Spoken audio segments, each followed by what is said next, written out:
Yeah. Good morning, everyone. Good morning. Um, Our agenda today is different than our past work sessions. Jen sent this out last night.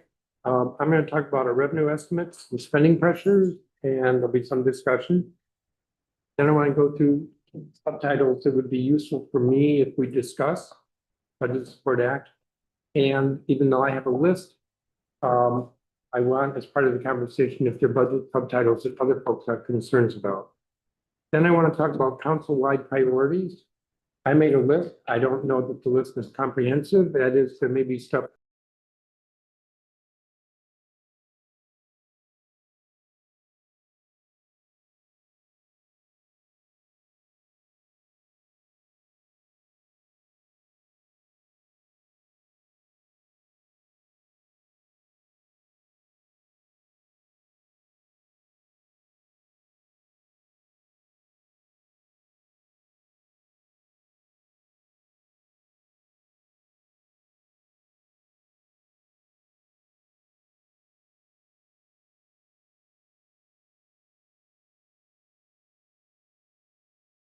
Or no, not really, budget stresses.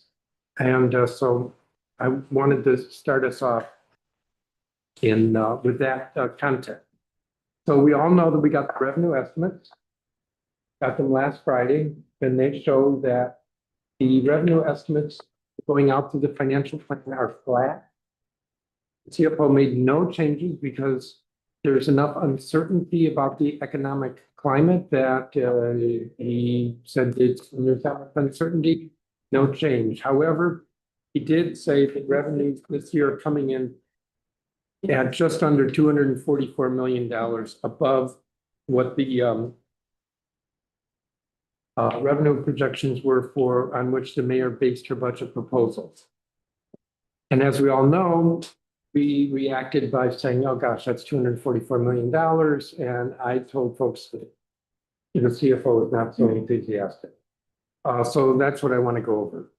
The CFO has said, now, Jen and I have not met with him. We're going to do that. We're going to try to do that this week. But the CFO says don't spend this $244 million for 4 reasons. Spending pressures, unbudgeted expenses, the need to replenish contingency draws, and costs associated with the congressional tax bill that's going through right now. So I think I'm going to talk about this in sort of reverse order and end with talking about spending pressures, because when I looked at that yesterday, my blood pressure went up. So there is a rough estimate from the budget office right now that unless we decouple that the costs to the district in terms of revenue loss next year could be $36 million. Unless we decouple it. Yes, so there is, we have in our tax law that we are coupled with many provisions, maybe even most provisions of federal income tax law. Oh, got it. And we do, from time to time, decouple various provisions. I would propose that we decouple, but in any event, this is Sorry, Good idea. You recommend coupling or decoupling? decouple. When we coupled, it's a good idea at the time. Right. So We'll stay together, it's fine. the 3 are, Right. 3 that I know of are auto loan deduction. That we automatically would provide that as a deduction on DC income tax unless we decouple. The cost to us is estimated at $15.8 million. Increasing the standard deduction. We are coupled on that, and that would cost us $19.4 million. And there is an increased standard deduction for seniors. We don't have a cost estimate, but it's likely very small because it applies only for seniors with less than $75,000 income. That's unlikely that they're itemizing and therefore taking, oh no, that's the standard deduction. So those total roughly $36 million. So that's reason number 4 that the CFO gives for not touching the $243 million one-time surplus. The second reason, or the third reason, however you want to count this, is the need to replenish reserves. Jen and I went back and forth on this yesterday.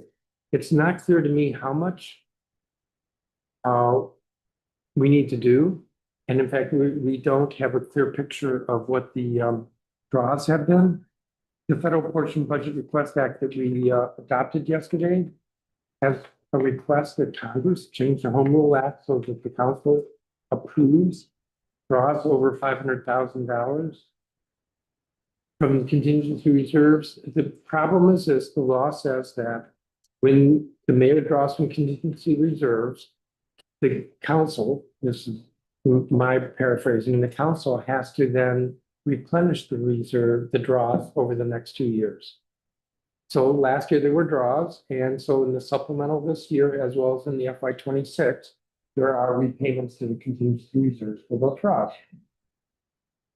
This is a mechanism for the mayor to spend what we haven't appropriated. And the only check on this is whether the CFO says, sorry, this isn't eligible. But I can tell you that over the years, you look at some of these draws and they are not what I would call unexpected or critically necessary or one time. And I think some of these draws are also for overspending, to cover overspending. So like there was a small contingency draw this year for the Board of Elections, the Office of the Mayor, almost $600,000. That was this month. Department of General Services, $15.5 million draw. Most of them are seem to be settlements and judgments, but the Office of the Deputy Mayor DEMPED is $4.6 million. The Office of the Tenant Advocate, that might be unexpected, but and that's actually they repaid that. MPD is $37 million.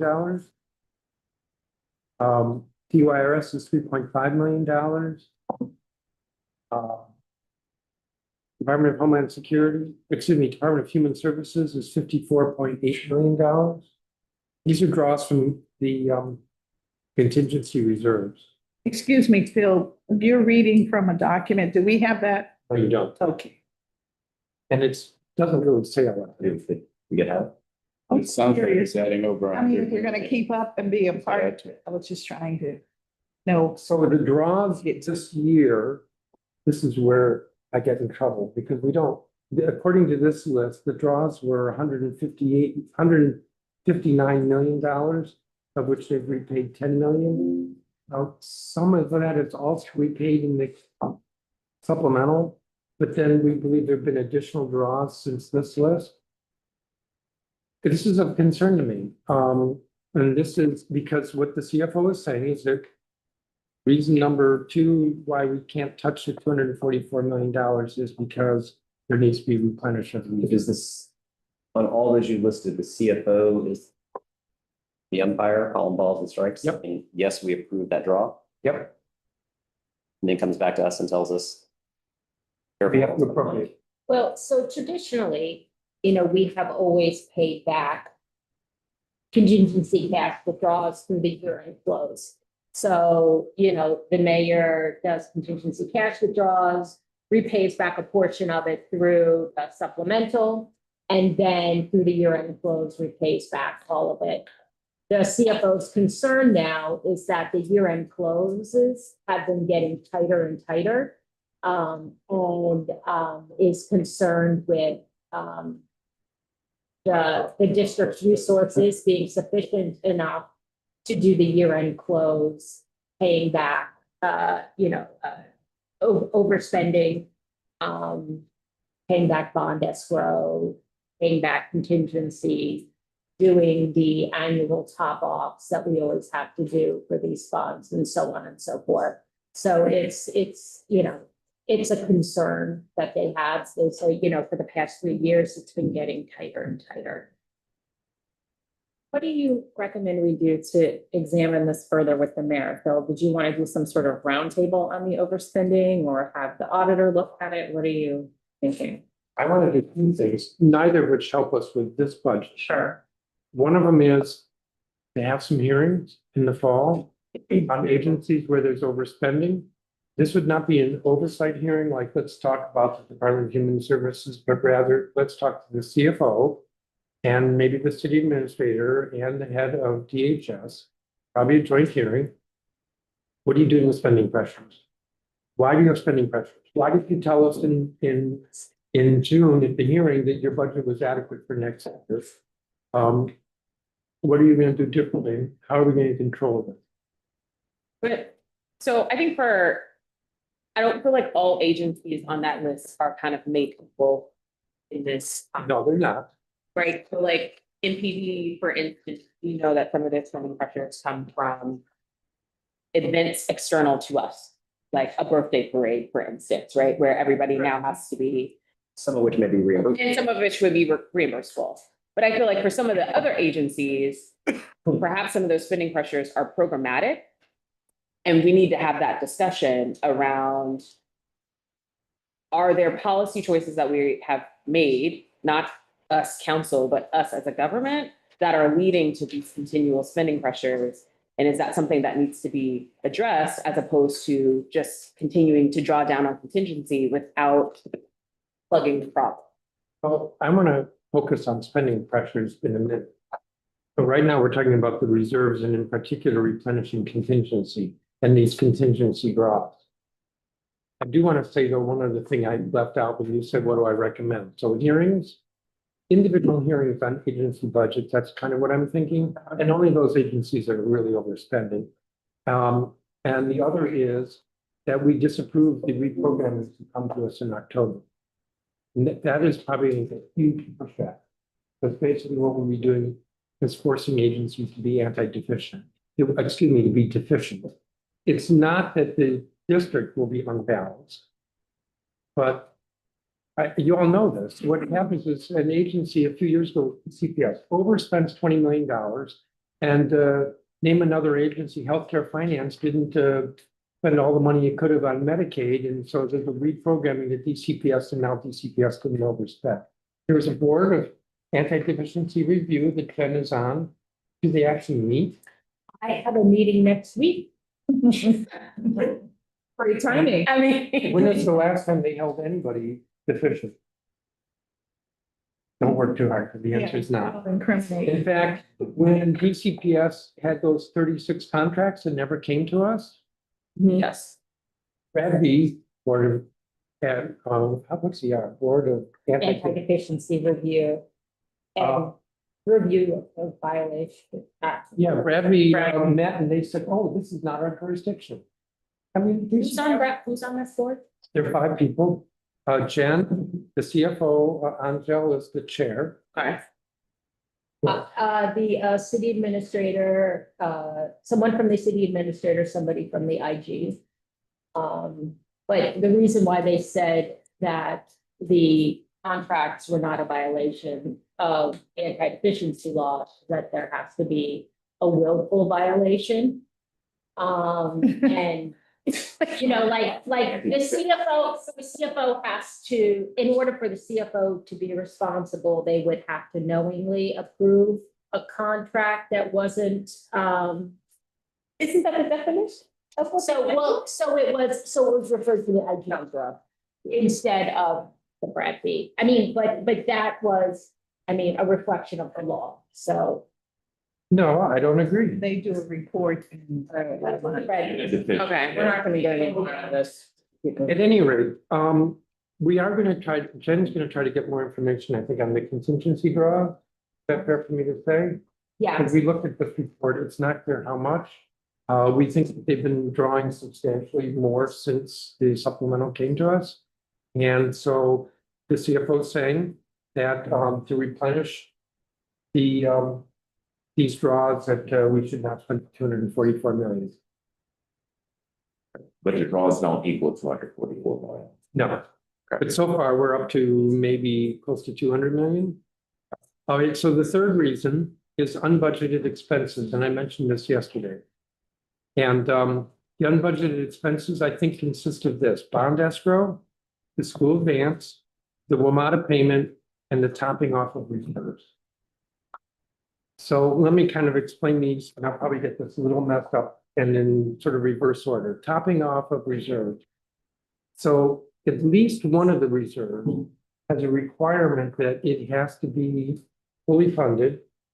And it is fully funded as a percentage of our expenditures. Our expenditures go up every year, and so therefore the amount that has to be in that reserve goes up. Actually, all of the reserves, the amount that should be in them has to go up. Because each one of them is tied to how much, a percentage of our spending. Obviously, since we ended last year at 52 days, they don't all have to be at 100%, but I believe at least one of them does. So actually, the emergency and contingency both have a 2-year repayment.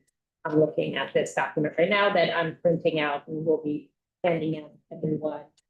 It's our cheat sheet that we have, that it has the rules for every single reserve fund of ours. So the 2 federal funds, if there's an allocation, they need to be paid back to 100% within 2 years of the allocation. So then we can argue with the CFO that they don't have to be topped off. But they will have to be paid back over the next 2 years. So that's part of the reason the CFO doesn't want us to spend the 244. The bond escrow does have to be funded. Yes, and it's based on that year borrowing. So we borrow $1 billion, that will increase our escrow related to the bonds. That's not budgeted. The CFO wants to budget it. In any event, he wants part of the year-end spending pressures, that these unbudgeted expenses, the school advance and the WMATA payment. Really, I think one has to scratch their head when you understand what this is. So the budget for schools goes up every year. And we advance for schools, because schools started in August. Work for that maybe starts in July, so there's an advance. With Carter and DCPS. The advance is calculated as a percentage of next year's budget, which is higher than the current year budget, and the current year budget is less, and so there's a gap. You would think they could fix this, but they don't, so it's an unbudgeted reserve, unbudgeted expense. So those are the unbudgeted expenses. We don't have a number associated with that, do we? Yeah. And then last is the spending pressures. So, as I said, one of the things I want to do in October is ask all of you to join me in voting against these regional programmings.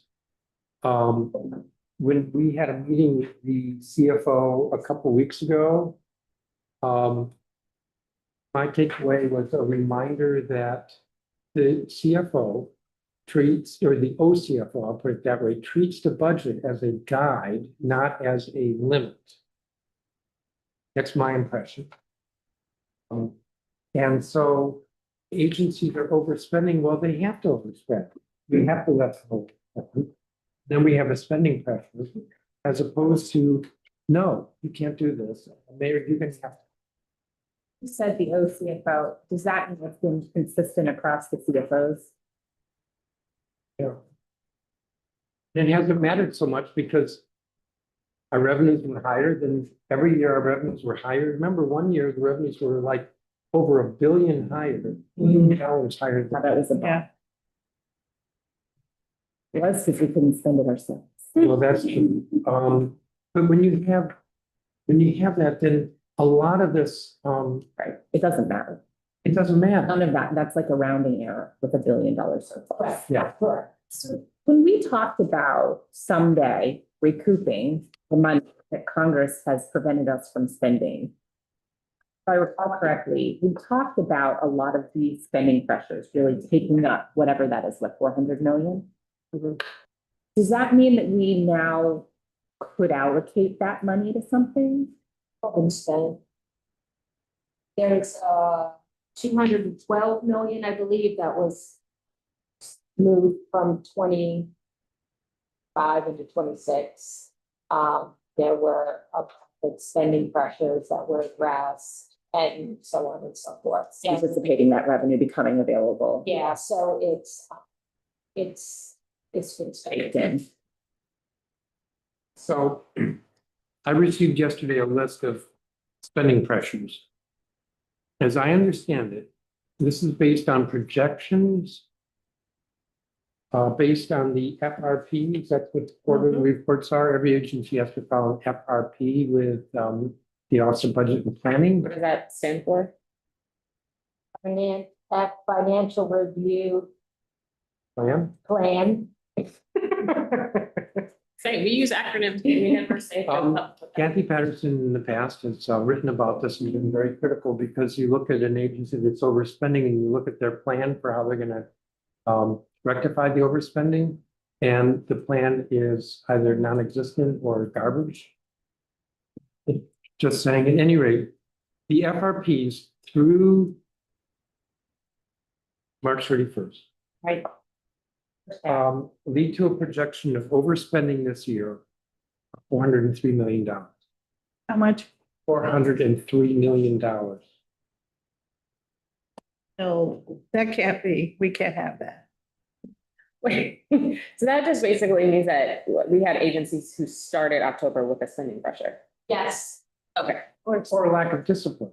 well, Or, it depends on the agency. I mean, some agencies I think are just not funded adequately. but I mean, that comes up in the question of, we've got agencies for whom they budgeted like $27,000 for overtime, when they have currently spent 72 million, Right. right? So like, you have started the year with a spending pressure because of your hopes and dreams of only $27,000 in overtime. And also, but you're not being held to it. There's no discipline.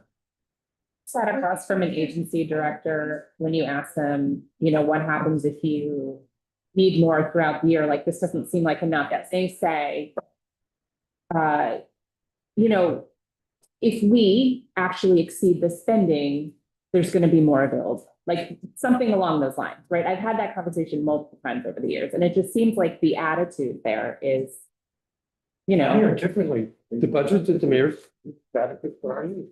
it depends on the I situation. would say it a little differently as well, though, is that it's the gamesmanship of the budget where, back to our infamous 2 FTEs for everything. If you want to be able to make sure your agency is funding your mayoral priorities, then you're able to make sure you get that done, just knowing you can draw on over time and say, yep, well, we're gonna get that. That's overspending, but we'll get that through contingency, but you don't face the same discipline or pressure the same way we would if we're trying to get something done. So there's a gamesmanship and brinksmanship that goes with it. May I ask which agencies are overspending as it relates to overtime? Because I'm under the impression it's primarily MPD. So can I just clarify the Yes. $400 million?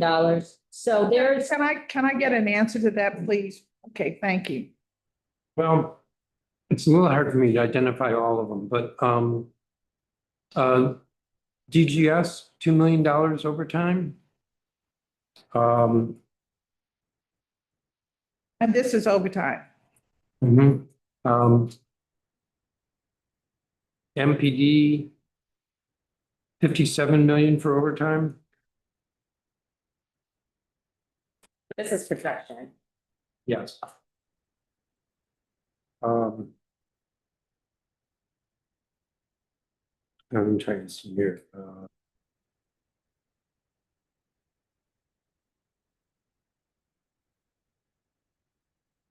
Department of Behavioral Health, 4.3 million overtime. I don't think that's a complete list. UIRS. Department of Corrections. We get that spreadsheet that you're looking at? Yeah, these are preliminary numbers. These numbers are from the FRPs, which are public documents. These are preliminary numbers that I got from the OCFO. We will get information for you guys from the FRPs, and they are published quarterly. But I just want to clarify the $400 million number. Now, the $400 million number are the projected pressures. There are about 50 million of it they have plans to solve internally. they solved for 132 million of it through the supplemental. So this really leaves us with unresolved spending pressures of 184 million. So there is, what the CFO anticipates are the full cadre of spending pressures throughout the government. Throughout the year, they do a number of different things in order, to try to control it internally. Additional resources put towards these spending pressures, but not a sufficient amount to solve them. And then what is currently projected is this $183 million number. So that's the as of today, that's the number that they expect. It will change once they get the third quarter MVPs, which 2 days ago was the close of the quarter. It takes them a while to pull the information together in these reports. And these numbers will change, but It could get away. it could get. Yeah, they definitely will go up. Yeah, Well, there'll be some solve, and that's important. So I threw out the 400 number because I think that's the most shocking. The amount that, according to this, is needed right now is 184 million. Still, it's 184 million that the CFO is saying that's why you can't spend the $244 million. Because I'm gonna use 184 million. I'm gonna use 184 to solve the overspending and another maybe 100 million for unbudgeted expenses. And He's already spent more than the 243 if he's gonna do another. correct. So we're in the hole. And what I want to emphasize here is that these are all spending actions that were not made through the appropriation process. Yeah. Which branch of the government has the power of the purse? You know the answer to that. The legislative branch. Increasingly doesn't seem that way. Well, that's the point I want to convey here. You're conveying. But I also want to convey that there is a lot of undisciplined spending. Says we live. And our financial choices would be much easier. Again, I don't want to say that we are financially, that this government is in financial trouble. It's not. But we have a budget before us and our financial choices are severely constrained because of these actions. So two things. Maybe we make it. If some of these things get resolved by the year-end close, but we expect the year-end close to be smaller, what is anticipated in terms of the year-end close? How much will that? You were over 280 million. Is the cavalry going to help us sum through the year-end close? That's one question. And the second question is, how much of this was clear when he certified the budget before he knew $240 million was coming? You want to answer that last one? yeah, so, and this was something we did ask, because there were projected spending pressures, like, for example, let's do the Department of Human Services. They have projected spending pressures of 113 million for the year. They're gonna solve about 33 million of it internally. They got 55 million through the supplemental, but they're going to be left with roughly $25 million spending pressure. What is it? 80 million is from rapid rehousing. They knew about this when we received the budget, when we received the supplemental. A portion of it was solved with supplemental. The standard practice has been, again, that there are sufficient resources at the end of the year there have been sufficient resources at the end of the year to fix these problems. Why it's now becoming more apparent and more of a problem is that we don't have the same amount of resources. So it's. What did we have last year at the year-end close? It was- Citywide about, it was under 200 million. Yeah, and remember, it wasn't even sufficient to refill the reserves, so with that. You know, for before. A couple, 2 years ago, we had, sufficient amount to top off the reserves, to refill contingency. To backfill overspending and then have $500 million for PAYGO and HDTF. And it's not that, I mean, we can pull, I mean, because this is pulling the numbers from the ACFR. What the year-end surpluses or the year-end. Surplus may have been like 100. There was additional revenue. Because generally the CFO conservatively estimates the revenues and the September 30th revenue estimates, you can't conservatively estimate what they are. And so there was some additional revenues and then there was, I'm gonna say maybe it was like 100 million in surplus. Right. Which is, I mean, it made him, all of his folks nervous. That's like too close. Right. Um, Yeah, it was like less than 1%, like 0.6%, I believe, last year, which is tight.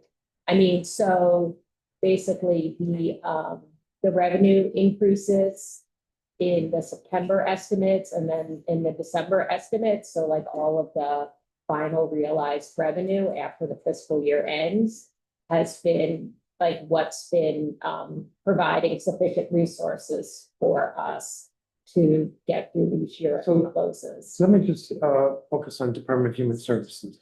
And of course, this is, I mean, it's complicated because they run programs that are important. Yeah. A year ago, I said to Laura Zeilinger, I think we should just pause rapid rehousing. No new entrants. Sorry, not guilty. Films. Are you serious? No, fuck. He was convicted of a lesser charge, but not the most serious charge. Oh, okay. Um, I was like, that was an OJ level response. a year ago, I said, I think we should pause new entrants into rapid rehousing. A year ago, they were going to exit 1,500.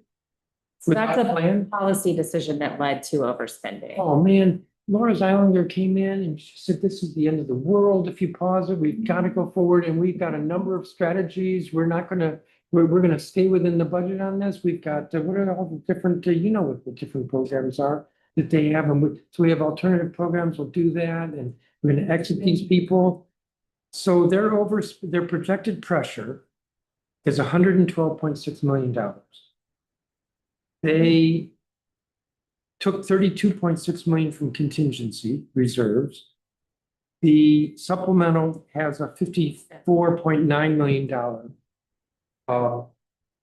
payment, which leaves them with $25.1 million. It's still overspending. Remember, we put how many vouchers? 600 vouchers. And remember, they said, oops, we did it wrong, which was not correct because we didn't take that voucher money from DHS. But in any event, all that voucher money didn't get spent on vouchers. Right. Where do you think it got spent? ESH. Got spent on these I mean, on Robert Huffman. And then they asked the housing authority to bail them out. The $112.6 million spending pressure is primarily driven by $79.2 million in the family rehousing and stabilization program. Due to delayed exits, $32.2 million from increased shelter operations contract costs, $1.2 million for unbudgeted summer EBT program. Of this, $32.6 million has been resolved internally, leaving $80 million in unresolved pressure. And So those are all programs that I would think should be all generally are supportive of. So I think we have to figure out how to have this conversation with a reasonable amount of outrage, but also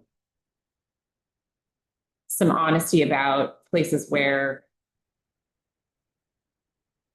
when there's advocacy around it, we're going to be supporting that. So if you want to pause exits from rapid rehousing, there's going to be a budget pressure. I didn't want to pause exits. I wanted to pause new entrants into rapid rehousing. They got the population down.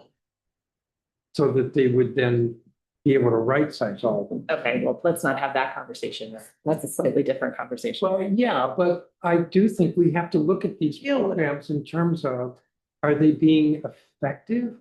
So, and when I say effective, what do I mean by that? I think most of us, at least it's my belief, that rapid rehousing is used to get people out of the shelters. Right, Yes. That's not what the program was designed for. that's paid. No, the program was designed for short-term stabilization, if you will, before you get back on your. Which is You've been in a shelter. saying, Yeah. I mean, you enter through a shelter. Okay. It's not designed to be We don't, we permanent. can't solve this That's what you're today, saying. but I guess my point was like, I think it would be, it'll be a much more fruitful conversation when we have these hearings. If we can, as a body, discern between, we can just determine where there have been places where we've put policy pressures that might have also led to overspending. Because I think if it's just a how dare you overspend, we're not going to get anything out of this conversation. So that would be an opportunity for us. Let me give another example, which is, this is kind of a third rail, but Metropolitan Police. Sure. So I could do some with the DuPont Circle Farmers Market during, not farmers market, the holiday market in December. Where the manager of the market had, I think, like 18 employees working full-time every day. But MPD insisted that there would be at least 2, I think it was 4 police officers there 24 hours a day.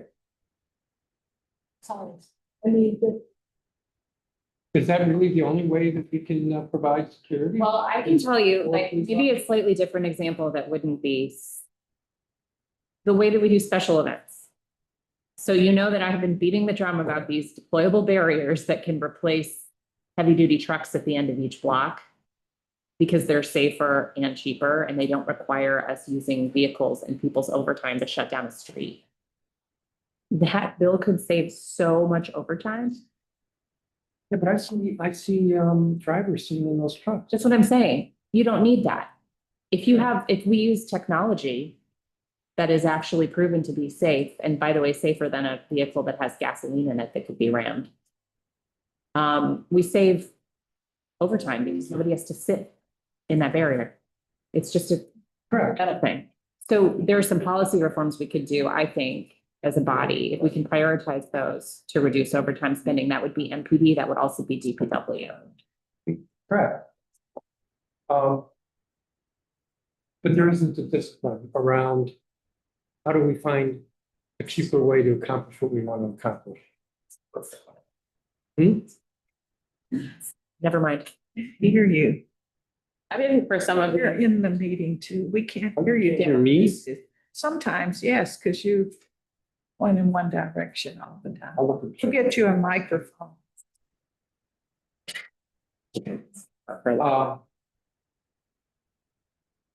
I don't know if there's more to be said with regard to the spending pressures.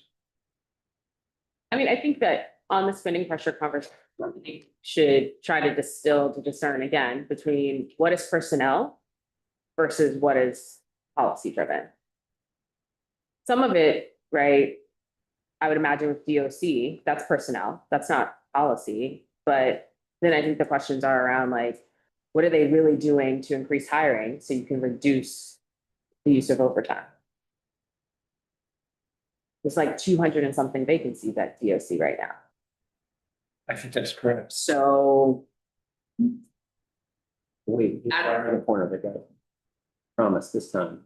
Right around the corner, they're gonna be able to. I mean, we've been hearing that for like This is right around the corner. So years.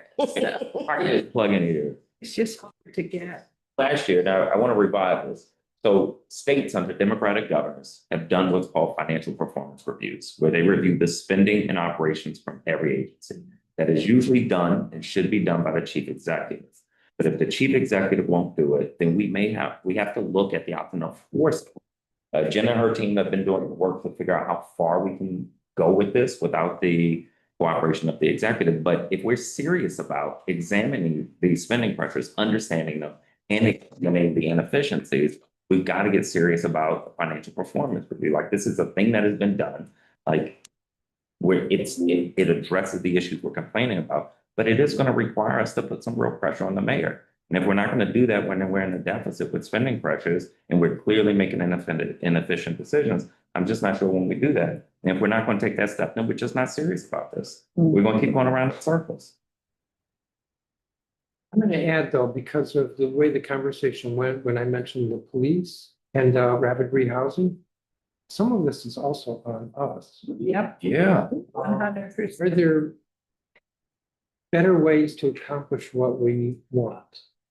Like we all want homeless folks to, unhoused folks to get housed. And we're willing to support them getting housed, even if it's on the city's expense. But there might be ways to do it. Exactly. Yeah, for sure. I mean, rapid rehousing, whatever, it is used for folks exiting shelter. It's supposed to get people on their feet, and a year later, they're supposed to be ready to go on their own. It is a clear, unequivocal failure. So if that's the case, and it's leading to $80 million of overspending year over year, what do we do? Like, that's on us and on the executive. We need new solutions in that space. I agree, and I think some of it's on us to press the executive. Sometimes the solutions aren't so obvious or so easy to figure out. But I feel like there's just been, this is a little harsh, but on the executive side, just laziness around fixing some of this because they get to overspend and they don't get held accountable for it. We fix it. And the way it's going to get fixed this year is the $244 million of additional revenues is not going to be available to us. We're going to fight for it, but that's the current plan for fixing it is that money won't be available to us. No, I think that's right. And I was glad to hear you say we're going to fight for it. I don't know exactly. There's a lot of numbers flying around, but it has to be that we can have access to some of those dollars. I think in this budget, the executive is trying to do some things in the rapid rehousing space.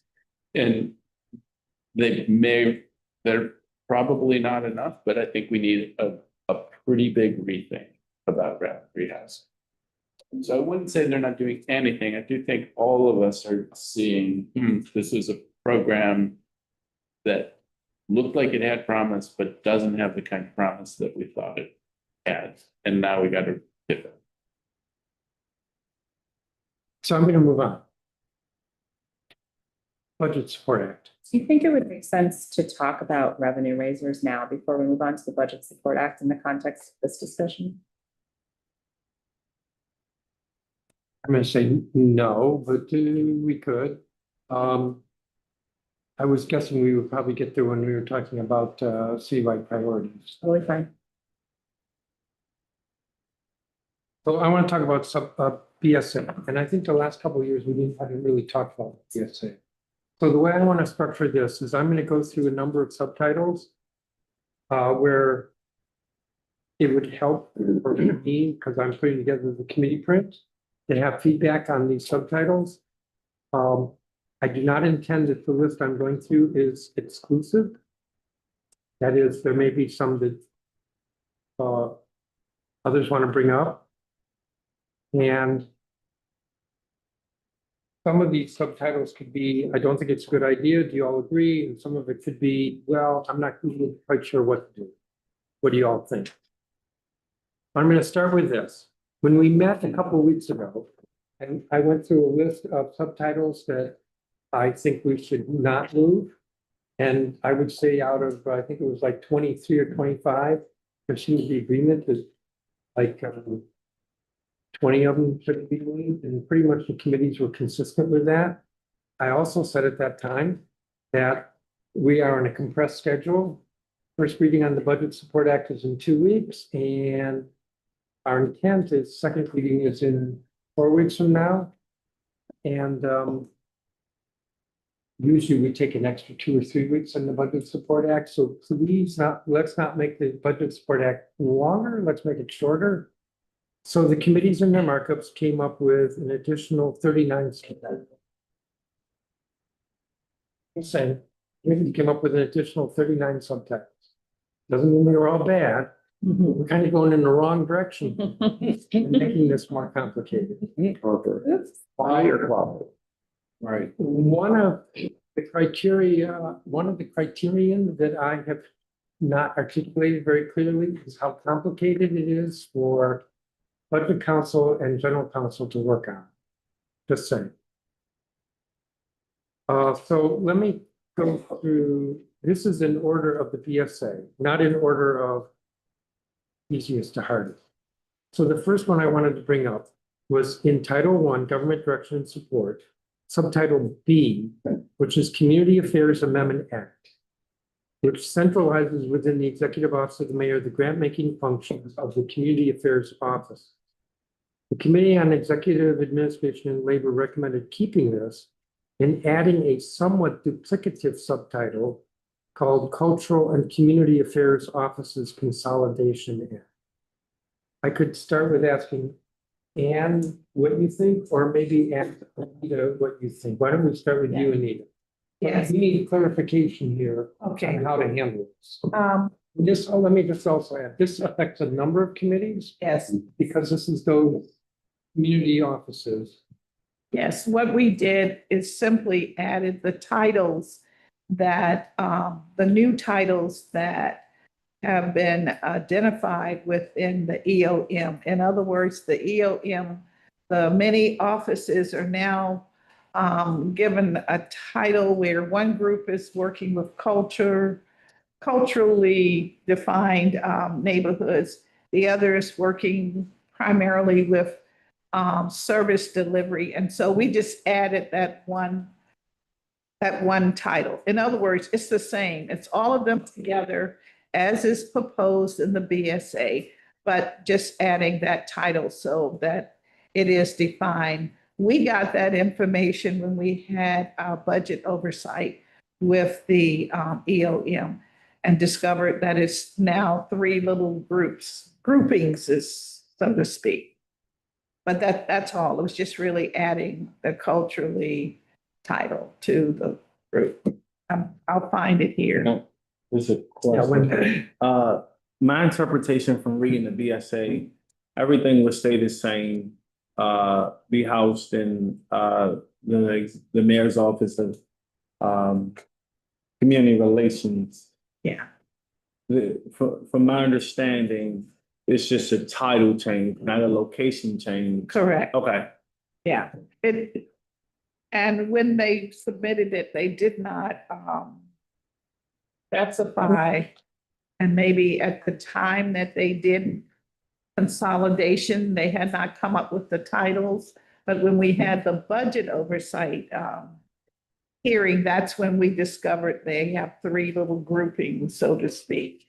But all of them are together under the chief of staff. So that was what we were doing. Can I ask you one, can I take a step back? Can someone help explain what the problem is that this is trying to solve? Because that's the part that's like, I just don't know. I can tell you what was the outcome from our hearing. And it seems that they pointed out a number of organizations, nonprofits in the community that have been able to get maybe as many as 4 different grants from different offices. I don't have my document here, but it was very interesting. So I got the impression that it's really a way to manage their granting process. Apparently, almost all of these entities have grant-making ability. And so one nonprofit may get as many, I think one had gotten 7 different contracts or grants from this grouping of specialty organizations. And so, and whereas some others had not. That's what I'm trying to understand. It's like, what's the problem? Well, the problem, I sense the problem is that they were feeling that some community-based organizations had taken advantage of having the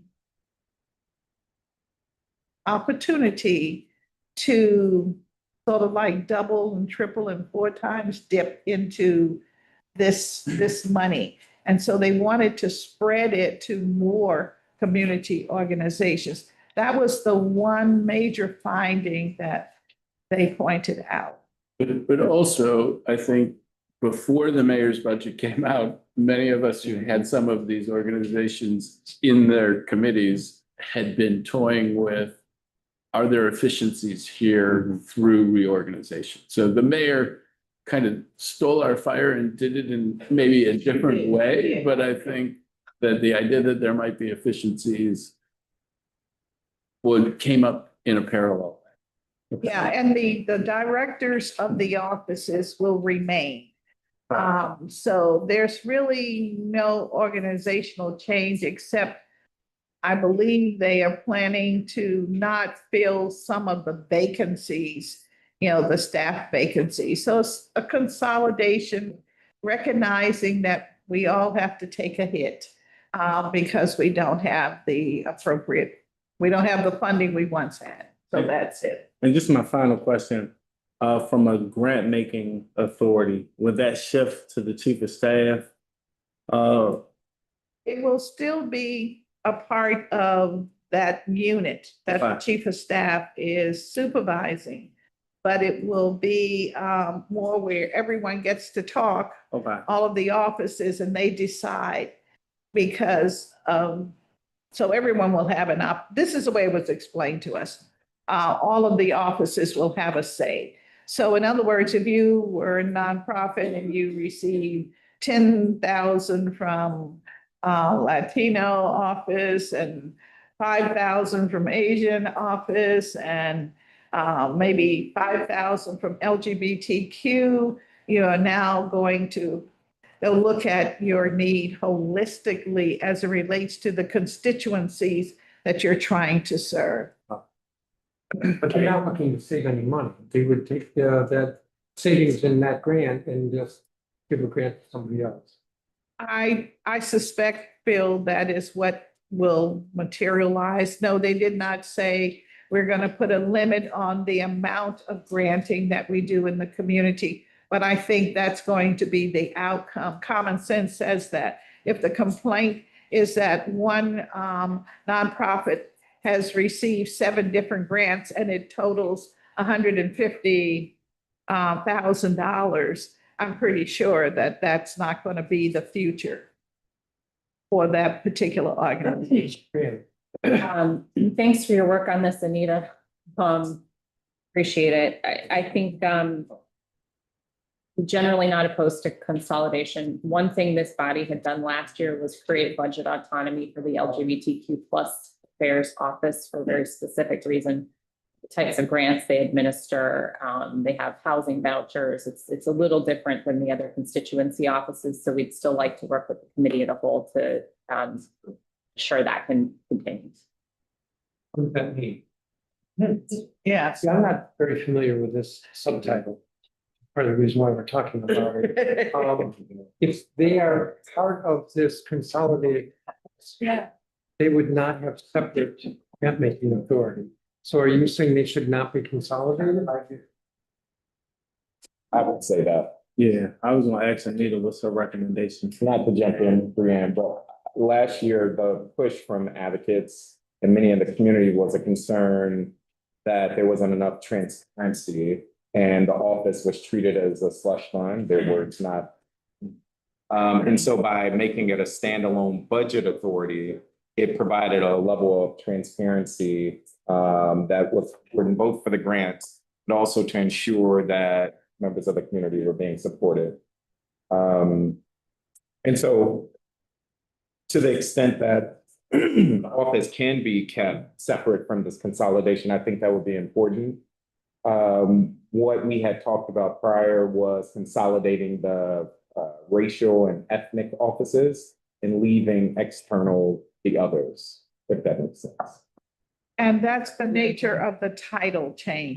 Prior Yeah. to the mayor's consolidation, what we had talked about was potentially consolidating the racial and ethnic offices under a community affairs Yeah. umbrella and leaving out like LGBTQ affairs, veteran affairs, the more specialty offices.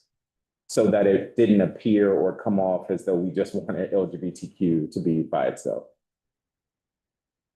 Anyone else? Will you help me understand, please? Do we have the authority to change the configuration of a executive or operations decision, or can we just play with the budgets that they have? In this case, I think we can do whatever we want by act, and that's what we have. All right, well, I have no dog in the fight. You can do what you like.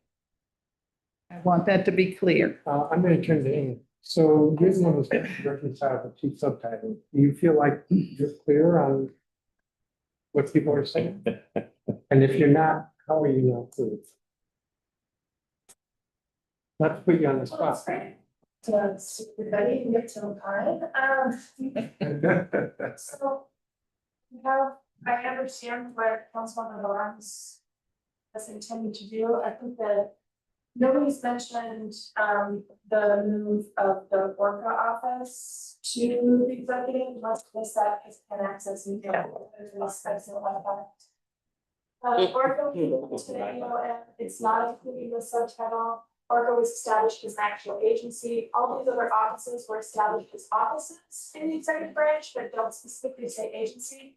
So there's not necessarily an issue with having the offices moved to the office of the executive office of the mayor. However, Orca was established as a state agency. The money was moved to the mayor's office, and our legislative component was included.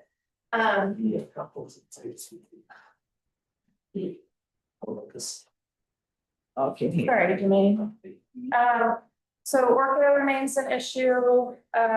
So I need to know what people want to do with that. We need to know, so if we're gonna move the money back and leave Orca as a standalone agency. To the extent Veterans Affairs, LGBTQ Affairs. Was there one other one? Councilman Parker, did you mention? I'm sorry, Veterans Affairs, LGBTQ Affairs, Orca, Orca, well, so. Okay. Veterans Affairs, if you didn't say that. I did. Okay, sorry. So, no. Yeah. So, I didn't know we. in terms of collapsing the Councilor Bond subtitle and the mayor subtitle, I can reconcile those two things. I just need to know, We're gonna have something to you shortly. because great. Thank you. Like a draft? Yeah. That would do what we're talking about? Yeah. Awesome, That I think our offices have been talking to each other about. awesome, awesome. Is that what you wanted, Mr. Clerk? I think so. So you're working on the subtitle thing? We're working on it. Is it? Yes. Yes, we're working on it. You guys. We're working on it. What would be the budget? What would be the budget And I implications think it's of interesting would be, the this separation? bit of money would be something to fight over. Amazing. I learned a thing or two. Oh, Gavin, can we have some order here? You should cut. So It's an open question. Zachary asked, what's that? We could have some order and I said it's an open question. Thank you. Zachary, you. Zachary asked one Other budget implication. I think budget is separate from, related but separate. Zachary? I'm sorry. I think budget implications are separate. I think it's worth our looking at the budget.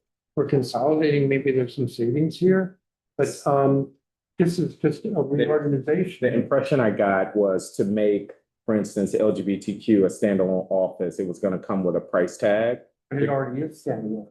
So the mayor took efficiency, some Yes. efficiencies when she collapsed.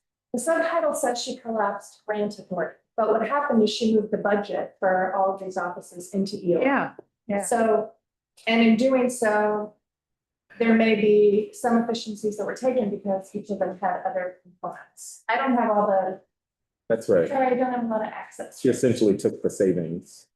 And so we wouldn't have to replace, I wanted, I don't remember. In what some it is. instances, you would have- Just doesn't do what they say it does. So part of this is just calibration. But yeah, we can, we can figure out the budget It side. sounds like Brianne is working on this subtitle. And if she isn't, she just got volunteered. Could you try though to get stuff to Ann tomorrow? Yep, tomorrow. And if it's not too much trouble, would you inform me? I would appreciate it. We'd be delighted to, Thank you. and if they're not already, staff, I think staff have been talking to each other, so. I'm Certainly, asking you to talk to me. I absolutely. Okay, thank you. Well, I could have missed this conversation, but are we just talking about remaking the Office of LGBTQ affairs standalone or all the other MOCA? I don't think you're coming in late. Mhm. We're talking about subtitle B of Title I and Go for it. the Committee on Executive Administration on Labor recommendation for an additional subtitle. And that's what Brianna is working on. I think to combine the two, come up with one, maybe a better subtitle. I'm gonna make sure we send it around to all members, since it implicates so many people. It does implement, it, just 6 committees. Yeah. Which, But everybody's interested in these offices, I know, so we will send it Is there a around. reason you were asking that? Well, I guess I thought there was some merit in the idea of combining any of these. Yeah. Okay. Yeah, there's just a couple that kind of need, they're a little different than. If we're gonna move on. Yes, but there was concern specifically with some being combined, i.e. the LGBTQ. Right. And I was saying, but in terms of Because the, of the problem. Mayor's Office of Women's Policy Initiatives, which is the one that is in Yeah. JPS, I'm good with the combination. Did you want to say something, John? You skipped over subtitle A, so you went through. Yes, I did. I want to come back to A. No, I did, we'll get to it later. I have it under council-wide, because there's a cost for that. Okay. Just jump ahead. Limitation on liability. There are 5 subtitles that have a financial cost, and so I'm gonna bring those up when we get there. Fair enough. The next subtitle is subtitle F of Title I, called District Employee Paid Parental Family and Medical Leave. The subtitle changes eligibility requirements and available benefits for the paid parental, family, and medical leave program for district government employees. It requires employment for at least 180 continual days, requires 10-day written notice to agency with certain information, and allows agency to deny. It removes grandparents and siblings from the list of family members. It reduces maximum leave from 8 weeks per year to 2, and it requires probationary employees to enter into a continuation of services agreement for at least 12 weeks post-paid leave. According to the CFO, many factors affect the use of agency overtime, including vacancies and workload needs, and no overtime budget reductions have been estimated or incorporated into the proposed budget and financial plan at this time. The Committee on Executive Administration and Labor recommended this be struck. When we met June 10th, I recommended this be struck. There were a couple members who said no, they wanted to keep this. So it's still my view that we should strike this, that it should be handled as a separate bill. Because getting into the issue of what are the right benefits, especially when there's no fiscal impact, is complicated. Besides the fact that I'm trying to keep stuff off the plate of staff. But there were members who wanted it kept. I would say agencies like DRS are hamstrung because a significant portion of employees are at any given time on leave and repeated leave, stacked leave. And as a result, it contributes overtime expenses. So Yeah. I get the need for some agencies to kind of curtail what is happening. I agree with Zachary on that point.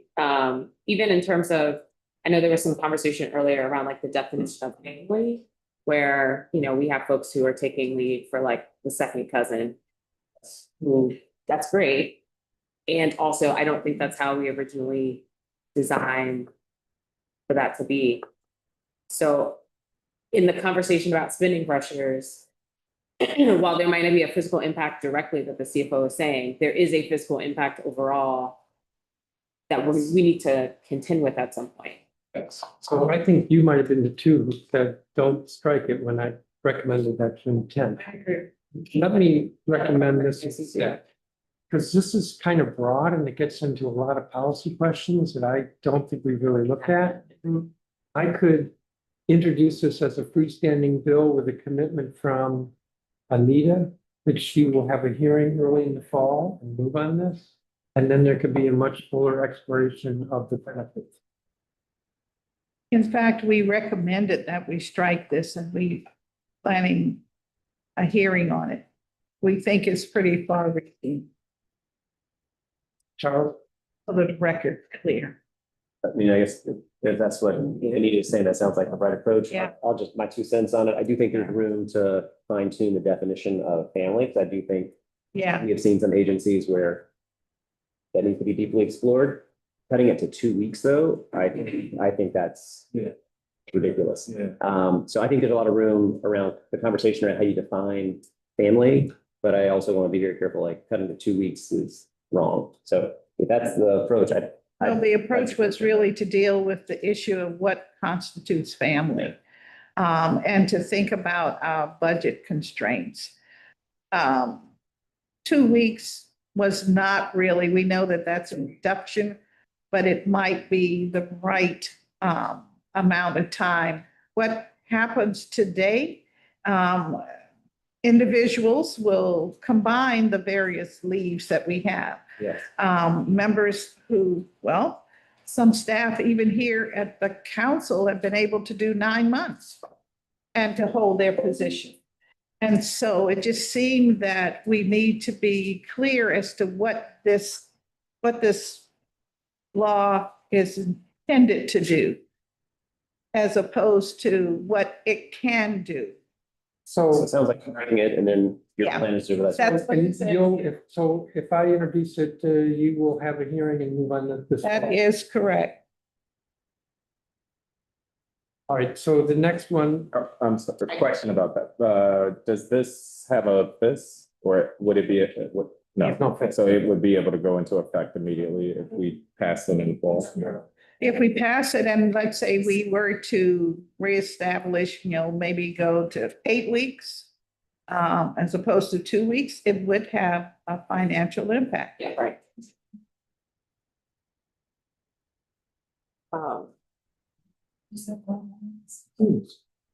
Sorry.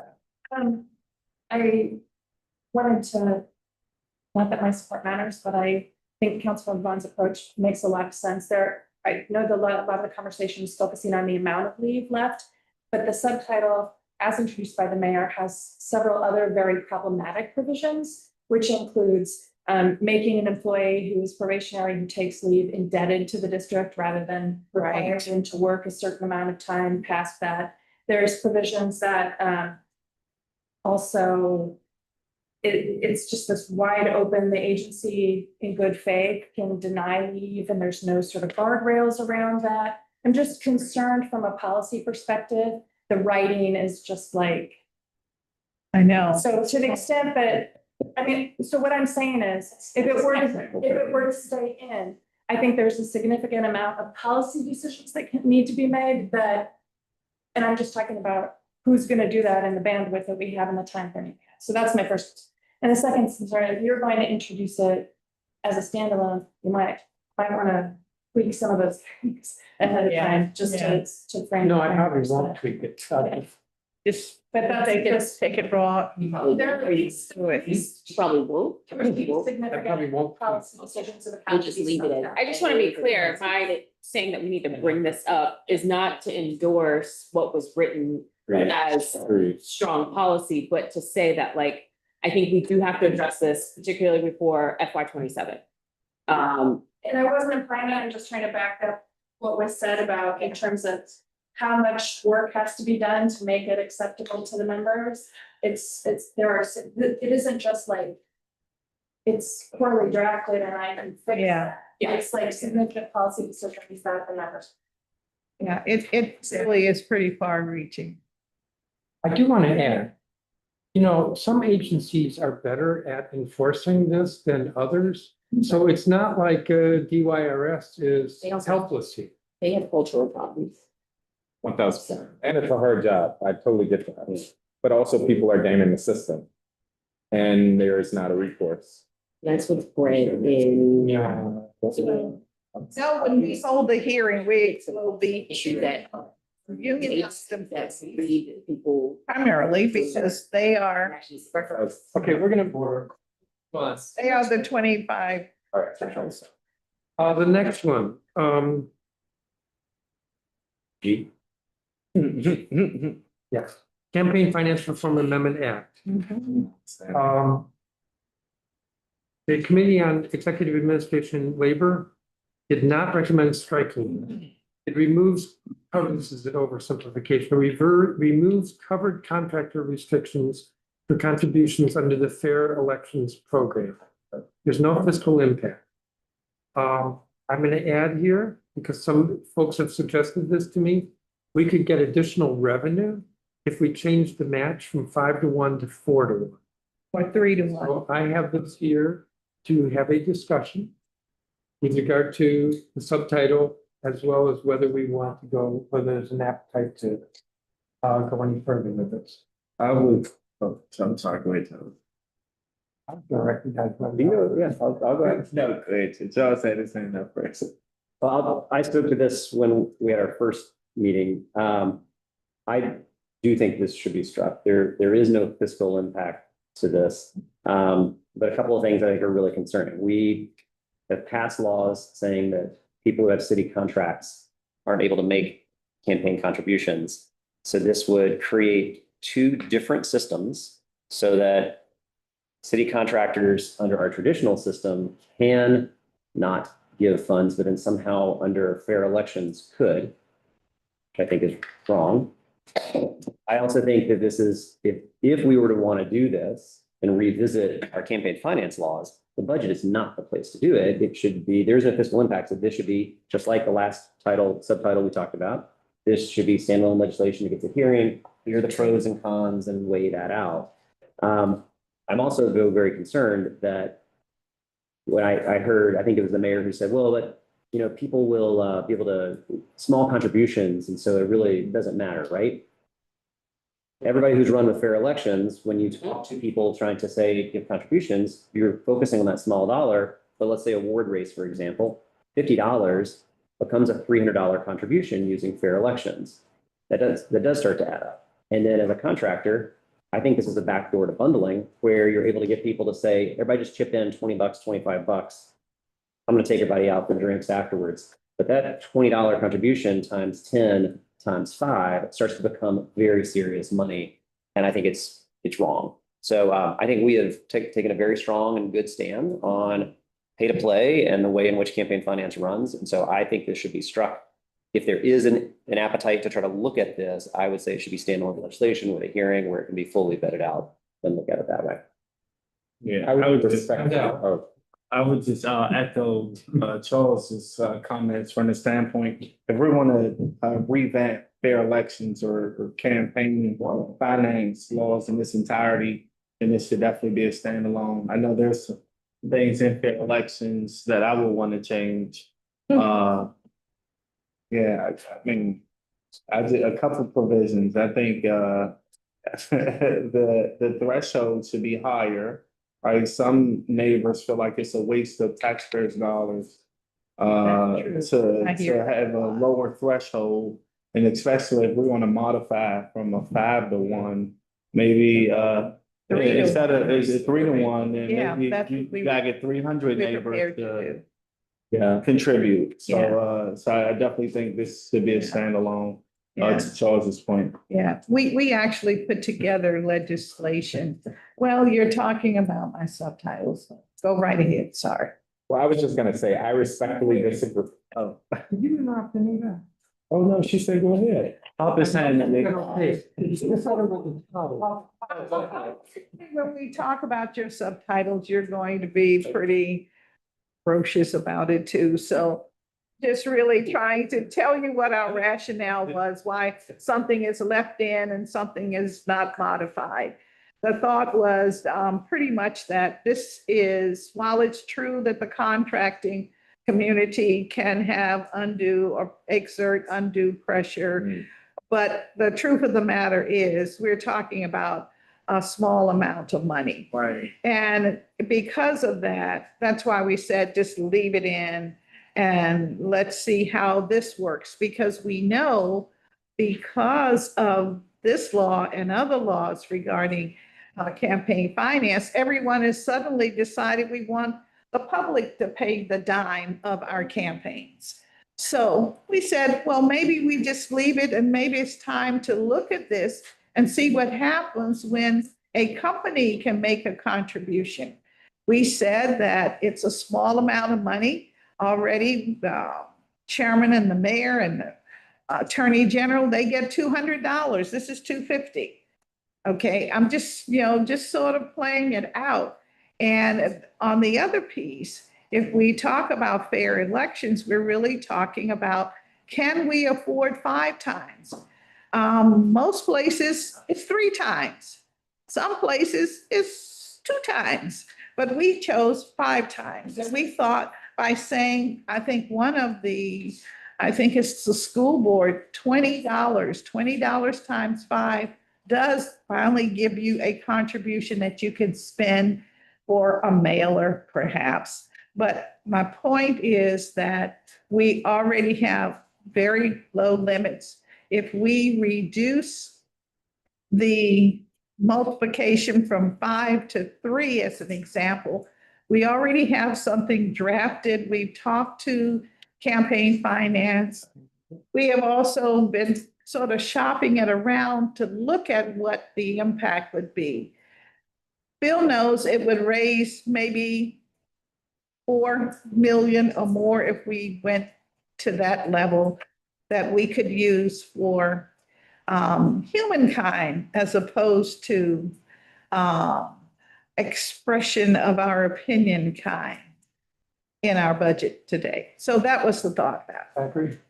No, I really appreciate that. I would just say a few things. One, I respectfully disagree with the characterization of the subtitle, and I get why people may feel concerned. I get it. At the same time, I think contractors span a wide range. And so for you to have a contract with the district in the amount of $5,000 versus you having a contract with the district in the amount of $5 million, I think that's 2 different things. And when running a campaign, I will speak for myself, it was frustrating if someone who has done business with the city was trying to do business with the city, even if it was in a very small amount. And let's say they're a community leader, they couldn't contribute to a campaign for that fact. What's more, I think there's also a provision, if I'm not mistaken, that says if you have given to a campaign, it will preclude you from seeking contracts for a period of time. That's right. Which again, I just think is unfair. And I don't think really gets at the real concern that Charles and others may be speaking to, which is these big contract holders are swaying influence. Last thing I would just say in terms of adjusting the fair elections program, I would have pause because I think then you start to handicap the program and handicap the purpose, which is to give everyday Washingtonians a fair shot at running a successful campaign. Well, I do think raising the threshold has merit, and I think that could be compelling. So we're not wasting as much money. I would just suggest us holding off from going from 5 to 3, although that would save money.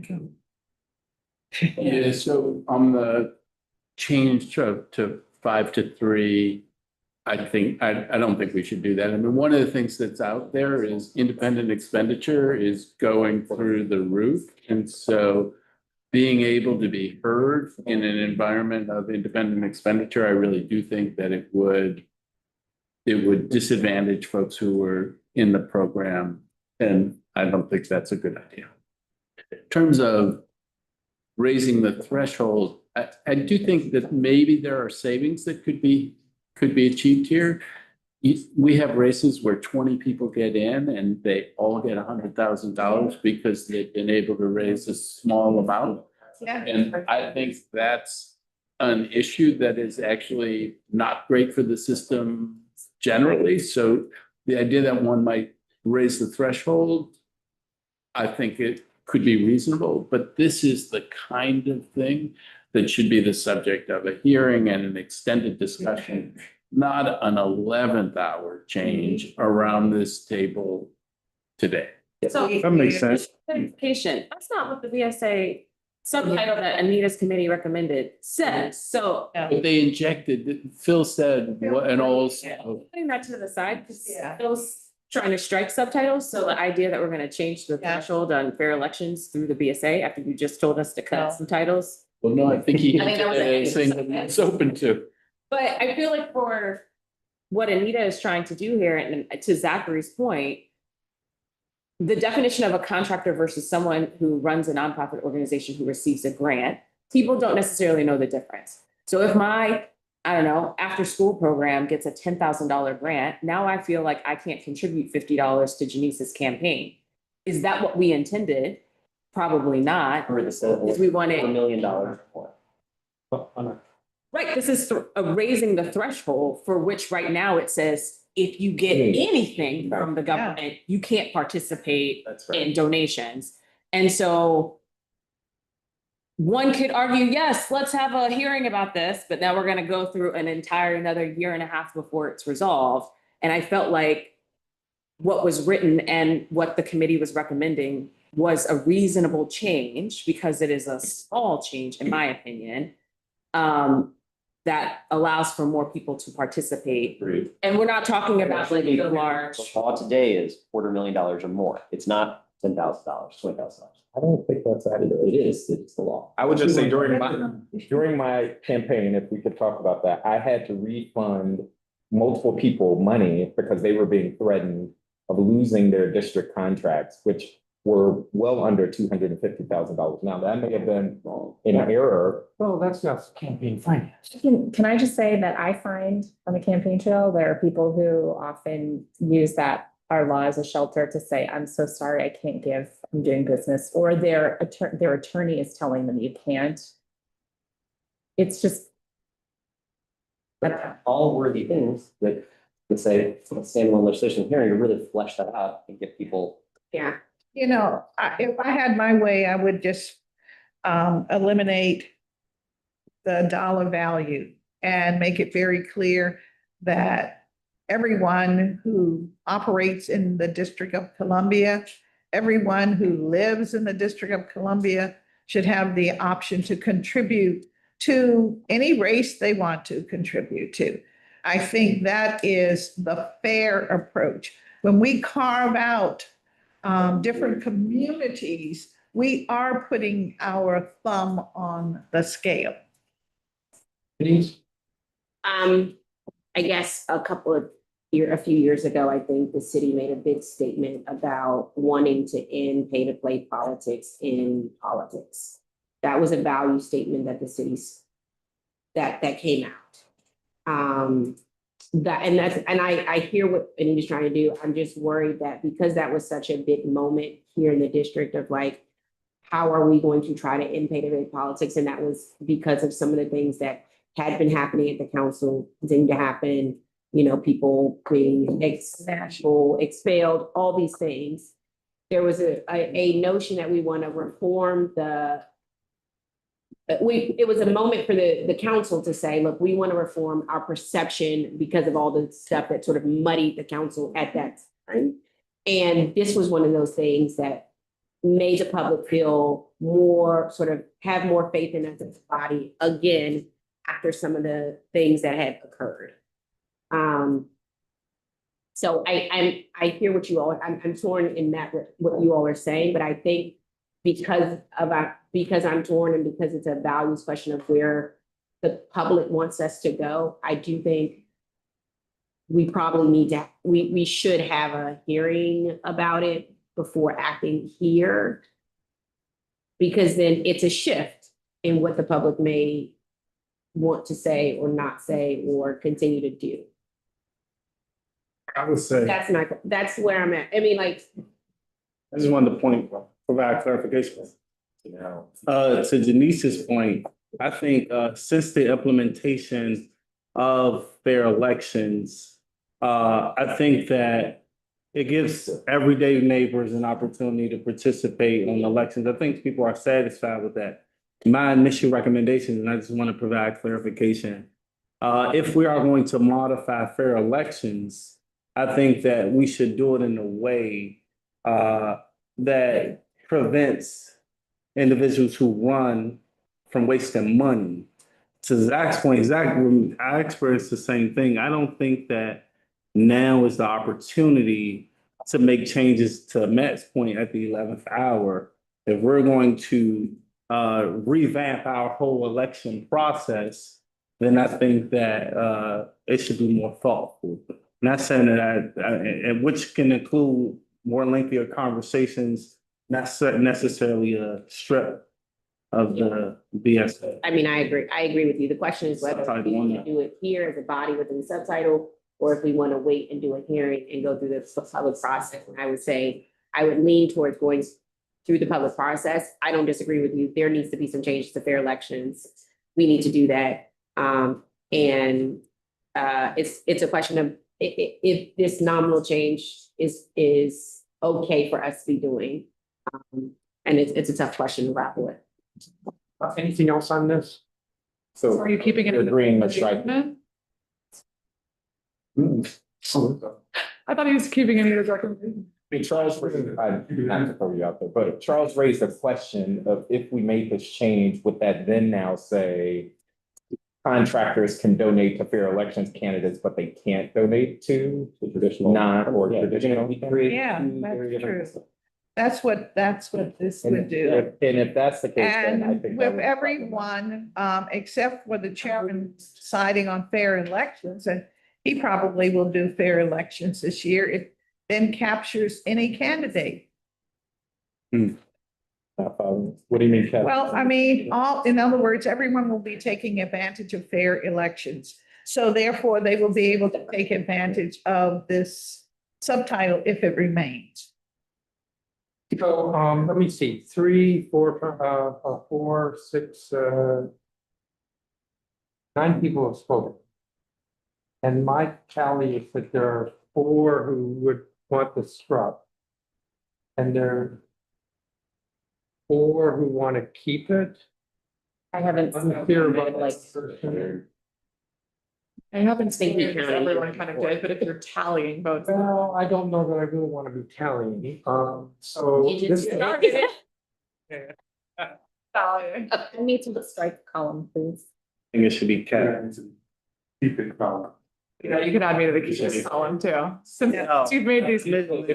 But can we just address that it should be parity across traditional and fair elections? So we're not I creating. remember this chairman who said at the very beginning, We're like, not if there's a creating this. fiscal impact, we're kicking it out. If it's complicated policy, we're kicking it out. We only have so much bandwidth This to is handle impact ideas. Doing fair elections. This conversation alone says this should be a standalone conversation around changes or tweaks. We're not in the. It doesn't strike policy changes. What was that, Jen? I said, we're not in a position to make policy changes to this right now. I mean, I'm talking internally in the budget office. We have the bandwidth. Yes. Yeah, I think, we keep it. So then we can't do it because it's creating a two-tier system. I appreciate the input. I'm gonna sleep on this one. My takeaway is that the council is very divided. There is a sentiment that we need to improve the fair elections. That does get more complicated real fast and more complicated than we have the ability to do. So what I'm gonna be wrestling with is whether this, we just leave it in as really simple. Some feeling for that, just take it out and look at this as something that's be dealt with freestanding. and I Keep it. And I ask that you, in your sleeping and thinking about this, that you pay attention to the fact that almost all candidacies now are fair election. That's, Sorry. well, you know. But that's a good point. Whatever I say, you're gonna say, for the contract, so whatever. Oh, no one will do it I anymore. will say that. So I had tossed out the idea because there was some talk about this of changing the match. I'm certainly not gonna leave that in with regard, if this stays in, I'm not gonna do that. But I do wanna just put out on the table that we're spending a lot of money on fair elections. And There are. that's money that's not available for other things. And there's a balancing here. How much do we want to have fair elections? how much do we want to be cost of the fair elections? And is that balancing that with other things that we want to do? But that, nobody has to worry that that's going to show up and if this stays in. But in any event, the takeaway here is that there's a very much divided opinion. We're going to move on. Title II. Carmen, if you have skipped over something, should we shout if we want to talk about it, or you just want to come to us at the end for things you didn't mention? Come at the end. No problem. Title II, Economic Development Regulation, Spending Compliance and Modernization. This 28-page subtitle makes extensive changes to the law regulating public spending. When we met June 10th, I said we ought to spread too complicated. The committee of the whole in its markup recommended striking. My affectionate name for Brienne's committee, Quo, revised this, but strikes most of it, which is fine, but I wanted a little discussion here. Do you want to explain what you're keeping? Yeah, we kept key provisions that support the implementation of the current law, including allowing DLCP to serve as the vending zone manager in Columbia Heights and Mount Pleasant. Also added some additional provisions in to help DLCP with implementation of the current law. We do plan to introduce the rest of the legislation soon, so we can have a full hearing later this year. Okay, this is an unfair question I'm going to ask, but Anne, do you feel like what we have from Flo is you to work with? Yep. Any issues from anybody? We've discussed. Yes, we're gonna get the rest of it done. For the reprint. All right, next one. This is going to be fun. For enforcement ability. We'll have a hearing. The next one. This fall, you too. Title II, Subtitle D, Card Game. This subtitle legalizes poker and blackjack and requires the Office of Lottery and Gaming to regulate card gaming in the district. There is no additional revenue estimated as a result of this subtitle, since it is unknown how many licensees will operate, nor if gaming activity will displace other existing taxable sales. When we met on June 10th, I said this subtitle should be considered as a separate bill. The Committee on Business and Economic Development recommended striking the card games, but keeps a provision that had no attention called the statute. And also uses this section to make changes to games of skill. So I think for me, the issue is this. Do we want to keep the statute of Anne? Do we want to get rid of the statute of Anne? And it sounds to me like, is this changes to the games of skill, or is this new legislation regarding games of skill, which would make me really hesitant? So I guess for me, there are two questions. Games of skill. Statute of Anne. Most people probably have a clue what I'm talking about. We don't. Well, this is something that Ann Phelps came up with. Can somebody open the door? It's locked. Did you want it locked? This is the open meeting. I'm gonna unlock the door. No, See if I can spell catch it. I meant to bring my copy of the statute of Anne. Statute of Anne. Yeah, so How does it go? What subtitle is it? this is subtitle G of Title II. And the statute of Anne? No, Oh, I don't have, it's a section of the code. So. I could just read what I have here. Yes. Statute of Absolutely. Anne? I don't think to explain it. You're sitting right beside it. Statute of Anne apparently dates back to Queen Anne. It was one of the laws of Maryland. When the district became its own jurisdiction, we inherited all the laws of Maryland. This got rewritten by Congress in 1963 and updated. What it does, it basically says that if people are involved in gambling, the house cannot collect more than $25. And if the house collects more than $25, then somebody can file a suit in court And if they win, they could get treble damages and the district would get half of that amount. That's sort of a real simplification. There is a law pending. It was filed, apparently this has happened in other states. There was something similar to this in Kentucky a few years ago, where there was a suit, not over gambling, but something related to that was filed. Kentucky got, I think the state got $100 million of the settlement. If you look at this as a moneymaker, then there's a value to the district, even though there's no fiscal impact associated with it. I have been lobbied by both sides on this. Both sides that I respect. One side says, this is really kind of stupid, and if we're going to legalize gambling, then why would we have a $25 limitation? And if you want a $25 limitation, make it prospective. But and the other side says this is really about consumer protection, that gambling can be addictive, and maybe $25 is too low, but this is a way that consumers can be protected. The sports betting companies came into the district knowing about this. We're not the only state or jurisdiction that has this statute. They know about this, and so it shouldn't be a surprise. I think that's a fair summation of both sides.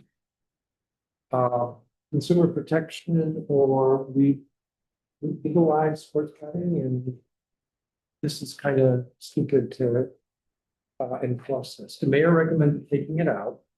And no, the mayor recommended repealing the statute. The committee, I think, recommends keeping the mayor provisions, and that means the committee recommended repealing the statute. How about to let Ann speak? What she did was take the existing language and make it a new subsection, and then add a new subsection that essentially says that $25 protection rule does not apply to all of the elements of legalized gambling that is passed, which the committee has an expanding to include data skills. We don't think that was games skill, seems. Would that money then go back to the house, or would it be taxable to the city? The wins are taxable to the city. That's your question. The statute of hand limitation. Yeah. What that would do is that if there's a court case, and there's a judgment or a settlement, the district would get half of that judgment or settlement. But would there only be a court case if the house maintained more than $25, or did the language of the subtitle change that threshold?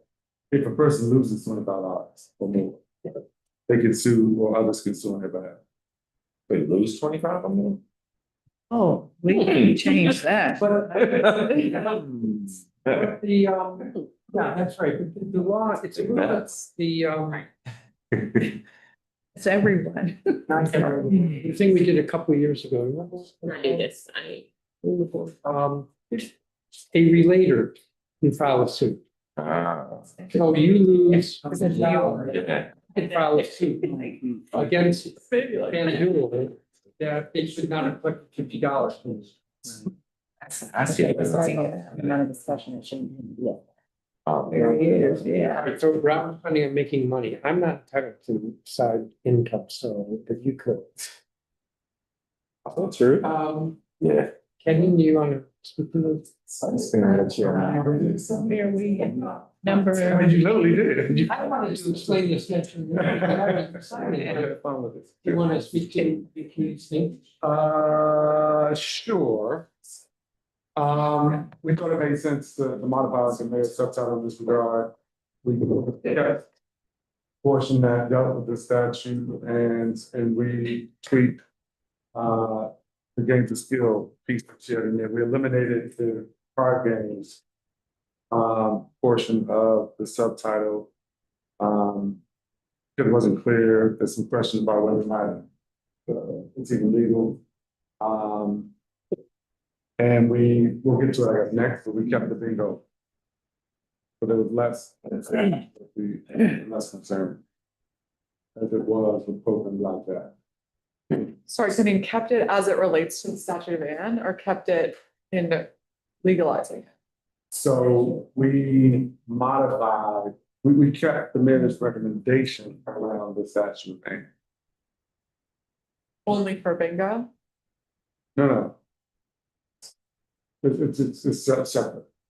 It's separate, but It's all in the. it's all the same subtitle, but the poker and blackjack, we eliminated. I see. And what was your thinking about that distinction?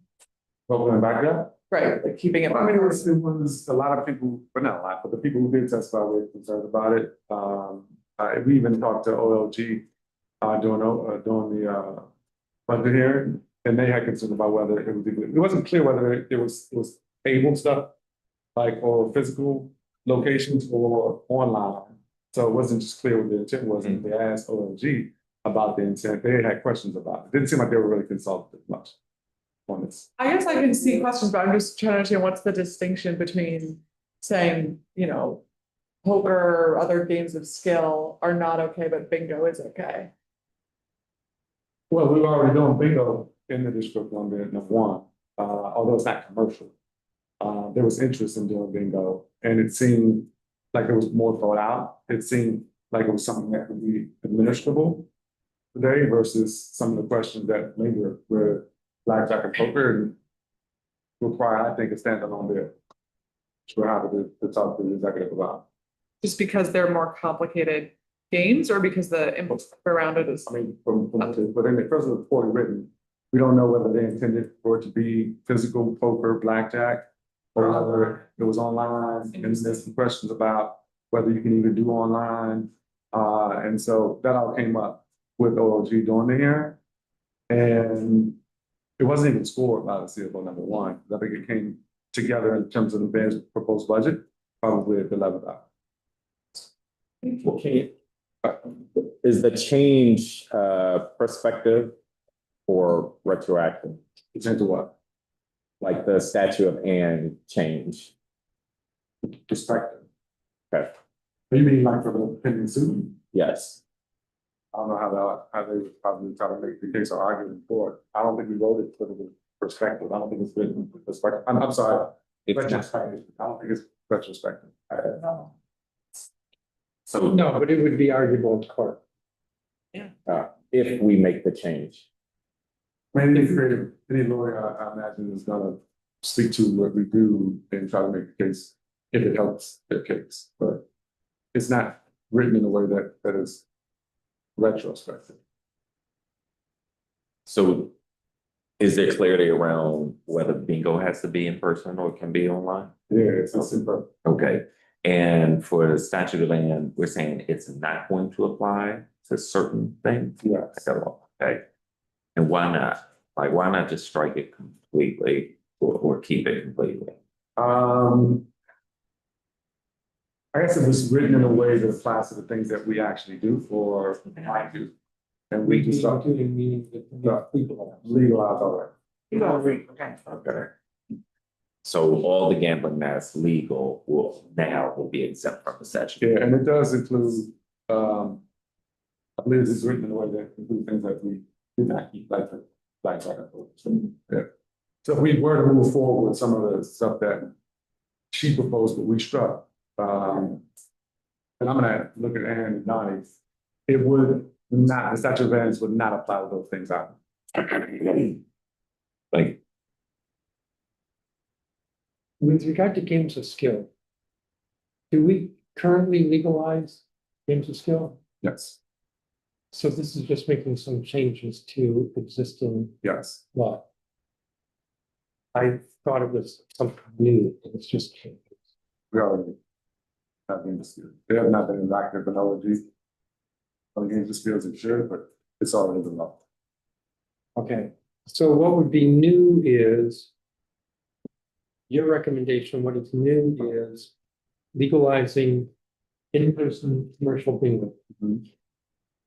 And changing the applicability of the statute of Anne so that it doesn't apply to the legalized betting that we legalize. Correct.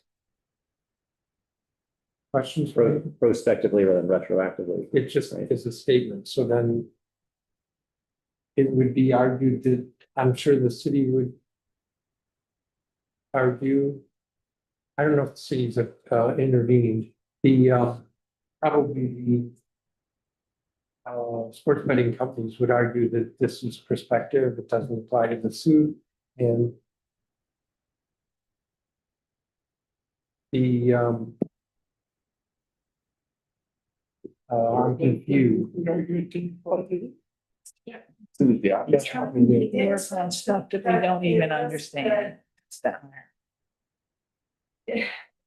It's written currently as amended by the committee that the exception to the $25 statute of Anne would be effective as of the effective date of sports wagering. So when that was passed and with Game of Skills, I think is when Game of Skills. So I mean, it is retroactive applicability, but we do that. This is not something new, like in terms of. Just want to clarify that. 2018, 2000. Okay, so I stand corrected, or said correct. And the language that you have, is workable? Do you have any significant issues with the language? No, I have no significant issues with the language. It is. I'm gonna be, are you gonna say something on this? No, I feel like I need a little more understanding of that, but I'll do that my own time. Okay. The next, it's also from the Committee on Business and Economic Development, Reservoir Park Tax Exemption. This is a new subtitle.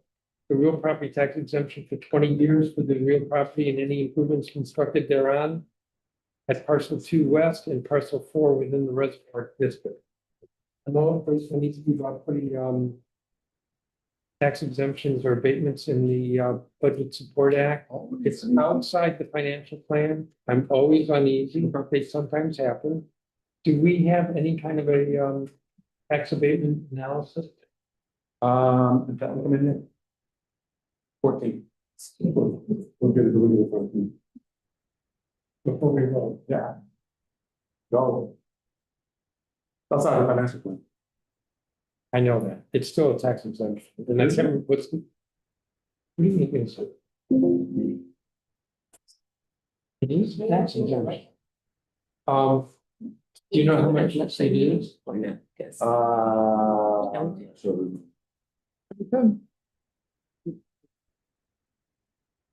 Okay.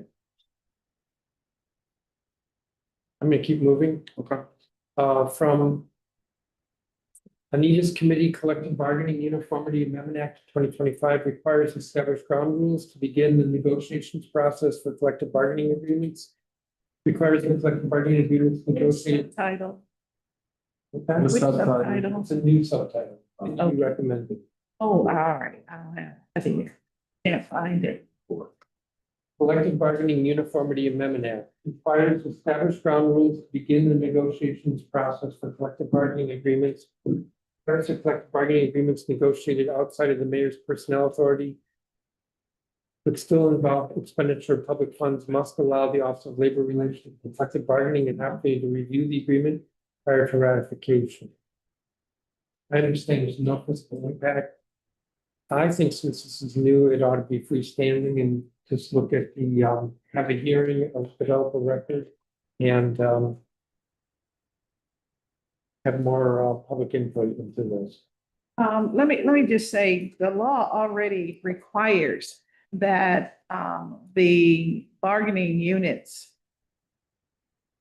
give notice to the Office of Labor Relations and Collective Bargaining.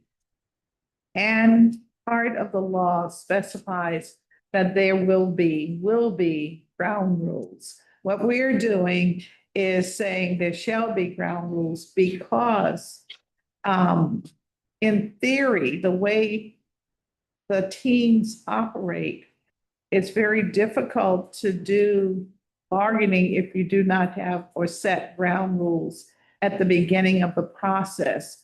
And frequently, the lack thereof or the still preparation of ground rules is the rationale for a delay on moving forward with the negotiations. And this is designed to make it clear that let's follow the rules. And the rules say the process is laid out, and let's do that so that we do not have the delays. If you recall, have been constantly critical of the delays in the negotiations. And we found this to be one of the most prevalent reasons for delays in negotiations. So that's why this is here.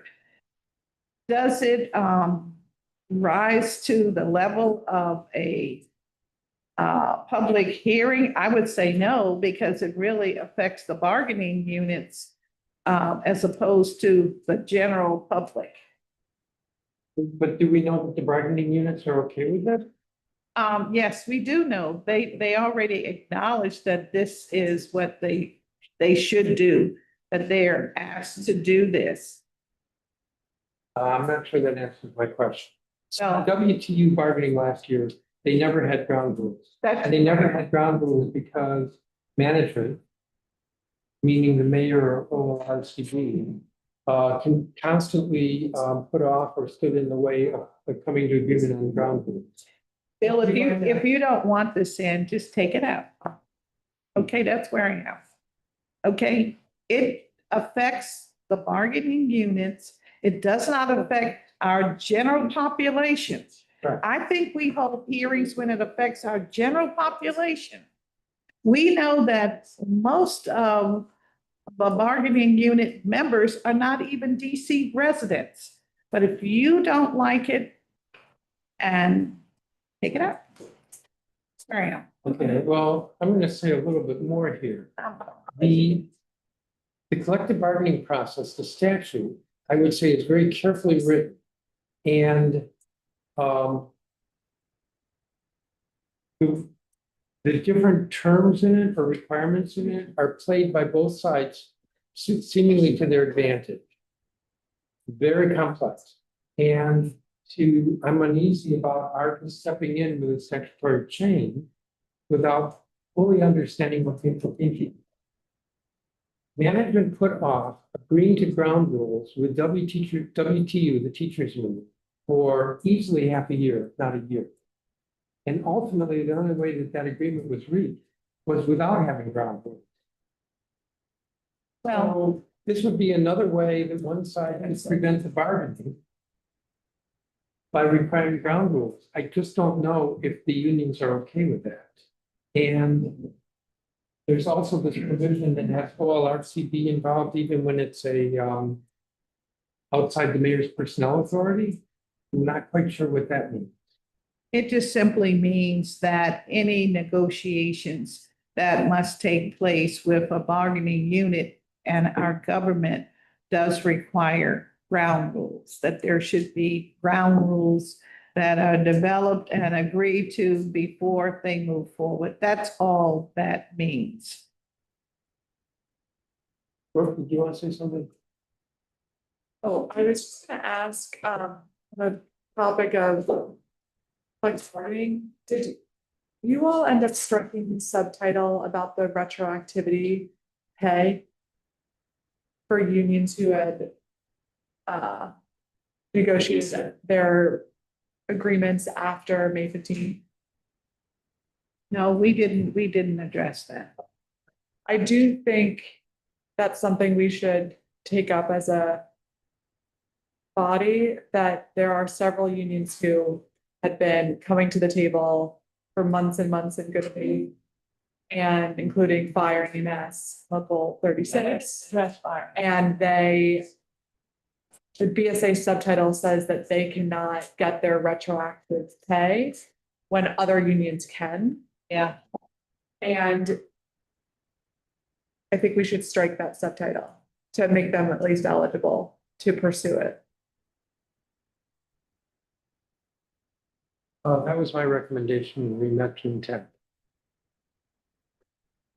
It's free raising and now as I think about other things coming out of the committee. Anything else on this? The next two on my list are from housing. I'm not good timing for that. Think the chair. Probably He's not here at the moment. Yes.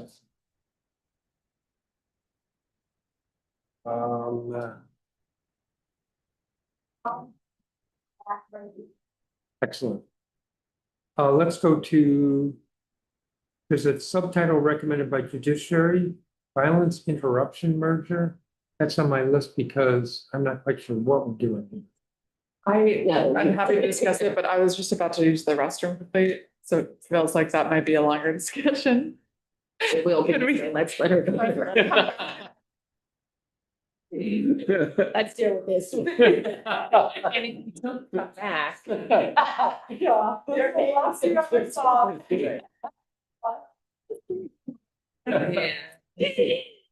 Way to step out in the middle. That's a.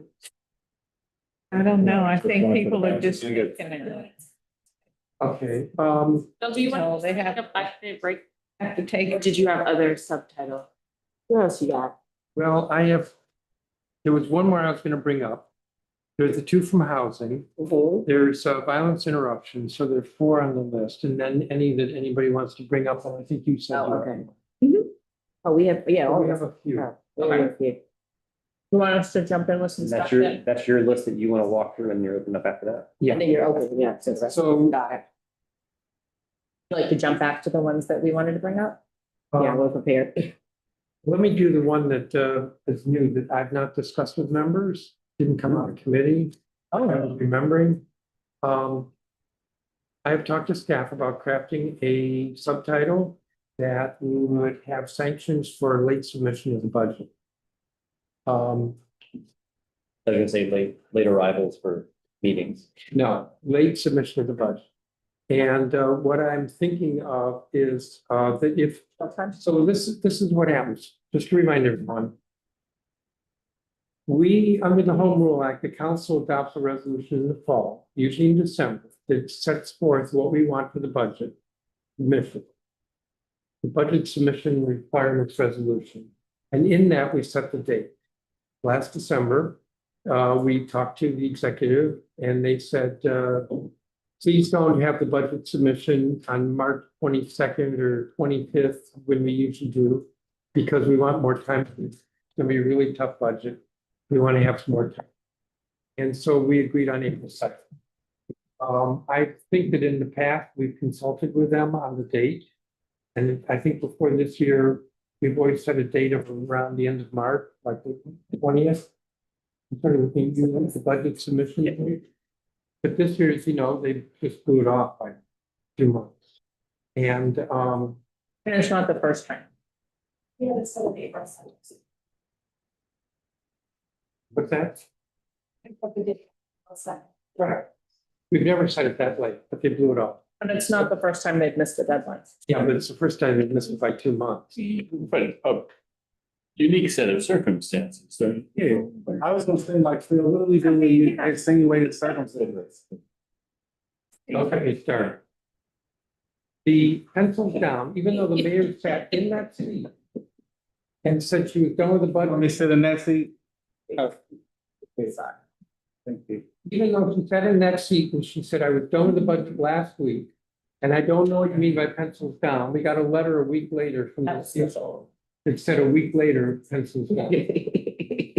She did not finish her work on the FY 26 budget. So. May.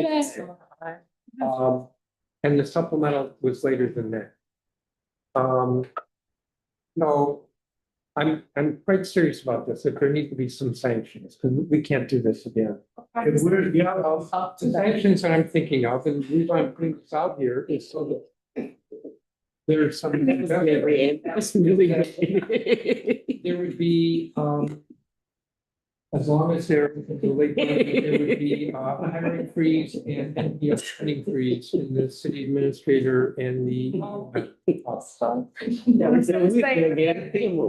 My committee currently, so I would really not be. Okay, you have to affect the whole government, not just a part of the government. So just say freezes across the board. If you want to, if we're that powerful, let us do that. We can do that kind of policy. And I would just add, and I mentioned do that in singular circumstances, I think we all peers, right? Real what? Peers. Elected Officials, exactly, like, you know, I think there's things that us as a body, the executive don't know what we're doing as a body, and sometimes we don't know exactly what the executive's doing, but I think it's a stretch or a reach to try to impose sanctions on a different branch of government. That's just my take on it. Our meetings are public. You know what we're doing. You know what we're doing. I feel very strongly about this. The inconvenience to the public and the disadvantage to the council has been enormous by the 2-month delay in the budget coming to us. And I feel very strongly, I would say I feel to the core, this could have been avoided, that the mayor did not take seriously our April 2nd deadline. We were promised it on we required it April 2nd. We were promised it a few days later. We were promised it a week later. We were promised it a week after that. I can't tell you how many different dates we were promised we would get it. And then when the mayor sat there and said she was done with the budget, and a week or two later, we get a letter from the mayor that says, not from the mayor, from the CFO that says, now she's done with the budget. Bill, but isn't that because of yeah, I get that. I'm just saying, isn't that because of the federal government? No, And we were trying to. no, I'm very clear on that. There was no contingency planning that I asked for in a meeting in the mayor's office with regard to the CR. No contingency planning until May with regard to the supplemental for this year. And she was not done with the FY26 budget, which was not affected by the CR. She was not done with that until May. Well, from my recollection, it was because of Brooke making the suggestion to bring. You said what? I mean, I hear you, Phil. I'm just trying to. Wait a minute, what suggestion by Brooke? So I understand that. What she said, bring a CFO. Single-handedly working on the budget. No. So, the idea for this came to me, let me just say, this isn't completely outrageous. It's outrageous at all, by the way, but somebody gave me an article from 10 years ago in California. Now there, the situation was a little different. We have a requirement, a deadline, and our deadline is we have to vote within 70 days, which we do. In California, they don't have that kind of deadline. And so there was written into the law, don't ask me how, that the legislators would not get paid for every day that they didn't have a budget. And they didn't get paid. I would just say, Phil, and then I'm done. Would you like it? I'm just playing devil's advocate if the executive imposed sanctions on the council for some reason or another. If we agreed that we would do something by April 2nd. I just asked it. That's okay. So I feel like for instance, here, we're like, there's a fairly unique set of circumstances that were going on. And I can appreciate the frustration, particularly at the end, in terms of they were working on one particular strategy that they thought was going to work and it didn't necessarily play out. But I think you're being kind there because I think. No, the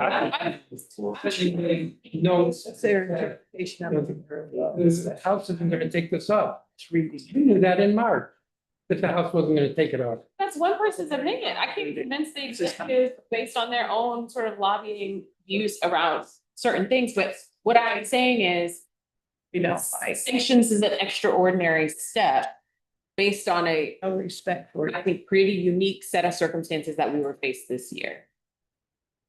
I think what the chairman is asking is how do we get compliance?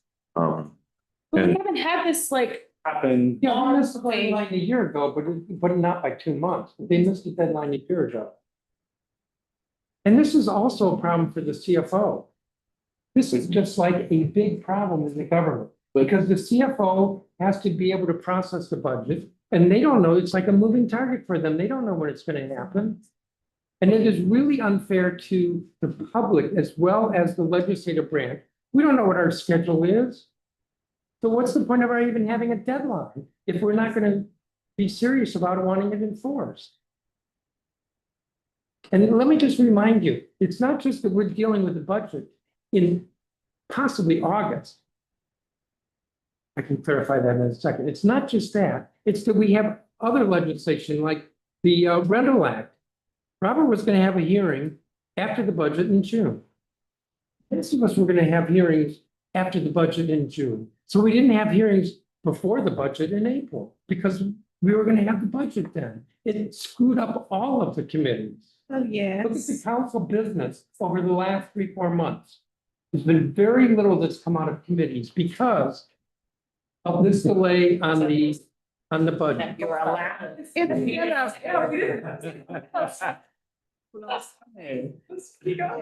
All of this has been screwed up. Everything has been screwed up. We have to. What are we gonna And I do? was, because I was still. Gonna have sanctions, so when we set a deadline, we mean it. Yeah, I think that's. I think you pass law. But that's what I'm proposing. Okay, so what exactly would? Can we do the hand thing You again? want us to? We keep them up, or I just, Folks came back in the room for their BSA subtitles. Get back up. Yeah, I think we should move on. I don't think Robert. this is a productive conversation, and I think we should talk about enforceability with them to honor agreements moving forward. I don't think we should sanction our own government. Ridiculous. We can't. You may just jump in. Or how's it? Yeah, please. I think I give a little more grace than you do at what I think were some very unique circumstances this spring. I do believe that there is supposed to be, in a healthy government, there is a healthy tension that exists between co-equal branches of government and executive and legislative branch. I'm concerned whenever it moves to an unhealthy tension, but no one should pretend there's not supposed to be a healthy tension that exists. We do, I mean, I think sanctions are not something that we should say no to. Like, there's an idea around how do you help hold different branches of government accountable? There's different ways, maybe the word sanctions just feels hard, but there's different ways that you create consequence for different branches of government based on what they're supposed to do. I think what you're hearing, or that's what I'm hearing, is that there's a healthy debate that could be had around what would be the appropriate consequence. I do believe when we say the budget needs to come in, the budget needs to come in. And I agree with you, our workload and legislative workload, our hands have been tied for the large part, in terms of being able to hold hearings and do a lot of the work that we normally be doing. This would be a very heavy legislative time right now, and that's lost, which kicks everything into the fall, which then kicks everything towards next year. It absolutely, for the rest of our council period, this has a ripple effect that will impact everything that happens for the next year and a half. But I do think you're hearing some pushback on perhaps it's the words of sanctions or what is the appropriate consequence. I don't think people would say there's no consequence to surviving law, and I don't think that we should say one branch of government just doesn't have to follow the law. But I do think there's maybe a healthy debate around what would be an appropriate consequence. I don't have a proposal on that, but I'm just trying to kind of hear the conversation and move it forward. Is that I think you're hearing a strong reaction from the standpoint of calling it sanctions, and maybe there's a different way to think about consequences. So I'll put it out, I appreciate the way you phrase it. And I put it out there because I'm open to suggestions. I have a suggestion. And I will say, I just got a note from the CFO's office that they're not 100% sure they can meet our timeline for the rental act markup on the 9th. This is a consequence of the budget, and that's a big consequence of that's a big problem, right? So it's not nothing. By the way, I need to meet that deadline. But but maybe what it is, because what we had here was conflicting stories about whether or not the budget was actually done and sent, what the cause of the delay was. And I think having the mayor come to a hearing just to give a public statement on where the budget is, what the delay is, so that we can all be on the same page. Even around this table, there's disagreement about why the budget was delayed. So certainly there's a lack of understanding from the public and whether it was necessary. So I think that is a fair, that's not a sanction. It's just, public accounting. And I think the mayor would want to avoid that. So it would incentivize, I think, information sharing and meeting the deadline. You lost me. What part? You started out by acknowledging that there's a serious problem. Yes, and there's also a discomfort with sanctions.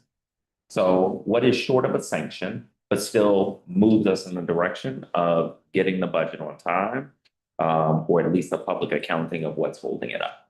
So if the mayor doesn't meet the deadline, she should come before the council and just say what the issue is public and how much longer it's going to take.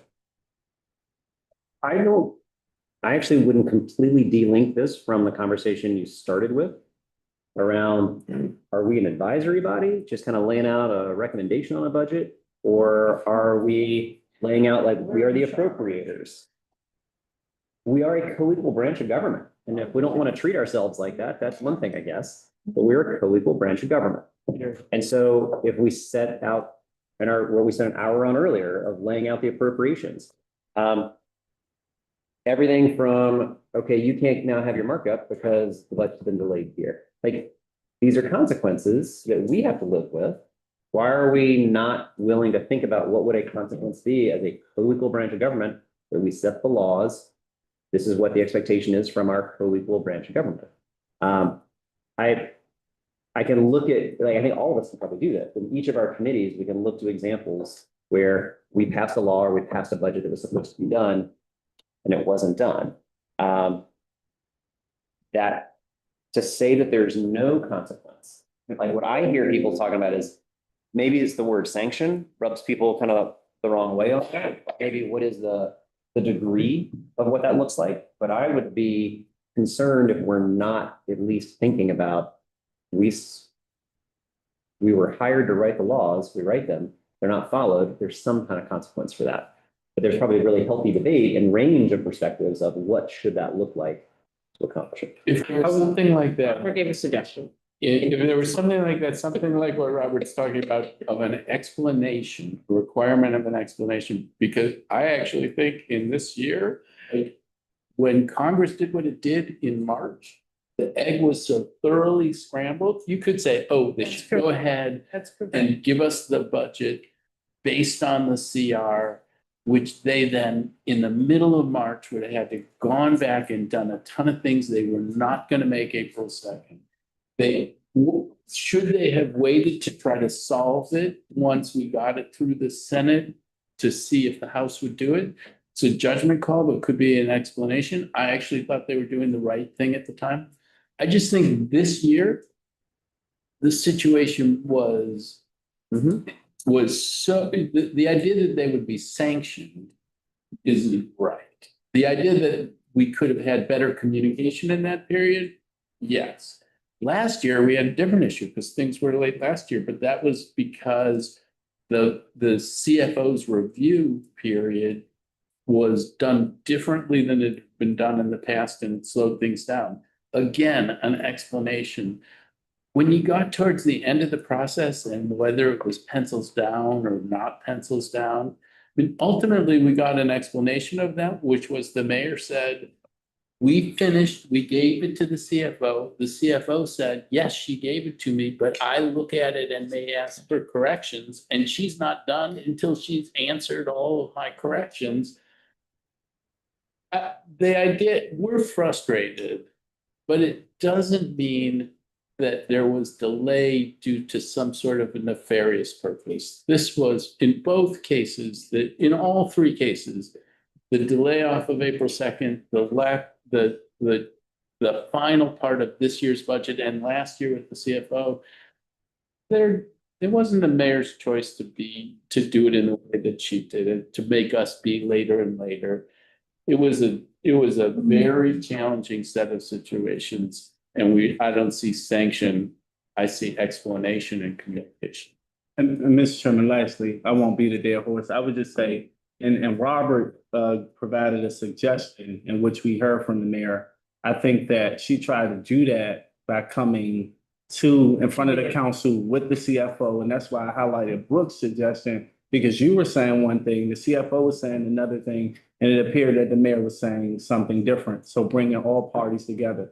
Furthermore, I think this is an overstretch or reach in authority, considering we are a strong form of government. If this was Alexandria, where the mayor reports to their city council, Yeah, city- that'd be something city completely manager. different. But if either one of us was around, if either one of us around this table were mayor, it will be just hearing that you're telling me the council, a body that I work with, right? You're going to sanction me because you don't know what I know, right? I'm figuring things out. I'm not just sitting on my fingers. And to Christina's earlier point, we had a strategy. We were in a precarious situation as a council because we wanted to move swiftly and get the CR matter fixed. But at the same time, we still we didn't know which way to move because of the lack of communication and coordination between the executive and the legislative branch. So all I'm saying is, I really think we should take those factors into consideration. Me personally, I do not support a sanction, but I just wanted to let you know where I came from.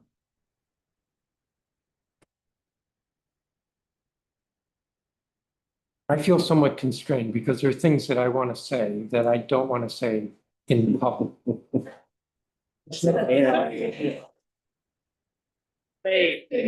Help. Food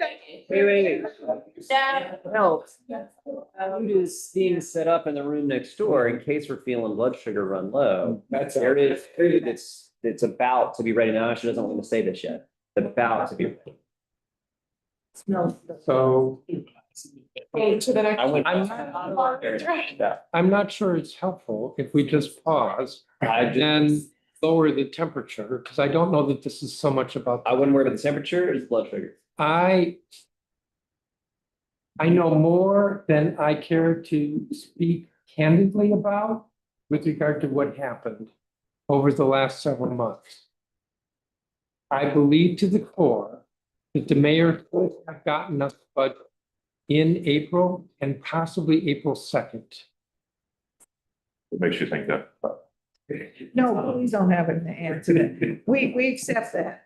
We accept that you know more and that there could have been a different set of results. We accept that. And we did get public explanations, and I don't buy the public explanations because I know what was happening. And what was happening was that our deadline of April 2nd was not taken seriously. It just wasn't. There were reasons why it couldn't be met. There were lots of reasons why it couldn't be met, but they weren't really good reasons. I don't know how else to say that without saying some things that I don't want to say publicly. And if we agree to a date, we should adhere to that date. And if we can't make that date, because I was told I'd have to go back and look at the correspondence. We knew they weren't going to make April 2nd because it was at 10 days beforehand that they had to be done. And we knew they weren't done 10 days before that. I think I wrote a letter to the mayor about that. I wrote actually a number of letters.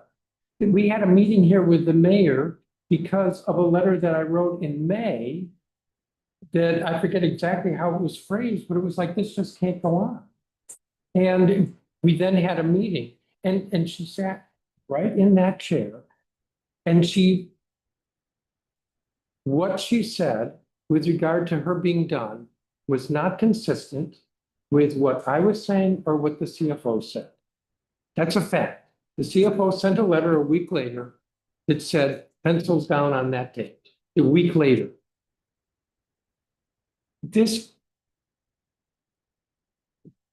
It didn't need to take 2 months, and our deadline was not respected, and it has totally messed us up.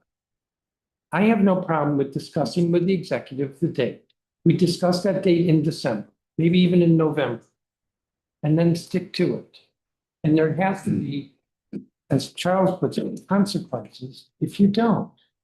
And it's not that I want to punish, it's that there needs to be some incentive to respect the date. So Zachary, if you don't meet the date, you can't get into your office. Or you won't get paid. In California, it was you don't get paid.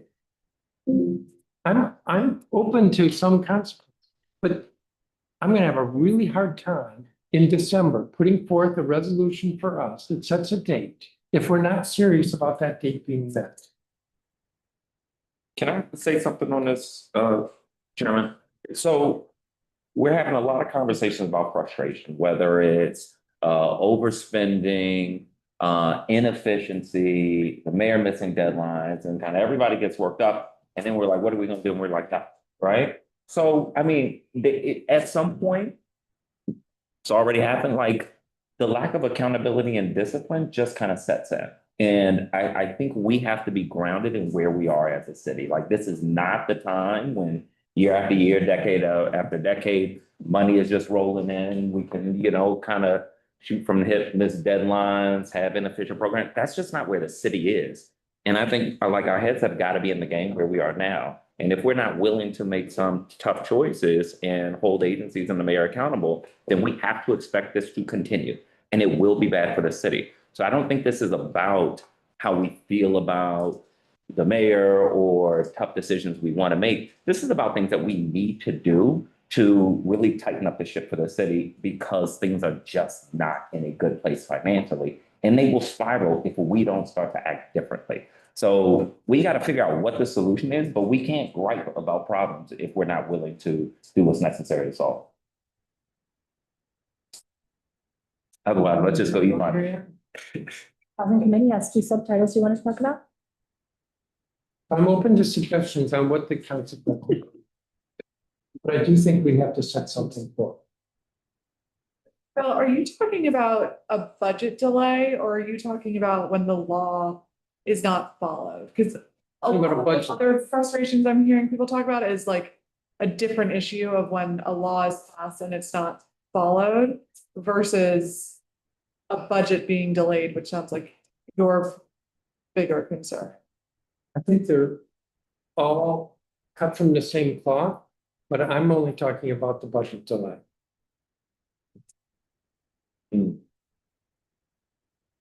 I mean, you were not here at the beginning, but we talked about the overspending and the lack of any rigor with regard to complying with the budget. We adopted, but we spent all this time adopting a budget, and there seems to be a great deal of disregard. Not just by the executive, but also by the CFO. I spoke to that earlier. It's all of the same cloth, but this is consequences for missing the budget deadline. So let me just remind you, committees put off a lot of work on legislation that they could have done in the months of March and April and May, because we were going to be dealing with the budget in April and May. Now that we're dealing with the budget, committees are having a hard time dealing with legislative matters. So our schedule's been all messed up. On top of that, we have the RFK proposal.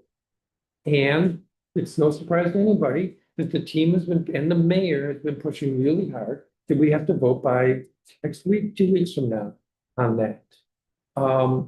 And that would not be so much of a problem if we'd gotten the budget April 2nd. We would have lots of time to deal with RFK in the month of June and July. Very true. And we have the prime bill that we spent hours. We spent hours on. Yeah. That we couldn't spend on the budget. And that's not a criticism. And we have TOPA that we're gonna spend hours on, that we won't be able to spend on. Yeah. Yeah. And that's just, I just want to remind The you. nature of the beast. We are. Say that, which is why. And Phil, I wasn't gonna raise this because it sounds too obnoxious, but that's why when the budget looked like it was gonna be delayed, I scheduled many hearings in April, understanding that maybe we'd have to cancel them if we did get the budget. But to keep the trains moving from our legislative perspective, from our committee. That's not to excuse the delay, but I don't want it to sound like, We were told no. we all stopped moving legislation. But I do think we should move on from this. I think we hear you that there needs to be some guardrails in place to make sure that timelines are honored. And I think everyone has spoken to their concerns and would we move on.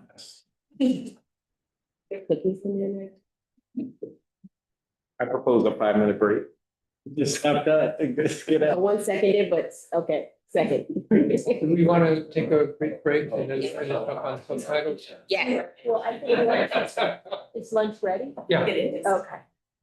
What's for lunch? How are we with break? I just want to say. Bless you. Can't wait for a third. I'm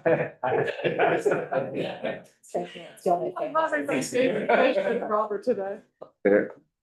Don't understand me, Robert. I know, Watching you with those shrimp. I know. I take a week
Why don't we resume?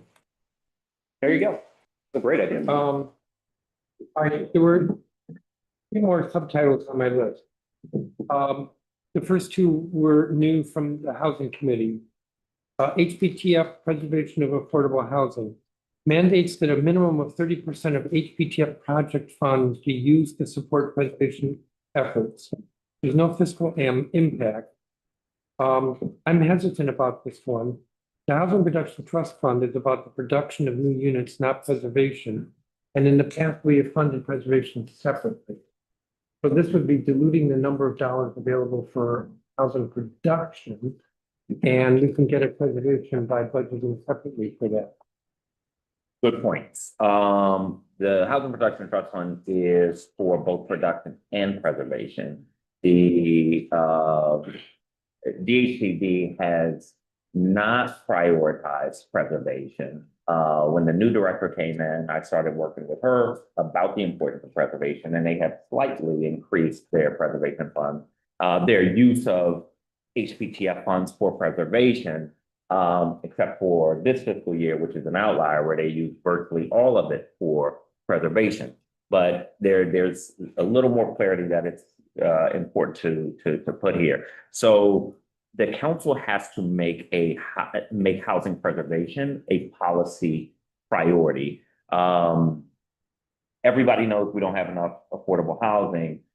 The pace at which we are losing housing because we're not focusing on preservation far exceeds the pace with which we are building new housing, and the new housing costs a lot more. So between the year 2000 and now, we've lost about half of our affordable housing units, from over 70,000 in 2000 to about 34,000 now. So we are losing affordable housing at a rapid pace. Add to that the fact that 87% of apartment buildings in DC were built before 1978. So about 50 years or older.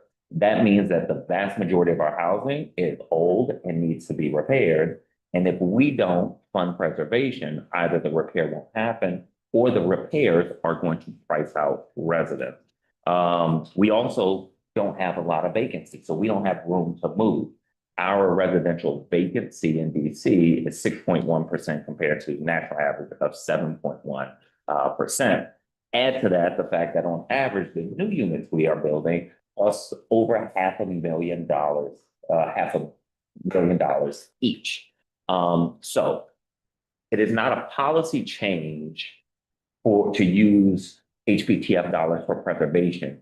It is a change in policy priorities to prioritize, to your earlier point, Chairman. We need to make sure we're running programs effectively. The most effective housing policy here is a focus on preservation, which is less sexy. You don't have a lot of groundbreakings, you don't have a lot of ribbon cutting, but that's how we preserve affordability.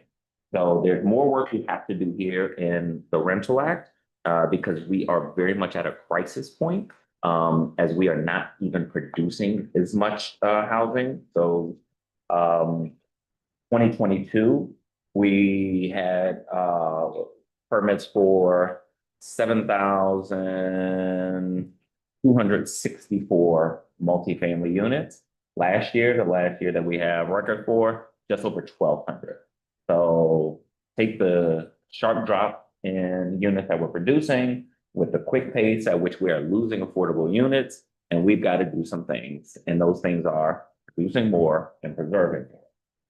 The other thing along with this is, and I'll get to this when we talk about citywide requests, we need to add $15 million to Housing Production Trust Fund because we need more both for preservation and production. But we must prioritize preservation. We haven't done it. We are suffering the consequences. So that's on that. Happy to take HPAP separately. Well, why not do what we did last year and the year before? We could put some dollars into housing preservation. I think last year, 2 years ago, we took money that the mayor had proposed for HPTF and we reduced that and then put it in the housing preservation line. So the housing preservation fund, which I did add $1 million to, because the mayor, I think he said zeroed it out or didn't add anything to it. I can't remember offhand. Doesn't have the same flexibility as preservation under the Housing Production Trust Fund. So that's a trade-off we can make. I mean, if you want to remove money from the trust fund and put it into the Housing Preservation Fund, I don't think that's the right call. That is a decision we could make. But I am suggesting unequivocally, the council needs to shift the city to a preservation priority policy. I would also note that this is in line with what the coalition has been recommending for some time. But they are right. So Which one? No. NHEC. Well, I don't want to be only me, but. Yeah. I think that. I would disagree if the statement is that we need to make preservation a higher priority than production. You We would need more, I would disagree with that. I think preservation is important. But we need more units. We yeah, need more units. yeah. So if we're losing units quicker than we can build them, that means if we need more units, we've got to focus on preservation. There's just no way around it. Yeah. Linda? I don't, honestly don't think we should be even having that conversation. I think we need both, right? It's a yes and, right? Not a either or, but in these budget realities, having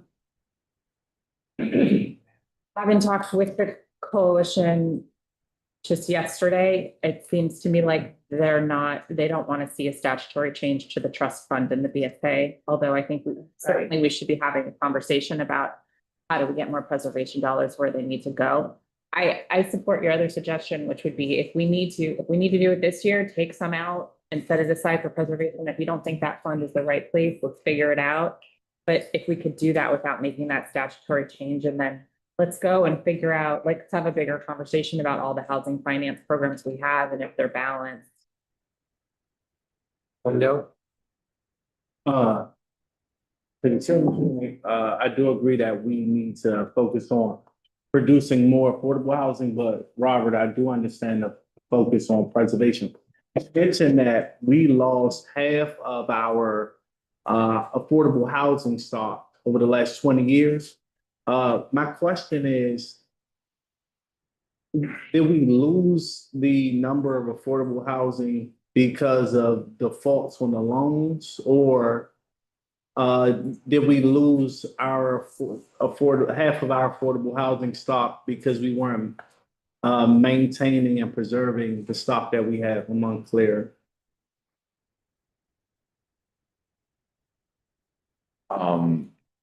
I can't say, I can't say offhand how we lost all of them, half of our housing immediately.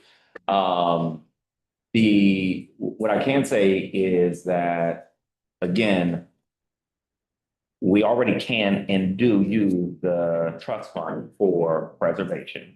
It just has not been a higher priority. I am suggesting we need to build more housing and we need to preserve housing.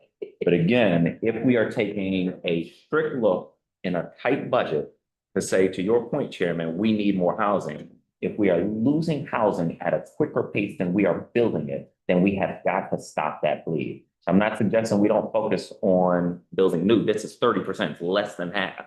So it's not swinging as far as it should, but it is starting to point us in the right direction without just kind of yanking us too quickly. But, as we talk about citywide priorities, what I suggest is we add $15 million to the trust fund, but keep the 30% requirement for preservation. The other thing I would say, the other issue with your recommendation, Chairman, which again is a terrible one of just putting the money in the Housing Preservation Fund, is the Housing Preservation Fund is strictly a loan. Whereas with the preservation funds and HPTF, it could be a loan or a grant, and we need to maintain some flexibility. Yeah, I think the issue for our community continues to be that we need more housing, period. And that is the impression across the country as a start.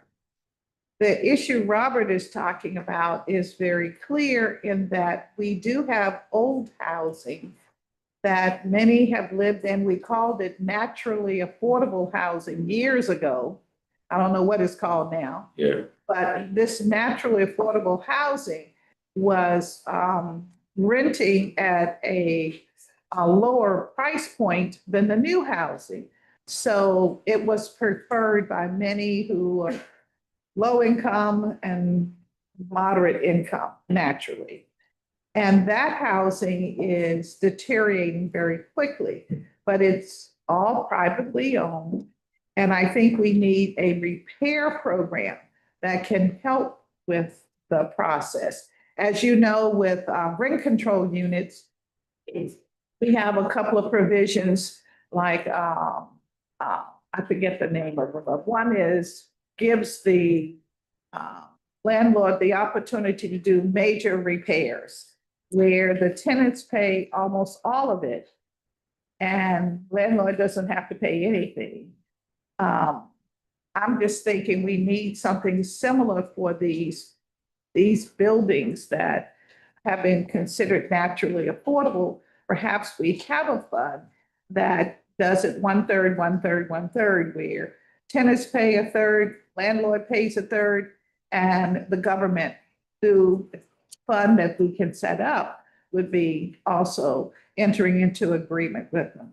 On the Housing Production Trust Fund, it is true, it's considered a grant, and it's considered a grant because you get it for 30 years. After 30 years, no one knows who you are, where you are.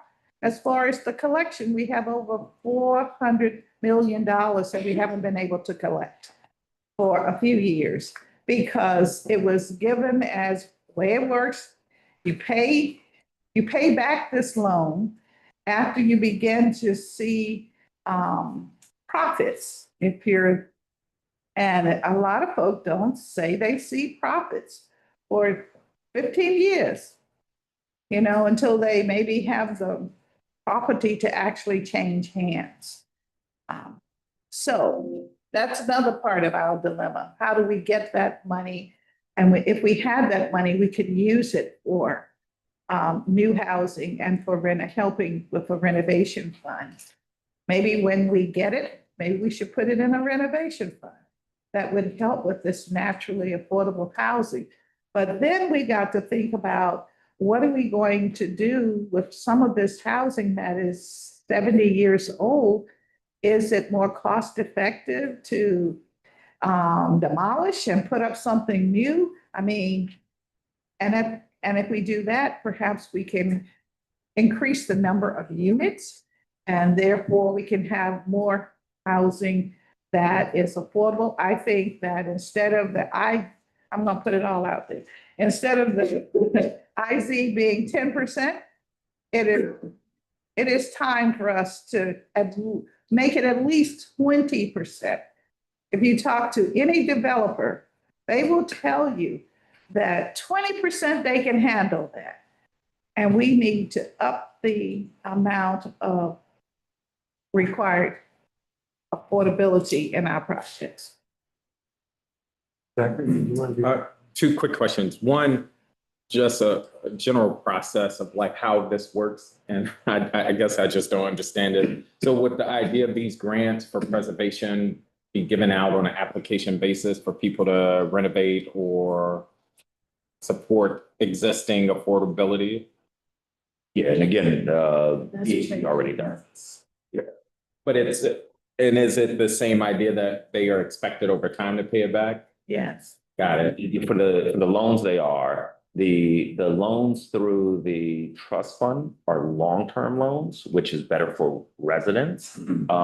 Whereas with the preservation fund, those are short-term loans. So, they serve a purpose, but that's the reason we put 1 million in there, but we're saying 30% of the housing sector trust fund. What was it before? The 30% change? They're just allowed to, but they. Oh, it was whatever they wanted. Whatever they want. And they were doing very little. The new director has been more open, so she started to do more preservation, but just still not a priority at all. and it has to shift. So I mean, And not to open up, and we can talk about this later, but I just know there is a lot of talk about TOPA and other things.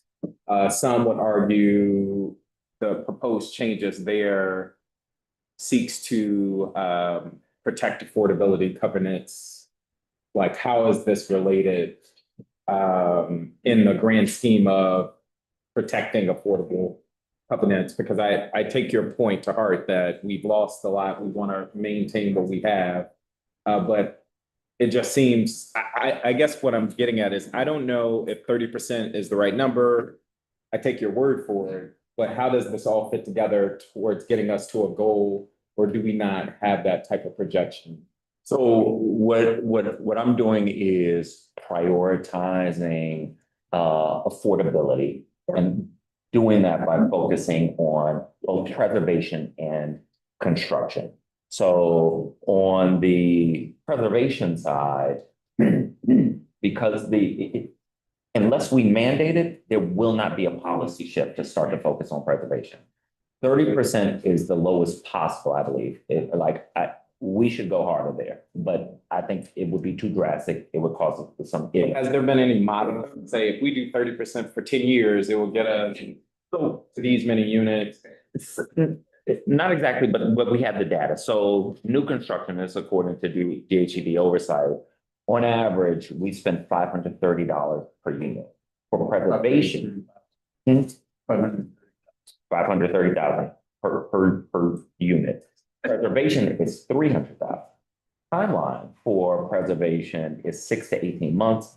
Timeline for new build is 3 to 5 years. So you're talking about both in terms of cost and speed. Preservation is the win. But I also recognize, as all of us do, we've got to keep producing housing. That's where some of the rental act stuff comes in. We have stopped producing housing. But our population is still growing and we have a low housing vacancy rate. So when you have a low housing vacancy rate, the population is growing and a substantial drop in new construction. That means if we do nothing, rents will go up sharply. So I spent a lot of time, and I don't want to get into too much rental act stuff, but I spent a lot of time talking to the people who produce the housing, saying open-ended, what do we need to do? Turns out, I'm proposing we make a change to TOPA in the early years where it is virtually never used. I mean, we're less than 4% of the time used in the first 15 years. That is to spur production. And 70% of the Housing Production Trust Fund will be focused on production. Now, preservation, we've got to also do that, which is where the 30% the Housing Production Trust Fund focus on preservation. So we're trying to do both in the best, most efficient, data-driven ways that we can find. Thanks. Yeah, I want to say I appreciate the committee's effort here, and I think based on your explanation, and I wholeheartedly agree that with Robert about earmarking 30% of HPTF for preservation. The mayor has used HPTF for production for years, which is, I think, another reason and why we should focus on preservation as well, is because I think it's a reason why so many tenants have not been able to make good use of their TOPA rights over the last several years as we talk about TOPA. Tenants who exercise their rights under TOPA often partner with developers who rely on HPTF funds to make good on promises made through development agreements. When HPTF is targeted solely at new productions, those really cannot be made good on.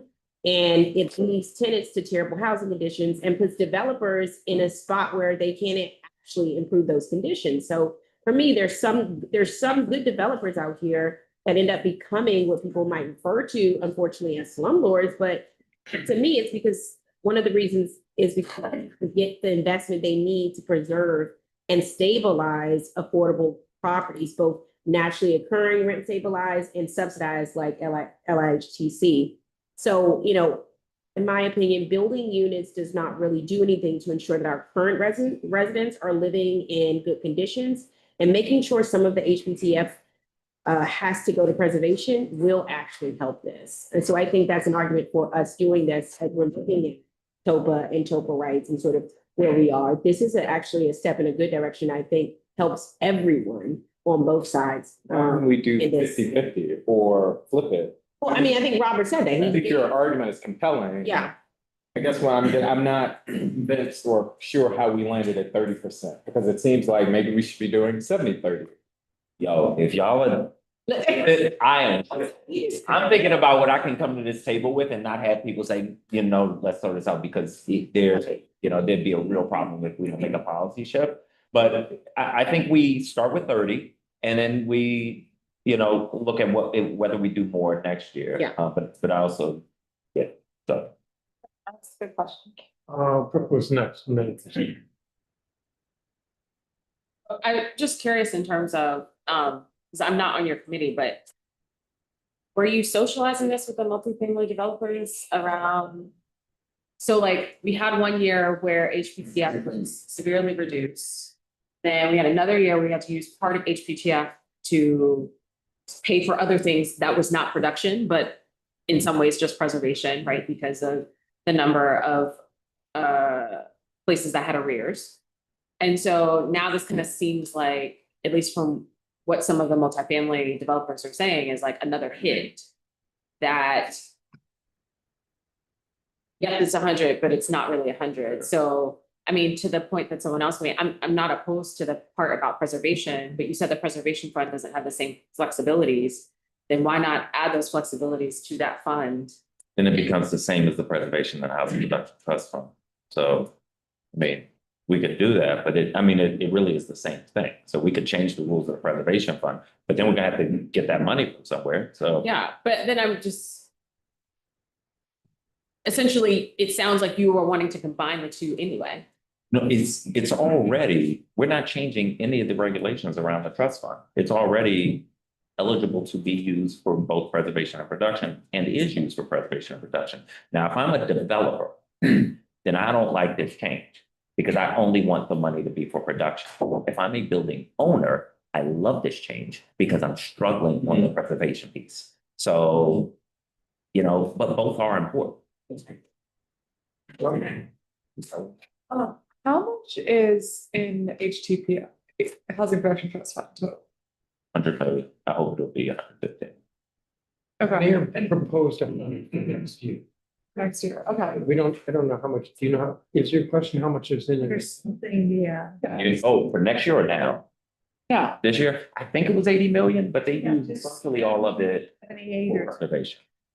they use all of it for preservation. Virtually all of it, because not exactly preservation, but preservation. So the buildings that had gotten trust fund dollars in the past that were struggling to maintain their buildings because of unpaid rent, they got the trust fund money this year. Yeah. Basically all of it. So that's my question and concern, I guess, is as I hear about the preservation need, I think that is very compelling, and I think it's good that you've been focused on preservation. I don't think it was talked about enough.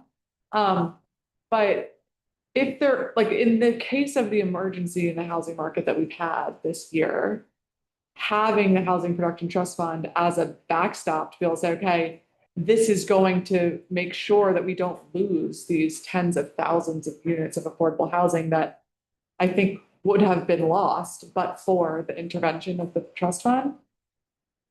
Are we tying our own hands behind our back to not give the trust fund that flexibility that if something like that were to happen next year, we've already essentially blocked 30% of the funding from being used for something that could be needed in an additional environment? So they made a switch this year that I supported, it's not ideal, but they weren't ideal circumstances, to use virtually all of the trust fund money for what I would sort of shorthand as preservation. They could do that again, but what they had not done outside of this year is ever prioritize in any real way preservation. So there's been a slight uptick from very little to a little bit more in the use for preservation. As we continue to hear from building owners, we are struggling to maintain our properties.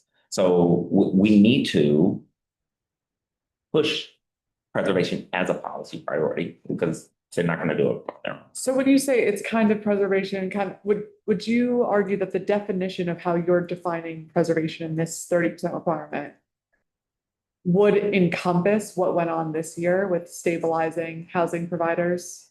Well, I'm not changing the definition of preservation under HPTF. I assume that it meets that definition, otherwise they would have had to come to us to use the money as they did this year. But I mean, is that your intention? When you say 30% has to be preservation, if next year the same thing happened again where the housing providers need to be stabilized, would that go against the 30% threshold? I'm not sure.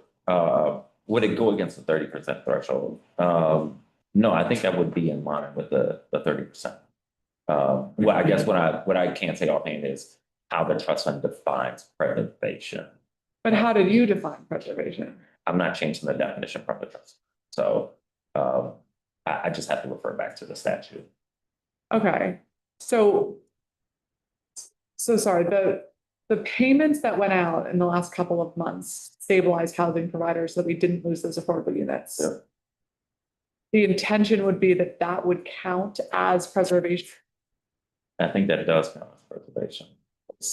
That's not, I hope that's not what they keep doing. Because there are other preservation needs. That's not real preservation. That's not the key priority. So I'm not trying to take away their flexibility to address an emergency. But what I am trying to do is have a 50, 60, 70-year-old building be able to be restored without a sharp rise in the rents and the people who like we have to do that. And so we can't just, we can't keep throwing all our money at new buildings, whether it's new construction or what they, I think, had to do this year, which is kind of shore up buildings that were recently built. I really want us focused on those 50, 60, 70-year-old buildings. I think it's a compelling argument, Robert. We get our money back if they get caught up in OAG. What do you mean?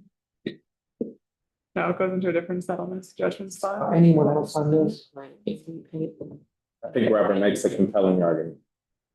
I agree with that. I can't tell you both. No, it's separate. Yeah, I'm not sure I agree, but I'll think about one. And I asked about a different housing subtitle. Yes. Or which was your next? The next one was HPTF. Yeah. HPAP. Yeah. Okay, mine was similar on EPAP. So that's the third one. So I'm gonna do HPAP and then EHAP. Does that work? Yeah. All right, so HPAP, as I'm sure a lot of you heard from constituents around this time last year, folks were pissed. The agency changed the program. I mean, literally in the middle of the year, they switched from what was a first come, first served model to a lottery. And changing in the middle year was disruptive, but now they want to keep the lottery. The realtors and home buyers, potential home buyers are all telling us this doesn't work because it's not predictable. So if I'm in the market for a new home and I apply in early October, I know that I'm likely to get approved. And if I apply in July, I know I'm likely out of money. But their lottery system, you have no idea whether or not you're likely to be approved, which means you can't really be in the housing market. You know, you can't be in the home market. And so we work with the realtors and all of them said, please go back to how it was. So we are requiring DHE to go back to how they operated the Housing Production Trust Fund. Historically, we are allowing HPAP applicants who complete the housing counseling to remain eligible for in the 2 years instead of just 1 year, because if you go through it, like, why do you have to do it again the next year if you don't get, and when the fund runs out of money every year, right? So it streamlines that process.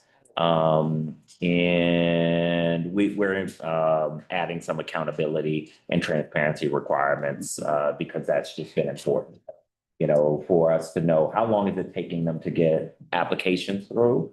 We have 2 providers that run HPAP. I want to know for each of them, is there a difference in their timeline And that'll help inform us as to whether or not there are other things we need to tighten up, or whether we at any point need to look at different providers to run HPAP, because they have changed over time. So that's. You say more about what, when you said with the lottery, it's hard to be in the market. And that you're trying to move away from the lottery system that they imposed because they were running out of money. No, they're gonna run out of money regardless. I'm moving away from the lottery process because if I want to buy a home, then what I'm gonna do right now, what I'm gonna do is I'm gonna make sure I'm in the HPAP line at the beginning of October.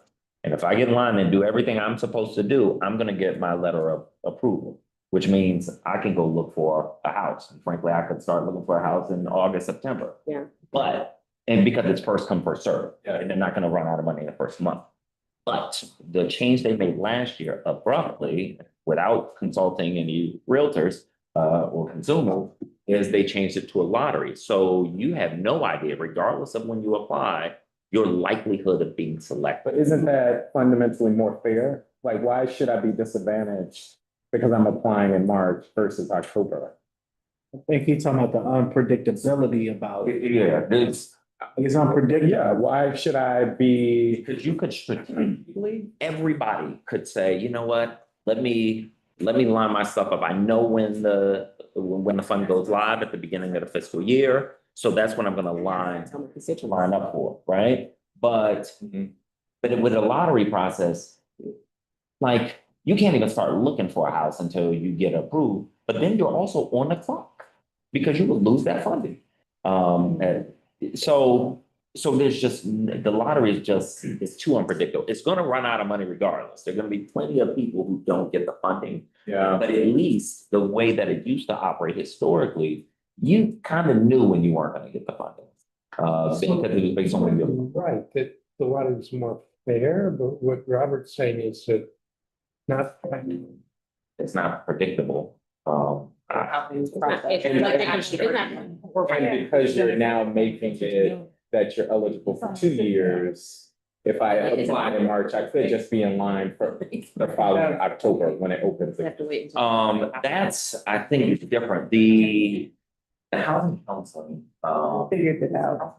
it's the 2 years, is that related to how long you hold your, Because this is similar to ERAS.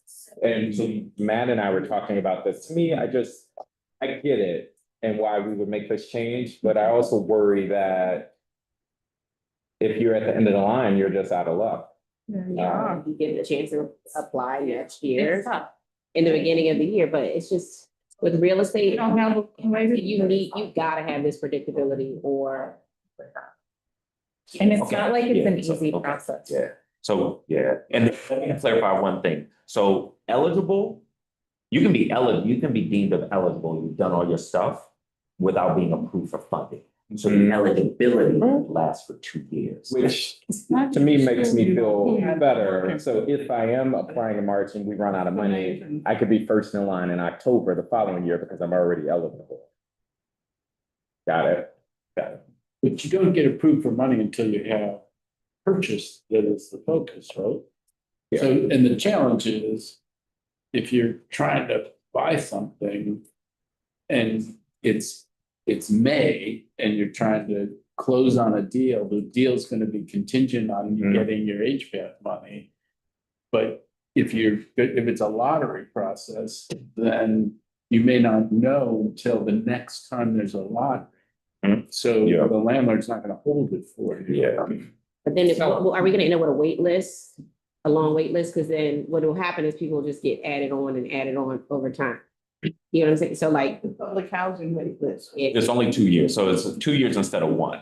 Just because to make people go through, I went through the HVAC, I didn't end up using HVAC, but I went through the entire, I got, deemed eligible. But it's arduous, and then you have to go to like a training and all that, like, yeah. Okay. So, the reason why I had this on my list to bring up here is because,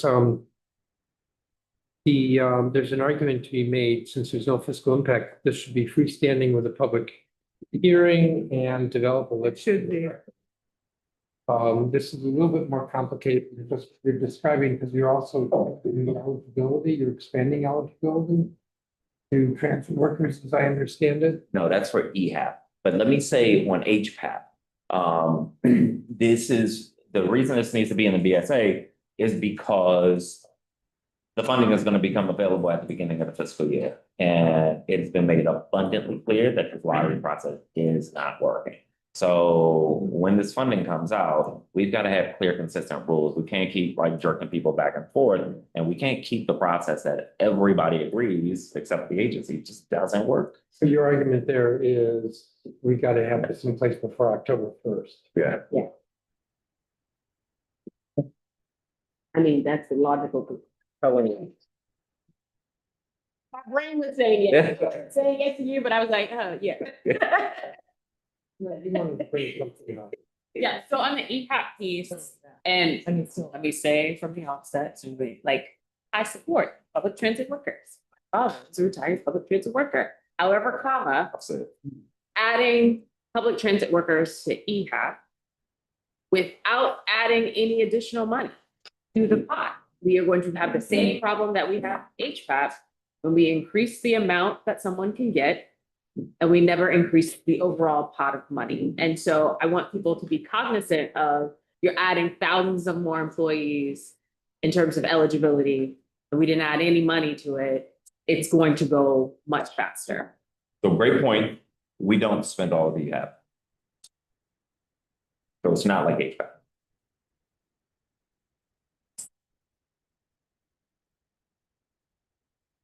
Anything else? Can we ask any question about housing sometimes? I mean, this is a legitimate concern, and I raise the same concern, so. I mean, they do use EHAP to backfill HPAP when HPAP runs out. But we don't spend down EHAP there. I'm gonna move on. Please. And a question, are we being able to ask about other housing subtitles? So we're doing, I had a question about the housing and downtown program. About sort of why the housing committee kept provision allowing the mayor to have so much discretion over determining future designations. I suppose. Question.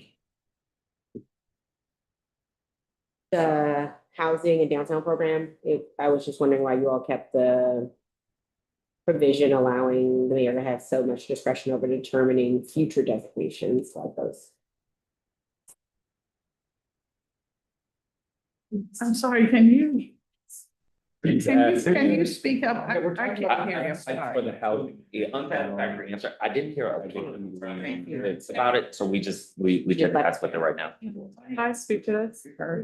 I think what we've seen over the last couple of years is that there has been a lot of interest in the program, but when there is an applicant that's just outside the boundary, we don't want to have to, the DemPed shouldn't have to come back here to like renegotiate and pass another bill when there is a project that could be building more units that is like just outside. So at least from my perspective of the slightly expanded eligibility, even if it means that it's just outside the traditional CBD, is still aligned with the intention to bring more housing and make sure that projects can pencil out.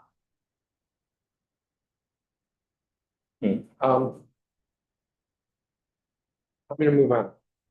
The last on my list is from judiciary, the violence interruption merger. So I don't know where we are with this, but my understanding is that subtitle remained in your report. And so what are we doing? Okay, so I have long believed that we should merge our violence interruption programs. This was part of a bill that Kenyon introduced a year and a half ago that we had a hearing on. We also shared publicly as part of PCC an outline for how that would look. We've had hearings on this. We've had lots of community meetings on this. So this is not a kind of new, untested idea. As we were going through the committee process and evaluating both the OAG program and the ONCE program, our committee felt like OAG was doing a better job. getting the money out the door. We met with the grantees, the violence interrupters. There are a lot of concerns about ones with contracting, with response, with follow through and follow up training. And so we decided initially that in merging them, they should be given to Cure the Streets. The mayor's budget proposal had zeroed out Cure the Streets.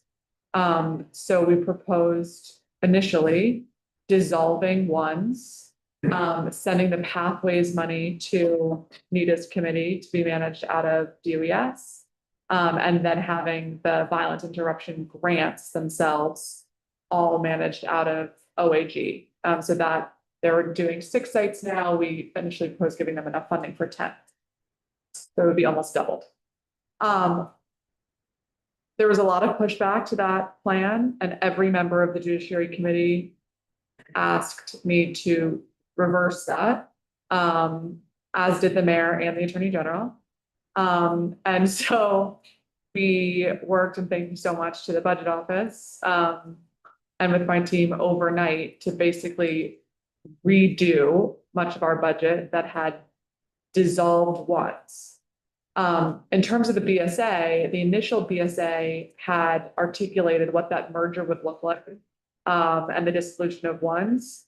So we ultimately passed the budget. We struck that BSA. The only thing that remained as it relates to VI, the BSA, is that we had already transferred the pathways money to SEAL, and Anita's committee markup had already passed.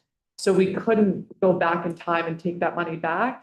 But our intention as a committee was to reconstitute ones and get that money back once, now that the budget is before all of us, to put pathways back into ones.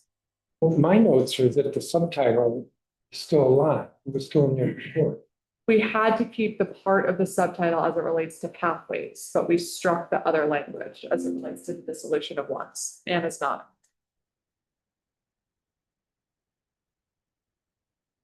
But what does the subtitle do? The subtitle transfers pathways to the Committee of Executive Labor, and our intention is for that to come back into ones. In which case we would not need the subtitle. But we don't need a subtitle to transfer money. Correct, but we because Anita's committee markup had already passed when we changed this strategy, we had to keep the pathways shift in place. We were advised. So that's why we kept it there in committee, but our intention, all of our committee members' intention, is for the pathways funding to be moved back into ones.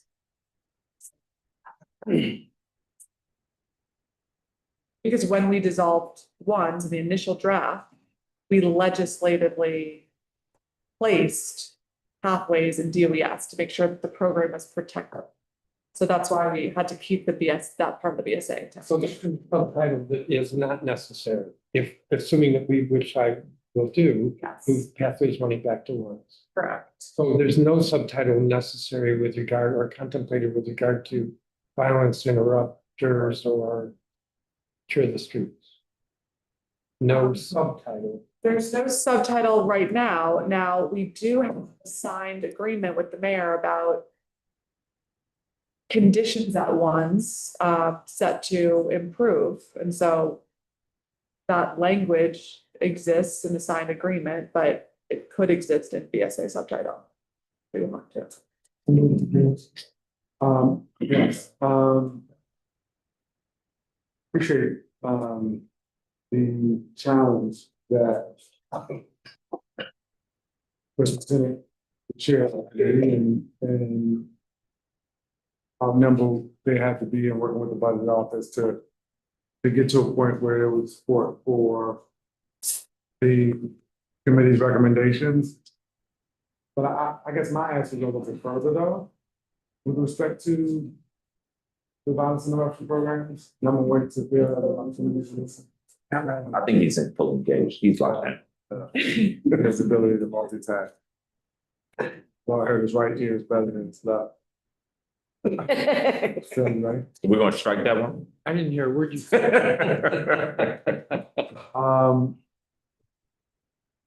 You want to say it, if there's a question to me, you want to say it again? Pathways needs to come back to the ones off, funding needs to come back, but what has not been, I don't think, unless it's been like subsequent to our recommendations, the district committee's recommendations, you vote. The issue with the attorney general and the 6 programs that the office administers through Cure the Streets, which is essentially Cure the Violence model, Cure Violence model. There's 6 programs that they have the capacity to continue to administer, that they would want to continue to administer, that they don't have the funding to administer that. I'm asking that as a council, we prioritize restoring the funding for that. Those programs. I'm asking to add 2 to that. I would want to hear from the Office of the Attorney General that they have the capacity and the ability to do more than the 6 that they have requested. And that they have identified that those sites are 2 sites that make sense for the program. I haven't yet, I haven't yet. And I would also still lingering to me, and I know this is an issue for me. I do think ultimately the hospital-based violence prevention and intervention programs need to reside with the Office of Neighborhood Safety and Engagement. I don't think that day is today. And I think before that transition happens, there needs to be support in the community where these programs are being administered successfully today. And I think there's a process that perhaps the committee could hold hearings and work toward getting that sort of support. But I do think ultimately it should be housed in the lunch program. But right now, I don't think it's the time to do that without first getting the buy-in of people who do the work. Is that the hospital-based or the cure? Hospital-based. Where's hospital-based right now? It is. OVSJP. OVSJP is the committee in the one's office. Yeah, I agree. In the one's office. And it doesn't need to be there yet, it needs to be there ultimately. And I believe, which what Brooke said, that the programs should be merged. Yep. But I think it needs to be done in a way that brings everybody along. And ultimately, to be candid, this really only works if when you have a willing executive who has bought into the market and supports with the level of fidelity, the work that's happening. And when you see that as the case in different jurisdictions, pick your city where this work is happening, Baltimore, Chicago, Boston, Oakland, Richmond, California. The evidence and the data say and support that these programs work. And we need that to be the case here. So I appreciate that you did work out the agreement with the executive. I think it probably needs to go a little farther. But I think it's a great starting point because my concern with it resting, with these programs being in the Office of Attorney General, despite the successes that they've had with the Cure Violence model, is that they don't have the resources with all the sister agencies. So they do a good job of, getting out in the streets, identifying those at the highest risk of committing violence or being victims, intervene, get them to put their guns down, but they struggle with handing them off. They don't even have an MOU with the PAPS program for seats on the PAPS program, right? And so that coordination needs to happen in the executive. Ultimately, this program should rest within the Office of Neighborhood Safety and Engagement with a level of independence to be able to do the work without political interference. But also, and this is where I think we got to be thoughtful as a council, because having previously been a ward member, I know the pressure that we get to respond to violence and say we need a site here, here, and here. But I think we need to be more disciplined in how we follow the data on these programs. We need to have the data. And frankly, it needs to be more of a measure with what data is being collected, how it's being tracked, and the training that occurs throughout across this program. So I think ultimately it should be merged. at the ultimate seeking engagement. I think we need a greater commitment from the executive to implement these programs as they were designed. And until that point, the work that's happening with Cure the Streets needs to continue, fully funded. And the work that OVSJG is doing with the hospital-based hospital for continue fully funded there. Working toward the ultimate. Bill? I think Charles wanted, he was saying, if you want to. No, I'm, I think we've been talking about a merger for a number of years, and that has been difficult and slow going. Some of that was related to political problems between the previous attorney general and the executive, just could not find their way to even having a conversation, to a lot of other structural challenges. I do want to respectfully push back. You've said it both publicly in the media and here that the committee asked you to do this. I'm only going to speak for myself. I did not ask for you to do this. This was your proposal. I also don't think we should call this a merger because it's not. The funds aren't there for Cure the Streets. And so it's not a merger. To be fair, the mayor is the one who took the funding away from the attorney general and Cure the Streets. So that's not a recommendation that came from the committee. That is a realization that the mayor took those funds away and that we are stuck trying to figure that out. I think that we've got to have as a council-wide priority, restoring the funds for Cure the Street. The Pathways program now has $2 million less in it. I think that's not good. I think we've got to restore that. I argued this during the committee markup, and I appreciate you saying it here too, Kenyon. The hospital-based violence intervention program should not be at the one's office. It needs to be at OVSJG. But we've heard from all the programs as well. Howard, Cedar Hill, everybody has already contacted us saying it needs to be at OVSJG. So I think that there is still a lot of work to do, probably that is separate in addition to the BSA. And we're trying to focus just on the BSA, but I think this is one of those areas where I would wager you're going to hear from most of us. If we talk about council-wide priorities, this is a really big one of making sure we find and restore the fund of these different pieces. But I also think we should stop using the phrasing merger right now, because this is not a merger. So it doesn't have the funding associated with it. But I think there's a huge value and need to continue Cure the Streets at the AG's office. Anita?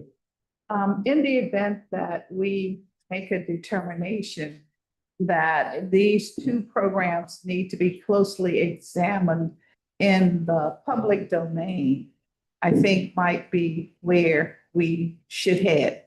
I think it's very complicated. We have programs in certain parts of the city that are working that may or may not be funded at this moment. That's just my bird's eye view. I wanted to speak to the issue of the monies that came to the committee. And I am very supportive of the violence interruption work that the so-called Pathways crew were doing. And I think that they somewhat like it.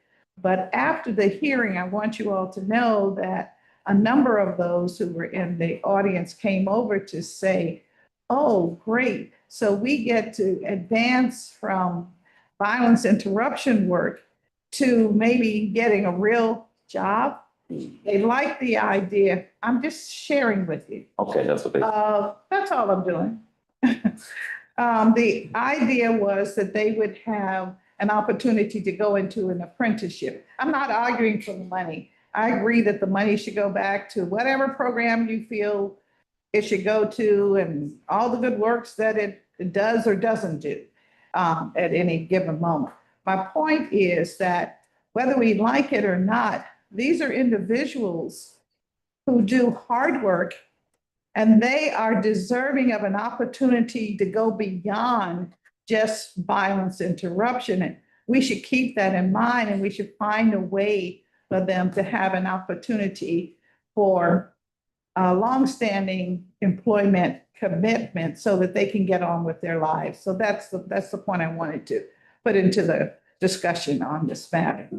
I apologize for my reaction, Anita. It was, when you say real jobs, I was like, oh, no, they're going to hear it. But you are right. I hear that from them too. They want to move into other jobs, right? And I think that's important.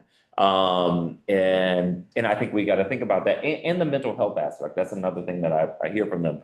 On what we do now, I'm trying to figure out how we pull these threads together because I agree with what I think Kenyon said. I think the Cure the Streets model is sort of proven, it's working. It does require the buy-in from the executive, but hasn't. And we need to merge the programs because it just doesn't make any logical sense to have two programs. But I haven't heard the AG fighting to keep them under his umbrella. I think they want to keep the Cure model. So like, the buy-in from the executive is tougher, but how do we keep the Cure model and consolidate the two programs? Like what would it take to do that? Is that in the realm of possibilities? I think there needs to be a real transition. Like, I mean, there has to be, like, we can't just do it. Like, there has to be like a plan. Like, Yeah. we just need a real transition. I mean, there is a plan. It has been socialized and circulated and something that we've worked on for over a year. I will say there were some sticking points with the plan that we couldn't get everybody to agreement on. One of them is that the Attorney General would like to be basically in dual control of the program for a period of a year or two. I don't think that makes sense in our system of government. I think we need to rip the Band-Aid off. So like, we've been talking about this as a city for 7 years, that we should merge these programs. And I'm just presenting a proposal to do so. If that's not where people want to go, that's fine. But I'm not satisfied with where the status quo is. And so this is just an idea. This is a program that's important to everyone. And I am just one person and I'm trying to come up with something that could pass out of committee. I hear you, Charles, about what was asked and what not. Every committee member said that they would not support the committee report or how we had it. And I said the only way to do that is to put back together ones, taking away all the enhancements that I had given, because the budget office wouldn't certify anything else overnight. So I gave up all of my other priorities to do this. So that's what I mean when I say every judiciary committee asked me to do this. Not that you all asked, we don't want to support Cure, but those were the options on the table. And I tried to make that clear to everybody. Yes, I do think that a transition is going to be challenging. It's always going to be challenging, but I keep hearing everybody say, even around this table right now, we should merge the programs. We should merge the programs. So let's merge the programs. Like, here's the proposal. What was it? Was it a deal breaker? If we have OAG like a part of it as a transition period, I think you said that was something, I don't think that's a bad idea. Like, so we wrote them into a transition team set to meet for 2 or 3 years, that we have the mayor, the attorney general, the chair of the judiciary committee, and designees that we all appoint. So like, I could appoint someone who is a violence interruption. Okay, something like that. OAG could appoint someone who gets a Cure grant, like someone could. I guess we just need the things that the OAG program does good. We need ones to start doing good, right? So the grant making, the grant selection, the grant criteria, those were things OAG did really good. And then they did good over like collecting, like requiring and collecting consistent data and things of that nature. So I understand why, right. To the memorandum with the mayor that we've signed. Got it. All of that's written in the adherence to an evidence-based model, which could be Cure, but it doesn't have to be Cure, but it has to be evidence-based. Yeah. Which, guys, means from our perspective that I can't say, excuse me, ones, you have to open a VI location in Ward 2 downtown. They have to follow the data, to Kenyon's point. That's right. And Problem that's is gonna the look data different from our is- perspective too. We have to. Rhetorical versus specific, But and I it's also- just want to say that. It's also like, and I'm not gonna inflate tuition for this summer, because I'm also guilty of doing it. But like, it's also like, every business quarter doesn't need a main street. Right, like, It's like. very similar to that. That's People right. Diagnose, collect information and determine what best suits the challenges confronted with the violence that we're seeing across the district of Columbia, because what might be the case for Petworth may not be the case for Langston Terrace or Benning Terrace, right? And to your point, if we don't have the data, we have to make sure that we get it. And then we also have to decide what you do in the interim to stem the violence that's occurring in different places. Now, I want to say this because I think it's very important. Two things. I don't believe that a violence interruption program should be in a prosecutor's office. These relationships and these programs are built on trust. And while the OAG has administered this program with a level of success, ultimately, it should not be housed in a law enforcement agency in the way that it is now. This was started back in 2018 as a pilot, and it's still going on all these years later. And I don't want to speak for the Attorney General, but I think he agrees that the program should not, on a permanent basis, be housed within the Attorney General's office. And I appreciate the efforts that you've already made to put together an entity that can help with the transition. I think it's a matter of like just really continuing the oversight and pushing the executive to get there, maybe a little sooner than we'd like, but taking the good pieces from what the work that the OAG is doing and the good pieces from the work the one's office doing, because the Pathways program is, I think, perhaps a blind spot within the Office of Neighborhood Safety and Engagement. As I've said before, it's not just a jobs program. It's a program that's about changing behavior of individuals who, I think without fail, come to that program with a lot of trauma and not as much experience in the workforce. And they get trauma-informed counseling, they get, if they need it, support with transportation, food, and they get subsidized employment with the goal of permanent. Yes. Right, and so I thought it was worth saying that the program should not permanently be housed within the Office of the Attorney General. I agree. So, Good. Thank you, everybody. I did get a chance to talk to the Attorney General yesterday about this, and I think he is ready to let the CURE program go to its transition. I think we can continue working out the finer details of what that looks like, but one of the things that I don't want to leave on the table here is that there were, 10 CURE teams before this budget came to us, and now 6 have been restored.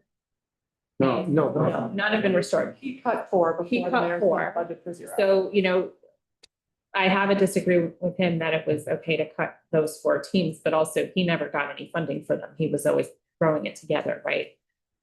We may not need to restore all of them, but there is evidence of success and evidence of need for that wards 1 and 4 CURE team that has been cut. It is currently very actively working to mitigate ongoing beefs in R2 wards and beyond.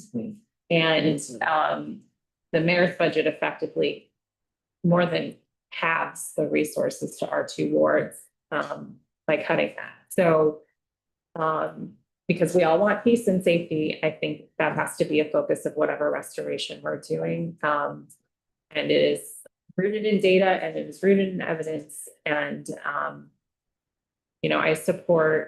I reluctantly support the idea of moving the CURE program over to ones, because I think that is probably what we need to do right now. I also support the idea of the creation of an independent entity. And I think that, HFIP needs to be with OVSJG for the time being, pathways with, ones. And I'm very grateful for the work that you're doing and planning to do on oversight as all of this gets implemented, because it's not easy. And we haven't had a willing partner, and I think that's been a huge problem, as others have said. So I think it is going to continue to be on the council to get these programs implemented with fidelity, until we have a different mayor. Until what? We have a different mayor. I just listen, so yeah, I want to echo what has been said, because people keep being like, we gotta be clear, ward members can't be just asking for, it's like, okay, first and foremost, the ward members have asked for violence interruption and has been based on data and based on facts. And that's from being on the actual ground. Me and Brianne are being penalized because we don't have any Spanish speaking VIs in the network.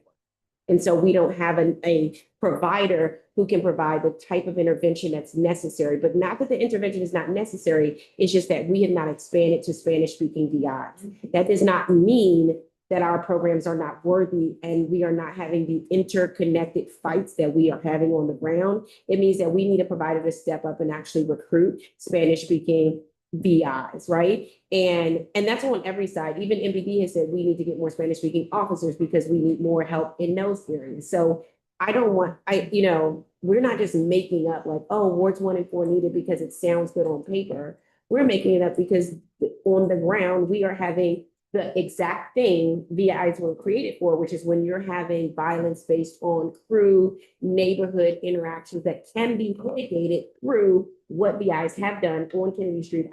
It has happened where they've done ceasefires between neighboring crews that have not, knock on wood, been battling with each other since VIs came in and did the ceasefires, did the work they did, and got them through pathways, got them jobs. They are working in DC government all around right now. People who you would think could not have done that, changed their life through pathways because they changed behaviors and attitudes of those individuals and got them really good government jobs. And now they're doing great. And that's the work we want to be doing. So I just want to note that when we're fighting for additional, when ward members are fighting for it, it is not like anecdotal, it's not like rhetoric, it's based.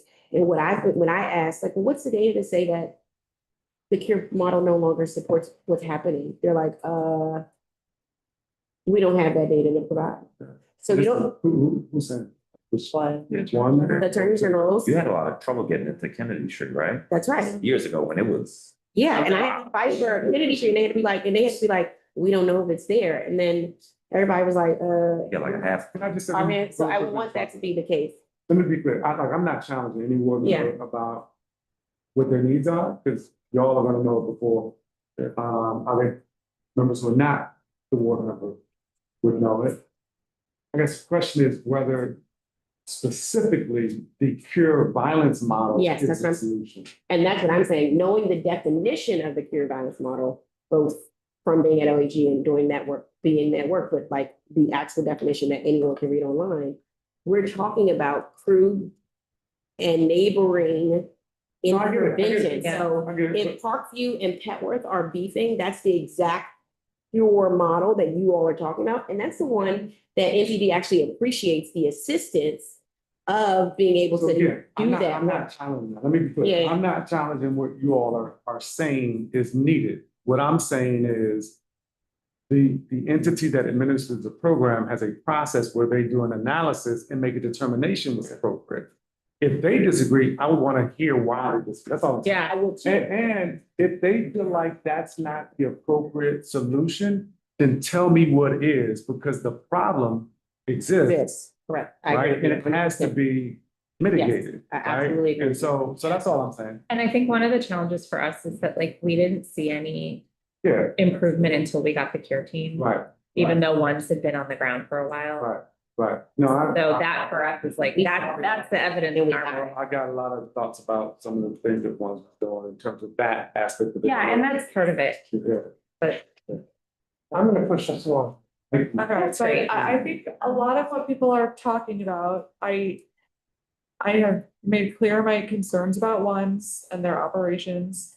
But with where we are now, we have a 5-page signed agreement with the mayor and a commitment from her to be much more involved in ones and her entire leadership team, who we've been in regular communication with, especially over the last couple of weeks on this issue, have given me more confidence that the agency can see improvements going forward with their grant, with their site selection, with their grants, with their adherence to a model, with the follow-up, with the resources people need. And, you know, that's the best I could do, given the situation that we were in. So like, when I still see some people have frustrations of like, oh, well, ones isn't doing what they should be doing, I'm like, I hear you, there was a solution for that people didn't like, so we made another one. So if people wanna move forward, again, I wanna support everybody and how we wanna proceed. But in having studied this for several years now, and in talking with really everyone across this ecosystem, I do believe that it is safer, not just more efficient, but safer to have a merged program. And like, I don't really understand this definition of, oh, it's not a merger. Like, we have increased funding for violence interruption. We only had so much funding to utilize. The definition of a merger doesn't mean funding is doubled. Like, I'm proposing that we merge these programs under one agency. And if people don't want to go forward, that's fine, but I ask you to look at all the research around it, because I think it is safer to have one program. And we can continue the conversation about HVIPs, like, that's not the hill I need to die on. I have heard over the last several months that there's been a gap in information flow between the HVIPs operating out of the hospitals. And I think there was maybe some people reaching out from the hospital versus the head of the hospital or the grant recipients. I've had a lot of conversations over the last week, and there was a lot of people thought all of their funding was being cut. Not true. The HVIP funding is still absolutely going out the door, but under the theory that we should house all of our violence interruption program out of one agency so that we can better coordinate services for people who need them and prevent violence, which I know is all of our goal. I thought it was more responsible to do under one agency, but everyone disagrees with that. That's fine, but that was my thinking. All right, rather than continue to relive all this, I'm at a point where other subtitles, and I'm looking at Brianne, because I think earlier you had asked. Now, there are 5 subtitles we haven't talked about that are on my list under spending. So I'm gonna postpone if any of those. Can I, this is share related, very just one comment on one. On Title 3, subtitle C, which is the Criminal Code Reform Commission, Mayor tries to eliminate this every single year. I would just throw out one suggestion. I think we have found there's a lot of value actually in having the expertise from this group that comes in whenever we have different things in front of us. Is it on your list? Well, I'm going to suggest one way to solve this, rather than try to find the money, and then the mayor's going to defund it again next year. I think there should be a program that's worked by the council. Let me just go there. Let me just go there. So there are 5 subtitles that have funding attached. I don't know what's on your list. The first one is, this is in order. The first one is striking Title I, Subtitle A, limitations on liability against district or whatever. It has a $4 million a year recurring cost. I kind of have a sense that most members would like to see it struck. Yes. That's why I have it on the council-wide priorities list, because it means we have to find $16 million. Well, we put $1 million towards it. We raised the cap from 500 to 750, but it absolutely agreed with the right policies to strike it entirely. I'm gonna do a cap, I think. Agreed. And we also found 433,000 for the other subsets of the liability of the language of the subtitle. So that'll be a dent to your other 4 million, but just so you know. The second one that I have on the list here is striking Title III, Subtitle A, Public Services Hotel Occupants. That's the 80 cents a night per room the mayor keeps trying to do every year. That has a $7 million a year hit. Yes. So can I just add that? I love the idea to remove the tax, but the $7 million is right now funding OUC. It's the same way that the The SCTF is funding green programs. No, but it is part of OUC's budget operations, so Since they use that to supplant federal fund. it has to be replaced. Yes, it would cost $7 million to eliminate because we would have to Backfill OUC specifically. Okay, so long as OUC will be protected, then I'm great with. We love all And these. you, Love OUC. it's the. The third is the strike also in Title 3, Subtitle C, Criminal Code Reform Committee. And I do have on my list, to try to put that under the council. You're already where my head is. To put the entire commission or to put what, like a position? Commission. The $700,000. So that's 4 people. I think that's what we do. We do the same for What he said. the ombudsman. That was my. Thank you. No, because it's not really a Second. legislative. So the Criminal Code Reform Commission, not gonna be a commission, is looking at the law and making recommendations. AG is about the on. reading of the law. That's kind of what we do. The ombudsperson is looking at CFSA and dealing with complaints and kind of being like what court monitors. Not quite the same. But I totally get, I think where you're coming from. Because it's the same idea that every year the mayor is cutting it. Correct. Can we protect them in a way? The way you sound, isn't it? So I hear you, where in the council are you thinking about putting that? Is that? Probably, as an adjunct to the general counsel. Yeah. I like We it. need 4. Have them be out of that, well. Well, I think it's four position. It is, but I think The they, question is, do you need I all? think they're budgeted for 5 and they want to. Yeah. And then the next one on the list Like this idea. is, Title 5, Subtitle K, Homeless Services Reform Act. Some of that would be kept in the PSA, but the part dealing with congregate care would be struck. This has no cost on FY 26, but it does cost $57 million over the financial plan. Did I say something wrong? What are you keeping? So. Right. Well, we haven't done it yet. What would you propose to keep of the, you said you were gonna strike just the congregate care part of the HSRA Yeah. subtype. What's the rest? Haven't done it. Dan's right. Jen looked like she was ready. Almost 100. The proposal is to eliminate the congregate care provision. We understand that there are some costs out there that are attached to it. Oh, that are not Where- 56. Right, exactly. So we know that the Human Services Committee was definitely working on this or the committee process. We're trying to figure out the cost and When we had heard the cost was like 20 million, we were trying Right. to push that. that was the estimate from the agency, correct? That was the estimate from our. That was the estimate from ORA. Okay, it was 20 million annually. Yes. Okay. Well, so it's on the list, we gotta figure it out. So I misspoke. I looked at the fiscal impact statement for the subtitle, which is 0 and 26 and 57 million over the rest of the financial. No, plan. and And Jen pointed out to me before we came in here that there are other costs of savings, however you want to put it, associated with the subtitle, and the congregate care part is just a piece of it. So it would be less than the 57 million, but that is, now, Ann, do you want to speak to what else is in there? I can speak to what I've done to it so far, which is the Committee on Human Services had a subtitle that dealt with case management, and it amends the same section of the code, so I put it together. But in terms of what the mayor's subtitle does, other than the congregate care, I defer to Dan, because I haven't spent very much time in that one yet. Sorry, Dan.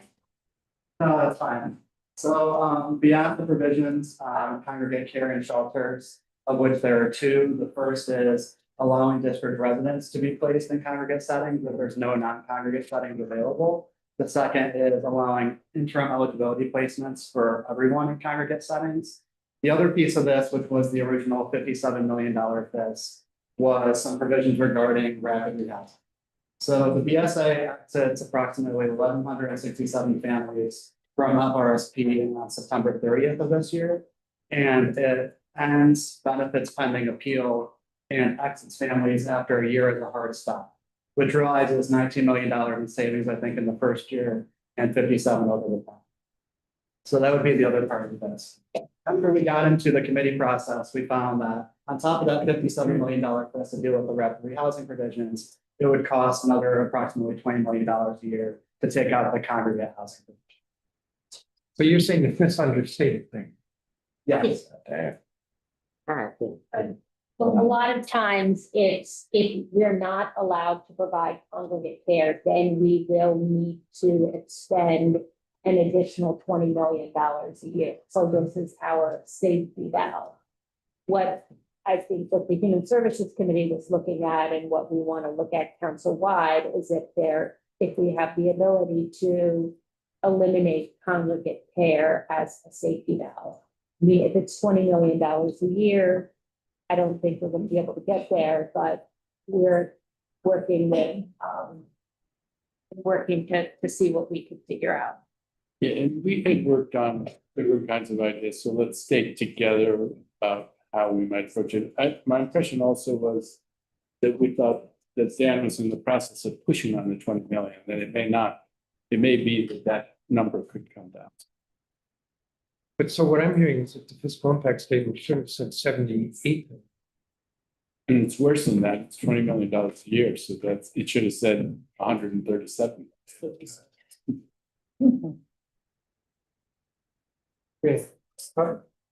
Matt very kindly included me in a conversation with the agency about this, and I think the truth is that it may be a policy that we want to support. Just, it's not a good idea to be amending the Homeless Services Reform Act in the BSA. I mean, this is a piece of legislation that is, when we last updated it, we spent more than a year on. And many of us who are at the table today worked on that in committee and voted on it and brought it to the full council till it got to where it needed to be. So I think whether or not moving to congregate care for families is the right way to move forward is something that needs to have a fulsome public discussion, not be done with the BSA. So none of that's to disagree with what I put out, which is to strike the congregate care portion of the Homeless Services Reform Act, subtitle K. We would very much like to see you do that. It's just, what's the cost associated? Right, exactly. And did you want to say anything else About homeless services. about what you're doing with the subtitle? Okay. Thank you. And the fifth subtitle on my list is to strike Title VI, subtitle I, which is the project labor agreements. And I don't know what the cost of that is. I am told that 5 of the 10 projects are already labor agreements, or already have PLAs. Not quite sure how, but 11 have already been bid. And so this change would undercut. yeah, but like one of them, Big Tree Bridge, which is no contract on that, I don't think. A tree bridge? Yeah. No contract yet. I think that's on the list, in any event. Can you explain what it would do, Phil? Yeah. You explain finance.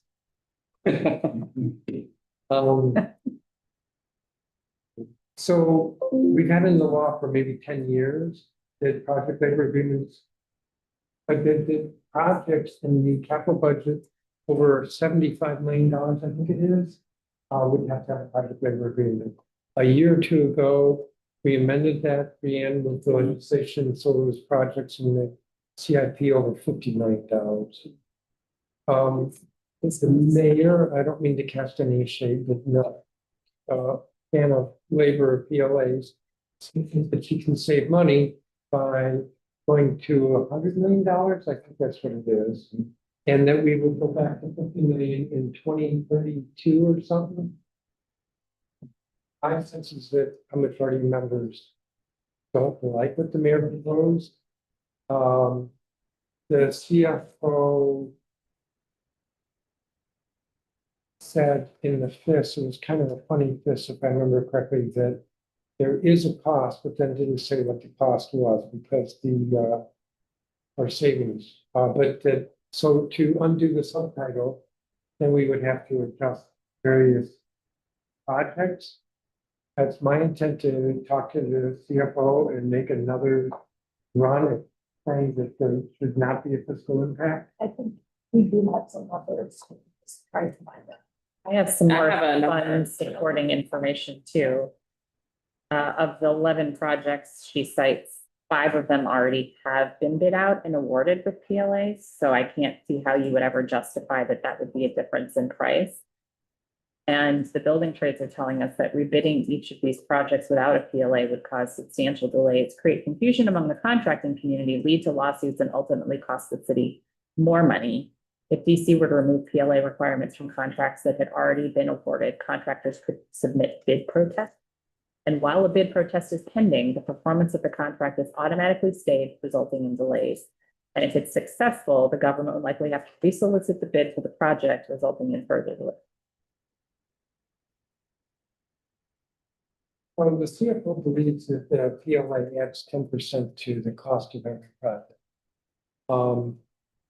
I find that a little hard to believe for multiple reasons. For one thing, all projects have to pay according to Davis Bacon, and the PLA doesn't increase that.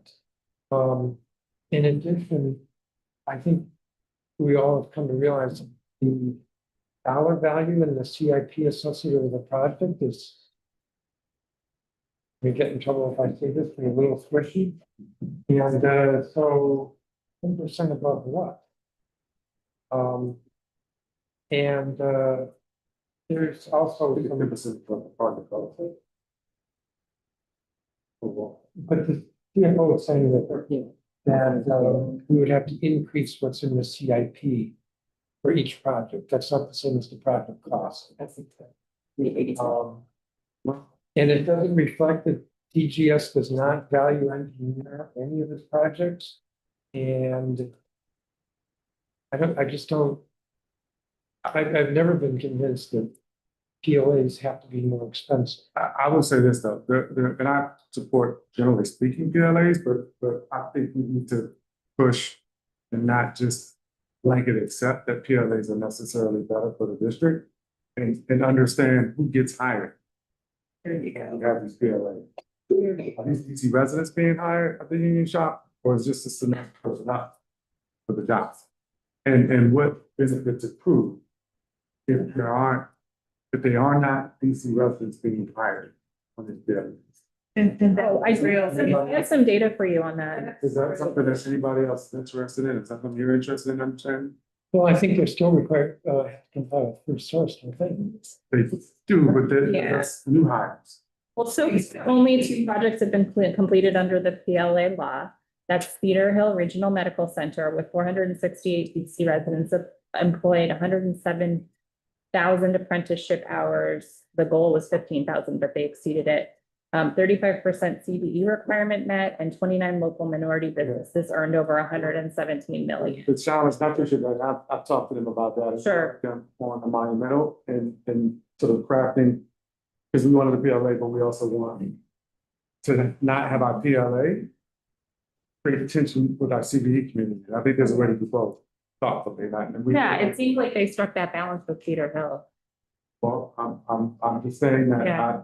I know the data for Cedar Hill is important, and I've stated to them about that, and I appreciate that, and I'm more than willing to know, and I think to the extent they've gotten it right, with Cedar Hill could be a model for what it looks like in other places. Great. But the challenge still though is the PLA law has been in place for a little while now. We just reduced the amount, the threshold. And it does create issues with our CBE community. That's something that I would love for us to try to avoid. in the future. And when it comes to the PLAs, I think we just need to be clear that priority are DC residents. When it comes to those topics. And there should be a level of accountability there as well. Hours do not equate to. That's what you care about, Chairman? Right. So I didn't hear the last few words because I was. Because everybody's always PLA, but then are we asking who's getting hired? PLA? We have some numbers. Yeah. I have the numbers. But the numbers- I asked for them. So I have numbers. I get it. I'm just making a point because I don't think, Speak I to. think that point is Working working on lost in these conversations. And it's something that should not get lost in these conversations. You know what, I'm gonna send around, there's a hiring fair, there's an apprenticeship fair going on right now too, that you guys might want to push out to your lists, because I think that is part of this conversation so folks can come out with their membership. So. I'm just. We're supposed to take PLA and that side. Yeah, I actually was a union guy too, and am a union. He guy. is a union. Yeah, I guess, but it's easy to make that claim and not care who the hell they're hiring. And I'm saying we should care about who the hell they're hiring. Well, I'm in DC, I can. I'm more than happy to. But that's what it's for. He knows that. Okay, so, Matt, why should No. I'm thinking. City, displace everybody. Alternative. We can talk We about talk this. PLA. And We're very, they're serious about we it. should follow a model where they get it right, and hire people Yes, and train them up. Yes. correct. PLAs. So, other subtitles. Sorry, you were going through mine so well, I just. Are we striking Hold on. I-82? Hold on. Talks about bending. Okay, so I-82 is next for me too. Right. So you said you wanted to hear from members on what to do about I-82. And we haven't really talked about it for a while. This body did the pause, the understanding that we were going to make a decision essentially now about what to do with that subtitle. I believe we should strike it. And this is probably a good time to figure out where everybody is. I'm not planning on making it today, but what I've said to some folks, and I think I have said publicly, is that before we get to the markup, I'm going to figure out where people are. And then make a decision. The votes aren't there, then I'm, I think it should be, it should be. there, it will be, Here, this question. This whole, then I'm doing amendments on everything. Maybe it's more of a process question for me.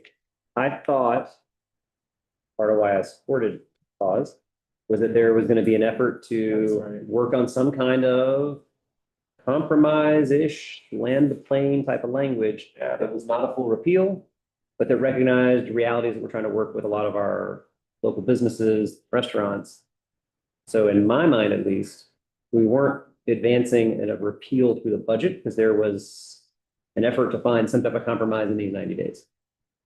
If that's not happening, I guess that's good to know, but that's at least what I thought was happening when we created the pause. That was also my understanding. I would also say the standard it seems like we've been using today is that complex matters that deserve a hearing and prolonged debate will be outside of the budget. This would strike me as odd that we would keep this in when it would have such significant implications. That said, as I mentioned before, I was attempting, and emphasis on attempting to bring Rand W and union folk together. I'm still very much committed to bringing parties together. I'm happy to share how all of that is going. But there is an effort ongoing to come up with a compromise. I think if this were struck, which I support, we still would have ample time to do that before that October 1st deadline, which I think would give everybody time to analyze, engage, think thoughtfully to put forth a solution. If it has any meaning, the other day, earlier this week, I had a meeting with the pro and the con as it relates to I-82. And we left the meeting, really saying we had aired same arguments We even had representation from the small restaurateurs as well as the large, restaurateurs. What was really put on the table is an argument that there is wage theft. And I asked, so how are claims made? And for those who want to keep I-82, they were saying that it's not about the individual who feels they're suffering from wage theft to make a claim. It should be the management. And I said, well, the management is taking advantage of the tip worker. So how is that? Why would we expect the management to do that? And so the whole idea is that they feel that the system that is set up to handle wage theft isn't reliable. Like, for instance, that you do not have Spanish-speaking staff that can take the claims. The claims are very difficult to, the process is very difficult to understand.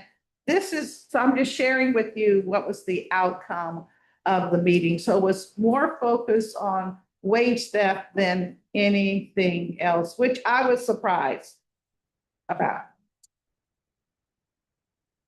Who else wants to be recognized? Oh.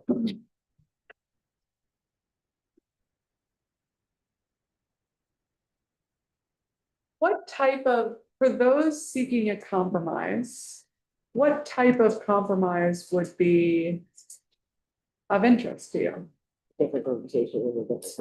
Well, I don't want to negotiate publicly, but I think that's part of I think it would have to include some timeline adjustment. We've essentially frozen the timeline. And so there would need to be some adjustment to timeline or maintaining that.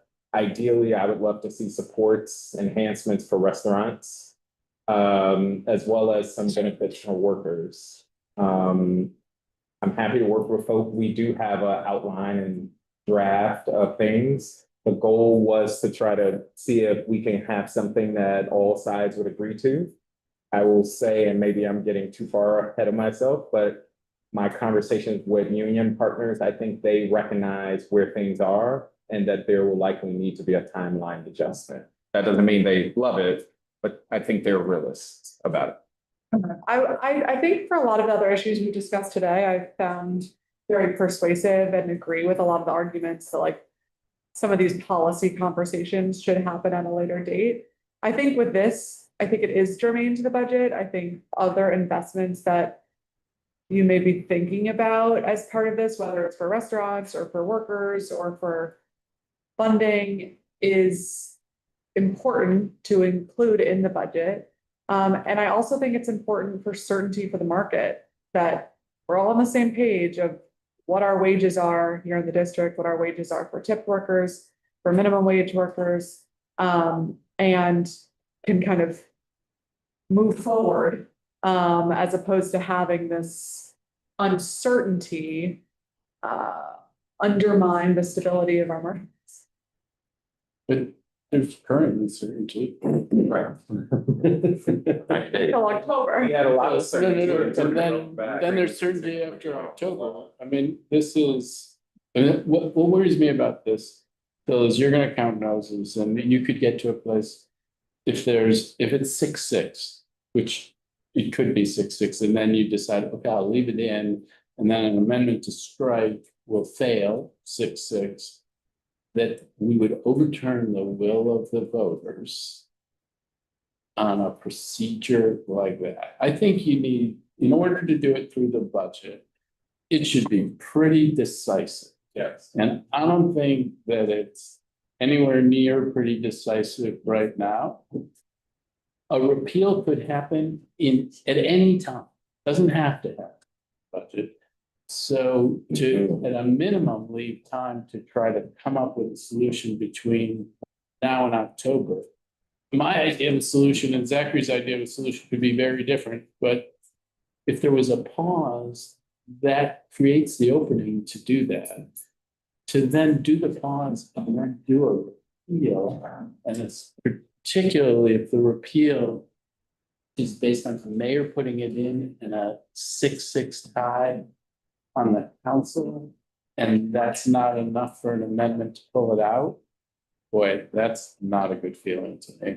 Not to mention how we framed our previous vote that was in an effort to come up with a compromise solution. And Yeah, this, I didn't this think would this seem would like be a bait and switch. This would feel like a bait and switch to would me. definitely be. I think that we've got to figure something out. I think I'm pretty close to Zachary that, you know, I think there's some clarity that we got to figure something out. There's got to be a compromise. Like anybody, I think who's dug in ideologue here, like I just don't think that's gonna work.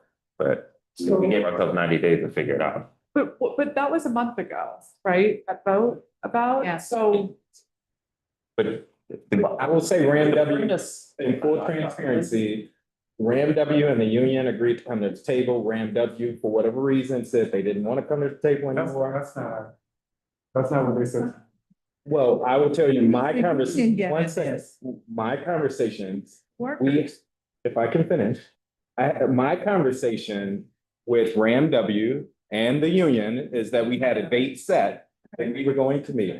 I mean, Ram W said they didn't want to meet without Kenyon. Kenyon and I couldn't align. And so Ram W said, we're not gonna meet. I said, okay, I'm gonna meet with the union and restaurant folks. Then Ram W said, well, we don't want you to meet with restaurant folk without us. And we've continued to meet, trying to be as respectful as possible. We do have an outline of a solution. I'm happy to circulate it and work with others. Can you align with Kenyon? I've been trying. Respectfully. The alignment didn't have us to take a vote on this, and Robert and Charles aligned, and with the understanding that we would work on something in the interim. yeah, I think we were supposed to get some data, right? Yeah. So that attempt is ongoing. I think you can appreciate it feels like if we're advancing a full repeal when we thought we were working towards that. I've not spoken about the full, I've not said anything about the full. So what I am trying to do is work through, what it does look like based on what the conversations that we had when we took this. But it's on the data, I'm not looking for data. There is lots of data. The data all We wanted that, I think. into the strength of this industry. So, I mean, Okay, Kenyon, Yes. That we can. Kenyon. As the chair of the Economic Development Committee, what is your view on the best path forward?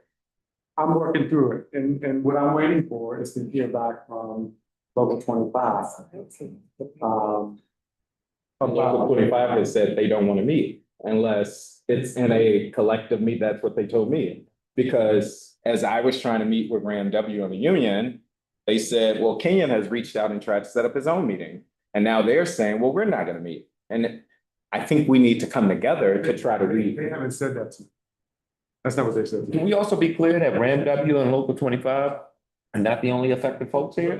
So if they don't want to go to the table. Ram W has, You don't get Okay. Ram W has respectfully asked like to hire their members and to go through them. Yeah. But it does sound like we're not in the BSA, so I also suggest we keep moving. I am happy to work with happy to work with everybody. It sounds to me like there are people who want to meet, but of the, shall we say, the meeting of 3 or 4 different parties, the 3 or 4 don't want to meet with one of the people in that party. So then there's a different group with 3 or 4 parties. They don't, you get what I'm saying is that it sounds like there's some folks who don't want to be in the same room as some other folks. And I think you all have to figure out a way to get past that. Sounds like we need to strike it. And we can figure that out by October 1st. Yeah. When we move in those. Can I? And for the folks who You know. were open to that compromise, Yep. and voted in favor of it, I'm gonna have that conversation with those folks and see if we can broker some sort everybody can get behind. That's the intent, and that's what I've been intending to do with constantly. And you're thinking doing that in the budget. So Kenyon, I would like to talk to you about it. I'm happy to talk to you. Well, when are we gonna talk? But look, this isn't happening in the budget, right? It's like that's it. Yeah, he said he wasn't gonna negotiate publicly, but now everything. Exactly. He's not going to It's negotiate. hard to have conversations. That's a- It's hard to have conversations off the record. I just want everybody to be above board. If we're gonna be above board. Here. Yeah. What But even tonight, yeah. I mean. Postponement, what? Here. Well, I voted against the pause. Yeah, that might be. Oh, I Hey, you want me to talk about I'm the not saying vote. Yeah, That might that's be. right.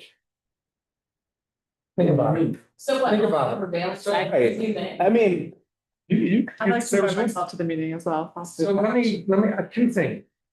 Two things. First of all, we're just not being serious. if it's pulled out, I haven't made a decision, but if it is pulled out of the BSA. And some folks are saying, well, it can be considered as separate freestanding legislation.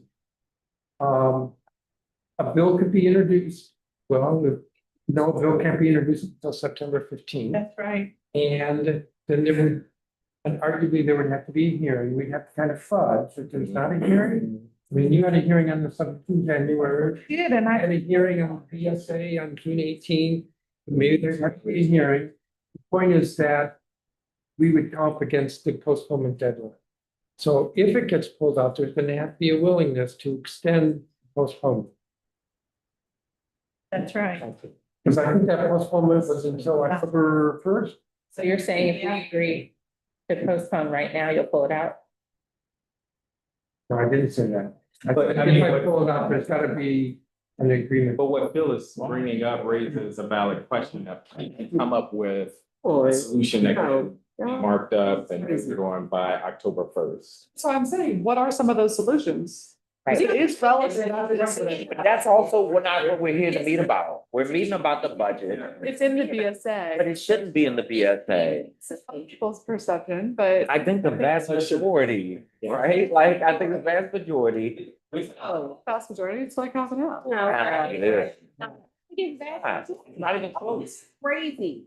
Stop playing. Raise your hand if you want to pull that out of BSA. Down. If you think it should be pulled out of BSA. I mean, come on, we got too many other things to do. We Let's gotta keep go. going. Stop playing.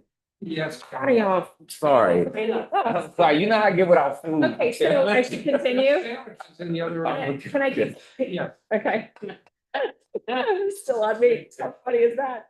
Okay. All right, the next one is the paid family leave subtitles. Yes. Requesting that be stricken. Where is that? Do you know the number? Yeah, okay, she's gonna tell you the number. This one has no savings and it only changes the employer contributions. Yep, What's the subtext? she's pulling it up for us. She's the attorney. Is this the government program or the? No, this is the universal paid leave. 4H subtitle. There, H. Thank you, ma'am. Or H? Yeah. It sounds like a Club. nonprofit, yeah.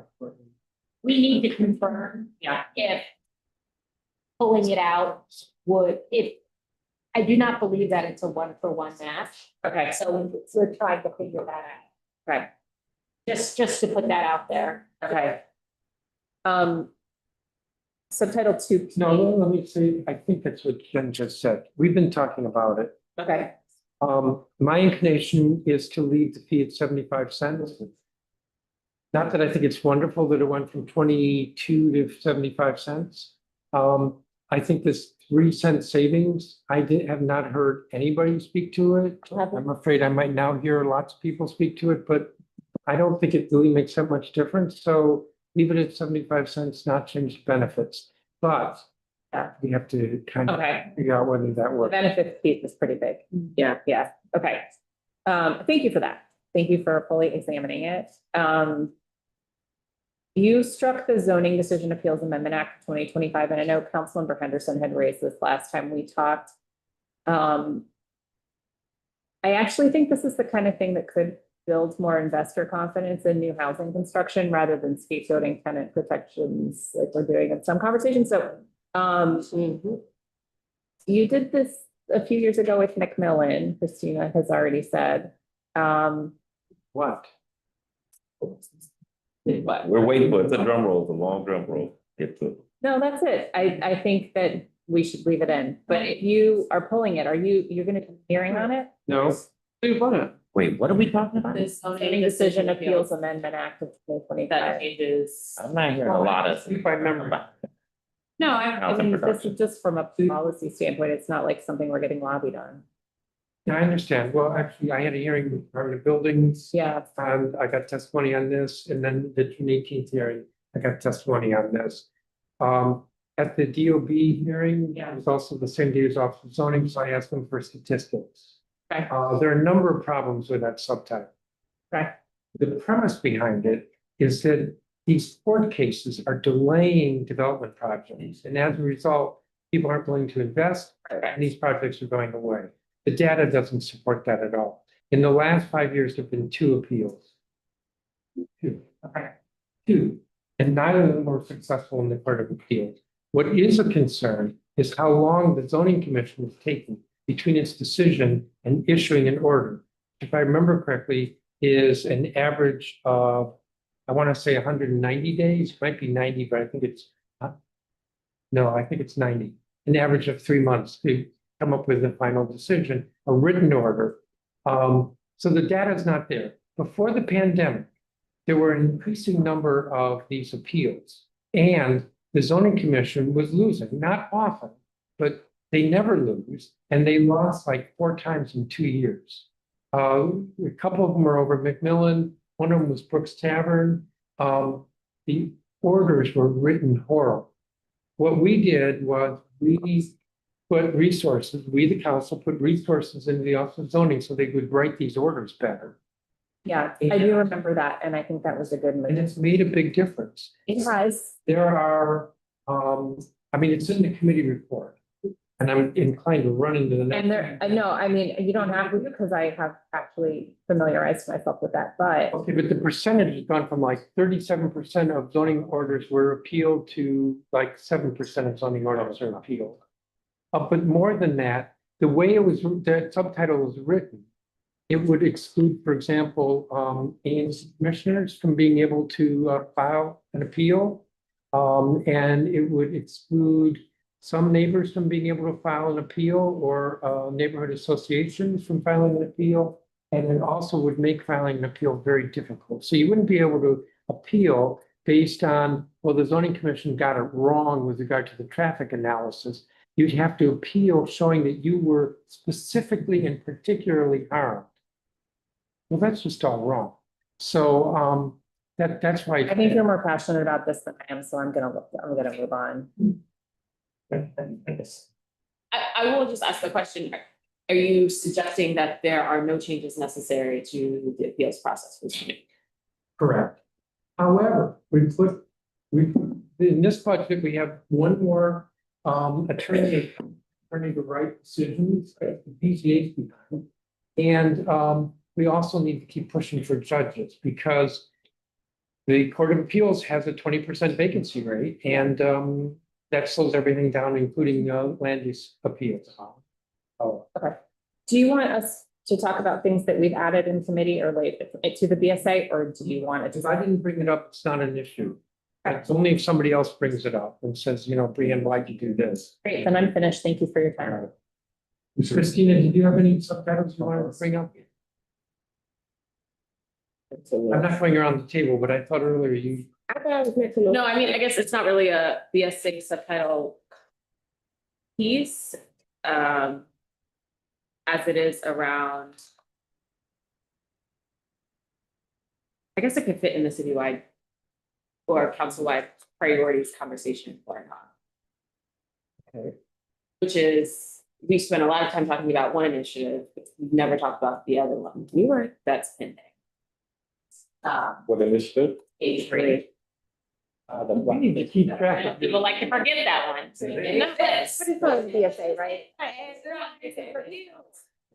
What is I-83? Yeah.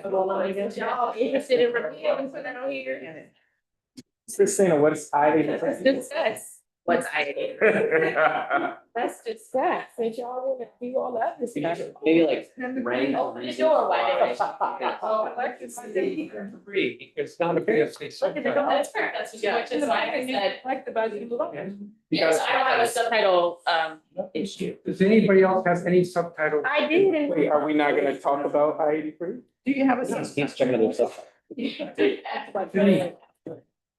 preview. Okay, it was subtitle, one F or IF, how you put it. I'm sorry, say it again. The paid family leave municipal, my recommendation there would be to strike that subtitle. I think One somebody F. came in late. Reasoning, strike and preserve current levels, and then I'm just going down my list. So I think you said that was something you were already doing, or no? I was wrong. Came in late. No, wait a minute, to be fair, I think Yeah. I meant two different. There's two. Hold down each one, I have. No, he did. He did, he's gonna strike it, okay, gotcha. Oh, okay. We don't know I was- what we're doing. Sorry, this, let's move forward. The next. No, can I have order, please? Title I, subtitle F, just employee paid parental family medical leave. What we discussed earlier is that I am going to introduce that subtitle as freestanding legislation. Right. And Anita will hold a hearing this fall. We talked about it. Okay, I thought you were talking about the different. I am. The government. Yes. The government is what we talked about. They don't have order. Board. 4H, paid family leave, private sector. The recommendation, we didn't really talk about, we didn't get to talk about it in full. You made a comment and then we moved forward. So I want to actually talk about it.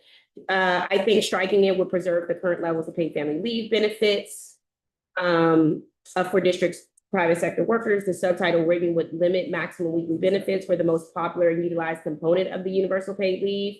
A majority of claimants drawing upon the universal paid leave program for parental leave receive benefits over 1,000 and would see a benefits cut under the subtitle, as came out during the budget oversight hearing from director of DOES. The subtitle would also reduce the maximum number of eligible weeks for caregiving and medical leave. And so I am suggesting that we strike this subtitle. What we know is that what I thought was true is that that it would have no cost. And we've heard business employers tell us that paid family leave will cost more if benefits are cut. More than half the claimants, again, like I said, utilize parental leave, will see a cut in benefits under the subtitle because more of them have gotten over $1,000. I thought was that this was 1-to-1. And I just think it's important to note that small businesses would see a cut. Many make up the gap in benefits and would have to pay more under the subtitle. So my recommendation is to strike. At the risk of repeating myself, Jen and I both said that we are looking at keeping the fee at 75 cents. But we don't know that it's a 1-for-1. That is, that if we restore it to 75 cents, all the benefits are restored. That's what we're looking at, and that's what we're trying to do. So you're not striking it, you're trying to make it. No, if we are able to restore it to 75 cents. Then you would strike it. And if we can restore all the benefits, then it would be struck. Okay. If we can't, then we have to figure out what we do. But my guess is the gap is not very much. Got it. Did we discuss 6H with net zero energy? We didn't. Okay. Hold on a second. If that's the case, then I'm done. Thank you for allowing me to go through the subtitles. Oh, we did not. Oh, I thought you I'm said not yes. sure. Would striking that have a financial impact? On UPL, we don't know yet. Oh, we don't know. Got it. We didn't, I just said the net Work, zero I would- energy. What it was worth, I support striking the public change to the pay family leave program. Although I support restricting it for government employees. That's not. Tierney, did you strike? The Tierney strike? Only because- 6H? Yeah. Yeah. Yeah. Okay, done. Thank you very much for your work. Yeah. Anyone else on subtitles? We This did is like last way, year. and this may be a question for Keenan. I know with Destination DC, there were concerns that money that usually is slated for Destination DC was swept. Did you all as a committee fix that or change that? We didn't use about $25 million, but we made a recommendation. How, To try to fix it? 2 years ago, 2023, we did an emergency to add a point onto the existing 14.95 tax for hotels that funded the marketing arm. And it generated more than what forecast. Destination had used that money to market the district with some success. They opened up additional international offices. They're essentially proposed in our budget to sweep all of it and use a good chunk of it for economic development incentives. And then send some of it to the general fund. It's varying amounts throughout the financial plan. And ultimately though, it's about $25 million a year. And so we did not restore it. But So we did make a recommendation. The hotel tax? We talked about rolling that back. That's different. That's she does that. She does that every single year. Couldn't we maintain that tax and use that for the destination? And the reason why not, We're smart, we would do it. that tax is tied to, OUC. It has to go to OUC. That's how we tie that. Oh. It is. I mean, I would just say in my conversations with Destination DC, and that would help. It seems like we're getting a bang for our buck based on the work that they're doing. And I think even from the deputy mayor, we've heard that tourism is increasing. And revenues are being generated from tourism. And so it seems like it would be short-sighted for us to handicap some of the work that they're doing. I think that's right. I also think that there are challenges today that did not exist a few months ago, right? With all the issues around tariffs, all the back and forth Canada. The biggest challenge that Destination DC has seen, and we have not been able to get back to pre-pandemic levels, is the international tourism that we had. International tourists come, stay longer, they spend more money. And that is still a challenge, hence their efforts to work even harder to try to bring some of that back. We've seen domestic tourism increase. But we're still struggling around international tourism, which I think is all the more reason to make sure we're investing in the marketing arm of Destination DC to do that work so that we can continue to grow. Charles, then Brooke, then Ron. I agree, this is one that needs to get overturned, and I know the committee, when we'll do it in committee, I would say this rises to a council-wide priority. I think about it in a couple of veins. One is from what Destination DC needs to and has to do, which is in the face of declining international tourism, we have a choice. We can either just kind of pull back from it and say, well, maybe once there's somebody different in the White House, we can kind of restart this process, or we have to work even harder to counter the narratives that exist. We just hosted World Pride, and yes, we faced a lot of federal headwinds in the process. We still had a very successful World Pride, and we want that story to be told. We want international tourism, to come here. And I think if we don't do it, we fall further and further behind. So we got to invest in that. Secondly, I think that if we were to approve this, I think it does great damage to the city, not just the mayor or us, just the city's willingness to come to the business community in an honest way. Since we just went through this, where we all agreed we're going to increase this tax, we agree it's going to go for this purpose. It actually was a lot of stakeholders coming together, agreeing to a promise. And then 1 year later, that promise is being broken. It was a sunset too. Yeah, I think that it's Ballpark. I think it damages our ability to work with business community to say, okay, we're all shaking hands and agreeing on something moving forward. The third thing is there are actually very many worthwhile things that this is being proposed to do. So I think there is an interest in us trying to find ways to make sure that many of these efforts and initiatives are being funded, just the funding source is wrong. I will note one that I know is a priority for Councilor Pinto is the kind of the plaza herbalist space, right? I would say that to me feels like something, Bill, we need to work to identify capital dollars for. If people, for the Gallery Place kind of plaza, it's part of the downtown strategy. I think it's part of the downtown strategy. I think it makes sense. I think it's a capital dollar expenditure, not operating dollar. $8 million operating, well, actually slightly less. Well, but to me, I remember a couple of years back, we did Half Street by the ballpark, right? Now in that one, we put in $2.2 million. The private folks around it put in $3 million. So we didn't pay the full freight on this.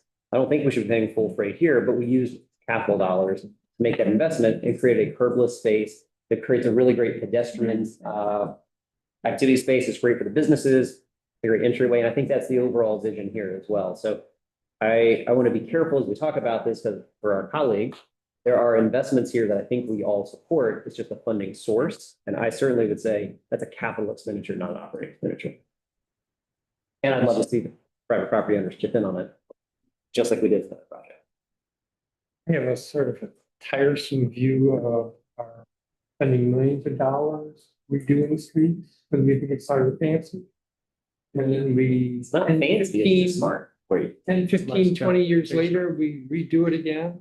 That's kind of what it looks like in urban environments. No, it doesn't have to be that way. Brooke. So I love Destination DC, and I think that it's very going to be proactive about attracting tourism. I didn't even like this hotel tax when it came a couple of years ago, and I know people were like, "Oh, well, the hotels are asking for it; it's going to benefit hotels." But I didn't like it then. I worried about taxing hotels then, but we are where we are. I think that on a comparative basis, the money that we spend, or rather don't spend, on business attraction in the city is setting us behind. So I was very happy to see, regardless of the source, an added investment in this budget and saying, okay, we're not just going to leave it to basically two people in the economic partnership. We're going to have a serious focus and investment to go out and attract businesses here, which I think is just as important to the future of our economy as tourism is. And so when I hear you say the proposal is to fix it, I just want to make sure that we are adding or supporting funding for business attraction. That's important. Yeah, but that's not what she did. That's not what she. No. She cut. But I think what you heard Brooke saying and Charles saying is what the committee report said. We appreciate what the mayor used the money to do in her economic incentive fund and in her growth strategy. Yeah. I don't, and this is not what Brooke was saying, but Charles and I are saying the source is primarily the TRD, the Tourism Recovery District funds that we put in place a couple of years ago, but we said would sunset in 2027. So the proposals in there funded, but identify a way to restore the money back to its intended purpose that the council agreed to. With the I would just say to that, I mean, it's a different topic, but it's kind of like the violence interruption debate of like, I feel like we're talking a lot about, okay, but we need to fix this and we need to add back this. And I don't know how we're going to come up with everything. Like, we haven't even gotten to the larger shared priorities. Right. And there are some choices that we have to make and maybe some differences on where the budget was last year. And I think this could be one of them. So I just want to make sure everybody is aware for the Chinatown and downtown investments. These are the only or two investments. 18 months we met with this Chinatown task force every month, and there are a lot of sub meetings in between. So several times a month, really, for 18 months we worked on this. And there were dozens of different recommendations. And the final top for the whole group and for me is to make sure that fund the these projects, which is really aimed to draw tourists up from the mall up to downtown. So it's not just like, okay, it feels fancy to have a nicer plaza. The sidewalks are very narrow, the roads are very narrow. It's not a space where families can come kind of hang out, which is part of the vision and the point for downtown. So that's why I'm so excited about these investments, whether they're capital or operating, wherever the source comes from, I think is really, really important to stay there. Otherwise, we miss this opportunity as the arena is being renovated to have a renewed space for families and residents and tourists of all ages to come be and enjoy, and then hopefully support all of our businesses. So I just want to say this about the TM. This is my view of it. Like you, Brooke, I was uneasy when the proposal was to increase this hotel tax. It was temporary. The mayor's proposal removes it being temporary. I said to her, when I heard about this, I think that's a tax increase. She says that moving a sunset that everybody expects the tax to go down, but it's going to stay up, that she claims that's not a tax increase. I think it is. When I first heard about this idea, the idea was that, well, it was sort of pitched this way, that the TRD was projected to bring in 20 million a year, it's bringing in 27 million a year. I think Kenny and you were at that meeting. We said, we'll take the delta and use that for business attraction. That's not what the mayor proposed. She took the entire TRD. None of it is for destination DC. Gets rid of the sunset, takes all the money away from destination. And then how does she use the money? So we were told it was going to be for business attraction. In fact, the only money that she recommended for business attraction was at the economic partnership, which was less than 3 million. I think the roughly 3 million is plain old going into the general fund, just plain old going into the general fund. And then the rest of it is spent in other ways. I find that just really disturbing that what we've done is, what the mayor's proposed, is to convert this tourism tax, temporary tourism tax, into essentially a general fund revenue source. I would like for us to figure out how we can get more business attraction. And it just wasn't in her proposal. And there needs, I agree that government should be doing more for business attraction and business retention. But things like I won't go to our growth agenda, isn't a lot of that is not attracting business. Attracting businesses. Don't underestimate. There are some there's some ways around the partnership. I'm sorry, Lita. Just wanted to ask about this provision that is currently in the BSA. Would this eliminate some of the overseas headquarters that we have established? Is that what it will do? In practice, yeah. Okay, well, then I think we ought to look at it sincerely, because we have, what, 7 or 8 different locations? It's really, Yeah. Even Norway, if I'm not mistaken. You know what? But those offices are helping to bring business. Well, so my question is, how many Congress tourists come from those neighborhoods? That ought to be a way for us to determine whether or not we need to keep the French office open versus the Norway office open. That's all I'm saying. And then the idea is, if an office is closing, then that money will go towards this other approach that we think we're going to come up with as to how to increase tourism. My point is, we only have a basket of some dollars, and we've got to figure out how we're going to use those dollars.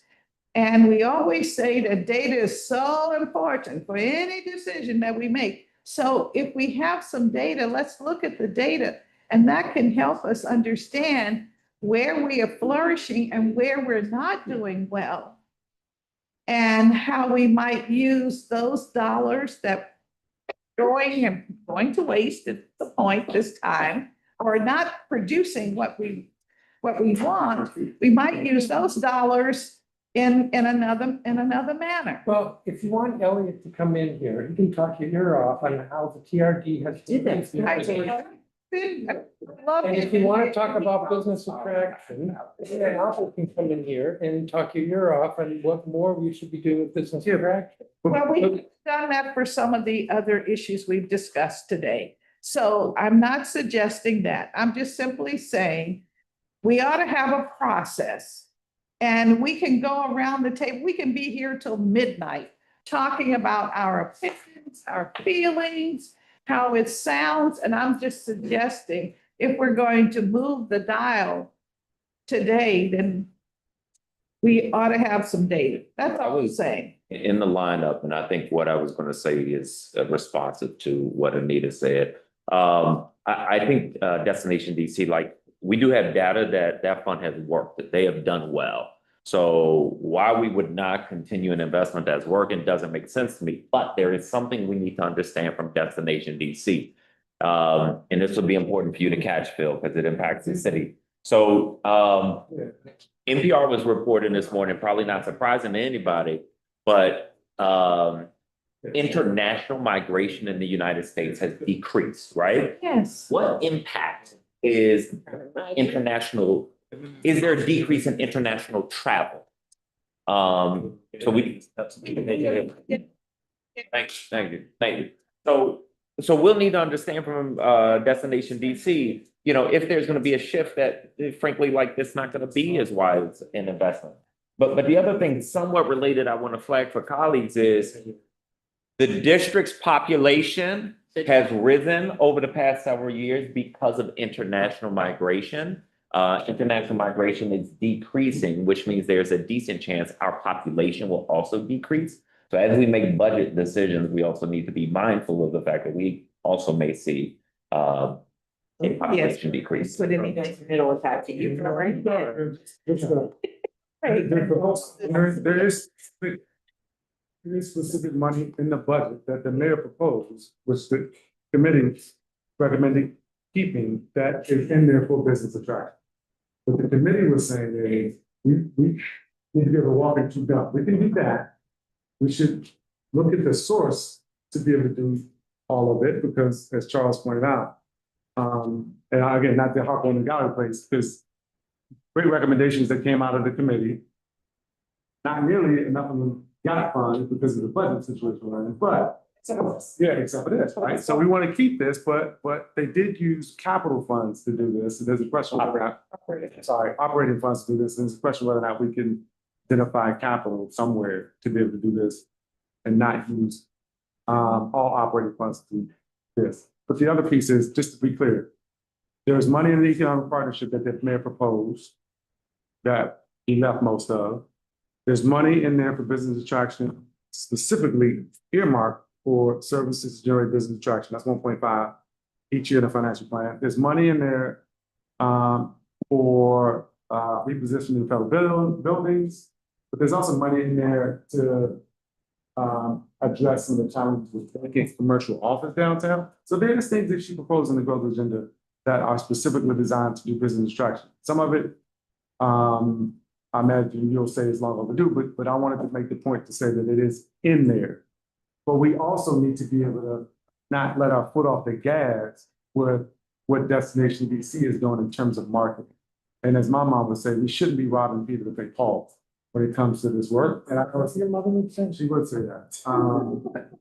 And I think the tough thing is, how do we identify the funds to restore the TRD while also doing the important work that will help to grow over time?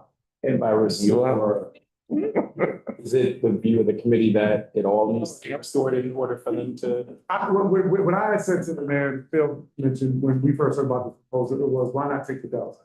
Right? It was about seven. Yeah. Or something, that is not 100%. They propose taking 100%. Interesting. And I think that's probably not. I don't know why we're talking about TRD. We were finishing up with subtitles. Are we done with subtitles? I have one other, I asked this question. This one is easy, I think. The Food Policy Council, which is in the Office of Planning and Cal. Is that a subtitle? Well, I'm getting to, it could be a subtitle. It doesn't exist, but it could. It's a different category because we moved. Oh, It's a long- got into move ideas? Nope, now.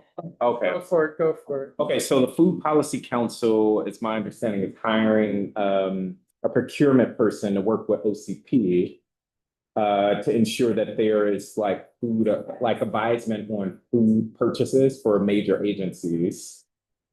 But they need the authority to do the work.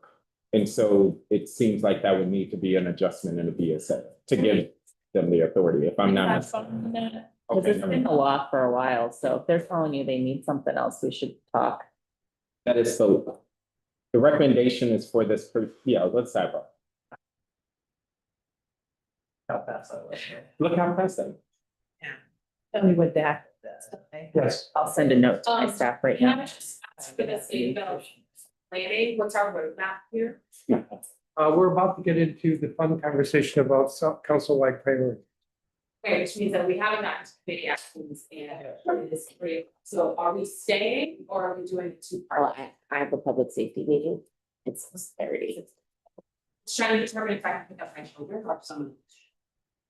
I should say someone else should, because you have to help pick up around 5 or something.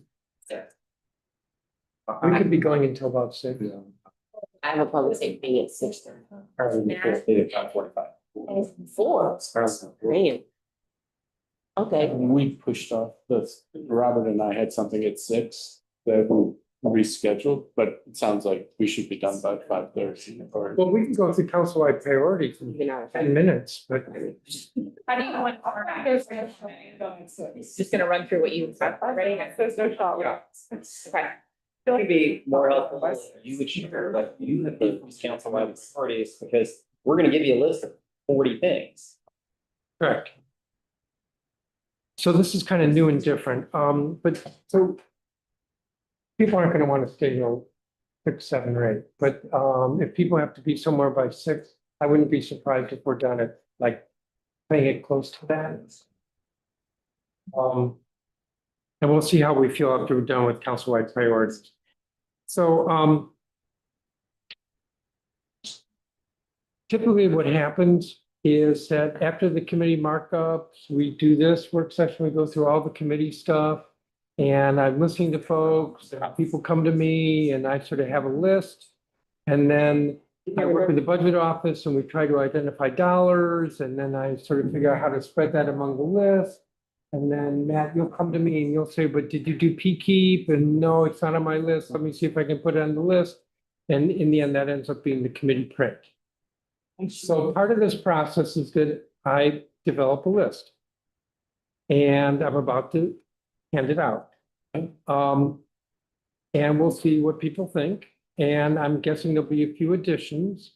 I do want to say this. This budget year is tight. So probably at this point in the budget process a year ago, I was looking at maybe about $20 or $30 million that we had. At the moment, this will change. I have $7.8 million in FY26. So that doesn't mean I can't think of some ways to try to make other things work. And in fact, the biggest is the budget surplus for this year. So I just want to, this is again reminding folks where we started this meeting, which is that things are tight. There's a lot of overspending. We have $243 million that the CFO says we can't spend. At the moment I have 7.8 million. I will argue for the 243.7. All of it? Well, I will argue for all of them, of course. That doesn't mean I'll get it. We take a look at it.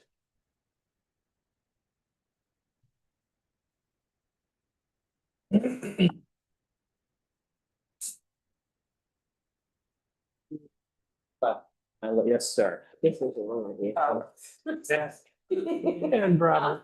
So does your 7.8 include additions that these had identified that they did not? Yes. Direct. Yes.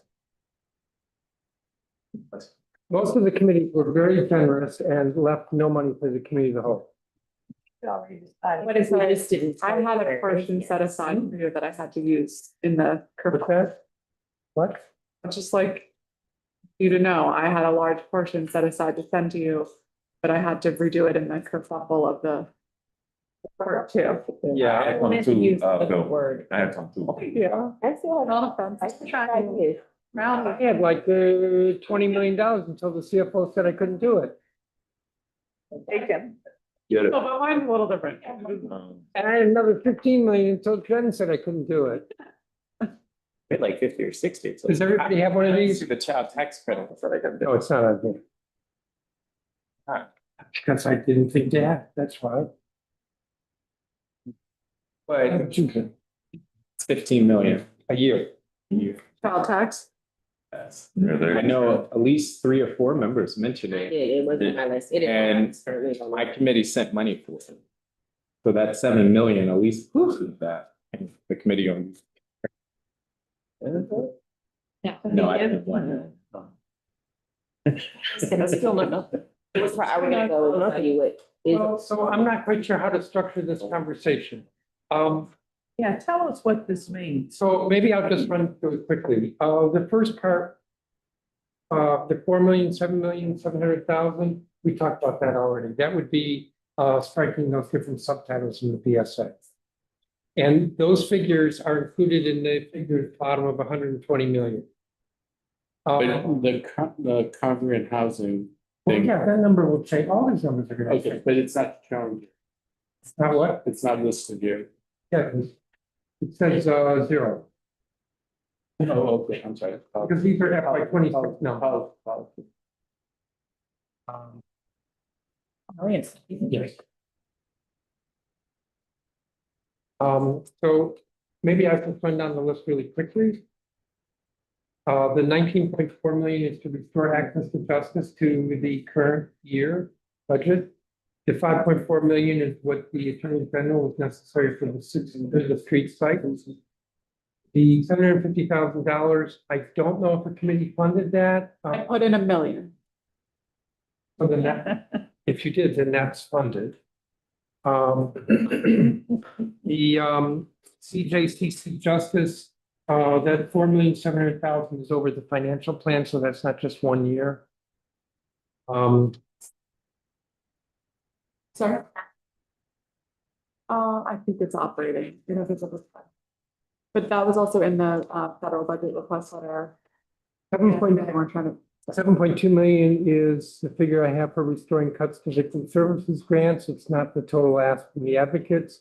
$700,000, which would be recurring, is to restore the Criminal Code Reform Commission and move it under the council. 200,000 is same, but for the current year, if the mayor zeroed them out this year. 2.6 million is TANF child support at the Attorney General. So there's TANF at DHS, but there's TANF at the Attorney General. 5.2 million is a figure I was given for dental coverage. It's basic health plan. I don't think I have anything else from health on here, which is not on purpose. 420,000, somebody told me Capillary Food Bank, this would be a federal match. There would be a federal match, food assistance for formerly employed federal workers. $175,000. We do this every year to restore the suite from the Real Estate Guarantee Fund. I have 10 million for Housing Preservation Fund.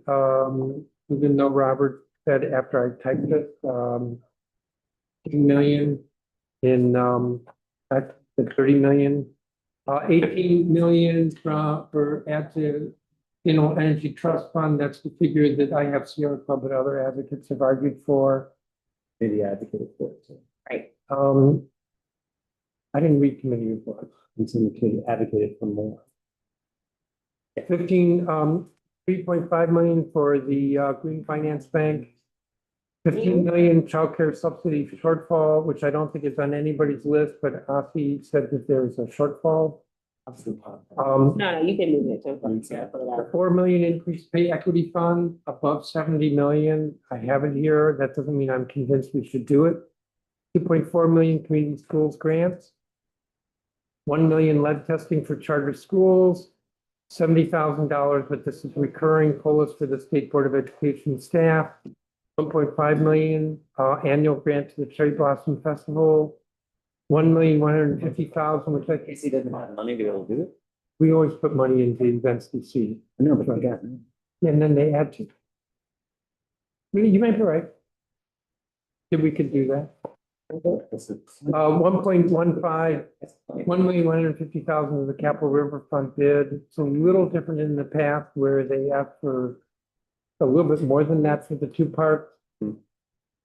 600,000 for Jello, which the city forgot about again. 4 million I have on here for Rosemount. I haven't discussed that to you. The fact that I have it on the list doesn't mean it's going to happen. And $625,000 for council security assessments. That's our security. I don't see on here what Kenyon said his committee recommended in terms of the hotel tax. Hotel tax is up to the top under 7 million. I believe that's I thought your hotel tax was your OUC tax. Yes. Yeah, I thought the. Talking about the recommendation- Correct, I don't have that on. TRD. So are we I feel like we adding spent a it? lot of time talking about it, so. Our tax credit. Yeah, okay, right. That's what I mean. Make sure it's on the list. Well, yeah, I think I didn't have it on the list because I think there's some ways I want to talk with Kenyon about trying to restore some of the money for Destination DC. But I can put it on the list. All it's doing is making the list bigger and longer. Is it on? Anita has a That question. was my list. We got credit. Where's this? Preliminary list. I don't understand how we had a conversation about council-wide priorities and a lot of things we discussed aren't on here, and a lot of things we didn't discuss is on here. You mean that we discussed today? No, like 2 meetings ago, I felt like. Like what? When you had a meeting. I forget everything that was on that list, but I felt like we had a short list of You priorities. forgot, I forgot. Over to him. Sent to And me. remember you guys sent. Oh, it was everything definitely. You're privileged. What? Child tax credit. Yeah, well, I forgot that. Baby bonds. You doing with your time? Okay. Well, let me say this about baby bonds. Now, maybe I shouldn't interrupt, but the challenge with baby bonds is that they materialize in 18 years. We've had 3 years where the mayor has swept it every With day. babies, that's the problem with babies. We really want to cut something. I mean, I hate to say this because I've worked with Kenyon. This was Kenyon's idea. No, but I'm tired of putting the money in that the CFO won't spend, the mayor won't spend, and then the mayor cuts it. And all we're doing is Therefore, we actually, therefore, we have the power to give it. Patience. I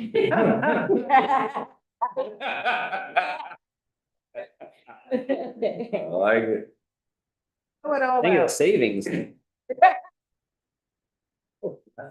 with you. Oh, yeah, you should have. You missed your chance. So I've added 15 million for child tax credit and 20 million for PR. And then one. And 20 million for what? What was that last one you said? CRD, the tourism recovery. District. I mean, we've got, I don't know, what, 12 days to figure this out before we have to take the first vote. And so at some point, either we gonna have to take something off the list. Unless, Phil, you have a magic wand to produce $120 million overnight, which I don't know. Oh, we have it from the CFO, but the CFO has proposed that the problem Yes, be ours and not the mayor's and not his. but also remember, the 243 million is one time. Yeah. We could move it to 26, Right. but that's it. Gotta go. There is a moratorium on spreading one-time money across the financial plan. A lot of these are recurring costs. Yeah. So just remember that. So this isn't just 120 million. It's, could be it's a portion of it taxed for. And Phil, I think it would have been helpful if this list is good, but like, where is the money coming from? Like, what are you moving to fund? Welcome to the budget. formulating. Yeah. So as I said, Yeah. develop a list of uses. And I match that against what sources I found. At the moment, I have 7.8 million. I have a couple of ideas, like with the TRD, where I think I can't get to 20, but I can get somewhere. So maybe the final figure on the TRD is less than 20 million. I just, it's an iterative process, but I'm sharing with you all the list. Adding a couple things to the list. I haven't put the baby bonds on here. I can rest it for a second. Well, the baby bonds are on the road. I know, and it sounds like I'm annoyed with you and I'm not. I'm annoyed with Me? life and part executive. You were annoyed with me. You just have to stick with, I think it was like 15 million a year. Times 4, that's $60 million. We've done this every year, cut something for 60 million. And then the mayor the next year takes it out of the budget. This makes me feel better. He's I think Christina has one more thing to add. That's just some hands. And I'm ready to cut something off the list, which groups came to the committee to ask about. They had a list of 5, actually 12 or 6 other priorities. We picked a different one and then they came to you with something, which we didn't ask for, but it made your list. Although other things we asked for didn't make you. Don't take that personally. I'm not, but I'm also, I recognize that you had the larger hearing, so you heard feedback from folks and on other things, but like this, the 420,000 can be spent on other things because we did work on the committee in this area. It's not a lot, but it gets a portion of saying, go for it. So you're saying it's the 420,000. Yeah. Now, I would also say that, and I don't know if this was, they don't like to call it a spending pressure, but it is a spending pressure in some ways in terms of the health benefit exchange has already exceeded the amount of money that they've had to pay the additional claims on IVF. So they need an additional $4 million to be able to handle that. 4 million? Yes. They have healthy reserves, don't they? Yes, but reserves cannot be spent on benefits.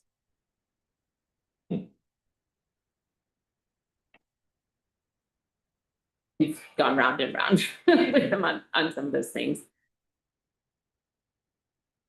Okay, What does so that we're mean, that now at people are in 139. limbo for their IVF treatment? No, They've they already done it. received the treatment and we've received the claims. So like they've gotten the service and now insurance companies are trying to. You're convinced that they don't have no way to make that up. Move money around and Gone round and around with them.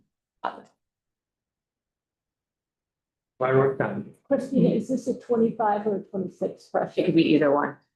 It just needs to be paid in calendar year 25 and it's one time. So it's 25. No, but you said to be paid in October and November. Oh, in calendar year? Yeah, it just has to be paid in calendar year 25. Okay. That reminds, not on health, but I want to emphasize something that Dennis said. I'm really looking at this budget as FY 26, not the financial plan. There's some things that are recurring, like at the top of this page, subtitles, because that's the FIS. But like the Housing Preservation Fund, one time. The community and schools grants ought to be multi-year, one time. Spread with one time.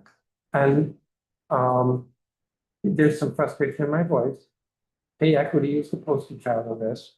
We cut, we scrape, we find money, we put it in the financial plan. We're making a statement that not only do we support this plan, but this proposal, but we want it funded for 4 years, and then the mayor speaks.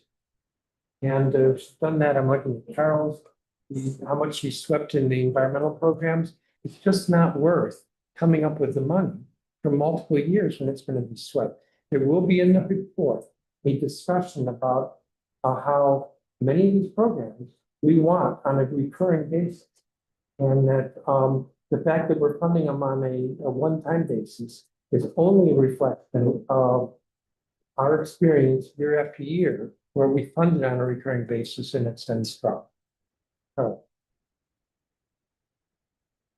sure, your last point, I don't, the way I'm hearing that is drawing a less of a distinction than perhaps we have in the past between one-time and recurring funding. I want to make clear, it doesn't mean, well, she's going to sweep it, so let's not repair it. I think what I'm hearing you say is the distinction between recurring one time. So I agree with that. I guess two points.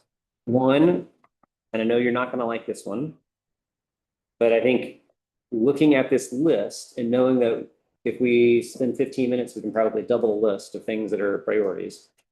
As much as we don't necessarily like it, a big ticket recurring item like the public services hotel occupancy fee, this may not be the year that we undo that one. If it's $7 million and we're this strapped for funding. I would say, while we can look at this and probably be able to whittle off a few items, there's no way that we're not going to end up with a list of things that we cannot fund. And there is just, we can keep slicing the pie different ways to try to shift one cut from another cut to another space. If we are not willing to even have a conversation about increasing the size of the pie, then all we're going to do is just keep moving around which gets cut and what comes up short. I think if we were disciplined and we come up with the 3 things that we think would make the most meaningful impact for our residents, for life in DC, and we come up with ways that we do add revenue raisers to this to increase the size of the pie. I have talked about this, I think, the last 3 times we've gotten together. I don't think that should be off the table. I want to be disciplined about it, strategic about it, not frivolous about it, but we are only going to get so far if it's just, okay, I can cut from here, I can cut from here, I can cut from here to keep trying to piece together, because it is a very difficult budget. We saw Maryland was able to do this and was able to solve some of their problems. We see on the federal side, we got a whole bunch of people that are about to get a big tax cut. So from a household neutrality perspective, there could be ways in which, again, we're strategic about it, that could work to protect our residents. So I don't think that should be off the table for the conversation. I do not have I'm not putting a proposal on the table. I just don't think it should be off the table in the conversation. Can we take it off? I think we do have to pull this quick. Matt? One thing is the mayor's errata letter. Does that come through? Do we have an expectation, and will she in that be directing fund this, but take it from here? We do not have an errata letter from the mayor. We do have a letter that they circulated earlier today. I have copies of it on their concerns with various committee actions. But we don't have an errata letter yet. Okay, and then not on this list that I expect people will be raising, or one thing that was to be in the mayor's errata letter was an increase in ERAP from the 5 million to something that looked like pre-COVID levels. But ERAP, I don't see here. And also there are folks who would like to see additional vouchers, and I don't see those things on this list. And I'm curious if that's a conscious decision or vouchers. This one. Except she didn't note where we. Yes, H is one that people press forward. Individuals or families. Families, and so families would be, my expectation would be that that's the focus, because we're gonna have a lot of folks coming off of rapid rehousing. And what are we gonna do with them? And many of those folks are spoken for, but hundreds of them are not spoken for. So how is that gonna get done with states? So let me say something about the mayor's errata letter that I've not seen. The mayor has no more access to money than we do at this point. I'm expecting that when we get the errata letter, there will be some genuine erratas. You know, where they kind of screwed up, it was in line 13 when it should have been in line 17. But he is going to propose increases, and how are they funded? The sources will be committee cuts and the $243 million. There's not going to be any new money there. The errata letter at this point is meaningless. Mayor used to get the errata letter earlier in the process, and it made sense because it was helpful. When they do it after committee markups, it's garbage at that point. It doesn't mean anything.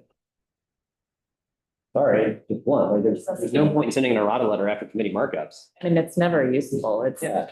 sorry, can you find this I've money? been here long enough that there was a time when it was useful, actually. They'd send an errata letter like 2 weeks after a budget and it actually was helpful.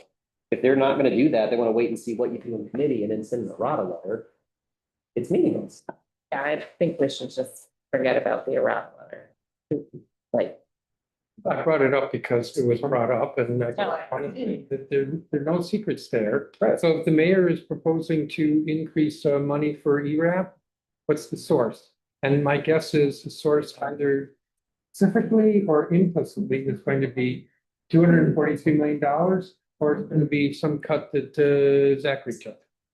But so I just want to remind us of the point we started with, the overspending by the mayor alone that the CFO approved is well in excess of the total of this, right? And so what continues to happen is that the council's authority to direct spending for the city is eroded both by the mayor and the CFO.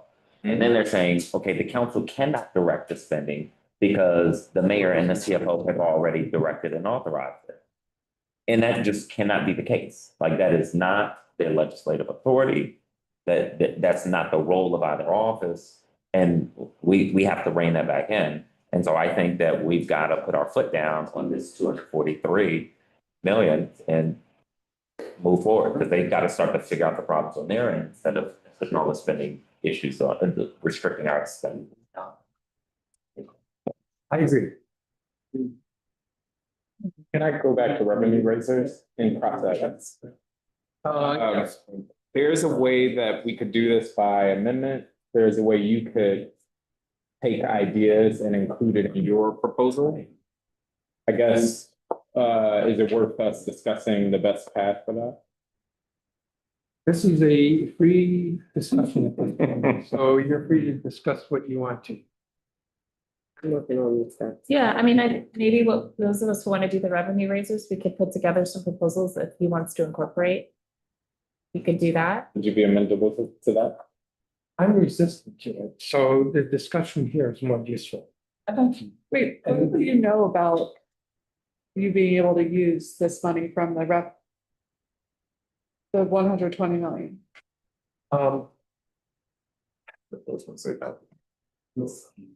Because if he does get that approval, do people still want to raise revenue? Or if he has the approval to fund all these items plus child tax credit and a few other things, would then you not want to raise revenue? There's still some big stuff that's. I mean, keep in mind, Yeah, that makes. these are only 1 year. Make a huge difference. It would change my posture. Some of the revenue is not just about this year, though, But then she'll still live in the out. right? Because that's one-time money we'd be recouping from the CFO. Criticize this and then take. Taking money. You know what, from one. she raises taxes every year and then says we're the bad guys, so I I know, would love us but to I'm just reject. I hear what Brooke is asking. I understand what you're asking. Yeah. Obviously, the whole purpose of revenue raises is to fund priorities. Right. So if the priorities get funded, then no, we wouldn't just raise taxes. Be better. It's less urgent than pressing, but if we can't use the money, I said last year, I think it's urgent every time revenue.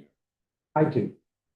You raise taxes. like- Because the CFO might fight us. We raise taxes. Yes, for 100 I think I totally get that. I just want to Then it understand. dates back about 40 We're million. talking about need to raise revenue for these. It was a net of 80. Yes. And There's items that's not on the list. last month. Yeah, so that was Any, Child tax credit and the yeah, That PSA. you mentioned. how much is IBM?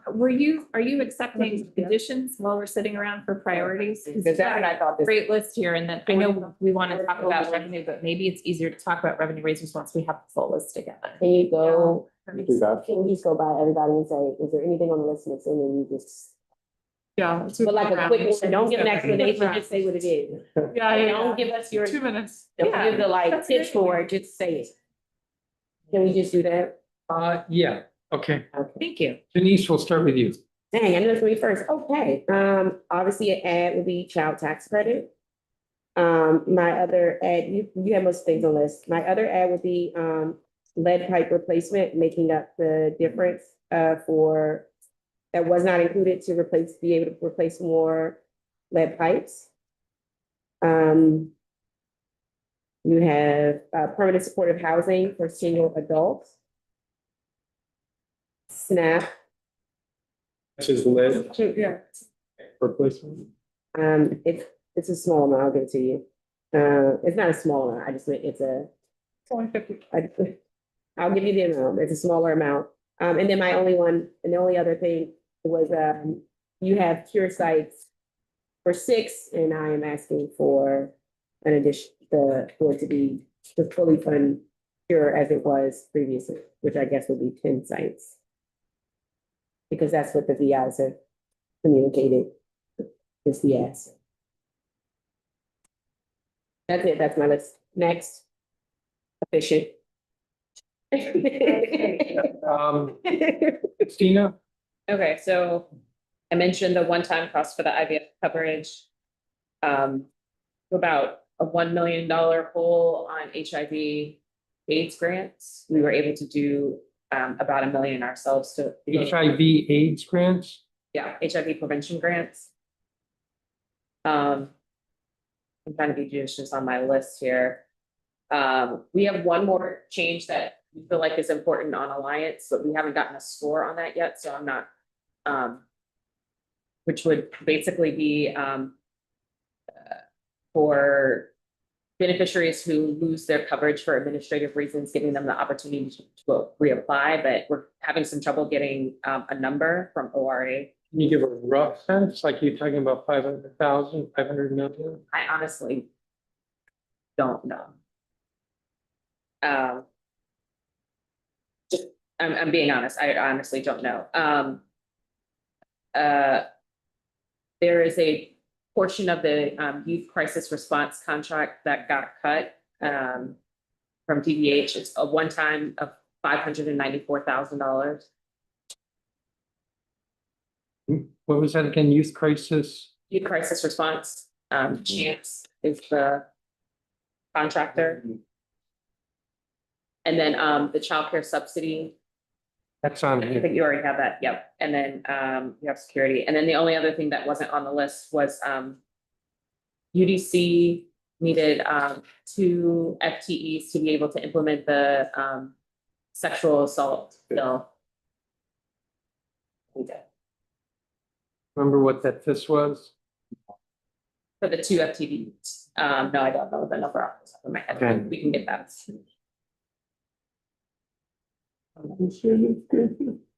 Brooke? Okay, found you 400,000 because the victim services gap is 6.8. And what they need, we funded some of it in judiciary. Give me a second.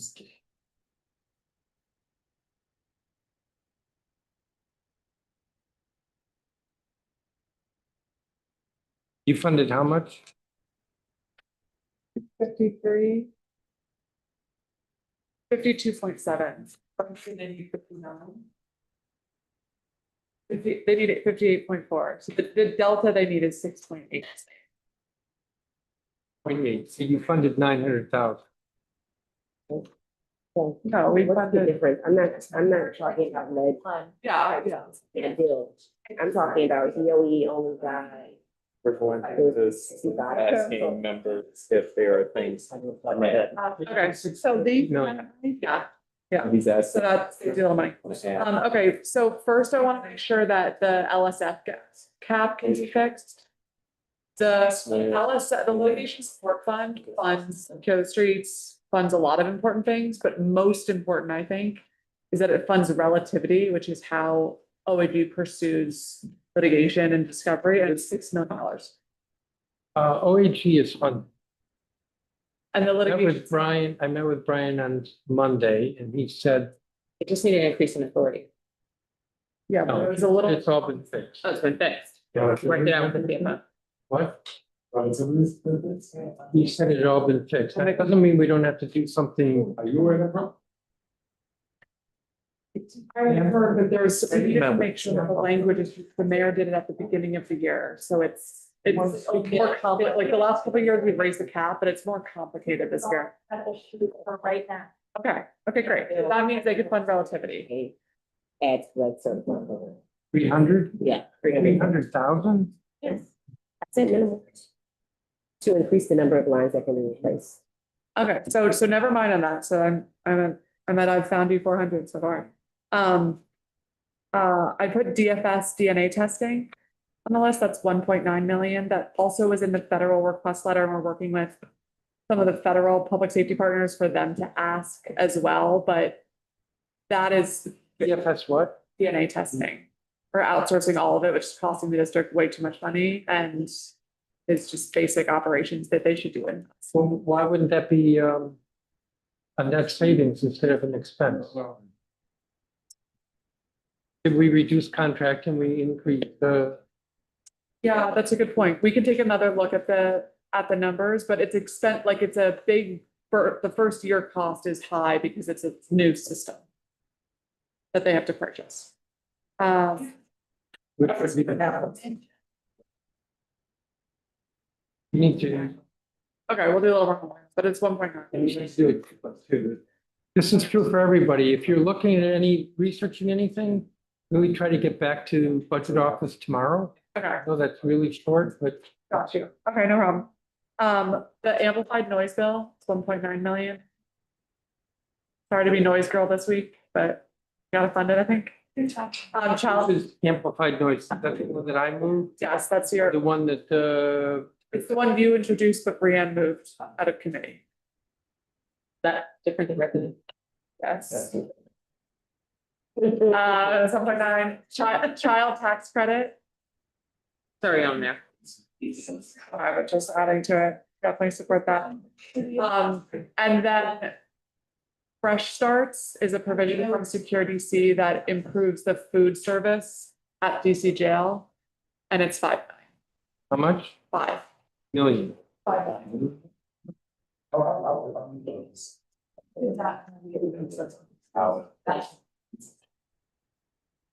It's a fun thing.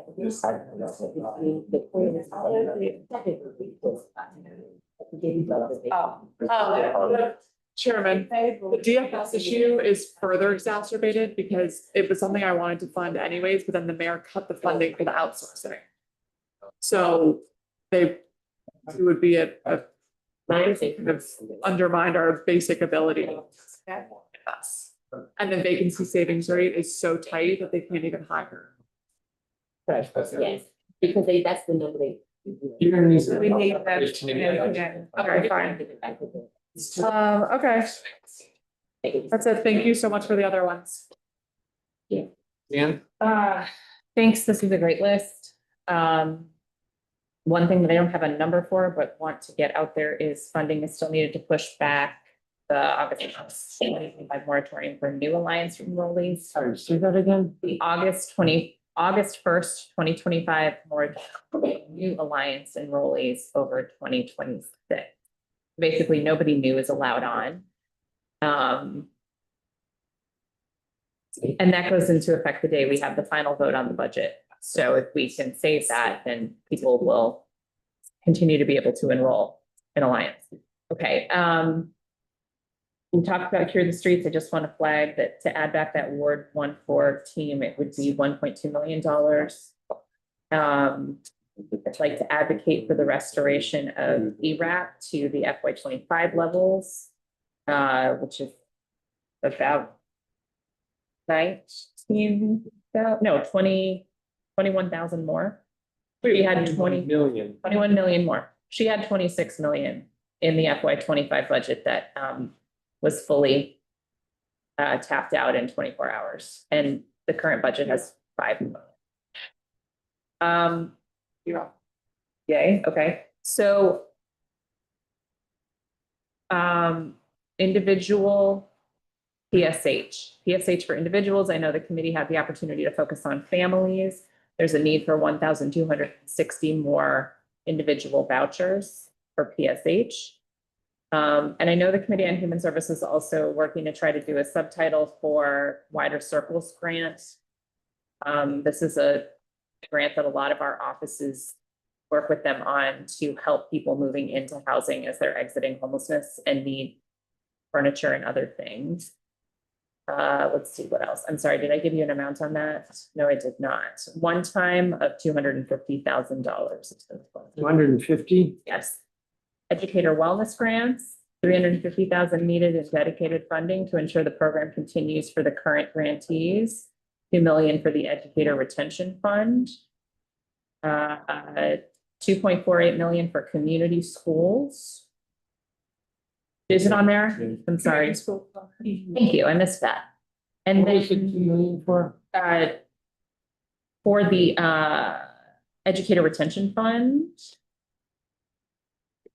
For the implementation of ballot initiative I-83. $392,000 for ranked choice voting for FY 26. 128,000 over the financial period. 1.151 million for the semi-open primary in FY 26, with 1.458 million over the financial period. What's a semi-open program? That is what the voters ballot voted on. So that's what it would cost to fund the whole of I-83. Correct. But I broke it down. The fifth. I took it from the FIS. I broke it into the two parts in case there's, I don't know, in case you need to know the two. And the 392 is for what? RCV, ranked choice voting. For FY 26. 500. 1.15 is for the primary. Yes, those two numbers are just for the FY 26. You want the financial plan numbers? At the moment, Well, everyone's going to send this to me in an email, correct? It's already in writing. I'm happy to send it in an email. And Everything's sounding correct. we funded almost all of the fraudulent vehicle tax legislation, but there's still a small need over the financial plan, 973,000. And I'm not sure if you were thinking about funding harmonious living. Which I don't have a total number on in front of me, but I will send it to you. That is mostly it. I do have a place I can point you to in our budget to find a couple mil, maybe more than a couple, but not like 5. okay. Thank you. Robert. Appreciate the list you started with, educator wellness, which is about 2.35. ERAP, I think we got to keep it at least 8 million. So that would be an additional 3. I don't see the limitations on liability on here, but I feel like we discussed that. So The top of the page. okay, all right. Oh, there it is. Thank you. As Brooke said, the litigation support fund, I thought it was still 3.6 million short, but if that's settled, then that's good. Okay, good. PSH vouchers, the MLK Day Parade, which is 150,000. And then there's a very small program that we're hoping to get in with UDC with the Washington Music Conservancy. I will email the number. It's a small number, but I've been talking with President Eddington and the head of the Washington Music Conservancy. Now everybody's getting. I'm sorry, and what we. On your leave? Yeah, I didn't write down the last couple of things. I wrote the 150,000. What was after that? Washington Music Conservancy at UDC. Yeah, maybe I didn't write that down because you didn't have an amount. I think you said 500. No, I said I can't remember the amount offhand, but I will email it. It's mine. It's a very small amount. Okay, so people have talked about ERAP. I talked a little bit about, we have a whole bunch of people who are coming off of rapid rehousing, solutions for them. It could be TAH, it could be PSH, it could be DC Flex, but some number of vouchers or other exit options for them. Stormwater maintenance at DOEE. I forget what the dollar figure is. I'll leave it to Charles to let you know, but DOE got clobbered in restoring for DOE generally is a high priority for me. There's an initiative to try to get Casey trees set up so that they can help manage small parks that might be transferred by the Park Service. I think it's like $200,000. I think we talked a little bit about this to me. I think there was an effort to restore 110,000 for the legal counsel for the elderly hotline. I think that's an important. Did I 96? I think it, and I don't think it did in the end, but let's try to get that fixed. The I-83 stuff, I just want to add my voice to, I think we should fund the I-83 stuff.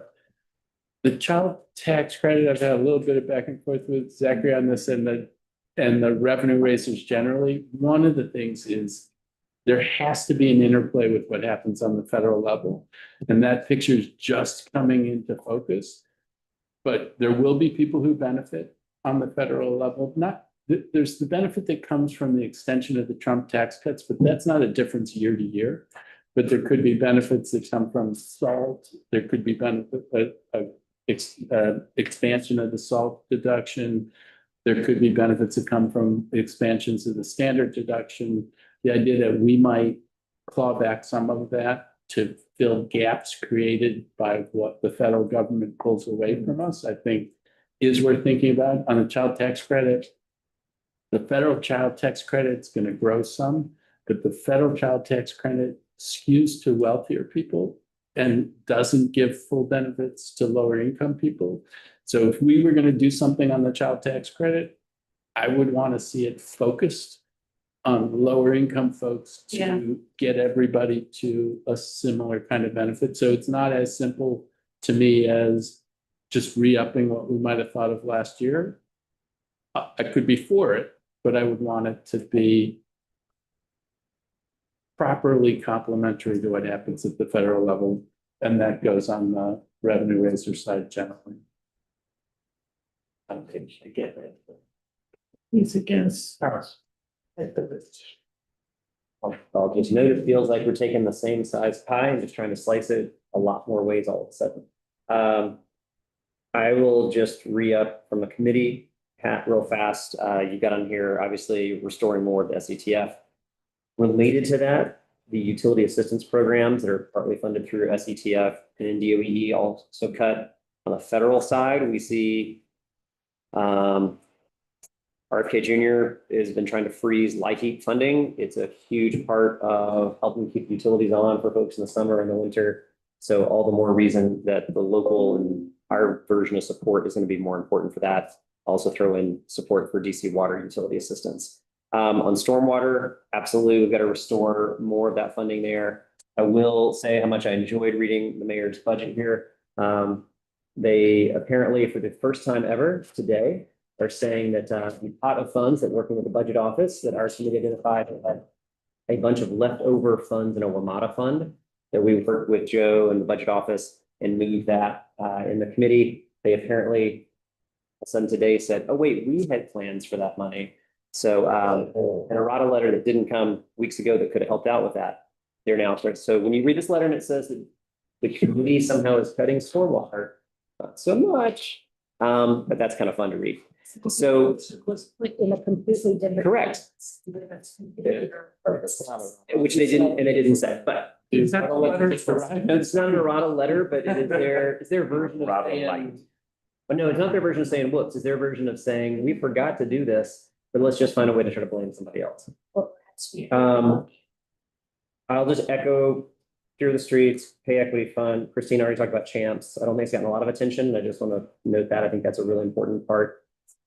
The alliance has to be significant. You already have eliminated the caps on awards, so I agree with that. Access to justice needs significantly. So I'll just kind of leave it there. There's a teeny tiny thing if we're just kind of adding to a list. CJDT, which is a lovely little teeny kind of baby agency within judiciary, largely federally funded. They're under-resourced, and a little bit of local funds to help stabilize them would probably go a long way. They do a lot of oversight for courts and judges. But again, none of this can all get done unless we're willing to have another conversation. Okay. I would say just very quickly about this letter, the mayor suggests that we cut services for health and education services for DRS, which is not accurate. There was a delta between approved contracts and line items for contract funds. But more importantly, they suggest that we added a $500,000 earmark to Maya Angelou. As we mentioned before, there has been a back and forth between DRS and the See Forever Foundation, Maya Angelou, and not all students at YSC have been receiving education services. And so that 500,000 is not in any way to undermine the existing contract, but it is to hire more teachers and to ensure that every young person at YSC receives the education. Just one additional thing there. Maya says that their contract sets for about 80 students to receive daily educational services. As you know, the population at YSC is well over 100. There's just not enough. That's why the 500,000 was afforded. My list is short. Obviously, I would say the child tax credit. I would agree with Matt. We've had some discussions that we should complement and think about what's happening at the federal level, prioritizing low and middle income families. I think we often forget about middle income families and the ways in which they could also be supported. But I think the child tax credit could be a way to address cuts to SNAP and other benefits. We need to fund, and that's at $15 million, although with these changes, it could drop or increase slightly. I would say funding part of the auditor positions for the Road Act, which is really important. We did fund the Road Act via the committee. We could not fund it via the auditor's office. And it's my understanding that that is at $1.6 million for fiscal year 26 and about 5.86 across the financial plan. What's over the plan? 5.86, but that includes roughly 700,000 for fiscal year 25, which we really probably wouldn't be accounting for. So it's 1.68 for fiscal year 26, 1.7 for 27, 1.75 for 28. And then everything else has been mentioned. I would just go back to the Office of LGBTQ Affairs. There will be a price tag that comes up with separating that out from that cluster. But I would just remind folks that this is what advocates and community members asked for last year. And I think if we can, we should try to prioritize for the sake of transparency. All right, Anita. Mine is short and hopefully sweet in that need 110,000 to fund a position with the legal counsel for the elderly. It's their hotline attorney, and that's it. We usually do it one time. If we could have some predictability, so they would not have to worry, it would be great. City administrator had given me a few FTEs, which I've used, and I didn't get this one, so I have to beg for money for this position now to fill this slot. I don't understand, and Matt mentioned this too. Legal counsel for the elderly is AEF, isn't it? Well, Yeah. it is. So is this a grant to It's a them? grant that we give them every year. Okay, Yeah, that's 110. 110, that's what they asked. That it? That's it. Wendell? Mr. Chairman, a couple of things. Just echoing the sentiments of some of my colleagues, obviously, TANF is very important to me and my constituents. ERAP funding, community schools, access to justice funds, and then last but not least, Cure the Streets. Shifting to my economic development priorities, and we've talked about this too, Mr. Chairman, but just finding funding for Eastern Branch Boys and Girls Club, if possible, 1.5 million to help with infrastructure. And then this, I'm sorry, say that again, 1.5 million for what? infrastructure to get things moving. For where? Eastern Branch Boys and Girls Club. I think he was telling me, a story about Steven Spielberg. The movie predates me, but, Spielberg. The brand new park that we have there, My delegate memory, sir. There you go. the brand new playground there, which I got in the budget when it was Ward Six. Yes. It used to be Spielberg Park because that's where Minority Report was filmed. Yes, thank you, Tom. Movie. We named it Spielberg Park. And then, Mr. Chairman, this is outside the financial plan, but a tax abatement we talked about for Parkside. Just want to put that back on your radar. Just looking forward to working with you for a tax abatement on Parkside. Thank you, sir. Well, the list has gotten longer. Okay, then go. Most stuff is already on your list. I would just add, Northeast Heights is actually a Ward 7 project.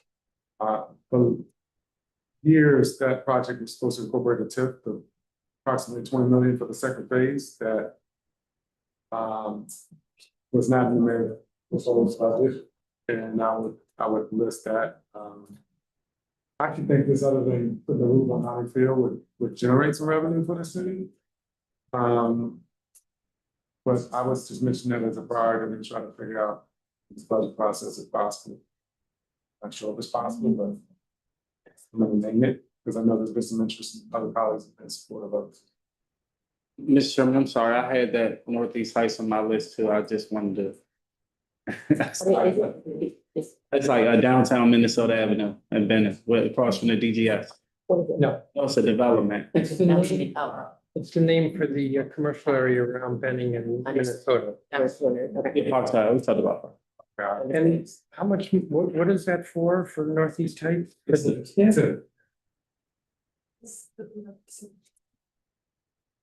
There has not been legislation, and we'd love for the mayor to get it introduced there. Could I ask? And then are you putting together a bid for the Oklahoma Avenue area? No, is that somebody mentioned that to you? No? Yeah, I was thinking, yeah. Oh, okay. I'm not reached out to you about it, but no, that wasn't something that we had proposed on in the budget, but it might be worth considering given everything else. Yes. I'm not sure what to say, and whatever I say is probably not gonna be as carefully thought out as it should be. The list has gotten long. I feel like some of this is more individual than what I would call council-wide. When we're talking about something like the child tax credit, clearly if we're talking about a policy that everybody has been supportive in the past, I could call that council-wide. I don't know that I want to pick something else on the list, be the opposite, but there's some things that, I mean, the list is very long, and okay, the answer could be, well, let's just raise revenues. So let's go there in a second. But I don't feel like we are prioritizing, and I don't feel like we are exercising discipline. It's like, this is just a long list. Gotta start somewhere. You did ask for a list. Yeah, just gotta start somewhere. Ask people to list. So I'm going to. I go around about the list. But folks are adding to the list. I mean, I have a bunch of things that I didn't put on here, and they're relatively small, and I'm gonna try to fund them with small adjustments within. Like some stuff in education that I'm gonna try to fund within education, so I'm not looking to. The council-wide to fund them, but. It's just a very long list, and I can pick. I think you picked from what we heard several times, like certain things you heard several times. You heard ERAC several times, BSH several times, child tax credit several times. Some things are one time and some are recurring. Yeah. We pick basics that I know it might be hard to translate that list, but if we could translate the list, could you ask members to turn back in the list of their top 3 to 5 things on that Maybe you list. have To pick from this. That would be a beautiful exercise. I like both that. Why do you ask members to cut? I think that would be more representative. So for instance, like, I think some of those health priorities, I don't think they're as sexy as ERAP, but it doesn't mean they shouldn't be a citywide priority. Right. Right. I mean, I'm And I unaware. just worry that if we go by just, So, you know, it's interesting you would say that because it makes me think of this. Listening to Christina, Health Committee, he said, you know, $4 million for HBX for benefits is more important than what I had on the list. You prioritize, and that's helpful. I think if the budget office is willing to, I don't know if you can put this list together tonight and circulate it and say, everybody pick the top 3 or even top 5. or we could volunteer. Somebody probably. Translate your list. Please, somebody already typed this up. Somebody said for such and fast. Yeah. And lost that, dude. Already have a list, but I took notes as good as much as I could, but I'm going to lose things in translation. So I need you, I mean, some of these things, I don't know what agency they're in. I cannot, what we just talked about, I do not have enough information to translate it into a list. If I don't have enough information, nobody has enough information to do it. So I already have a list. I am happy to compile a council-wide list, but I will need everyone to email me. That can be tonight, that can be tomorrow by noon. Send me your list. That includes the Like 2 agency, minutes now? that No, it won't be 10 includes the agency, the amount, whether it's recurring or not recurring. If it's positions, the number of positions. The few items that we just went over. Correct. The items that are all printed here, you have all that information? No, I need to talk with Phil about that. Okay. This is Phil's list. But it's, I mean, but again, We misunderstood. We didn't know it was his list. oh no. We were just adding to the. So I like your idea, but I don't believe it's gonna happen. The people pick the top, you said 3 or 5. So let's be generous and say top 5, pick 5 off the list. So we'll get a list out to everybody. In order to get the list out to everybody, we need to get better input from people. We're sending that just to Jen or both of you. Yeah. There's a lot of detail Jen needs, but I would say in order to send it to her by noon tomorrow, if you don't have all the information, like the number of FTEs, that's okay. But if we're gonna go there, she will need more detail. But I think that would be helpful, the top 5. I will add as well, maybe this is gonna get me in trouble, but you know, something like $110,000 for the hotline. So with all due respect, you said hotline, you didn't have an amount, doesn't help me. You said 110,000? Actually. I don't remember that, sorry. That's kind of doable.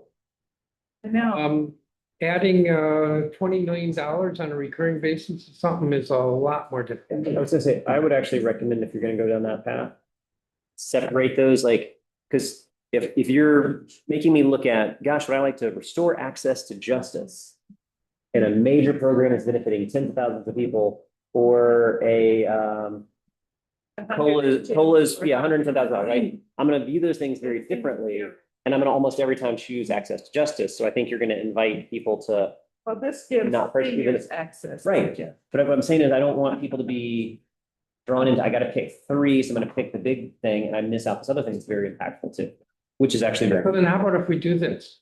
Not to spend a lot of time on this, but the top 3 of big items, and big items are different than small items, which will be under 300,000, and the top 4 of items under 400,000. No, under Wants 300,000. to use which list to make that determination? We're gonna first send our ideas to Jen by And then noon she's tomorrow, gonna and send she's gonna compile a list. Then we're gonna go through the exercise. Yes. We're gonna need 300 distinguished maybe. So we'll refine that a little bit. Yeah. So we'll do the top 3 or 5 of big and top 3 or 5 of small. I'm not. Small not meaning small impact. What is small? Large impact. Small dollar. What that means, dollar, and what that, what's that dollar? I don't want. You're gonna die. Whoa, you can do it. Look at the list and then figure out what. I want to say a little bit more. We really ought to be thinking about that which is necessary rather than that which we want. Yeah. That's a reminder. And another thing is, we really need to think about that which is recurring, which is vulnerable to next year's cuts. So there's some things that are just going to have to be recurring. If we want to strike subtitle A, limitations of liability, we're going to have to strike it recurring because that's fixed. Something like, it's bad for me to pick something, I'll say, the preservation, housing preservation, make one time. It's just gotta be one time. Why am I Say saying? anything that doesn't have to be recurrent should be one time. Correct. But Correct. then yes, in terms of strategy for, using resources for something that might be cut in future years. But remember, if we fund something one time that we really want to be a permanent item, we are setting up spending pressures for future years.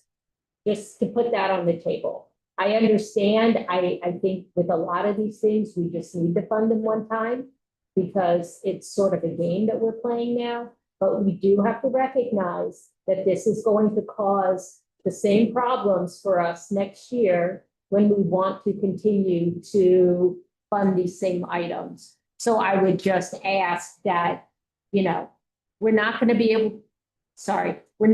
able to do everything. We really need to be able to choose what's most important and fund that properly. I'm gonna add to that. This is again why we've got to do more on the expenditure side. Controlling the overspending.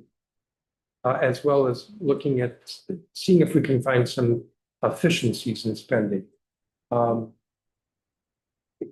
That's the only way we're gonna be able to fund some of this stuff on a recurring basis. So. Is there anything more to be said on council-wide priorities? The BSAs that you've recommended on the top of your list, pretty safe to assume they'll be struck. Find the money, but I would say that's high on the list. It's not only at the top of the page, but it's high on the list. I think there's broad support for striking the limitations and liability, the criminal code reform, the congregate care with homeless services, PLA, and I want to say hotel. Although I heard what Charles said on the hotel. Again, I don't disagree with you. If we're in the priority side of making choices. Okay, so I don't really want to bring up this conversation, but revenue raisers. A reason why I'm resistant to revenue raisers is because it's not like we haven't increased the cost of government. Cost of government went up last year. Last year alone, it went up $1 billion. It's not like we don't have more money. We have more money and then we say we don't have enough. Also, I think every year we have raised taxes or in some way substantially raised revenue. The photo enforcement, $100 million, I think. Last year, the mayor had $500 million in tax increases. It's not like we haven't raised taxes or raised them every year. And I want to say, to me, it's like, well, let's just pay our way out of this problem. So instead of not overspending, we're just going to raise more revenue. And there's one other thing, and that is, I think many of us feel, even those who supported this, feel burned by some of the tax increases we've done, like in 2020. So we raised taxes in 2020 over my objection. I'm the losing side. In order to pay for pay equity. How did that pay out? So I'm mean, it's a little bit like the TRD, the tourism recovery. But this is what happens when we raise taxes, so. But we were able, I mean, sure, but at the same time, we raised wages for people and it's a fight we're able to have now that we wouldn't have been able to have the fight before. No matter what we do, the mayor's gonna be against any type of revenue raise that takes place, and be more than happy to take the money the very next year. You agreed with everything I said, you felt burned. Yes, it doesn't mean that it's not worth burn. We got people on a better wage, they're getting paid. Did we pay for the minimum wage for that? The equity fund? Oh, is it the equity fund? It also funded EIP, EIPC. which working families now are able to take home and keep more of their money at home. And how it's raised. And housing. We have Those to things start happen. saying the truth, that's all. But if we didn't do the fight, we wouldn't have the money to put back in the first place. So we keep having to do it. Almost $3 billion rate when we rate. Yeah. I don't know if we heard Kenny. So we both raised taxes last year. So, yes. Thank you, I appreciate that. You talked about this earlier. The mayor's already proposed $90 million in new revenue in this budget. Couldn't have. She doesn't believe in raising taxes. It's in her letter. Wait a minute, it's in her letter. Hiking fees and Because cutting we're spending it. will harm residents. Exactly. So I think there are a number of us who feel like we just think there's a way to do it better and more fair than the way she has. And one of the things that I'm working on is more structural changes around this so that we don't have this constant issue of, you know, is the money dedicated to a specific thing and then gets rolled back. So I'm working on the business activity tax. And actually just getting the ball rolling on it can be pretty simple. So I'm talking about funding a few positions at OCFO and giving them a directive to figure out how to administer it. But that ultimately is going to lower taxes for businesses and raise $500+ million.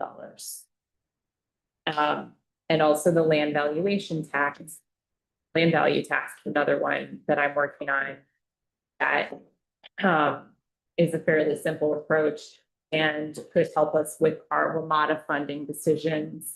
And that could raise another 500 million. Now, those are not immediate, but if we're talking about being smarter about the way that we raise revenues, getting the ball rolling on those in this budget, I think is really important. I know there are others who are working on more immediate revenue, and I don't want to steal anybody's thunder, but there's a whole bunch of ideas that we've been talking about to fix these spending pressures right now and help work through this list even further. So maybe I could pass the mic to someone else who wants to talk about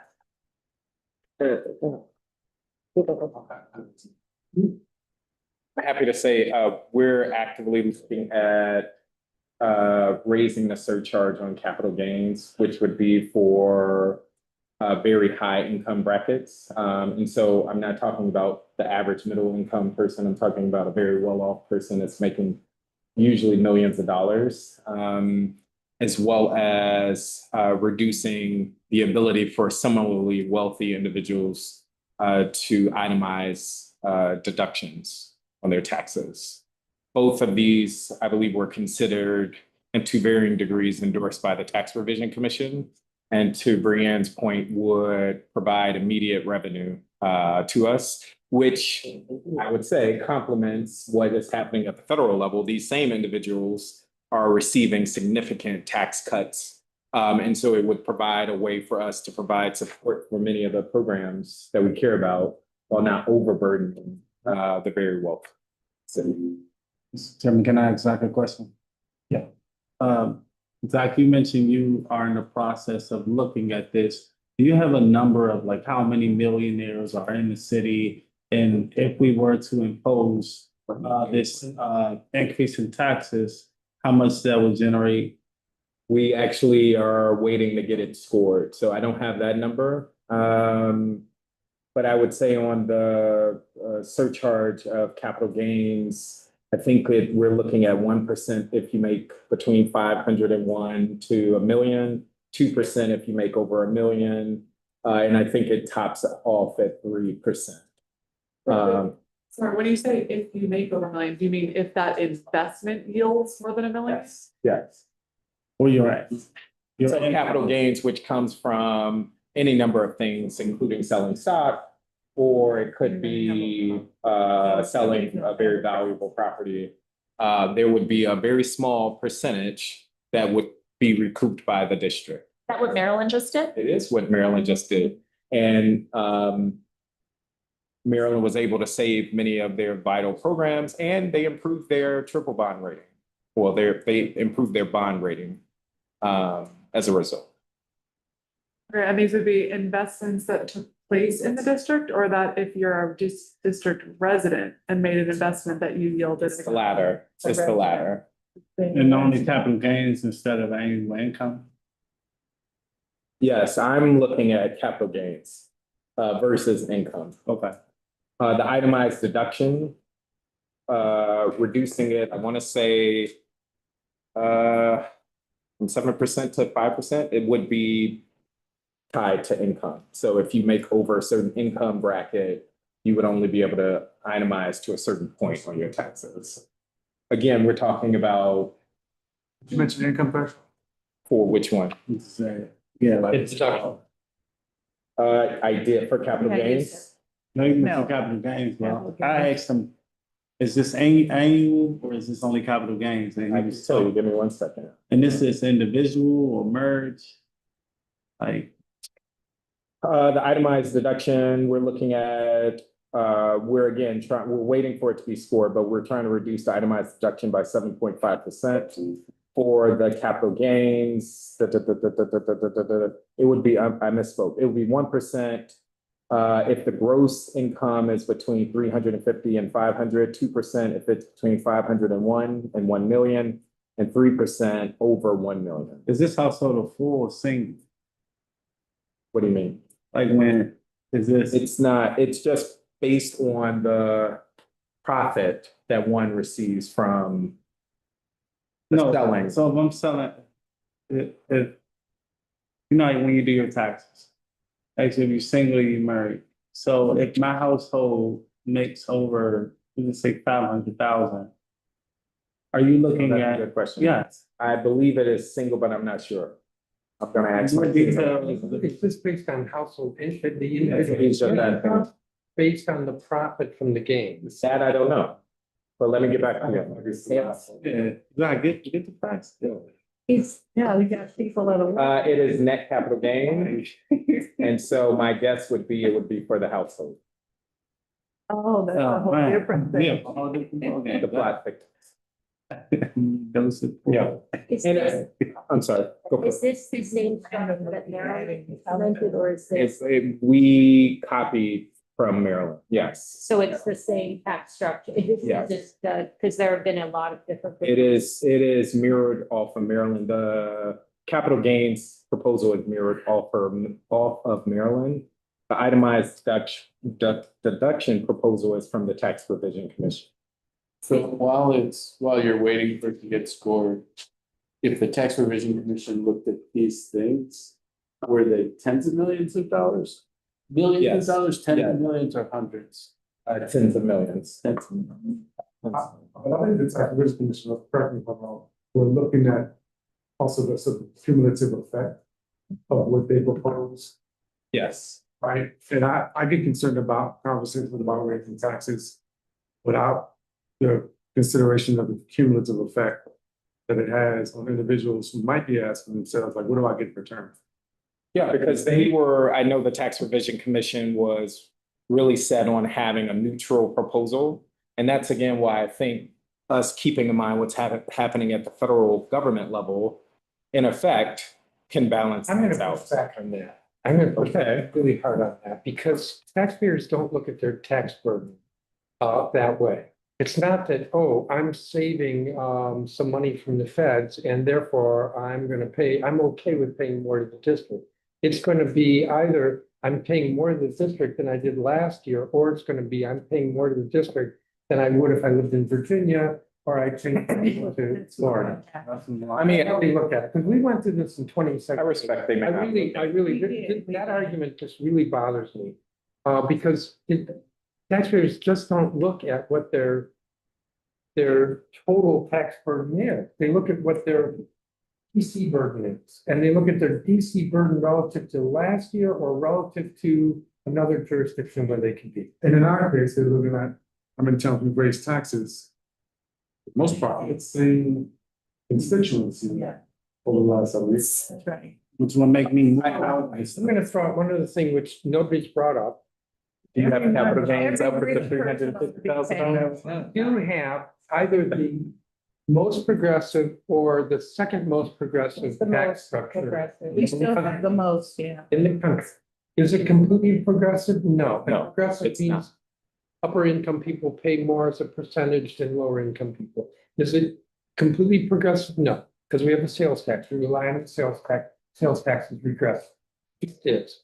But you look at the income tax and for years, it's been the best in terms of progressivity in the country. So, It's top earners in the district. I haven't heard the argument made so much this year as I did a couple of years ago. When you look at the total tax burden, no, it's not it's not progressive. But it is the most progressive of any jurisdiction. And if you look at just income tax, it is the most progressive. We have progressivity in our real property tax. Because we now have a different rate for the more expensive, and we also have the homestead deduction. And both of those make our real property tax somewhat progressive, which is unusual for the states. Just saying. So just a few clarifications. It is based on individual not income. They're both, they both were done in Maryland. We are talking what the two proposals I'm discussing are advantages afforded only to the very wealthy. And so while I take to heart your concern, I think this would not impact the average Washingtonian and individuals. If we're maxing 1% on capital gains, they will still be very wealthy at the end of it. Keep in mind. In the district. Yeah, so there's, Yeah. I I mean, mean, these same concerns were raised several years ago, and we found that not only did the amount of millionaires increase in the district, that we recouped more money than we had anticipated. Routinely, Share that research. I'm happy to. In Massachusetts, they raised taxes. No, here, where's the It's research. To say what? what you just said? It saved money and. I think it was from the Fiscal Policy Institute. I'm happy to share it. Oh, so you gotta, obviously. Is that not a valid source? I don't know. To say that we did not see the outward migration that is always used as a threat. I would use Massachusetts as another example. They raised taxes for both transportation and education services, and they saw the numbers of millionaires in their state increase. New York raised taxes, and they kind of, so I shouldn't say this in a public meeting, but the data, I would not, I would be a little suspect of the DCFBI data. If you get that data from the Tax Revision Commission, you get that data from the OCFO. Oh, it is The from TRC. It is from the TRC. From TRC, your TRC. Can we pull that? Yes. You know, just to get to Kenyon's point about sort of the cumulative and Wendell's concern about flight also, if you look at the total tax burdens in the region here for a household of $250,000, we are lower than Maryland, and we are lower than some of Northern Virginia, and maybe like within $1,000 of the rest of Northern Virginia. So the work that we've done has started to put us on par, I guess, with Virginia, but you know, the region is pretty well aligned here. It's not like we're an outlier, and I don't think this would make us an outlier either, especially not with Maryland. I mean, I think there is a. 250, what about other? Yeah, that's what the studies, that it stops at 250, which is a challenge. There is a straw that breaks the camel's back issue that exists. But in Maryland, they just raise taxes. That straw that breaks the camel's back is much more about Virginia. The tax burden in Virginia is lower on wealthy people, and we could lose people to Virginia. We could lose people to other places. But will we? And I hear you that people look at their tax burdens and they don't say, oh, it didn't add up to being more net between the two. But I don't think there's the stuff about the renewal of the Trump tax cuts, which won't be a difference in people's tax bill for 24 to 25. That'll just keep it the same. I don't think people are going to feel that, but there will be things that happen for wealthy people that brings down their federal tax bill. And part of that is savings that the federal government is making in order to cut services to us. And so the idea that in that context, when we're talking about big cuts to TANF, to SNAP, to Medicaid, should we recoup some of that? I think that's a very, very legitimate conversation for us to be having.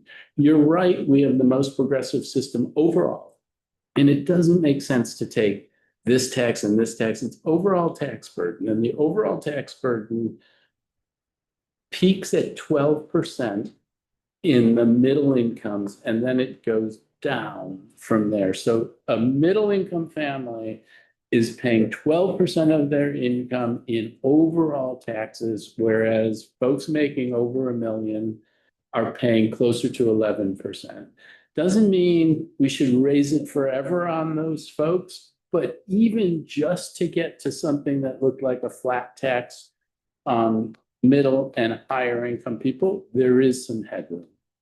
And if this may be a year to look at that, and if I'm the Ward 3 council member, I have to defend myself in front of lots of people, but let's look at it. I'm less crazy about what I think of as cuter things on capital gains and things. I mean, I would go straight to marginal income taxes to keep it simple. But Matt, the thing is that, and I've said this, this is not new for me. In my view, it's not to raise the top bracket higher, which we already raised and is already the highest. And I think we've raised it twice. It's not that. Why don't we lower the middle bracket so that instead of peaking at 12, they peak at 11 or peak at 10.5? We should. We can't afford that. That's what we ought to do. But that's not what we're doing. You're suggesting that Literally the what I top was is the highest? Yeah, literally, you don't. You told us Never. for 3 last year, You so don't we have to didn't. do it. You want me to repeat what I said? Well, I thought I must have misheard. Matt said, this roughly what he said, that middle income peak at 12% and wealthy people peak at 11%. Yes. And I said, well, I think the answer is, in my view, just from a tax policy perspective, is to lower that Middle. the middle below 11. We can't afford to do that. We're not even talking about that. Instead, what we're doing is we're talking about, well, we're gonna raise, let me finish, we're talking about raising the tax on the wealthy people, the ones who are paying 11%. We've already raised their taxes. And they still aren't paying more taxes than the middle income earners. But they are paying more taxes than anybody else in the region because we have the highest income tax rate. But a middle income earner in Washington is paying more effective taxes than the highest income earners. Yeah. So to your point, yes. That's because of sales tax. Yeah, but ideally, we would love to lower that middle income bracket. Yes, stop, period, end of paragraph, end of discussion. But that's not. But if we can't do that, But actually, on that middle income earner, if you say middle income's 250,000 and it's at around 250 that you're at that number, okay? At 250,000, the burden on that middle income taxpayer is lower than any place else in the region. It's lower than Prince George's, it's lower than Montgomery, and it's lower than most of the near in Virginia suburbs. Still, we have raised the rates on the wealthiest people at least twice in the last 5 years. And we are, in terms of our income tax, the highest on the wealthiest people. we're already at the top. And that has to be a consideration as well. How does our capital gains compare? Well, you've done the research on that. Thank Charles. Can I be in a room? Charles, do you want, can Denise go before you? Sure, I'm actually gonna try to button up the conversation and move on. But then, well, if you're gonna button it up, then let me add Yeah, mine. you do your thing fast, And I'm then gonna you button it up, okay. That would be great. What I was wondering, what we were exploring was a revenue raiser tied to high value homes. A modest, small, modest, whichever word makes you feel better. Increase building on what we did during the budget last year. Obviously, we're waiting to get the proposals for by ORA. By modest, I mean for homes valued between 1.5 million and 2.5 million, adjusts to $1 per $100. And then for homes valued at above 2.5 million, adjusts to $1.15 per $100. What's the threshold? Yeah, how much would that get? I just said it, for homes valued between 1.5 and 2.5, or 2499999, if that helps you. Adjust $1 per $100. And for homes valued at or above 2.5 million, adjust to $1.15 per $100. We haven't gotten the score by ORA, but that's just something we were exploring. Charles? Just recognize that it's 4:30 and we haven't even talked about committee budgets. I actually think this is premature to have this conversation. Wait a minute. No, let me finish. No, you want to talk specifics. This is ORA's. Bill, let me finish. You just hear everything. I think this is premature because this is a conversation about, I want to raise this, I want to raise that. I think it's the wrong way to look at this. I think that we need to have the discipline to look through what are the actual gaps where we feel like we have significant and serious concern, which is not going to be a list of 30 or 40 things. We have a Congress that is on the precipice of voting to do real harm, but we do not yet know exactly what those impacts are going to be, nor how they will actually change tax code, which could influence this conversation one way or another. So I have said, I believe revenue raisers should be on the table because I think that we shouldn't shut down that conversation. But I don't hear yet in saying, well, I'd raise this, or I'd raise this, or I'd raise this. For what? And I think a better approach to do this would be that we create some shared vision around what is the what? What is the gap? Where is the space that we feel like we really need to deliver for our residents? Let that drive the conversation about what would be an appropriate revenue raiser, rather than going down rabbit holes of exactly which different household and this and that and the other. I don't think that's productive. And so I think I just think we have it to. needs to be on the I think table. we have to do both simultaneously. Isn't that what the list was for though? And that's what the list is for. I don't think we're a list of 40. I mean, I think the idea is that we got to figure out of this list, what would you say are the things that are mission critical that we're trying to help fund? And so I just think this is an important conversation. I just think we are one or two steps ahead of where we need to be with that conversation. Now, Matt Truman, he was buttoning down the conversation. I did just button it down. Yeah, well, I mean, I'll, in the spirit of buttoning down, I think it is time to move on. I actually think it was very healthy to hear things that are on different people's minds. And I react just a little, and Janice, what you were talking about, I worry about a family of federal workers that live in a house that has a high value but are in a difficult time. Yeah. So it's not that we're gonna solve it No, I here, agree. but it's That's right. that, you know, what's on people's minds? That's what That's this right. whole thing is about. I agree. He's buttoned it No, down. but this is a process question. Matt, I agree with you wholeheartedly. I think that's why I said. I know Part of discussion. Brianne, Janice, and I brought up Heights Kids. Zippers, think about it. But it's Is real. anybody else interested? Matt, I know you have some ideas. It would be helpful to just know who's interested in talking about this as we're working on these proposals. I think everybody is interested in talking about. Yes. Okay. So I guess we will figure out a form to do that if we're not gonna do it as a group.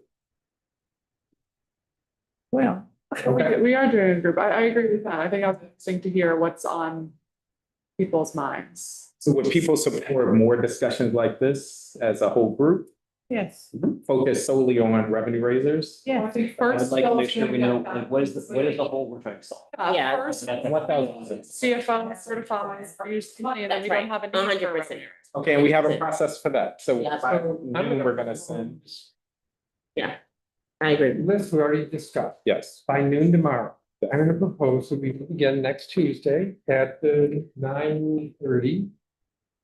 It sounds like I'm ending this, I don't mean to sound that way, that we meet next Tuesday at 9:30. I'm not quite sure what that discussion will be, but we will talk. And we can include, and hopefully Brianne, Janice and I can have things fleshed out by that point. And tomorrow at 11 a.m. on Zoom, there's a conversation about raising taxes to invest in our communities and protect the social safety net. Who's hosting that? All in for DC, a tax system for justice, the Fair Budget Coalition. Kazra Mitchell, Nick Johnson, Benjamin Lynn, and Nick Allen. Zach, I would appreciate if you could send the data that you're referring to. Yeah. The flight, because it is not what I hear anecdotally on a weekly 100%. basis with people who have multiple choices. You 3 points of that for DC, Massachusetts, and New York. And DC. I want DC. That's okay, I will send you that as well as New York and Massachusetts. I get it, but it's still the same talking point is used nationwide. It's people who have already left Understood. over the last couple of years, and I want to be sensitive to it so that we don't lose the ability to generate funds that we're I think trying. that's a fair concern. Okay, so I think. I'm getting tired of. running- But Brooke, just to manage expectations, I don't know if they track. No. It Brooke, we should be pushed, but they look at the aggregate amount of people earning above this income level and to say we are there or higher. So in effect, it's more than. Yeah, but they should be able to provide a more granular of who migrated in. Yes. Who migrated out. Yes, by income bracket, but we can't.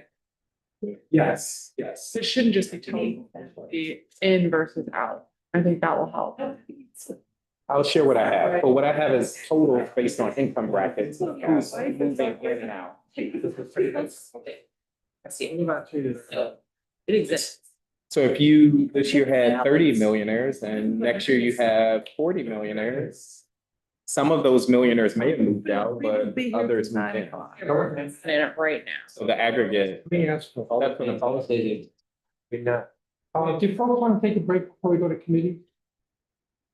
Does anybody want to take a break before we Yes. go to committee? Yes. Are they going through all? No, we'll see. And also, I think Ben wants to talk about a couple of things. So.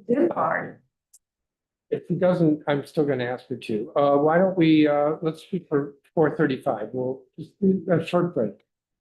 Thank you, Charlie. 4:35. On critical DC programs. I say you was nickel and dime.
There's too Mike's on. much joy in this room. We need to. Button it up. I know. So we'll get ready to laugh. Committees did, we're gonna go out of order of this list. I'm not quite sure how we're doing this format, so Robert is gonna lead the way. He volunteered, so we're gonna start with housing. And I think these are in alphabetical order. All right, well, appreciate it. So I'm gonna be brief. The budget support subtitles were sort of the biggest issues. I spoke a lot about the prioritization of preservation, so I don't want to repeat myself, but happy to answer any additional questions. We'll send people data and citations that if you need for any of the things that I mentioned. With the FY26 budget, what we did was focus on principles of affordability, so lowering costs to maintain housing affordability, efficiency, using taxpayer dollars efficiently to maximize return on investments. And so we did not cut anything from the mayor's proposal, which is one of the reasons that this is going to be brief. But we did reallocate unspent funds from FY25 to restore or add funding to important programs. We also centered measurable impact and equity. So here are the key changes. Obviously, Housing Production Trust Fund, which we mentioned earlier, the policy prioritization on preservation, a council-wide request for $15 million for housing preservation. Sorry, I didn't realize we were going to do this subtitles first, so I'm a little bit out of order. Sorry. We already talked about subtitles, didn't we? We did, so that's why I'm just trying to get to our spending. You're not working off of the sheet that we were given. So it's. Because I only got it today, I didn't. So work for Oh, it. thank you. Okay, there we go. Thank you. Okay, so we restored $1 million to the Housing Preservation Fund for acquisition and critical repairs. The mayor had zeroed this out. This is short-term loan financing for repairs. For this, we use unspent money, as I mentioned earlier. We put in $500,000 in the small buildings program. This is for small landlords. These are grants or loans to small landlords. So this brought the total for this fund to a little over $1.2 million. This is a very important program. We've heard a lot from small landlords that need support. We increased funding for HPAP by $2 million. I think the mayor had it at 25 and we put it at 27 million. HPAP. Thank you. Mayor was 27. We put it up to 29. Most of us already understand the importance of HPAP and know that this gets spent down every year. We added $200,000 to the Office of the Tenant Advocates Emergency Housing Assistance Program. That was actually, I believe, what the overspending the chairman pointed out earlier. This is a program so when people have an emergency housing need, OTA can help them, but the need outstretches them. This is temporary relocation assistance. We redirected the Office of Tenant Advocates funding from equipment to tenant court filing fees, making legal support more accessible. We modernized and expanded the financial and operational flexibility of the OANC, Office of Advisory Neighborhood Commissions. And we provided $300,000 to the Committee on Human Services to fund the Transgender Youth Workforce Grant at DHS. I want to thank Councilmember Parker for matching that amount. I actually think that's the only money we sent outside of the committee because obviously this was a particularly tight budget year. So Outside of the BSA subtitles, not a lot of excitement, just trying to get things as close to where they were the previous years as possible, but not a lot of room to work with. So that's the long and short of the housing committee budget, and happy to answer any questions that folks have. Yeah, a couple of things. One is, you mentioned that our tenant advocate was to restore some money. They were on the contingency draw list of $250,000. And that's what I was pointing out. So that was, I'm almost certain, from their emergency housing assistance program. So when there's emergency housing issue, like let's say there's a fire or a landlord has a major issue that they have not fixed yet, the OTA will relocate them temporarily, but landlords have to repay that. And so OTA. They're on contingency draw this year, FY 25. You added money in FY 26? Yeah. Okay, maybe I'm just a little confused. That's my fault. You also said that the small housing provider grant is 500,000. What the budget office has is $1 million. So we added 500,000 to bring them to a total of 1.2 million. Yeah, that's not what they have. All right, we'll work. They have that you put in 1 million. If you only put in 500, that's 500 we got. We're getting closer to Zachary's list. We'll work through it with you. Okay. Just for those who look at these sheets, which are kind of interesting, new, different.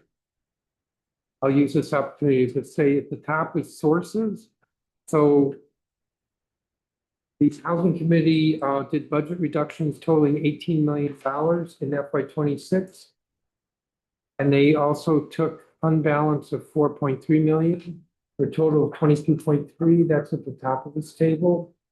And then they transferred out 300,000 with a note that explains below that it was to Committee on Human Services.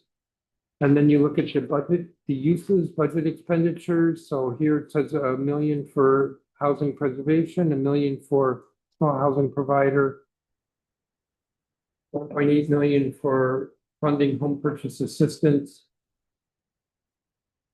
That's all at the HCD, and then HPTF is 18 million. That's how you read this. I think actually when you start to look at it, it's very useful. But will you follow up with regard to that discrepancy over this housing provider? Yep.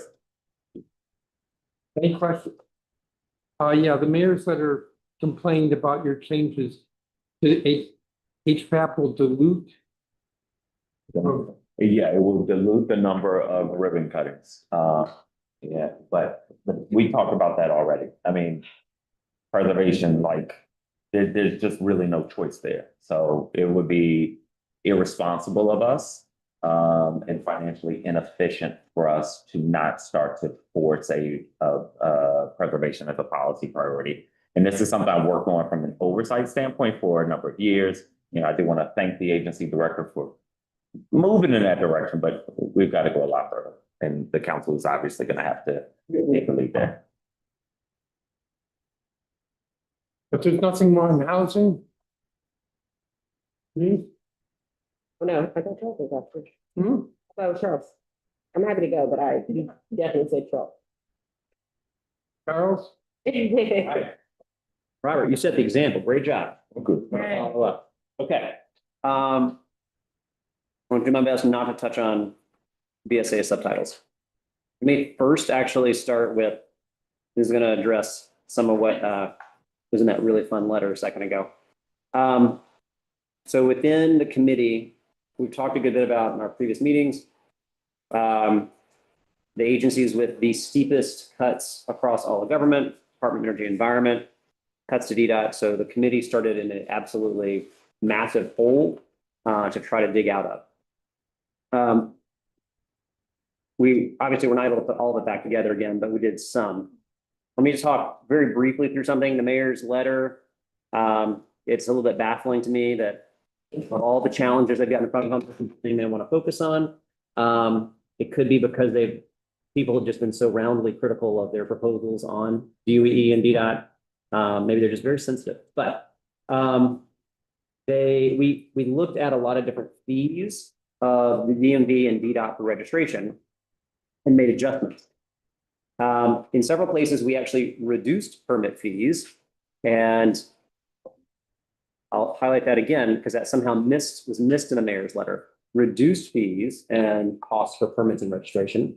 In some places, we increased. We actually found a disparity between residential and commercial permits, and so we tried to right size that.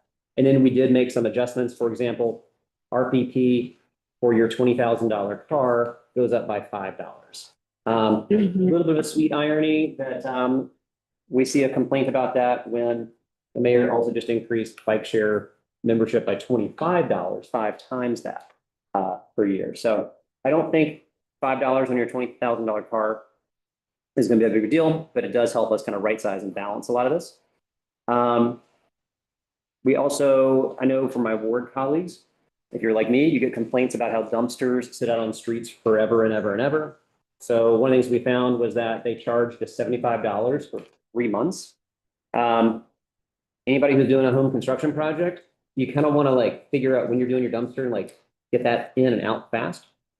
So we actually keep the $75, but we then escalate it. So the longer your dumpster is sitting in public space, taking up the parking that all our other neighbors need, that price starts to go up.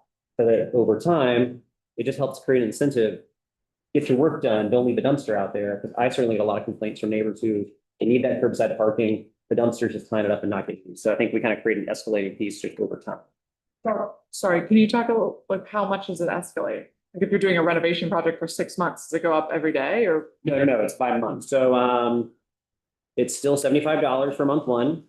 Month 2 is $150. Month 3 and 4, $225. Month 5, $300. If you were doing a 6-month renovation, you're probably talking a $500,000 project at that point. We're talking $200, $300 per month for that dumpster.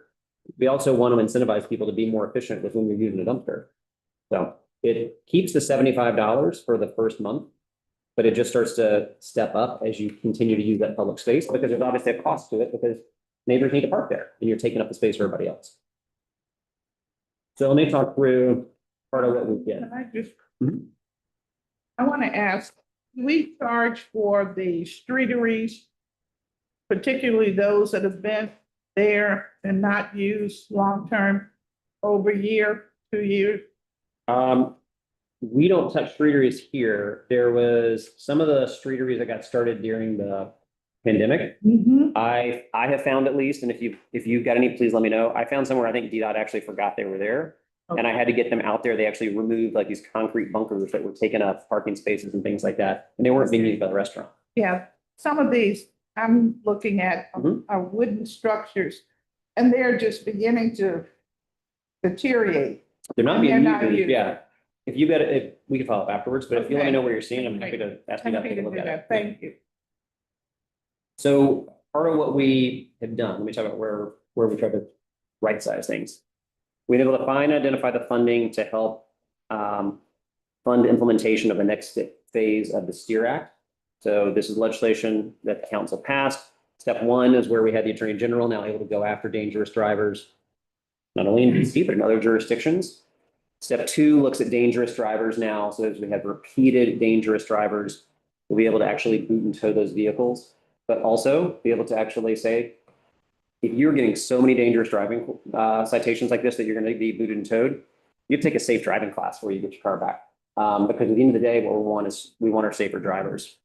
It also implements the part around the ignition interlock program. So if you remember a couple of years ago after the Rock Creek Park crash, we also learned a lot about the breaks between the courts, the DMV, OAG about when someone has a conviction for a DUI and when they need to have their license removed. I know Councilor Henderson worked a lot on this as well. Like this was something where we really found a lot of smart ways to modernize and improve the system of that communication. And so this funds that, so it'll take effect as well. We were able to, even though DOEE took the biggest hits, so the SETF, Sustainable Energy Trust Fund, so that is the fund that is one of the main drivers for DOE and the work that they do.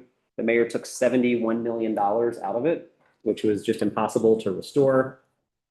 She's moving 70 million of that just to pay DC's electricity bills in our government buildings, which is not at all what that fee is supposed to be for. Also took about $2 million from the Anacostia River Cleanup Fund. That's what your bag bill, of course, no one here pays the bag bill because you all bring reusable bags, but that's a fairly small group.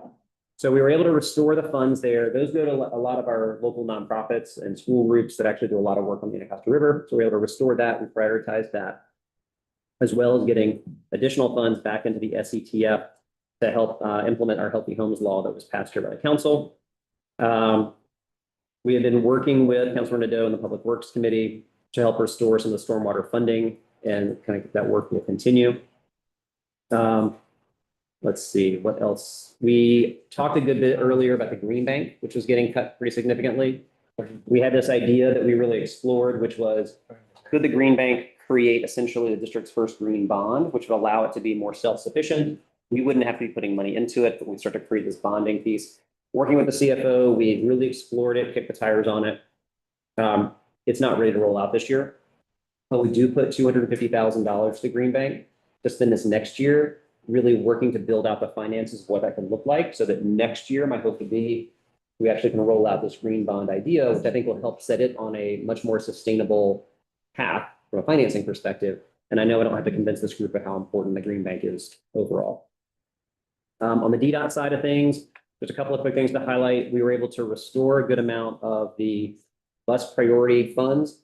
The mayor's budget actually reduced the amount of funding and then spread it out over a longer period of time, which meant fewer of our transit corridor projects were going to be happening. We're able to restore a good bit of that. One of the things that it also does, as the streetcar is eliminated over the next 2 years, there was no plan to do anything on the 8th Street and Benning Road corridor. And whatever is going to happen at the RFK campus, we know that getting there on 8th Street and Benning Road is going to be really important. So we put $250,000 in to start planning for the future of that corridor, linking 6 and 7, especially with an eye to how you're going to move people in and out and close to RFK. So I just want to highlight that that's in there. And I know the transportation along Benning Road is a priority for Councilor Felder too. We also are funding the Plaza Act. So this is part of our efforts. And we'll talk about the pedestrianization of our corridors, be it Gallery, what do you call it? Gallery Square? Gallery Square, okay. Eastern Market, when we think about the downtown holiday market, or we think about the DuPont Farmers Market, creating these types of spaces are great for our local businesses. They draw thousands of people out. They're great for our city. So you all remember, of course, as we passed that law last year, this will help fund that. So we start pedestrianizing those spaces. And one other piece, Phil, thank you very much. Some of the feedback we've gotten around buildings and meeting a lot of our net zero and BEPS requirements, everything else, is that we need to have greater partnership with the Department of Buildings. So we actually fund a position, a senior position at the Department of Buildings, to be able to have someone whose job it is to work with our buildings, to really make sure that they are meeting the green building issues, work with the Green Building Advisory Council, that's in net zero compliance. Those are the highlights, and I'm happy to answer any questions. So near the beginning, you talked about some of the uses being like restoring the Anacostia Fund in the bag fee, which I don't see on this list. You didn't fund it through legislation. Where is it on this list? It's reflected in the PSA chapters. So one of the line item that's about 1.9 million is for the Anacostia River cleanup, and the line item is about 3.1 million is for the That here? Yeah. It's not labeled that way, but the one where you see the 1.89. Yeah. That's what that is. Okay. Because we had to move BSA language inside it. So when you talk about those new subtitles, some of those just have to be done to help.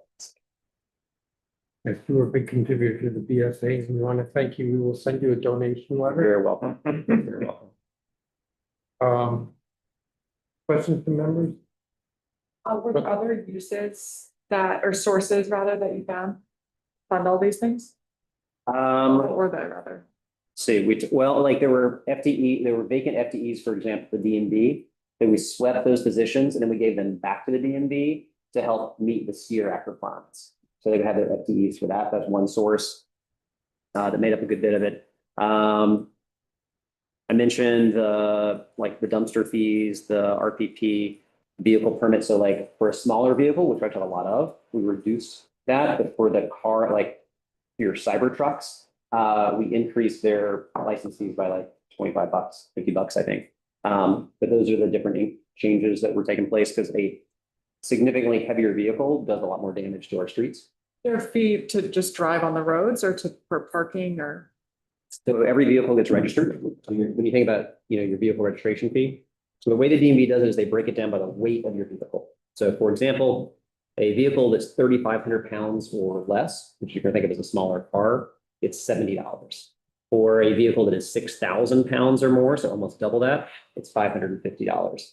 So again, you're probably talking about a $40,000 to $50,000 purchase. So I think it's important to keep that in context. But you go from a $70 for your smaller vehicle up to about $550 for your most heavy vehicle. So these aren't. That's just your registration. Delivery trucks. These are like. Your passenger vehicles. Passenger, heavy. For commercial vehicles, we have a similar breakdown based on weight. So I'm just looking at the table here. So your absolute heaviest commercial vehicle, which is 8,000 pounds or greater, is $800.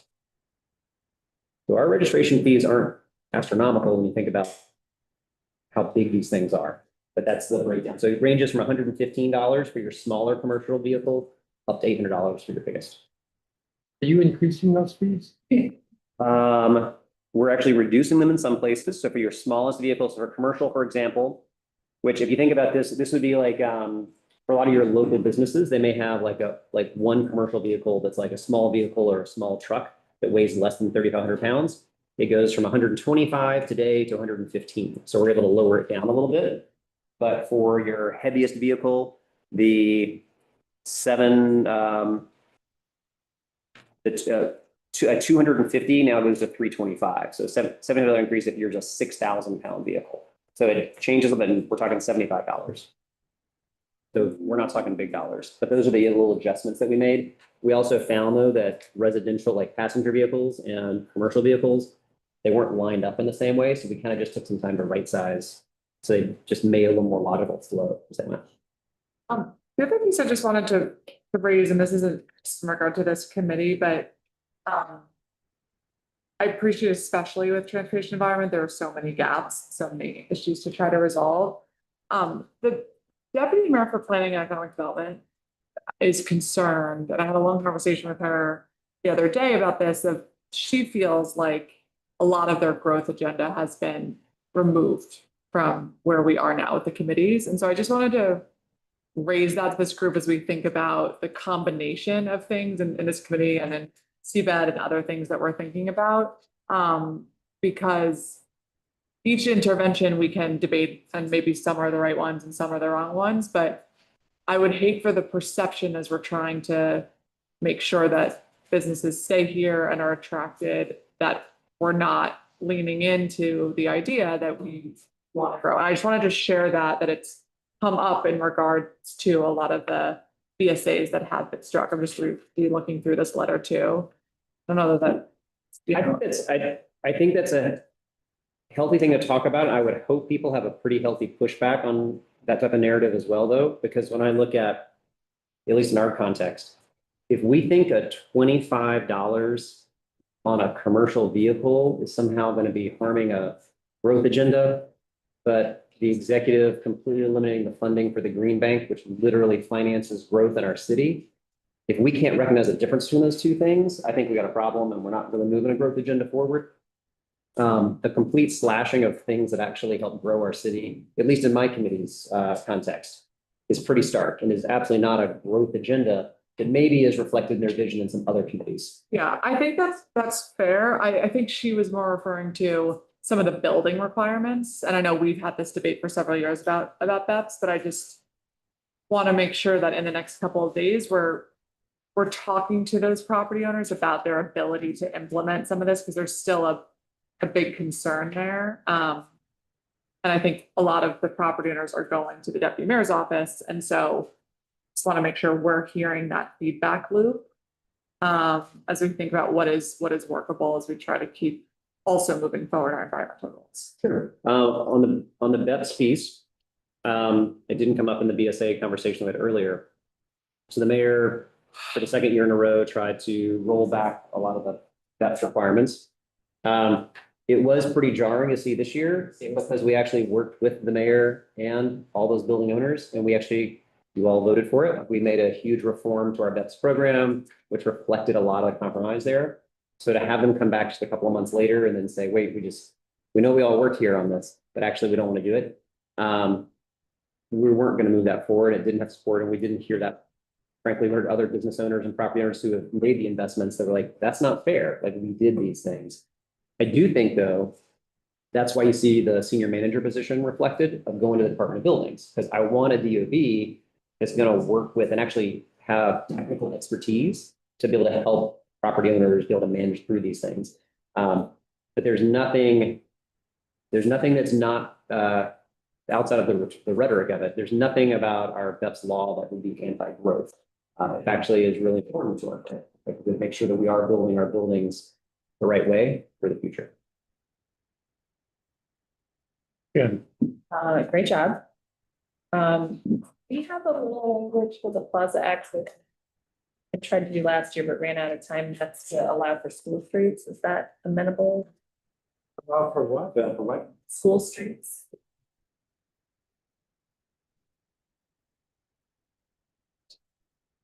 Right, that was the block party at school. So we funded that. We funded it. The block party We need to pre-op. put the language in I don't think so. for the We can- schools. we can talk. It was like an addressing issue. Okay, I think, okay. But better than that. We ran out of time to get this certified, but we have $9 million of stormwater funds. Food funds? Stormwater, It's excellent. I would like that. Yeah, I would. I think we will like that too, because one of the challenges, one of the problems that the budget was put forward is we had multiple groups that actually went ahead and told us pretty straight up, we will be suing the district because the district will be out of compliance with our MS4 permits, all our federal EPA requirements. So we were going to be staring down a lot of actual real expensive liability. So if we can work with the chairman and work together on that in the next week or two, I really appreciate it. That's great. Thank you. How far does 9 million get you to selling the crop? That's pretty close actually from what they swapped over. Yeah. Yeah. So out of 13, that's pretty hefty. Sorry, I have one more question on the plaza piece. Second row. Well, I wasn't actually done with first. Open streets, what happened there? So open streets, the DDOT director said they only had about $600,000 that they put in for open streets, which was not going to fund like a full-size open streets. They said they might be able to do a small one next year. So by taking the open streets funding and using it to fund the Plaza Act, we now move from one open street per year somewhere in the city to now moving towards 3 types of pedestrianizations and plazas like that. So I think people are pretty excited about it because everyone loves our open streets. We just had one in Ward 6 finally had its first open street last weekend, and it was packed. It was awesome. DDOT did a phenomenal job on it. They charged DDOT an incredible amount. It's over $1 million just to host these things. And so we can use the money so much smarter and better by allowing us to actually have more of these types of spaces on a more permanent basis. And that's what the Plaza Act allows us to do. So I think once people realize the open streets dollars are actually going to deliver more of that type of concept, I think people are pretty excited about it. Okay, so it'll fund 3 plazas. 3 pedestrian lines. And then we work with DDOT and community to figure out what that zone looks like. It could be everything from literally like a holiday market type of idea, like where you take that one block and really activate it in that space. It could be a longer type of corridor. We don't want to be overly prescriptive about what it is, but work with DDOT community to think through how it works. And those are set to be permanent? What's that? Those are set to be permanent? It's not permanent 24 hours a day. It is. Yeah, it's like a minimum of 24 hours per week. I would use the phrase like semi-permanent. So if we think about spaces like an Eastern Market, where like Saturday and Sunday, every Sunday, it's closed down for a certain amount of time. Starting to get more in that space where you have these corridors. They could either be permanently closed, or it's the type of space that's more than like a block party, where it's just every now and then it gets closed, but there becomes a predictable pattern around it. So many other cities are doing this, and they're just so far ahead of us. And what you see happen it's huge support from local businesses. Every business on these corridors are just seeing, it's just driving people out, which is great. It really activates the space. So it could be a full-time closure and just for pedestrians, or it could be the type of thing of a semi-permanence, but it's a regularized type of idea. Yeah. There were two things in the mayor's letter. One I thought was kind of precious. Nickel and diming district residents by once again increasing their taxes and fees. There is no need, this is really a choice. There is no need to increase the financial burden on our residents with fee increases to pay for council projects. Well, like I said, they seem to be a little sensitive because they've taken so much heat from the city around their proposed budget.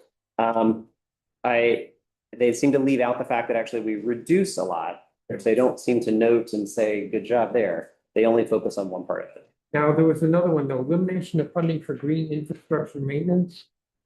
Eliminated $5.8 million for green infrastructure maintenance that was erroneously loaded into the budget of WMATA. Right. So since we never got an errata letter, so working with the budget office, we actually identified this fund of WMATA dollars that were available. So we worked with budget office to identify where we could fill several gaps of that.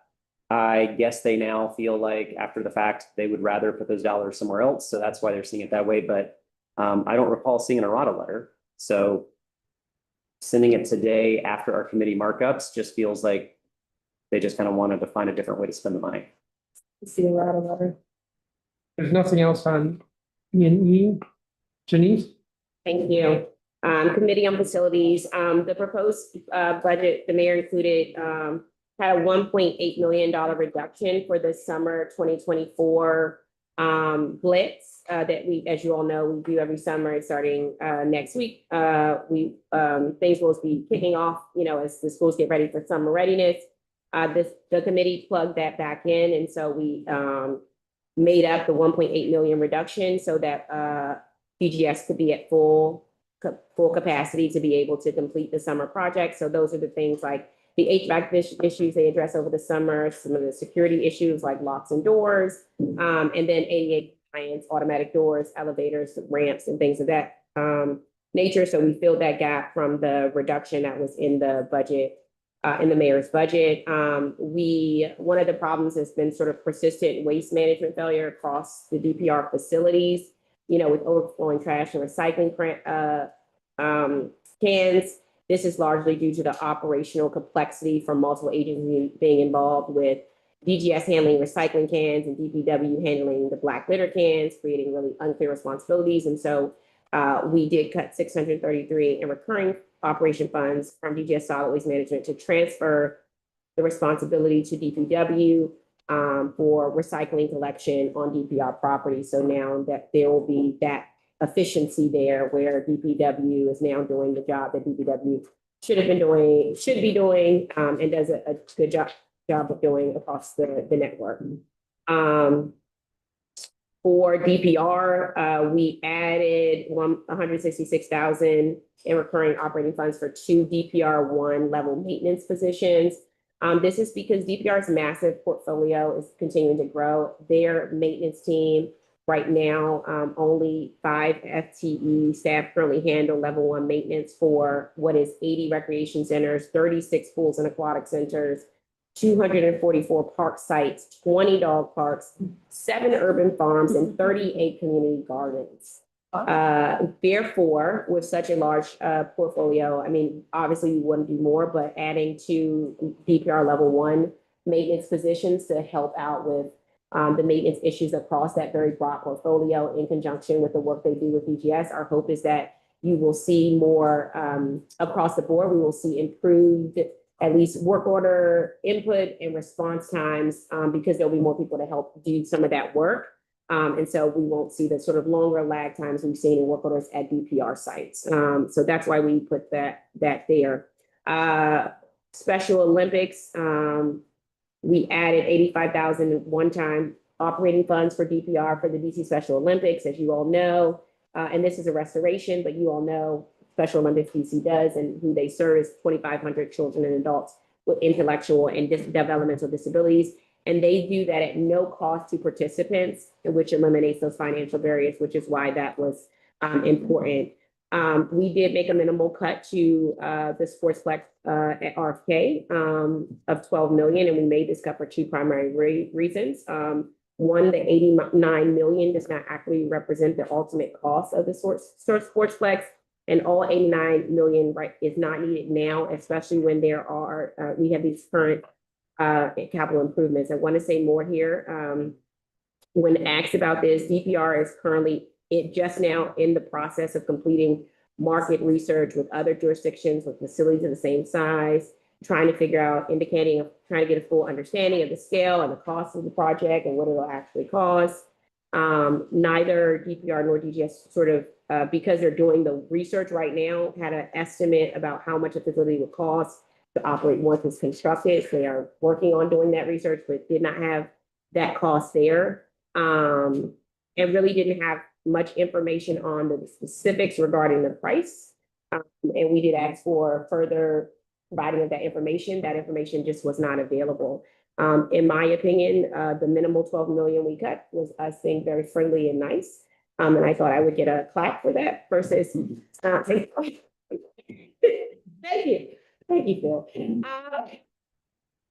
I appreciate it, given that all of there's a ton of question marks still outstanding for $89 million in capital funds to be placed without the full scale of that being done. I want to note that the 12 million is only a 13% reduction of the proposed fiscal year 2025 budget. And I want to know that that money was taken and those capital investments were made in 5, 7, and 8. And they were only small reductions. And so that money is going back to 7, 5, and 8, where those capital improvements will make a big difference in those communities and in projects that those communities have asked for as we look at equity in the city and how we use our capital dollars. You had a question? No, I just wanted to. You don't want the word 720? I want all the Ward 7. Denise, I appreciate the work that your committee has done. I just had a comment pertaining to, you mentioned that your decision to take 12 million from the Sportsplex Arena in Ward 7 was dictated by not having enough information from DGS and DPR. And they're doing the work. I'm not ragging on them. They're doing the market work now to try to get a real estimate and price for us. So I asked that question. What would you say if in the event they present the data and the data shows that 89 million is needed and or 89, it costs more than $89 million to build the Sportsplex? They're not building it today, is what I mean, yes, that's the response. It's not being built today. The groundbreaking is not happening today. We know that. So this is not at all. This is a not now in a difficult budget year when we don't have exact plans. No, I appreciate that. And I only said that because a couple of years ago, a Sportsplex that was, I think it cost $60 million was put in the budget. I think, Mr. Chairman, you took it out of the budget. And, just want to be mindful of that, right? Even though you still need more information. Yesterday's prices and today's price, and, with inflation and construction, we just want to make sure we secure our Ward 7 dollars. But I'm appreciative of the investments that you have made, my friend. Thank you. So when you said that the 89 million wasn't the correct cost, that's because they don't know what the correct cost is. That's what I meant by that. I'm sorry, Ms. Jim. Denise, I know you mentioned Lydia Gardens, which I think you allocated 1.5. That's right. Yep. Is there any other investments? Because you mentioned multiple investments. That's my interpretation. Yeah. Let me go down further. I was going to go do some talk about the DDA stuff, but investment wise, so net zero, as you all know, there were some issues, what the agencies came to us and said, the new community center at Historic Crumble in Ward 5 needed an additional 2.2 million in order to be able to be built to meet net zero standards. And for 2.6 million was needed for Fort Davis Recreation Center to be modernized in Ward 7. That was the additional amount that needed to be added to meet net zero requirements.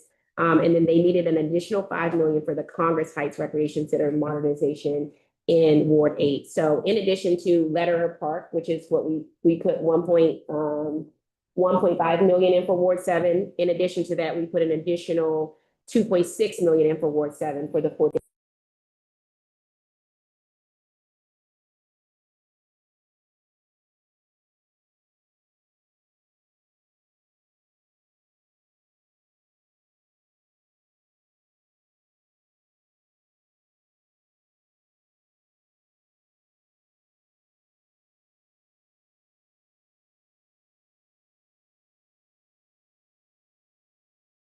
To be able to go forward.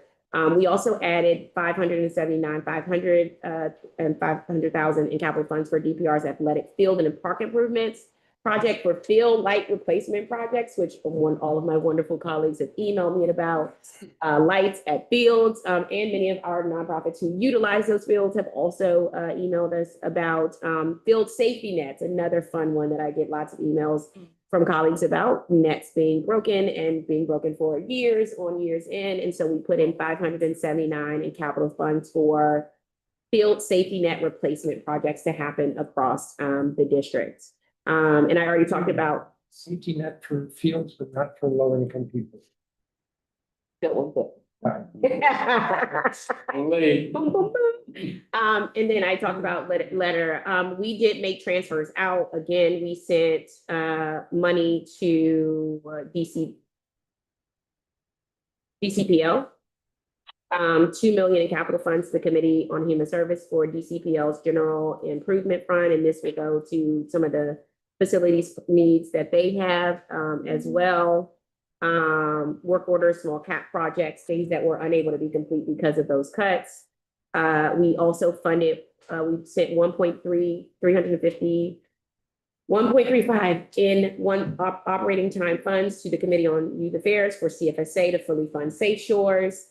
Another project that it is statutorily mandated, taken out every year, and every year we have to fund it.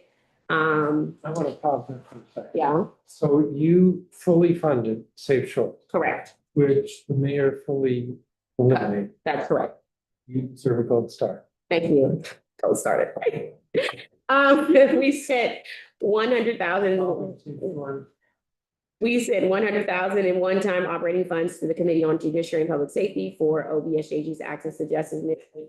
We know that's a small, tiny amount, but we wanted to do something to reflect the necessity there. 200,000 one-time funds to the Committee on Human Services for TANF, support services, one-time 350 in one-time funds to the Committee on Executive and Labor for DACL's Connector Car program for seniors. Cal, we sent a $231,000 and some change for 2 DOB investigators.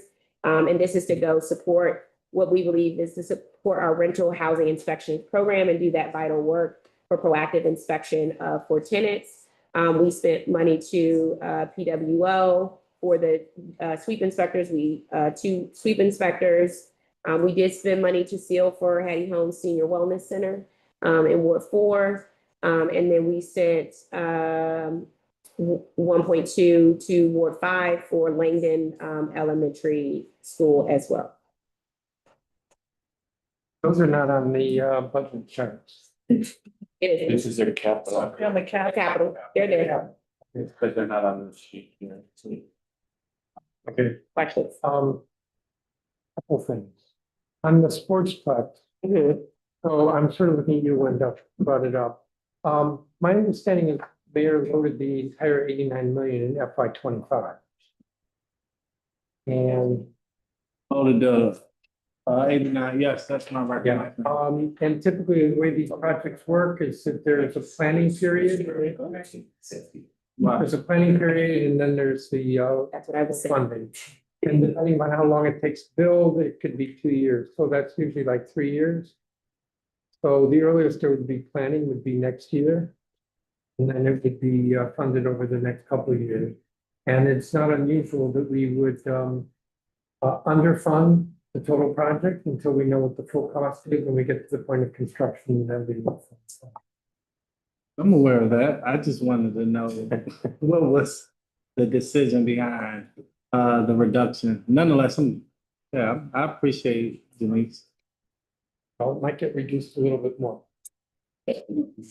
Because there's plenty of time to come back and fill it. Is this your heads up? In front of everybody, like I appreciate the heads up. 2 things from the mayor's letter, 3 things. Oh, yeah. Denise? Yep. The mayor objected to reduction of funding for the Development Disability Administration waiver. Facilities Committee reduced 1.6 million in funding for the DDA waiver, also known as the Home and Community-Based Services waiver administered by the Department of Disability Services. This reduction will impact residents with disabilities receiving direct services and supports, reduce rates for providers, and require for the first time, this is bold and in italics, require for the first time implementation of a waiting list for people with intellectual and developmental disabilities. It is also important to note that all these items would require the approval of a waiver amendment by the Centers for Medicare and Medicaid Services. I'm gonna let budget office weigh in, but before they weigh in, I want to just say, first of all, our committee added money into the DDA administration fee, which it was a restoration. The mayor fiscal year 26 budget cut that fee by 50% of the fiscal year 24 levels. And so we added money to the one-time operating funds for the administrative fee for DDA residential disability services. That means we are able to at least offer partial restoration to disability service providers and their dedicated staff to be able to support people with intellectual and developmental disabilities. To get to the point the mayor said, I am confident that this cut will not adversely affect waiver services in light of several indicators from the current and previous waiver years. First, during DDS performance oversight hearing, the agency stated the difference between the actual and budgeted expenditures for waivers was about 5.5% for fiscal year 24. That means we are making a reduction of only about 1.4% in reduction. What that means in context, in fiscal year 2022, actual spending has been exponentially lower than the approved budget. So for example, relative to the approved budget, actual expenditures were 14 million lower in fiscal year 20, 30.8 million lower in fiscal year 21, and 28 million lower in fiscal year 22, 9.2 million lower in fiscal year 23, and 3.3 million lower in fiscal year 24. So I think our 1.6 million reduction is much less than DDA's projected underspending there. And despite the budget being sort of revised down each fiscal year, I think this means the budget is based on waivers available under the state rather than the actual usage like many other programs. In other words, a large cushion to prevent getting close to spending of the entire budget, and we are only taking a little bit of stuffing out of that cushion, and there is still plenty left there. I'm not saying for you to go look get it. I'm just saying there's plenty cushion left there. In addition to that, DDA's waiver budget increased by 20. In addition, in fiscal year 25 and 26, this budget, DDA's waiver budget increased by 20.6%, while the committee's reduction accounts for only 1.4% of the proposed waiver budget. So we are confident this small reduction will not diminish the availability of service to those people receiving waiver supports and services from DDA. Again, considering the 9% in waivers increase for next year. And budget office, anything else you want to add? Well, Denise, I think you brought all the receipts. So, I mean, exactly what Denise said, but also, you know, every single cut we make, we verify with the Office of Budget and Planning, with the OCFO. If we're not taking a service reduction, we are asking if we can take this cut without an impact on services. We hear back from them that the cut can be taken without an impact on services. So, you know, based on the historical understanding and our verification process, we're comfortable with the action that the committee took. Mr. Chairman, I'm sorry, just wanted to ask you this question, and Denise probably can answer it as well. Not going back to the $89 million, this was, but On that, the R, it's, I got a point with this.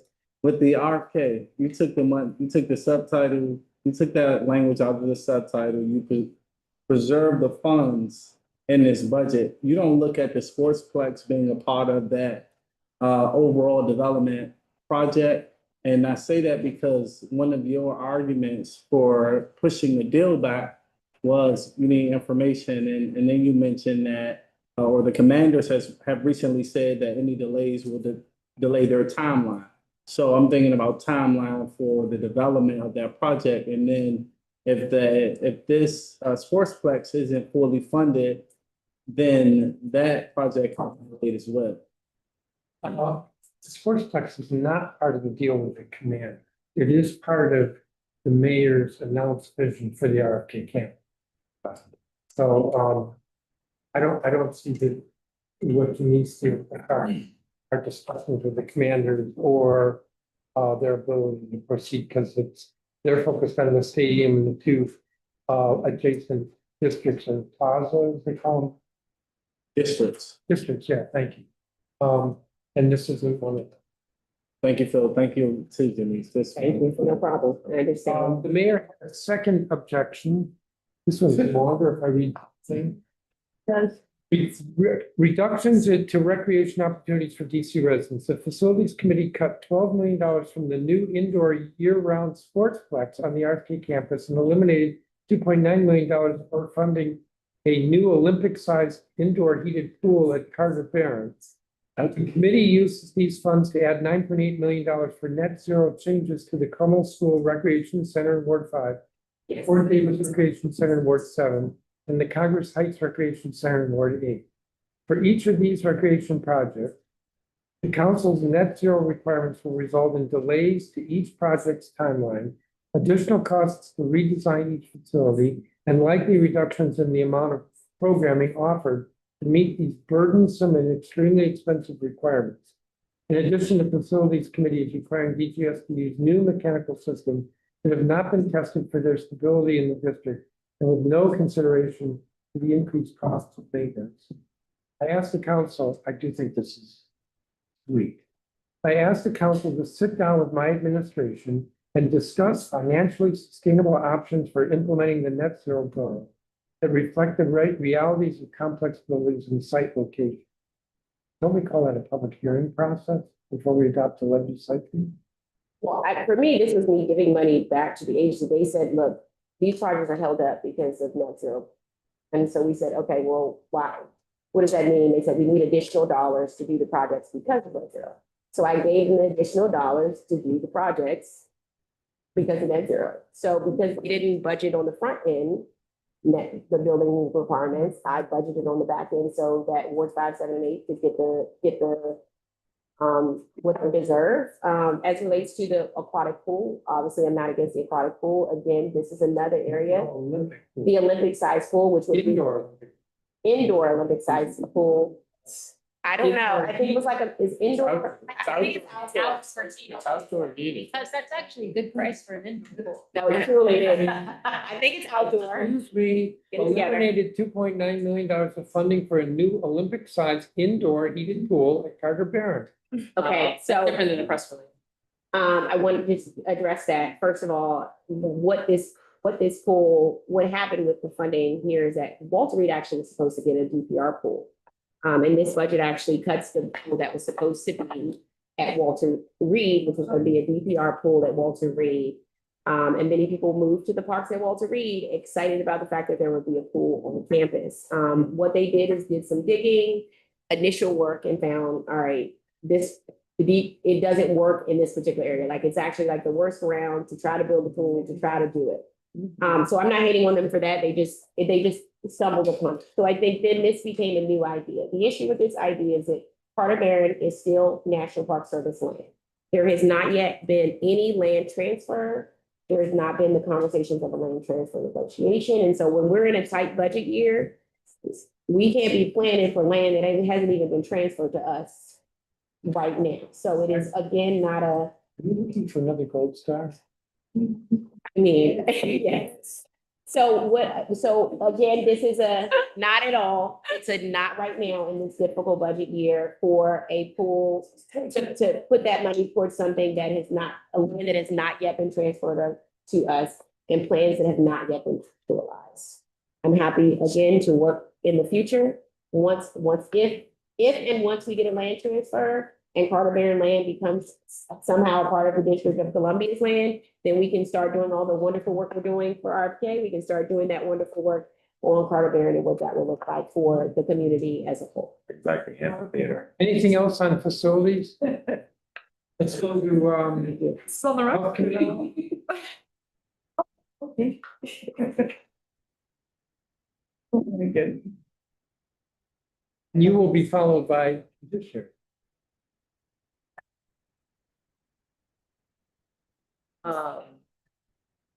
Thanks. Great, so in an effort to kind of make this go a little bit quicker. There were a lot of hits that were taken in the health committee, primarily due to major health programs that we fund, which is Medicaid, as well as the Health Alliance program.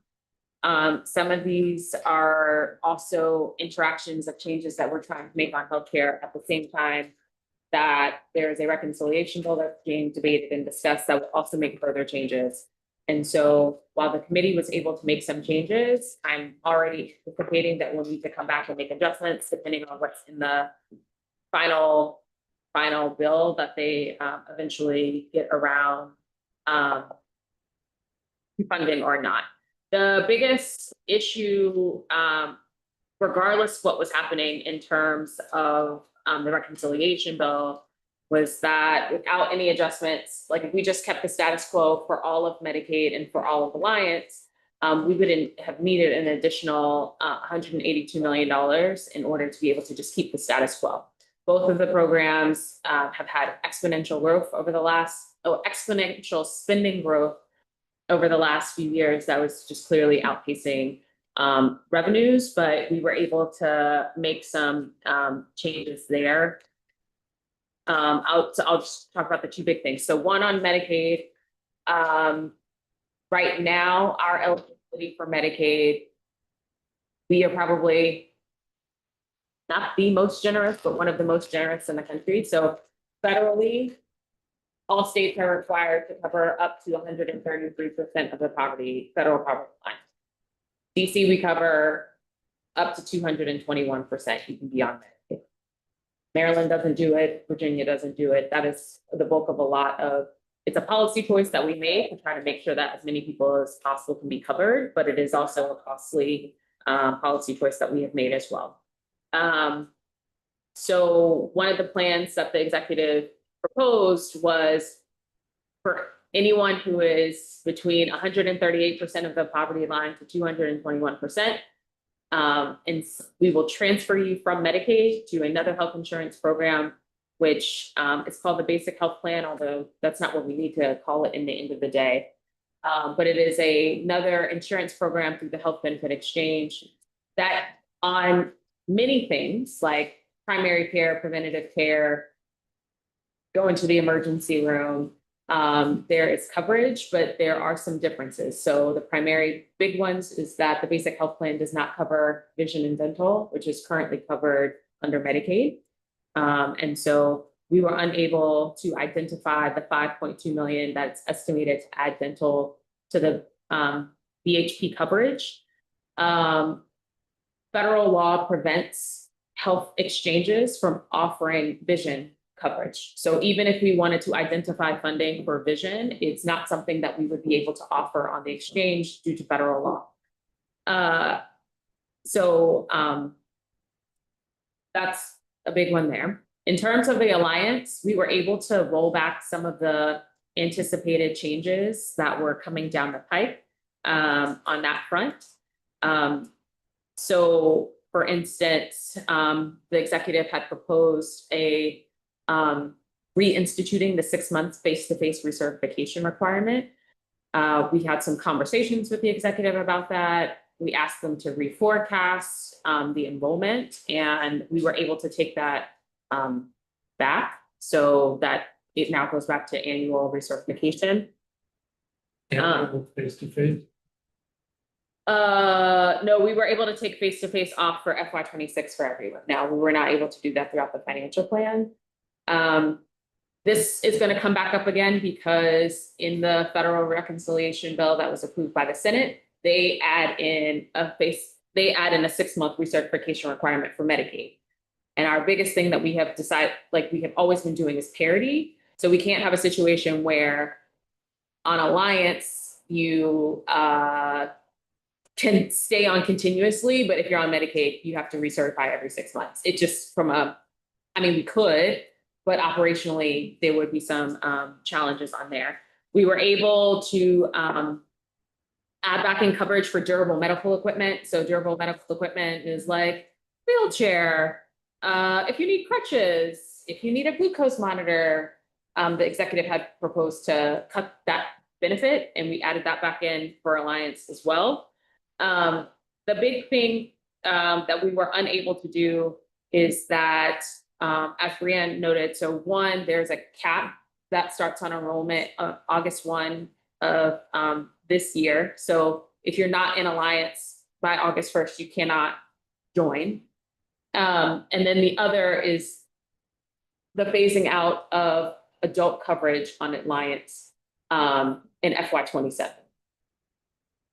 We didn't have the funding to do that. And then also we felt like there probably, or may not, I don't know what's going to happen on the Fed side of some policy decisions that might inform whether or not that kind of moves forward. So those are on the two big health plans. We were also able to do a couple of other things. So we funded 4 pieces of legislation that the council had previously passed on mental health crisis support and hospitalization. So that's FD12s, which was a really big topic of conversation for us last year, the Child Behavioral Health Dashboard, the Farmers Market Support Amendment Act, and the Certificate of Need and Improvement legislation that we passed earlier this year. And then as well as we have 4 other subtitles that I'm happy to explain to folks, but don't need to necessarily go there. We added some funding into HIV prevention. So one, I had mentioned that CDC had cut all of the funding that we had. So we added some money for that, for the grants. We also operate a wellness center that does testing and otherwise, but their hours were pretty much, while they're accessible to some people, they're not accessible to all because they're only open during normal business hours. So we were able to add funding to be able to expand their hours there. Let's see. Oh, okay. Behavioral health and substance use disorder. So we did make some recommendations of funding to be spent out of the opioid abatement fund to fund outreach grants for opioids that we currently have in existence in wards 1, 5, 6, 7, and 8. So that will continue for a year. We did a drug surveillance program at the Office of the Chief Medical Examiner's Office as well. Behavioral health peer-to-peer. And then we also funded the Court Urgent Care Clinic at DC Superior Court. Now I want to bring this up because last year the committee had recurring funding to make funding for the Court Urgent Care Clinic permanent. Mr. Chairman. Yeah, if we funded it, why shouldn't it? You turned it to one-time money. Oh, I'm a bad guy. No star for So when it became one-time money, the mayor cut it again, even though we had gone through the work to fund it throughout the financial plan. And so I just want to make that note. It's happened to me before. Yeah. Anyway, I'm happy to answer any questions for folks.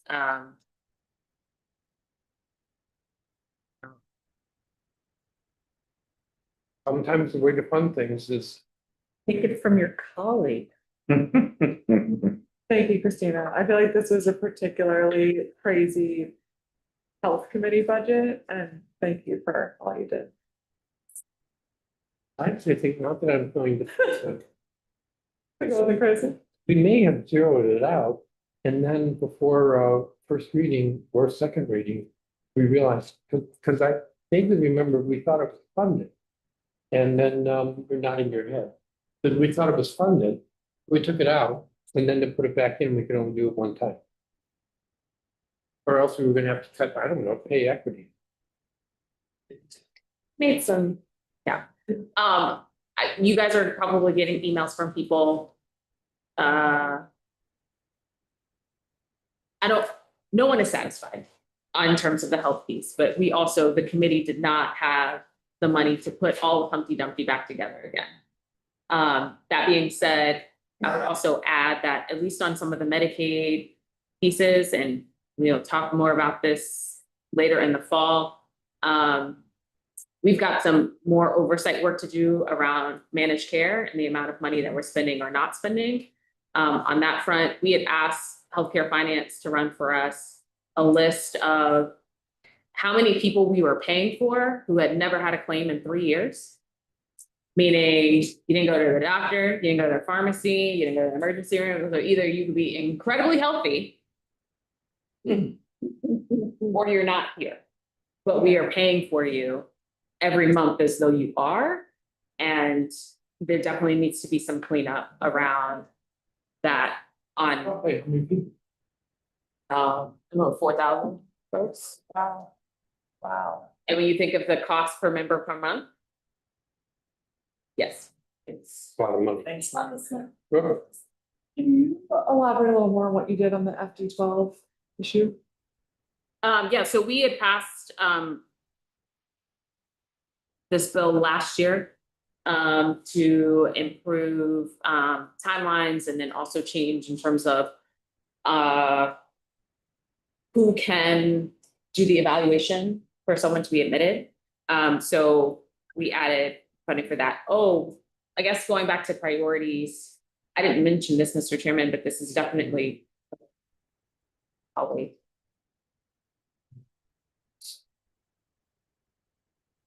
Sorry. No, it's okay.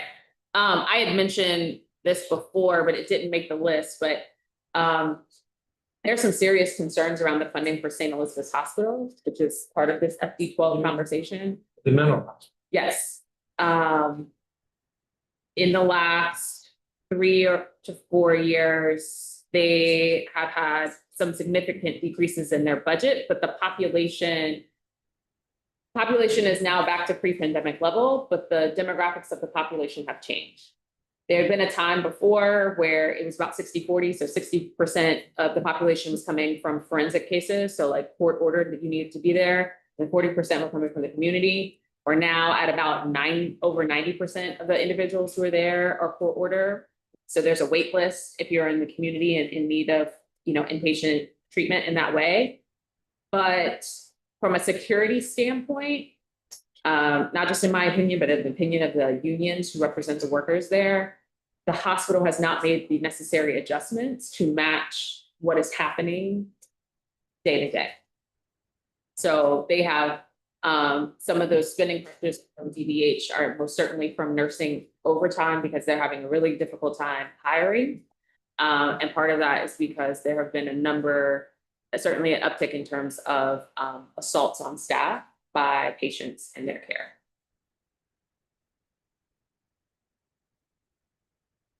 Roughly how much money do we need? This is the part of the hard part, right? Because you ask an agency what you need and everybody's trying to be a good soldier and not answer the question.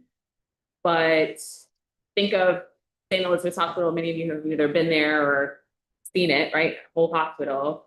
I think on average, they have maybe a total of 7 security on at any given shift, both inside and outside of the hospital.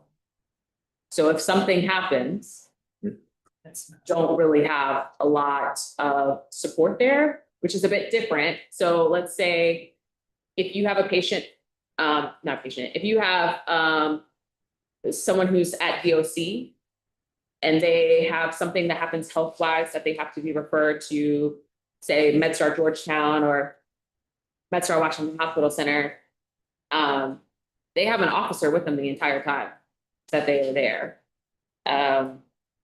Just this, how we do security is just very kind of different there, but they could use some additional supports on that front. It's just been hard to nail them down on a number because I have an agency who doesn't admit that there's a problem. We put on the list though when you send it to. But sorry, I think we got a little sidetracked. So what does this do on the FD12? It changes. It's a changing of timelines, it's a changing of, it gives them more flexibility on who can do the evaluation for the FD12. So those types of changes that we found were a hindrance in terms of somebody being able to like start the count and the process. This originally came about after the attack and work by the scholars educator. Yeah. And I think we were finding out that the individual can only be held for, was it 48 hours, 72 hours? And so this allows for more flexibility and to address the situation. Who will be doing the evaluation? The hospital. So just if someone's called for service and the police show up, where is the decision point between the hospital eval versus the police picking them to? Well, currently, if somebody were to call for a call of service for someone who's having a crisis, NPD would take them to one of the hospitals that take FD12 cases. They can be held for a certain amount of time and an evaluation begin. And the determination always happens on the hospital side of whether or not they continue to hold someone. But so the only change here in the process is who at the hospital can make, or what conditions the hospital can consider in making that evaluation? The length of time. And the length of time. And then like, so how long is it? Because this individual in question wasn't fit to stand trial, which meant after 72 hours, they were going to be released back to the streets. Right. And DBH and the hospital's hands were tied. Yeah. It also allows for better training for folks to understand like what are the particular sorry, what was the last? training. So what's now the timely range of? I would have to pull up the specific. Okay. I mean, you funded the bill, basically. yeah, we funded the Okay. bill that had not been implemented because. Okay, I think we I had have to this- reread that bill this to subset. refresh, because I remember when we were last about it. Okay, thank you. Anything else on health? Thank you. You're gonna fund her dental issue. No, she said HPX. Oh, dental's not on there. I thought it was 5. But the other side. You have to pay attention, things move fast here. Wow. The complication with BHP is that, number one, it has to be approved by HHS. And last check, the staff who still work on this still work at HHS, but that changes by the week. The other thing is too, they're evaluating with the actuarials now in terms of how much money is available versus how much additional money would be needed. And so we could say today, from their estimates, they believe that it's going to be $17 per member per month in order to add dental. But HBX can't say whether or not they actually need the additional 5.2 million, or it could be $1 million, or it could be something else. It's just, I know that in talking in the community, like Zach and I did a event together talking about this, and I did one in Ward 8. People who are currently on Medicaid, when you tell them we cannot tell you for certain that you're going to have dental or vision, they feel very differently about this transition because it's a benefit that they already currently have. The same with some changes around like substance use treatment as well, which isn't covered under BHP. So we're trying to figure out how do we make the program as robust as possible so it's not such a jarring change for folks, because there will be a change, right? Like right now on Medicaid, we don't have any copay. When you go to BHP, you might have a copay for a visit. But that could also change with reconciliation, because the reconciliation bills would now introduce copays for Medicaid for everybody. So I say all that to say, again, this won't be solved at the end of July when we take the vote. We're gonna have to come back because right now, this isn't contemplated to transition until January. What does that, Sorry, go ahead. will that work if we have to come back? What does that mean? The supplemental budget in the fall? Yeah, I mean, I had always been operating, well, because the CFO never gave us a clear answer on how he was going to treat reconciliation for the purposes of this budget, I had always assumed that we were gonna have to come back and do some sort of supplemental budget to make adjustments to align. But we never got a definitive answer. Can we initiate that or does the mayor have to initiate that? I believe the mayor would have to initiate it because it's a supplement. If we did find the funding, would it at least close the gap in dental coverage this year until we do broader changes? I mean, it would give a more assurance that the funding is there for dental, yes. Okay, so it's still maybe on your list. What's maybe on the list? I just don't want dental to come off the list because in another health context, there was another thing mentioned that's also a big priority if it can be funded. The list is gonna be a long list, But you already have dental. But it's already on the list. It's already on. This is going to be prioritized. That's you may get on dental. I was excited about dental until I was told about HBX. And then I got excited about HBX. Anything else on health? Except that, all I can think of is NRC. So I think that is very important. Okay. By the way, there was nothing in the mayor's letter about health. There were no choice or juicy or whatever other words. They tried, but we clarified some things prior to that letter being distributed. We can elaborate. Okay. Judiciary. As we talked about, the biggest headline is that we merged the violence interruption programs under the Office of Neighborhood Safety and Engagement, increased the funding for violence interruption grants. As a reminder, we will need to fix the pathways shift to move that back under ones. Just for everyone's kind of awareness, ones has several divisions in it. There's the violence interruption grants, then there's the pathways, which is a training program, basically, and a kind of life skills, and there's different cohorts that happen throughout the year. And there's family services, which connect people to additional services after the initial violence interruption is made. And then there's agency operations. Those are the funding supports. We put back together that budget, so they should have what they need to operate effectively once we move pathways back.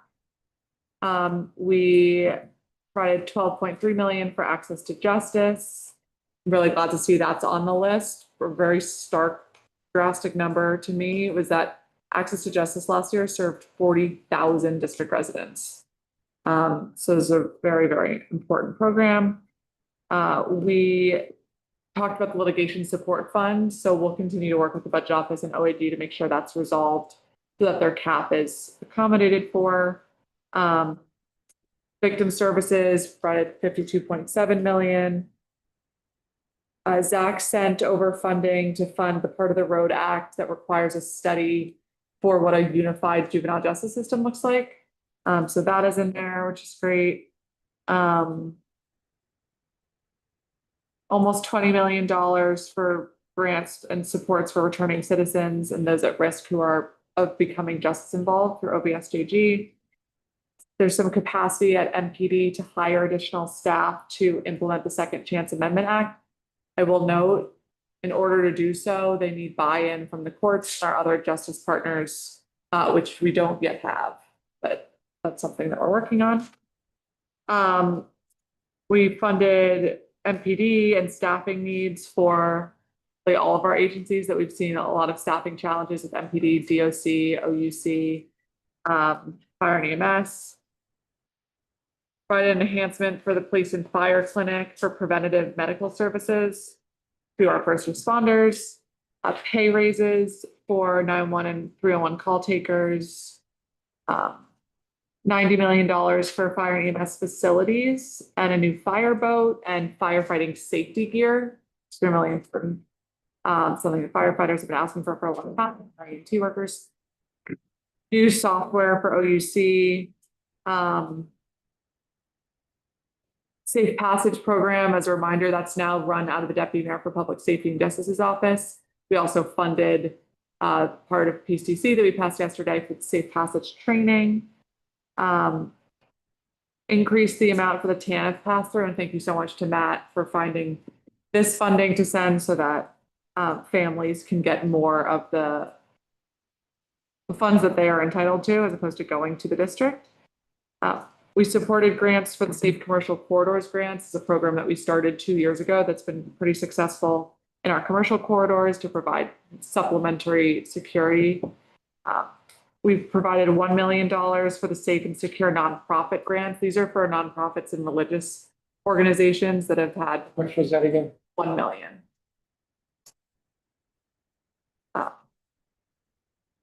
Last year we had 500,000. This year we funded $1 million. There's been 1.5 million in applications, but we thought a doubling of last year's was appropriate. And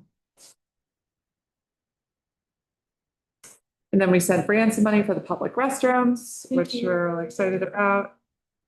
Okay, so those are some of the main funding pieces. And then in terms of the BSA subtitles, we talked about the lifting of the liability cap. So we tried to start that work. We couldn't find all 16 million, but just as a matter of fairness, I think it is very important that we, as the lawmakers for the district, when we're getting sued, that we're not tilting the outcome to say we're not going to pay damages if we're at fault. That's just. You put in 933. Yes, that's right. We put in 500,000, which is what it costs to raise the cap by $250,000. Although we'd like the cap to be removed completely. The 433 was the other components of the subtitle, which dealt with other tort liability reforms, like contributory negligence, which we also thought was not fair to consumers. The hotel occupancy fee we kept in, again, because we wanted to make sure that OUC has their funding. But if Chairman, you're able to remove that tax and fill OUC funding, that's great with me.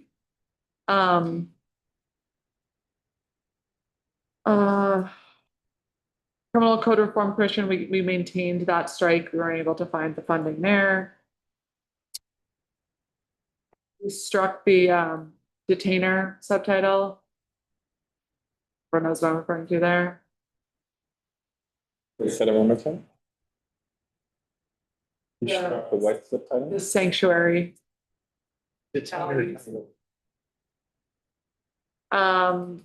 And then we kept the Rat Back program for FPD. Those are big ticket items. Why 933? Why not 925 or 950? Because the subsections of the BSA subtitle, unrelated to the cap, did other things with tort liability reform, like added up to that. And the exact amount that we got scored was $433,000. So we funded that. And then we got scored raising the cap from 500,000 to 750,000, and that cost was 500,000. So that's what we funded, but we believe strongly. Came out at 933. Yes. So what's needed is to come up with We need 3.5 million. Or 4 million cost. Yeah. I'm saying I'm right. 4 million less 933 is. No, but think of the 433 as separate, because that's not about the cap. That's about other tort reforms that were included in the subtitle. Yeah, but we're gonna strike the entire subtitle. Right. But 433, do we do that recurring or just one time? Recurring. So the other subtitles we funded all recurring. So you just have to worry about the cap, which is 3.5 a year. Did we do the?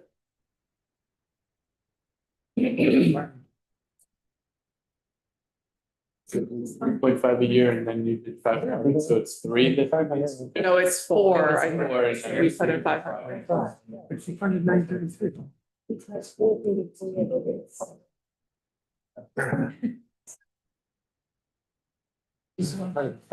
Year. Sorry. What's the problem? It's a 433 part of the subtitle. Yes. 433 is part of the subtitle, but we did that on a recurring basis. That is 2 sections. It's and then they change the dollar amount.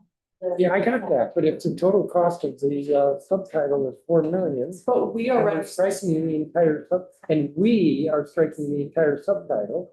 I need to come up with 4 million, and if you come up with 933,000, then I have to come up with 3,067,000. But I mean, the budget office can tell you if it's wrong. I don't think of it quite like that. I think of it as we already struck the elements of the subtitle that have to do with tort reform, and we paid for all of it already. So the only thing you have to worry about is the liability cap portion, which we rate, which is gonna be 4 million a year, but we already paid 500,000, so it's a $3.5 million, right? Circle back to RRA. Okay.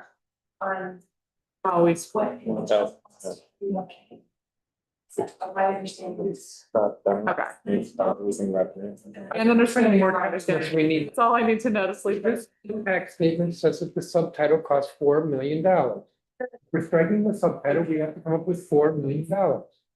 Total, period, stop, end of paragraph. Okay. Right here, $4 million. Do I say $4 million? So you got it. If I'm gonna get rid of it, I don't wanna. Get rid of it, find the money. I have to come up with 4 million, and you've contributed 933,000. Which means Jen has to find 3,037,000. Add it to the list, Will. It's on the list. It's on the list. Okay, you can do the math easily. Judiciary questions, thoughts, guidance on what you want to do with the city's violence interruption program. I think you covered a lot of it during the ESA. Well, you must have been well behaved because you didn't come up in the mayor's letter. Oh, is that our bar? Silver Star. You came up in the mayor's letter. I know. That's what I'm asking. Is that You're the not bar? getting anything in your Christmas stocking this year. Anybody else from Dictionary? I mean, it's less a question. I just want to comment on the conversation that happened earlier to say I too have heard concerns about ones. I don't want to rehash that debate. But if we're sending the violence interruption programs there, we're sending pathways back. I think we're putting a lot of faith in an agency that has not yet demonstrated a level of efficacy that we should want. So I hope that the mayor's efforts and your oversight will improve things. So. Can I ask a question? Like, how many FTEs will be put back at funds? Every FTE. No, I think they have 88 total. That includes contractors. No, I think that just includes the full-time staff of the agency. They have 88 full-time staff to operate 2 programs. I think that's the right number, right? Yeah, We wouldn't want to look at that. That is absolutely amazing. It's a lot. I'm like putting the 2 and 2 together, right? There used to be the Once Leadership Academy. We moved that on. What are 88 people doing? A lot of. Really good. Well, the difference- And it's a question that I haven't been able to get in the last 8 months, which is one of the indicators which led to my thinking that we should dissolve the agency. There are several grant managers who are supposed to be reviewing the grants and the violence interruption. There are several people in the family services group. There was 5.1 million in agency operations and agency leadership. But it was important to colleagues that we not cut any positions. And so I needed to get the budget out of committee. I mean, I do have one question. Oh, I'm not on the committee, so I wasn't necessarily privy to those conversations, but I think there's one thing to get rid of something completely, and there's another thing to give a haircut where it is needed. 88 FTEs to operate 2 programs. At varying levels of success. So in terms of the haircut piece, the agency budget does take a haircut. So they had about 23, almost 24 million. And we funded about 21 million, but we shifted things around. So we worked with Jenny Reed because we had to put back together the agency kind of from scratch. And so we looked at each division with the understanding that they didn't want to cut any jobs, and cut things that were not mission critical to each of those functions. And then I added back more money to the violence interruption program because we understood that CURE would probably no longer be in existence. And so we didn't want to go backwards on that effort. And so that got us to an agency budget of about 21 million. So it almost still was a 88. $3 million dollar cut in the total budget of ones. That was mostly reflected in agency operations, some other contracts that we couldn't get a clear answer on what they were doing. And also with the inclusion of the hospital-based violence interruption program, which was 2.1 million. And for There the, was significant haircuts taken from the agency of. Just want to know what 88 people are doing. I think you could use some of the ones at T's over at the hospital doing security. Gives them. I would agree. And it was Like, it was part of the reason why I was saving some of that money savings for our council-wide effort to make sure I could be a good team player. But alas, we know where we landed. Go ahead. We're gonna move on in a second. I know we talked about restoring CURE. We would then send that to ones. Do we have a commitment or assurance? No. Yours out of OAG. But I thought if we were to restore it, we would be sending it to ones. We would still send it back to OAG. Yeah, if this body decides to fund Cure the Streets, it would be funding OAG's Cure the Streets program. Got it. And we would again have a dual I system. was under the impression that the OEG Yeah, I thought, gave his endorsement to I Unify. thought so too. and that was my impression is that. I am, Would move over. Not to, gonna speak on his behalf. Understood. Well, the question, if we do make that decision is, Release it. do we have a commitment that the model will be adhered to at once? But it sounds like that may be a moot It's issue. part of the agreement that I have with the mayor that there will be a strict adherence to an evidence-based model of violence interruption, which doesn't have to be Cure the Streets. It could be another model. There are several models, but it cannot be. Okay, we just have a program in every ward and see how things go. That's not gonna fly anymore. And so that's why we had this 5-page agreement with the mayor.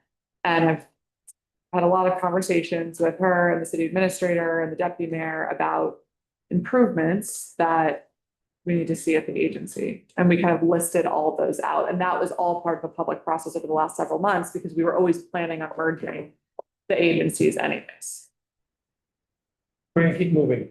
Paul, All right, I have a handout. and Paul was a bad person. What? Yeah, No gold star for Paul. during the mayor's letter. Oh. Sorry, I was like, You have a lot of. is Flo a real person? Gonna have to leave. Matt.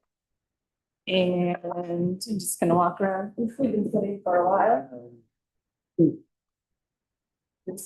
Oh, thank you. It's 2 different things. Yeah.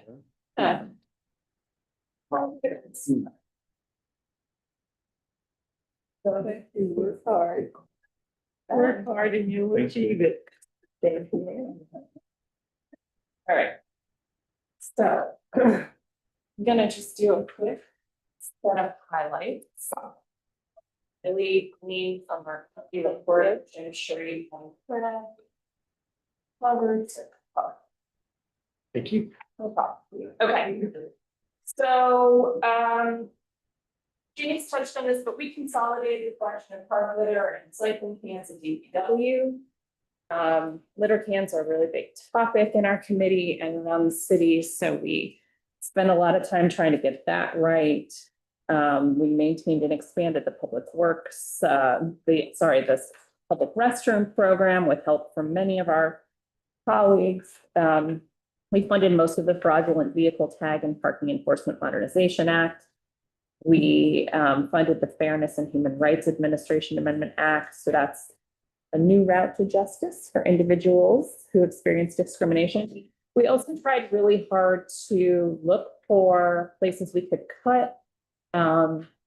We made substantial cuts and tried to be generous to other committees to perhaps reduce the work the committee of the whole would have to do. That included $750,000 for the Committee on Health to restore a council program for community navigators, $598,000 to the Committee on Transportation to support the vehicle infraction points system under the STEER Act, $394,000 to Transportation Environment to create a vehicle tag database for our fake tags bill, $1.3 million in FY26 and $6.4 million over the 4-year financial plan to the Committee on Human Services to save TANF, $300,000 recurring to the Committee on Health for home visiting, $500,000 recurring for the Office of the Ombudsperson for Children, $200,000 for VITA Senior Centers to the Committee on Administration and Labor, and $100,000 to the Committee on Facilities for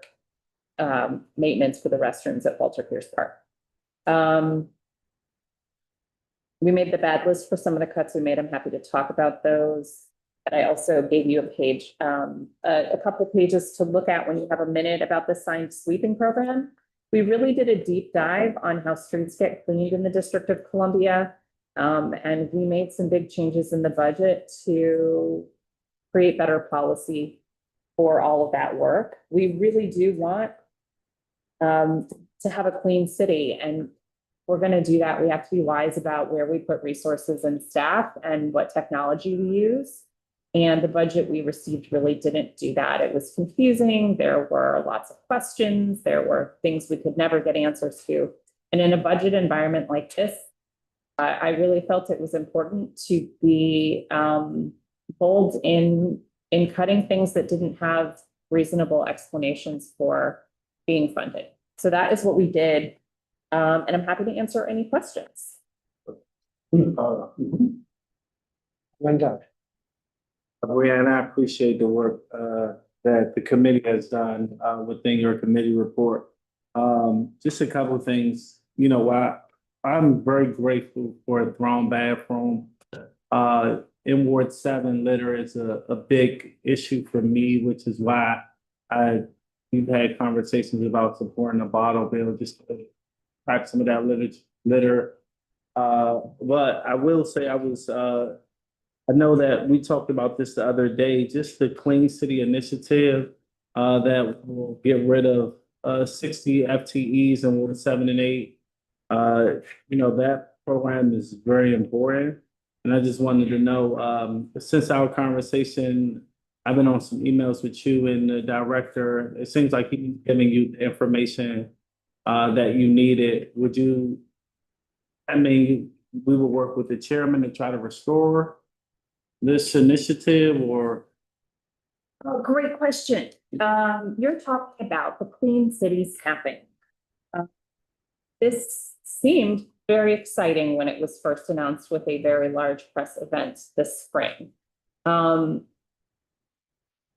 you're right, we did get an email back to the director with a list in it. Unfortunately, we weren't still not able to verify what was in that email. So those were temporary positions, and we still only have evidence of 18 to 20 of them being filled. So we've got what's called a major corridor cleaning initiative. We have no maps of where the cleaning is happening, despite repeated asks. They say they're funding 8 temporary low-paying positions. Now they're saying 60 are filled from last year, but they haven't shown us that. The budget office has gone over and over this. Can't find them in the books. We can, like I said, only identify 20. The most, that clarification that we received via email did not actually address that. So it's a challenge because you're being told, as is the public, that I'm putting jobs in Ward 7 and 8, but I have to trust what we can verify. The committee also used funding to supplement staffing for existing commercial corridor cleaning teams, for litter vacs, for dead animal collection, for graffiti removal, for nuisance abatement, for litter collections, and for smart public compost bins. So for those who are really interested in clean neighborhoods and clean communities, that is where we decided to put the funds, additional funds. And what we do hope is that those individuals who are in temp positions right now that we could verify would move into those permanent jobs. Because what I think we want is for all the jobs we're creating to be good wages with benefits and permanency, not a job that is guaranteed to expire at the end of the fiscal year.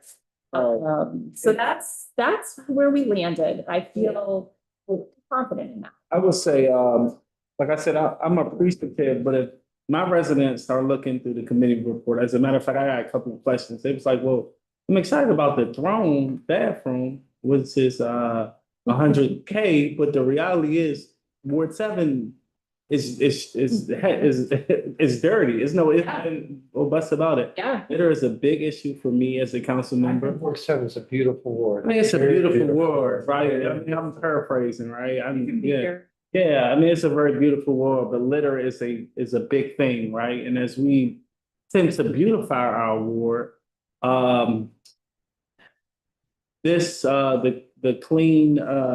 the clean city initiative is really important. And then, you know, in the budget letter, we talked about expanding our clean teams and expanding areas along Eastern Avenue, Southern Avenue, Minnesota Avenue, Pennsylvania Avenue. So for me, I hear you, but it's like we're making a comparison between a throne bathroom or We're not.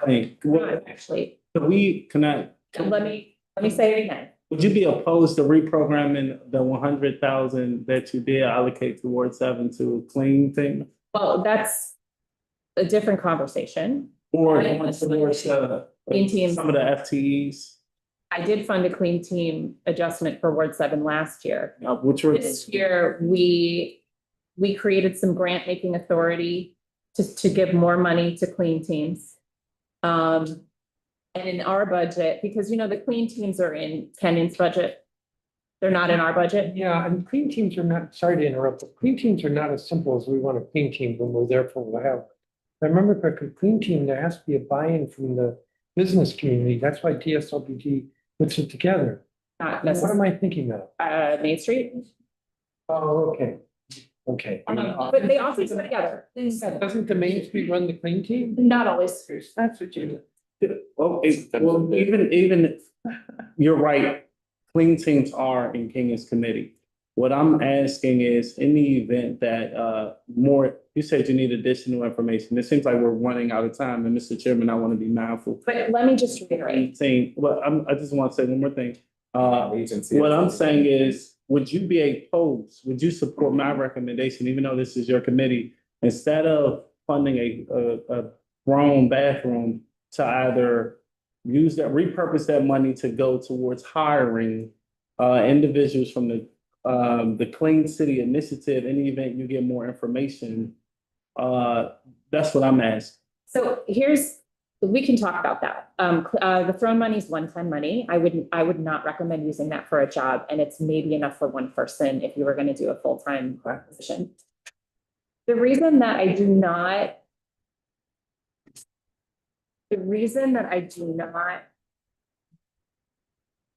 there's no mistake here.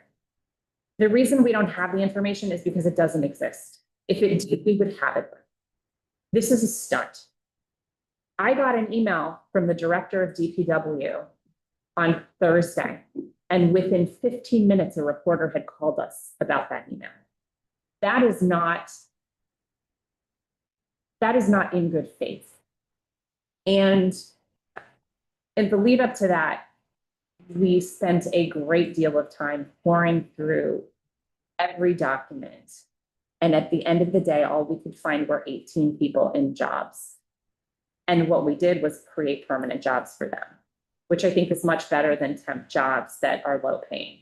Now, to speak to, and by the way, those jobs, they may be people from Ward 7, but they're not cleaning Ward 7. And be that's clear. And that's why, well, I'll say this, my experience with DPW, they've been a good partner since I've taken office. And I'm not here to refute, what your conversations have been. What I'm simply saying is being a council member of a ward that has historically been overlooked and underserved as it relates to litter, this is a priority. And I just wanted to know if you were open to reprogramming or by working with the chairman to either the information that they have given you, which is 20 FTEs, right?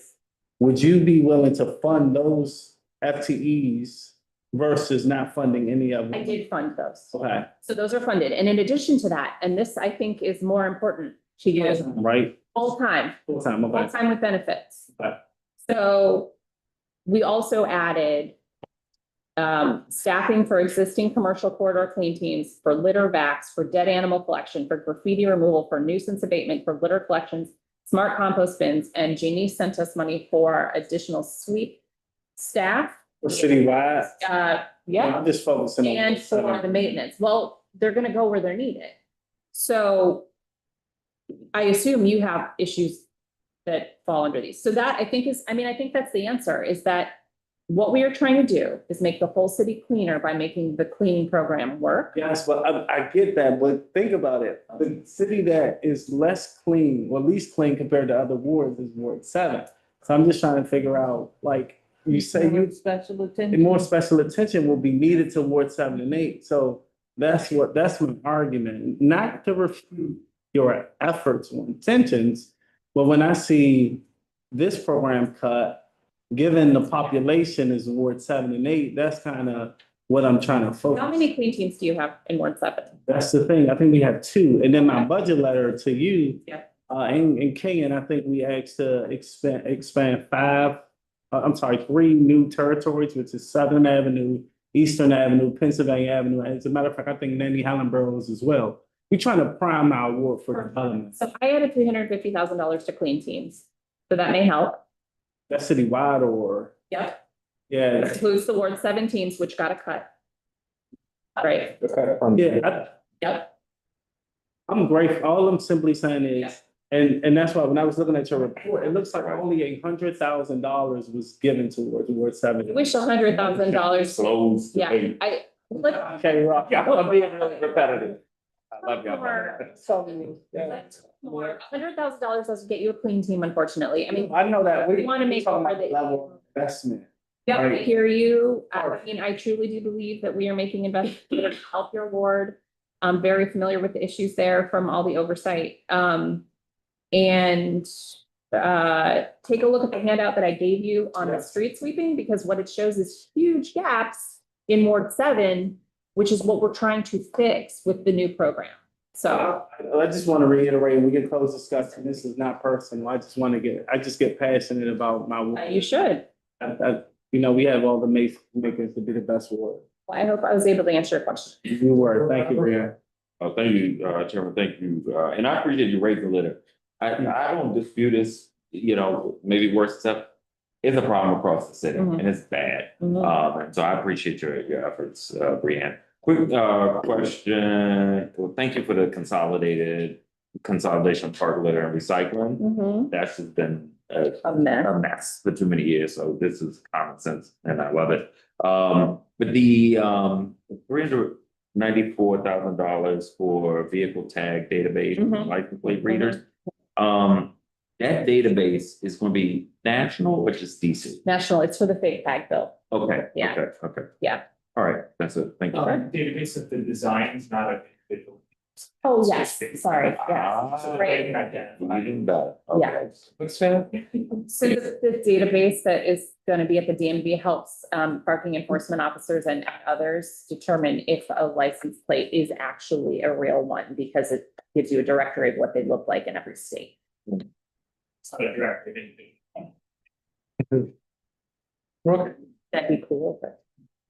I was just thinking about this as you're talking about the litter investments. Do we do any like PSAs or education to our schools about our civic responsibility to not litter? No, I don't think so. I'll tell you though, our little kids are obsessed. It's probably the big kids where we're losing it, but the little kids are obsessed with litter cleanups. Yeah. The ones that I am exposed to are in. Yes, no, I think that's fair, and those have usually been the most enthusiastic people showing up when we've done cleanup, so I'm just thinking about like, how can we start earlier in educating folks about the problems of litter and how we all have a responsibility to one another to not litter, to all. So we have an Office of Clean City, Right. which hasn't been given much support. And one of the things that I'd like to do, although we probably don't have time this year, though we might push, is to actually move them from that MOCA cluster into DPW. Because a lot of what they're doing out in community is really just directing DPW resources to a spot. And if we had them integrated, they could be more of like the public engagement arm of DPW. Right. So, I think it was when Tony Williams was mayor that he created this Office of Clean. and it was there then. And Vincent Spalding, who was active in Ward 7, was the first director of that, or Clean Cities coordinator. Oh, he had a lot of energy. I mean, a lot of energy. And he was pushing everybody. And he was succeeded by Merritt Drucker. Oh, we know A Merritt. lot of energy. He's still got a lot of energy too. And since then, there's been nobody there who's had that kind of.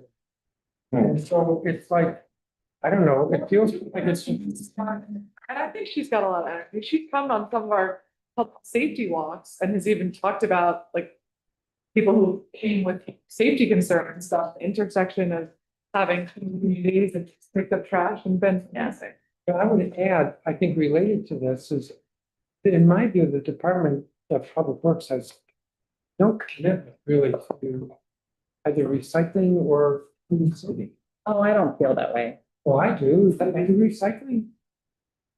Let's talk more. What I would comes love out to of my hear specific, but it leads about it. Alleyway. There should be a lot more public education about the need and value of recycling. Yeah. And generally, I think the public thinks that the recycling that we put out, when this goes to the landfill. Well, it does, but that's not DPW's fault.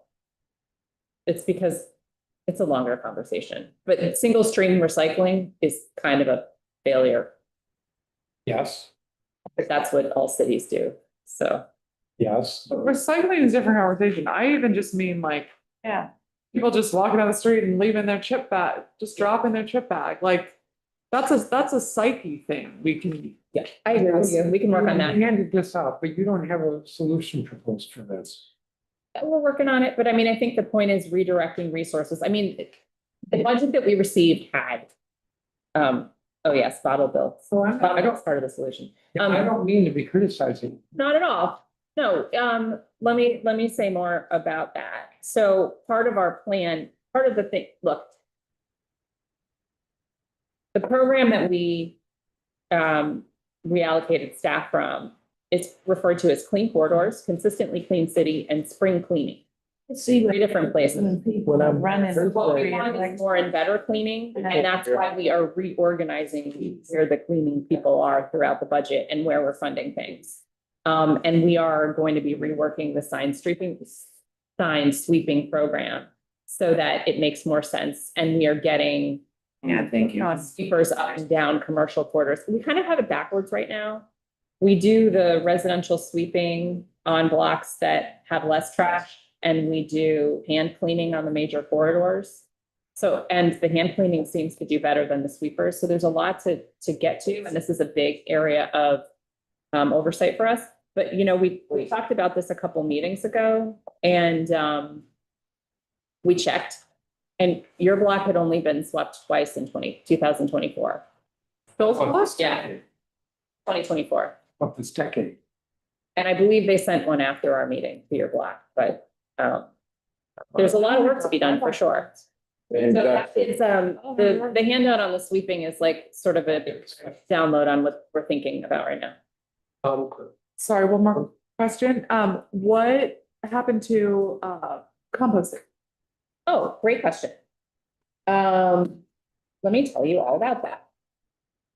So we had a very large contract in a weird place. That was also a weird amount and a weird combination of funding streams. And that contract was called TBD, TBD, TBD, which was weird.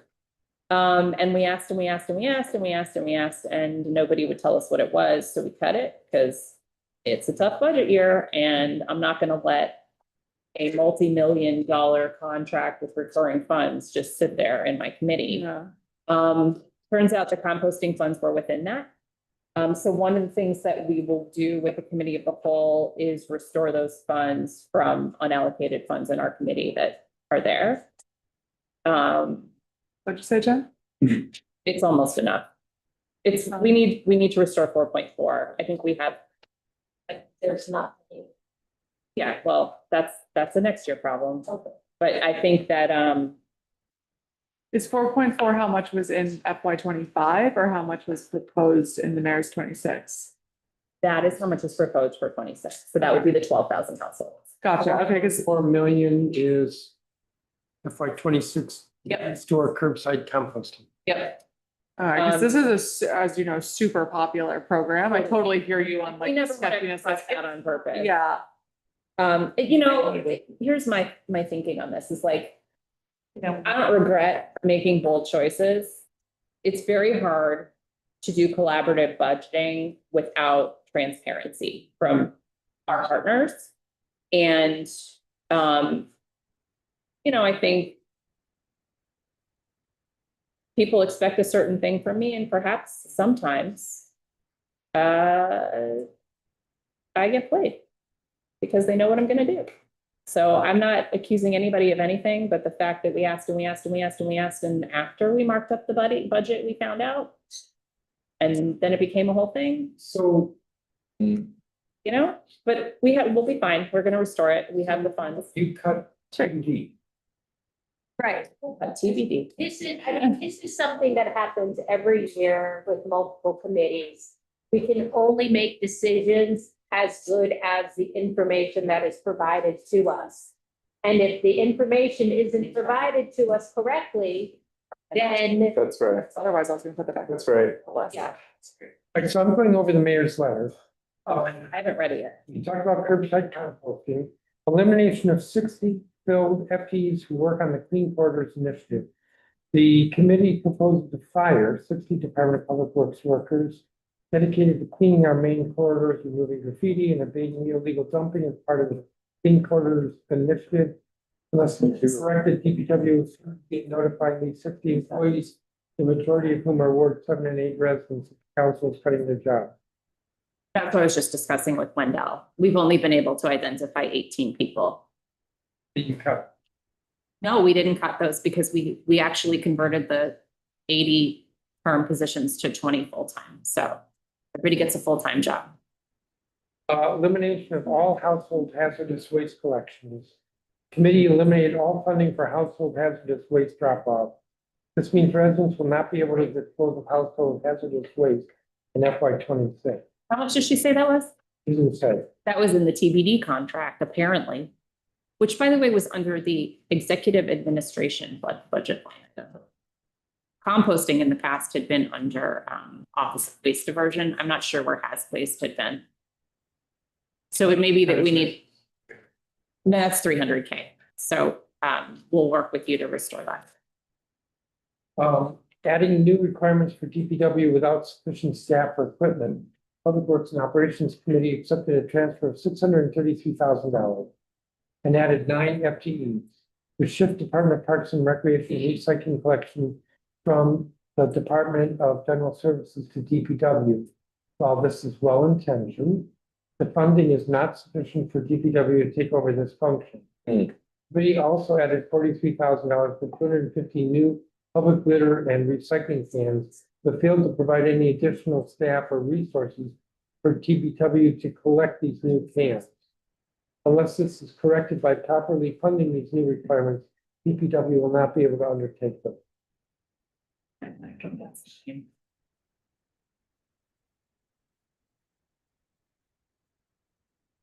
goes on. Elimination of capital funding needed to maintain path while upgrades are being performed. The committee eliminated $2.6 million of capital funds for the current pass system, which is the main contracting system all district government vendors use to submit invoices and get paid, and district agencies use to manage their contracts. Without this funding, the pass system is at high risk of a failure that will impact the timely payment of our vendors. Yeah, so, well, also those cans by the way, are meant to replace existing ones with newer and better, because people are always complaining about them. The PASS program is being modernized. We're very excited about that. There was a lot of money for maintenance in several different places. And ultimately, we went over it and we left $1 million for system maintenance, which is we talked about that with OCP in their hearing.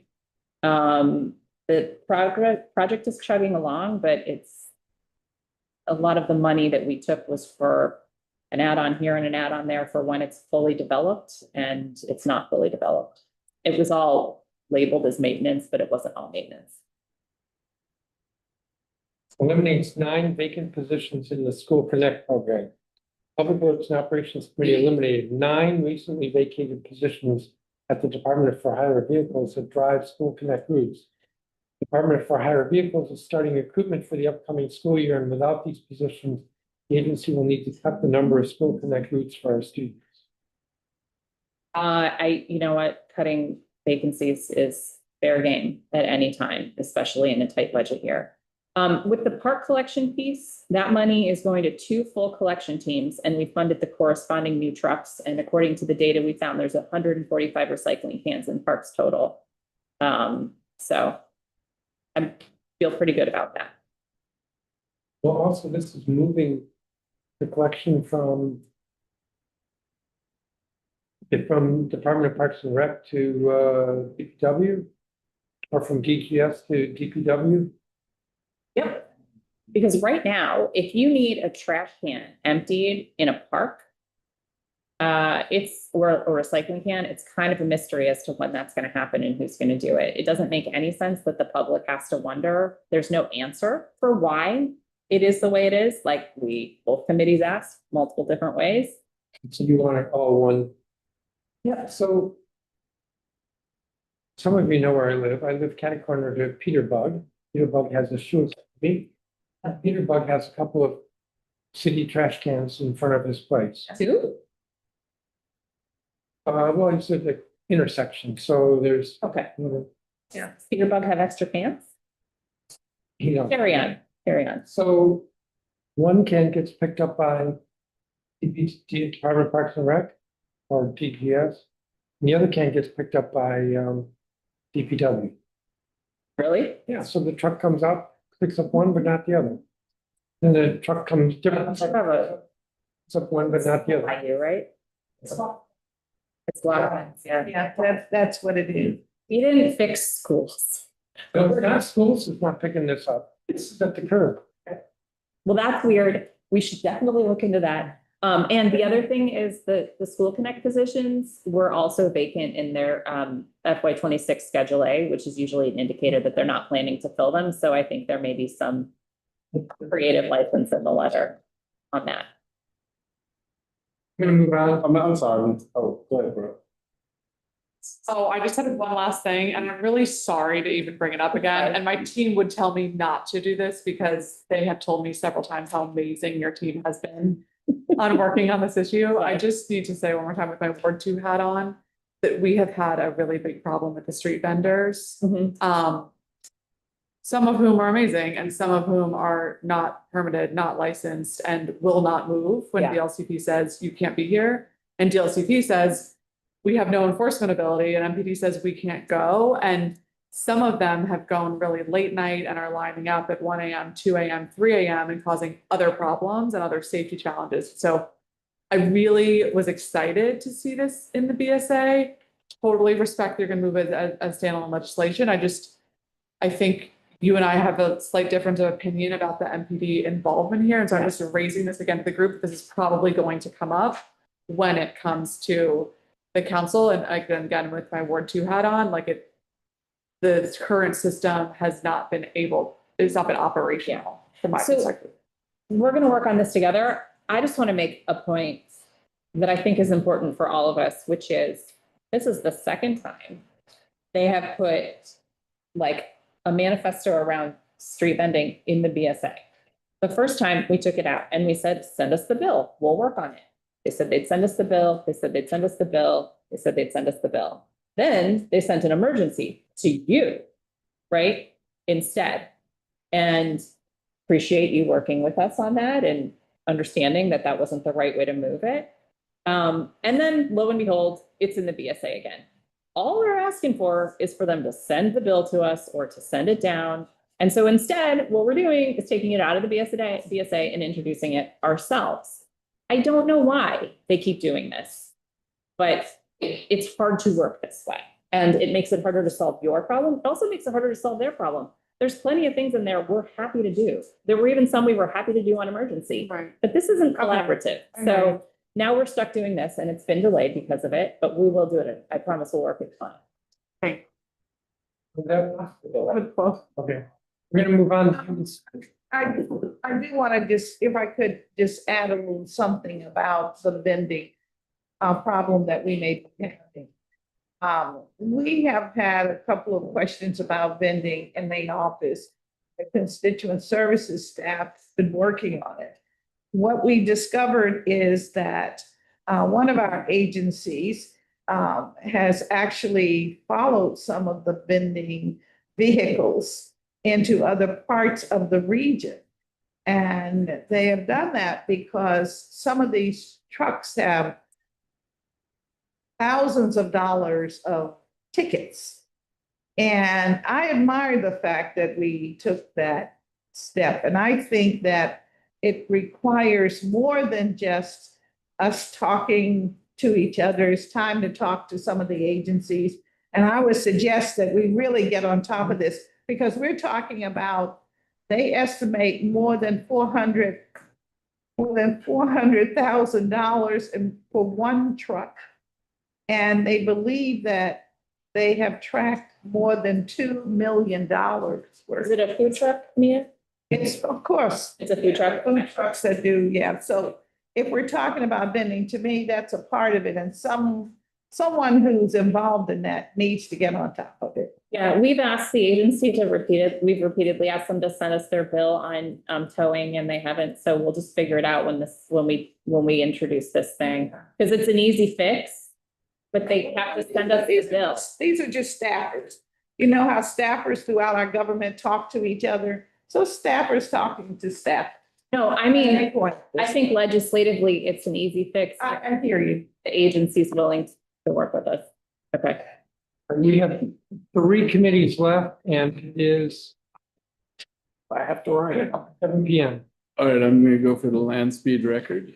Let's see how I can do. So this sheet is really very, very helpful. Sources, you can see that we had around $18 million in reductions and about 3.7 million in transfers in FY26. The transfers in go down. All of it goes down in out years. The budget reductions, stale vacancies, there's probably 4 categories: stale vacancies. Another is, if you look at the Office of Cable Television, you'll see that there's some additions there, but those are really moving things around to get to transparency. So they also show up as reductions up above. On the truancy pilot, the agency had contemplated 49 FTEs. They'd done 5 schools with an authorization that moved around between 12 and 17, but an actual staff that moved around between 7 and 9, and they did 5 schools. They went up to 49 in terms of, I think it was 49 in terms of authorized FTEs. We reduced that. Councilmember Parker wanted to make sure that there was enough there so that we could double the number of schools and include middle schools, and funded 5, but there's a reduction from the baseline that the mayor had started with. And then another very big thing that we did was creating efficiency in case management when someone is both on in rapid rehousing and TANF and has caseworkers in both. We rely on the caseworkers from TANF. I think that's an idea, Chairman Mendelson, that you've raised in the past. All of those things, ultimately no pushback from the mayor, and no pushback turns up in the mayor's letter. What did we do with those dollars? One thing is the mayor suspended cost of living increases for TANF and began imposing increased sanctions for noncompliance with certain requirements under TANF. We suspended those things each for a year, but for the COLA, that has costs throughout the financial plan. For the sanctions, it just has costs, and you see it there in FY26. This is a thing that we're going to have to be coming back to. Some of the rethinking about some of these big programs is going to be important, and going to be important in the context of what the feds do. But postponing the harm so that we have the opportunity to look at this and figure out what's the best approach. We were very pleased to be able to do that. We also put some money in order to try to improve the grant administration system. We also, and this often with help from colleagues, we restored funding for domestic violence grants. We restored funding for a workforce development grant. Again, Councilmember Parker, Councilmember White contributed to both of those things. And restored funding for transitional housing for homeless youth in FY26. On the library side, there were big cuts in the libraries, and the number of hours was going to go from 61 to 40 hours a week. The budget for circulation went from 4.78 million to 3.78 million. We were able, with help from others, to restore the funding for staff so that we could maintain library hours. One of the things that I think is a little gray area right now is that there had been a message. I think Councilmember Allen was going to help us to make sure that the Southeast Library was fully funded. Message came back from the mayor. They're going to cover that through an errata. Whether or not that is fully, I want to see how that plane lands. A little bit worried about it because. So you didn't cover that? I don't believe that we covered all elements of that because we were relying on something else, and we'll have to see how that plane lands. I asked Councilmember Allen when he was here, and he said, I think that's a thing we've got to keep an eye on. On circulation. So you're going to have to bring that to my attention, because my guess is the mayor's letter. The funding will be reversing a committee cut, or it will be the 243 million. So let's, yes, we have to follow up on that. The circulation, we had 4.78 million for circulation. Other similar sized library systems have 6-8+ million for circulation. The e-books are very expensive. There's a very high demand. People wait 50 days for books. We were able to take it up to close to 5.5 million. Still low for a library system of our size, but getting better. Again, thank you to Councilmember Henderson for that. And then the work that we did on TANF, thank you, Councilmember Nadeau, very, very helpful in allowing that to happen. I think that covers the things that happened in our community and our committee and the transfers in. Transfers out, we were proud to be able to help JPS on this TANF pass-through, the child support pass-through. The district has limited, if you have a family that is benefiting from TANF and there's child support that goes to that family, the cap had been $150 a month per child that would pass through to the family, and the rest would be used to defer the cost of TANF. There's an authorization to be able to do $200 a month. Many places do that. We do not. Now we will do the full $200 a month, and that will put dollars in the pockets of families with real needs. We were able to add some funding for a clean team in Friendship Heights. Friendship Heights is an area that it requires a lot of attention and has a ton of potential. We were pleased to be able to do that. We sent money to all of the main streets. Councilmember Nadeau asked me, is that just the Ward 3 main streets? No, it's all of the main streets. I think there's a big, there's a big focus on downtown, 100% for the big focus on downtown, but we have to be attentive to all of our communities around the city.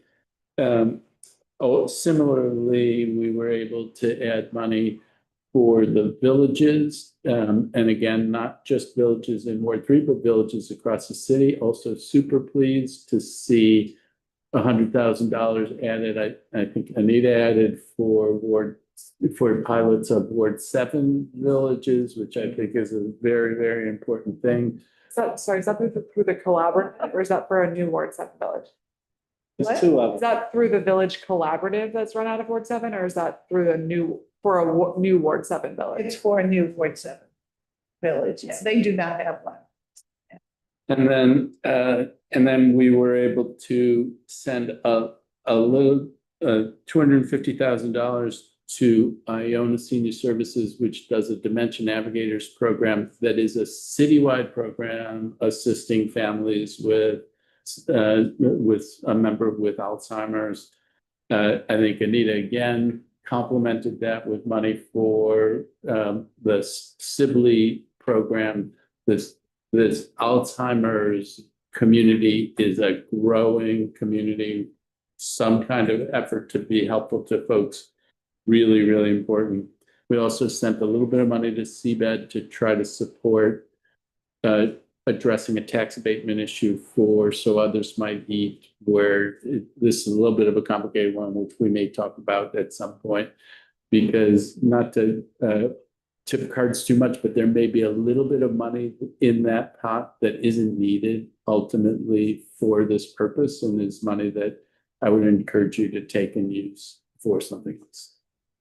And with that, also super grateful to the Committee on Facilities for the general improvements dollars for the libraries, maintenance generally for our schools, for our recreation centers, and for our libraries, really, really important, and very grateful to Janice for that.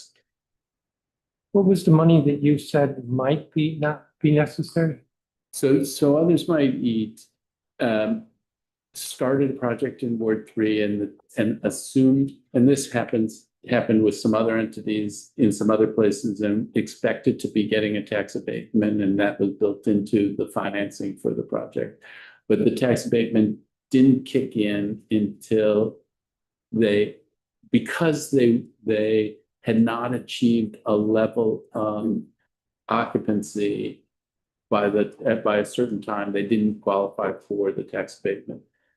They and some others, Kenyon worked on this, were in the same situation, and an effort was made to have the tax abatement apply going forward, even though they didn't qualify in the moment. And so that had a certain cost. We had set out for that tax abatement to apply all the way back to when they would have first applied, and we may need to pursue that through legislation in the fall. But there may be $500,000 that's set aside to fund that legislation if we can get it through. But it may well be that they could only benefit from $300,000. So there would be $200,000 that's sitting there that doesn't have a name on it. And I'll follow up with it. Questions from any members? 7 o'clock. Or like half of my second win. Where do we land with E ERAP? When ERAP, we didn't do anything on ERAP because again, this goes into the mayor's assurances there, and at the budget, at the hearing, I asked, are you gonna fix Southeast Library and are you gonna fix ERAP through fixed, meaning bring it to pre-COVID levels? What's And they, this number? that's 8 million in nominal dollars, but actually, if you were gonna capture the rate of inflation, it should be a higher number to get you to real dollars. But I think they were talking about bringing it to 8. I don't know, I haven't seen the letter. From what is it now, 5? Yeah. So ERAP, and I brought this up earlier, ERAP may be one of those things where do additional dollars need to be provided, and to what extent will the mayor come forward with a solution on this? They said they were going to. But as Phil said, where might they take it from? I think we gotta see. Gotcha. And that's on your list, if it's not resolved, the ERAP. It's on I your. wrote it down, Yeah. and we'll see where members are with priorities. If the issue is trying to find 3 million, which is what you had said, that's one thing. If the issue is to find 21 million, that's something else. I got you. Okay. And I would add that I think listening to you, Matt, over the last few months, I come to have a better realization that ERAP is supposed to be about emergency rental assistance, not rent subsidies. Let's get into a rent subsidy. Well, we passed legislation on that shit. Yeah, and I just think all of the great work that Robert's doing around the housing system and kind of right sizing some of it is very, very important. 1 second. Oh, sorry. Sorry for interrupting. If anybody parked on Pennsylvania Avenue, they are towing cars. That's why I left out. So, it's staff. Stay sitting for the So if anybody here parked on Pennsylvania Avenue, please go take, sorry for interrupting, but the tow tickets are a lot. I'm in the back building. Somebody should do something about it. For what it's worth, there are no more cars out front. Drove here Maybe morning, it's later. never took it all. On to this. Anything else regarding human services? Just to finish my thought, I think with all the reforms that Robert is doing are really, really important, that we also have to balance that with an expansion of ERAP for those people who are in emergencies. And like, I don't think we could do one without the other. But thank you. Great budget. I know it's a very difficult one, but appreciate all the things you did. And again, thank you for Tana. And all praise goes to Dan. Oh, wait, sorry, I have one more library question. Sorry. Yeah. 704. I haven't had a chance to discuss this with Brianne, so I want to make sure we're aligned, but there's a area on the Ward 1, Ward 2 border. That is a library desert, kind of in North DuPont, U Street area. And we've talked about for many years building a library. DCPL came back and said, we really can't accommodate a new library there. Demand is down. And so one of the things that we had been exploring together over the last couple of years was maybe it could be a location for more of a kiosk service. But because of all the changes in library hours, it didn't seem possible in this budget. So I just wanted to put that on your radar for a possibility of kiosk at that 1617 U Street location or in the general neighborhood, because like a commons model, if possible, even. We can look at that. The libraries are very concerned about overextending. Yeah. The library system is stretched so thin, and Janice will tell you her stories. But that may be the next model where it's different kind of. Right. Let's talk about it in a company. Yeah, and I think in their analysis, because we paid for that study of that location, they, like, I think we've given up on a full library. That's a major concession for us. But this is in the police and fire station that's being redeveloped on U Street again. Police, fire, So- kiosk, housing. They kind of mentioned without saying a commons could work here. Yes. And I was like, did you mean to say a commons? And they were like, I mean, it's kind of the same thing. So like, we should talk about it, but we're not there yet in terms of the money anyway. The project is, yes. Anything else on human services? Yeah, Matt, thank you and your team for all of your work. One question, on The committee made a change to FRSP case management to only make it available to households that don't receive TANF. And I think the theory is that people who receive TANF receive some case management, but I thought that case management is more directed at income and not sort of other things that folks may need, like home visits, domestic violence intervention, other. Yeah, you know, I may let Ken speak to this, but this is the thing, this is an idea that has been out there for a while about not having duplicative case management. Now, it may be that there are some things that some of the case managers are doing that is different, but the bigger thing that we hear is folks who feel overburdened, that they have multiple case managers that they have to deal with while they're trying to move forward with their lives. And the rapid rehousing case management is also an element of it, is to try to increase incomes. And when we talked about rapid rehousing before, I mean, it is a failure. It just isn't happening where incomes are going up. They're actually maybe on average going down. So this is a thing that hasn't been working and it almost creates a headwind because of additional burdens on families with multiple case managers. But Dan, if you wanted to. I think that's essentially accurate. We had several conversations with case manager. In the subtitle, and they shared their experience providing holistic wraparound case management. We found that most of those services were provided elsewhere in district government. So our focus of our oversight going forward will be connecting people to resources outside of DHS more efficiently than else. Thank you. Anything else on human service? Youth affairs. Great. I'll try and be You were halfway with the mayor. efficient. There were three general themes for the committee, which was to reduce the number of youths entering our welfare system and our criminal justice system, to deepen care and rehabilitation for those in those relative systems, and to support reentry. So with that, for CFSA, we provided a one-time $200,000 enhancement to support retaining social workers. It's been an ongoing issue with the agency. This is an effort for them to provide incentives to employees. Thanks to a transfer from the Committee on Facilities, we were able to restore $1.35 million for Safe Shores. I know we heard from the executive that CFSA could absorb this work. In our conversations with the agency, it is clear they are not prepared to absorb the Safe Shores related work. Although they said they could be ready in future years, but that still says they're not ready right now. We also provided a $200,000 investment for CFSA to restore a funding gap of about a federal funding gap. For home visiting services, we also partially restored funding for the Office of the Ombudsman, thanks to transfer from the Committee on Public Works and Operations.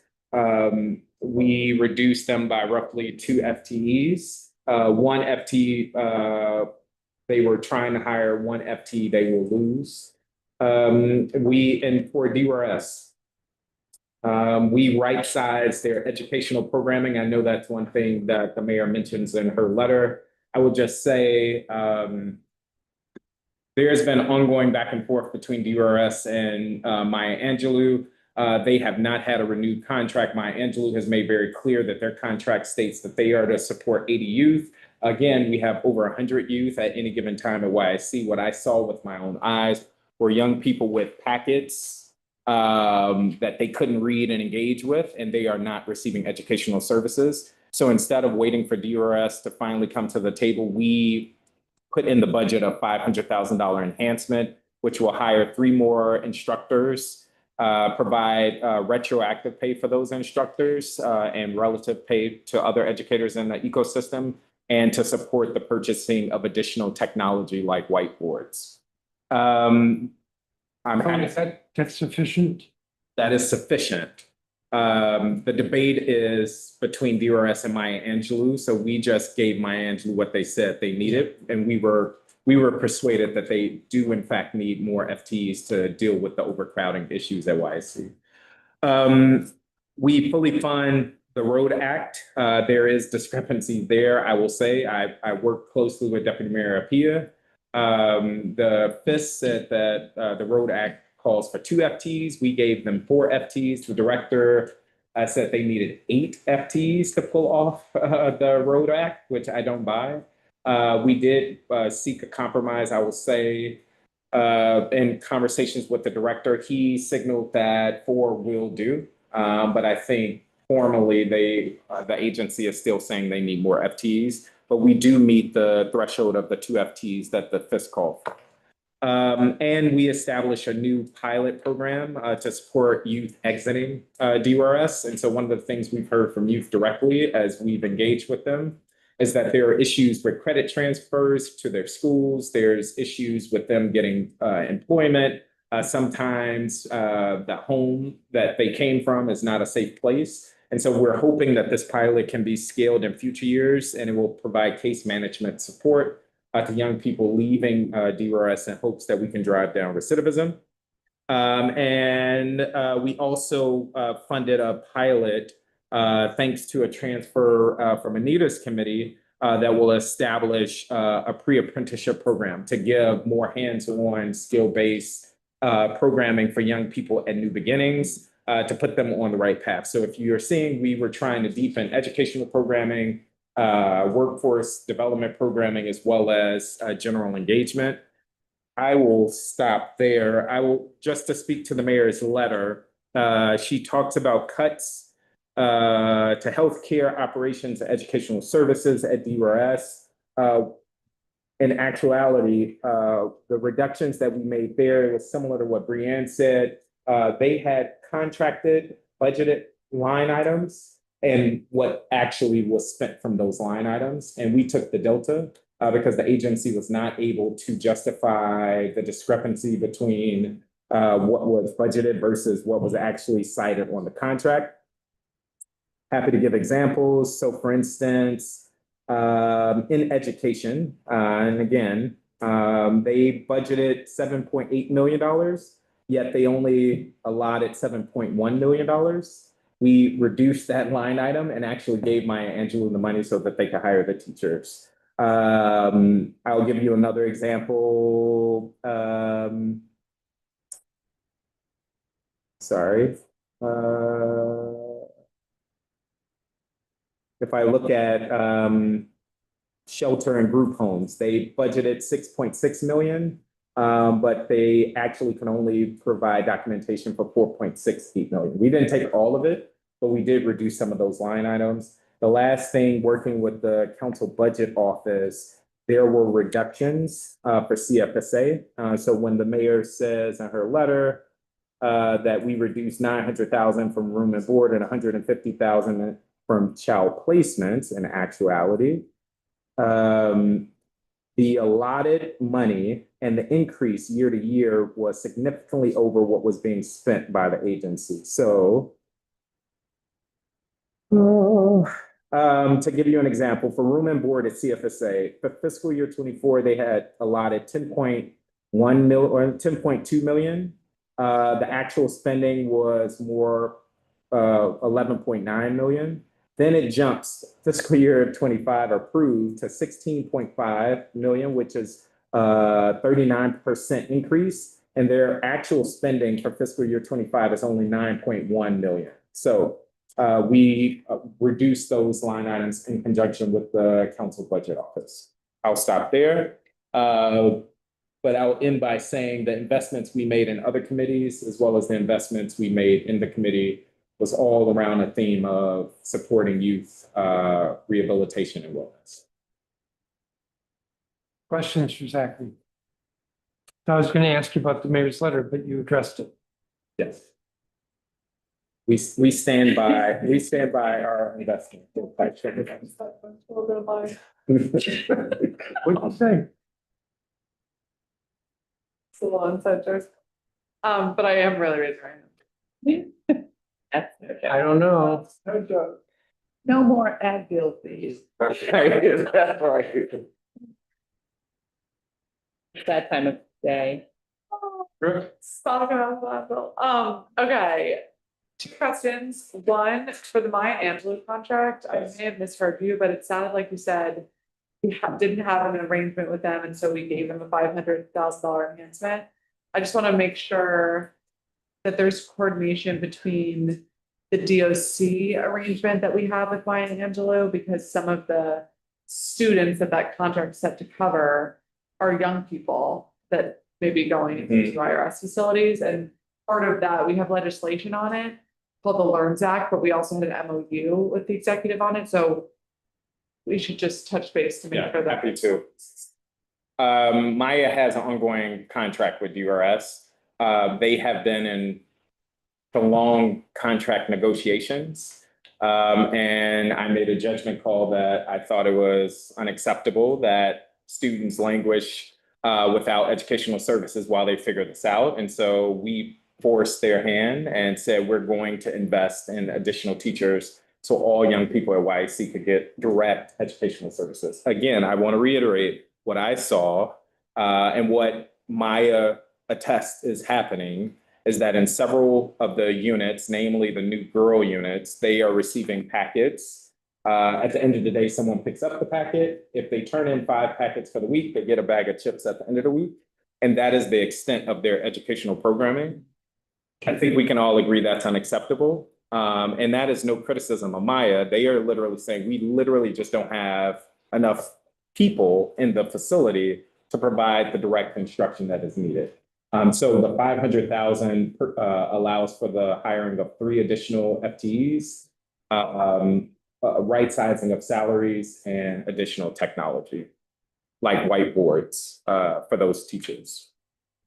Okay, great, it's very disturbing, so let's talk about that. But yeah, I'm happy to make sure there's alignment between them. And then the pilot program for youth coming out, can you speak a little bit more about how much you're funding and how many you think it'll serve? Which pilot?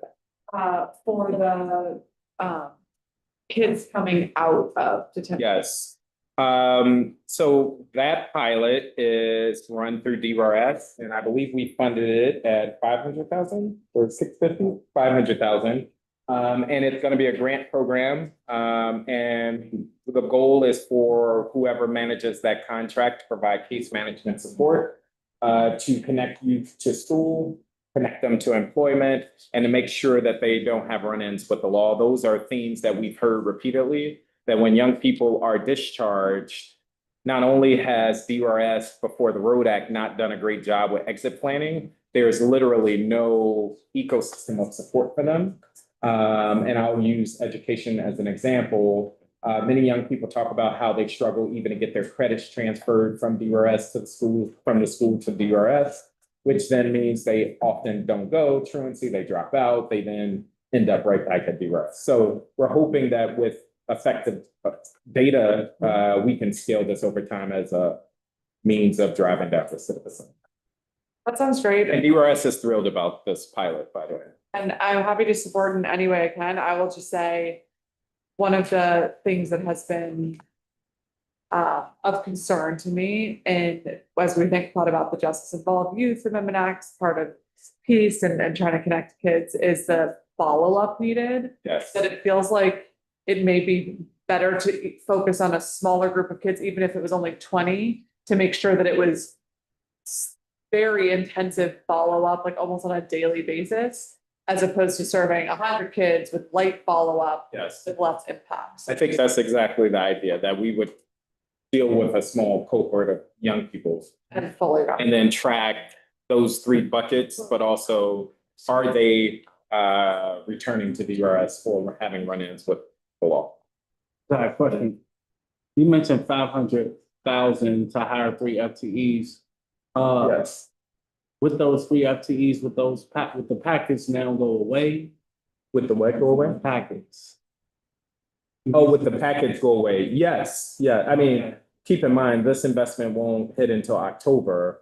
But yes, Maya is clearly saying they need more FTEs to be able to provide direct instruction. It's also worth noting that when we think of educators, DC has some of the highest paid educators. That is not true for these contracted educators that are working in DURS. They are being paid significantly less, which is also part of what that $500,000 is seeking to do. So there's pay parity between them and other educators. Thank you. There's nothing else. Do you on this? I need to hear. Well, I just want to say to my neighbor, I had no idea that you had $2 million that you could transfer out when you were asking me for a measly 300,000. Well, we Was No.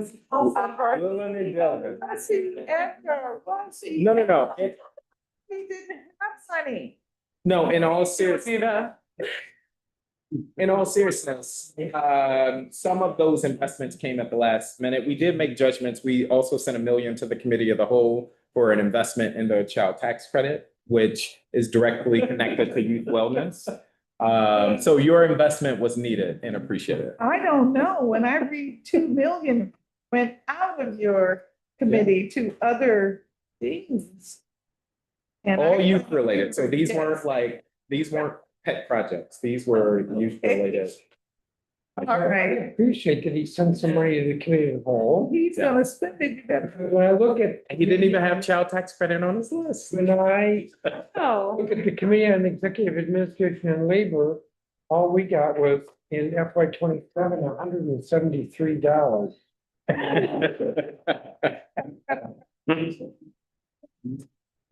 Yeah, can I go next? I go next? Yes.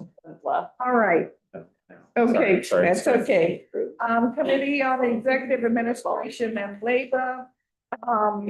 Really, the changes from the proposed FY 26 include only 2 agencies received enhancement. I will not speak of the third agency, which we've all discussed here, which is DOES, and the Department of DOES received money, which will be reversed in time for our first budget vote on the 14th.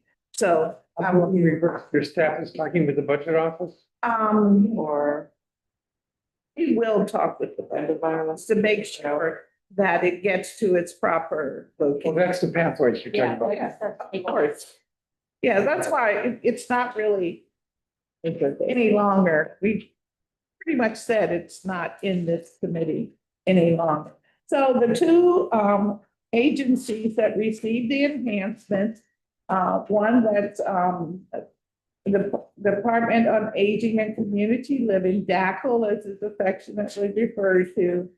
As you can see, it received enhancements that Vita Senior Center, which is small amount, that's to augment the existing plans that they propose for expansion of their membership. They have a wait list of about 60 seniors to bring into their, it's really a day center for seniors more than anything else. And so we thought we would try one time to add any dollars that we came about. We also added money for 2 senior villages to be located within Ward 7, one in the southeast quadrant, the other in the northeast. And then we, of course, added money for the Senior Companion Program. This is a program that is really housed at the University of District of Columbia in the Genetology Department. And it is a respite care program where seniors work with other seniors, spend a few hours a day, and they receive a stipend of $4.50 an hour for approximately 4 hours of attention throughout the day. It's a very popular program. They have more than 500 already participating citywide. and they have a wait list of 350 to join the program. So we want to try and expand it so that it's reaching, I'll say, east of the river communities in particular, because we have a few that participate there, but not nearly as many as could benefit from the program.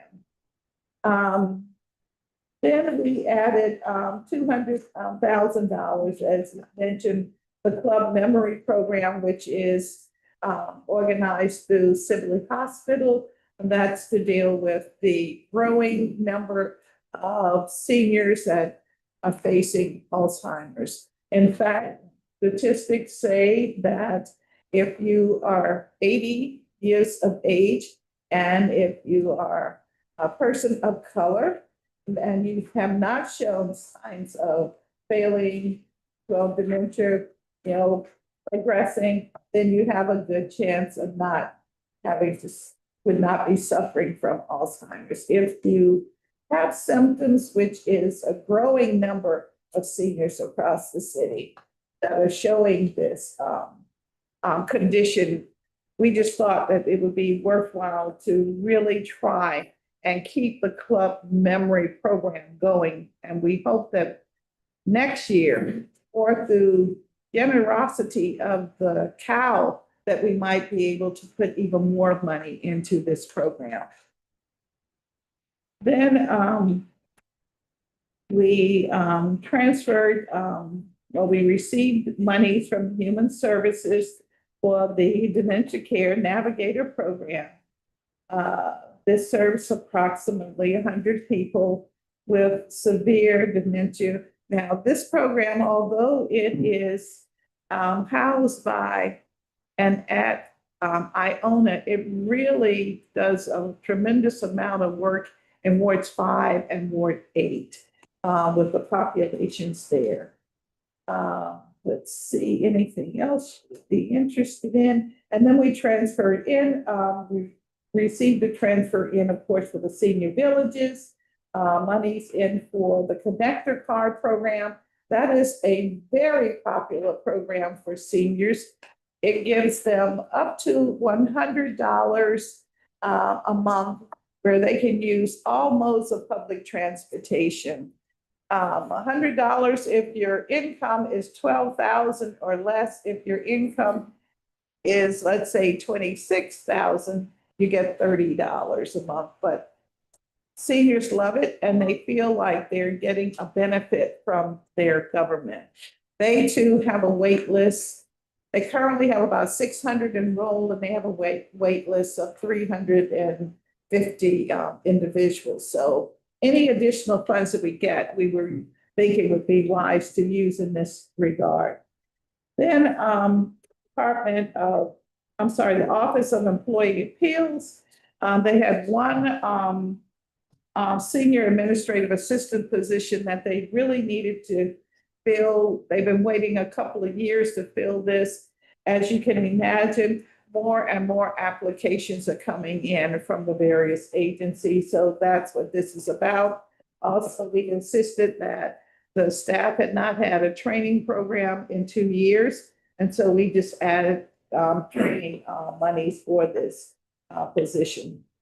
So that is pretty much it. Now, we received money transferred in from the Committee on Facilities, Human Services Committee, and the Committee on Public Works. Almost said Judiciary, Public Works. And we did send money to the Health Committee for HIV prevention activities and to the COW so that we can embellish the Institute on Gerontology program.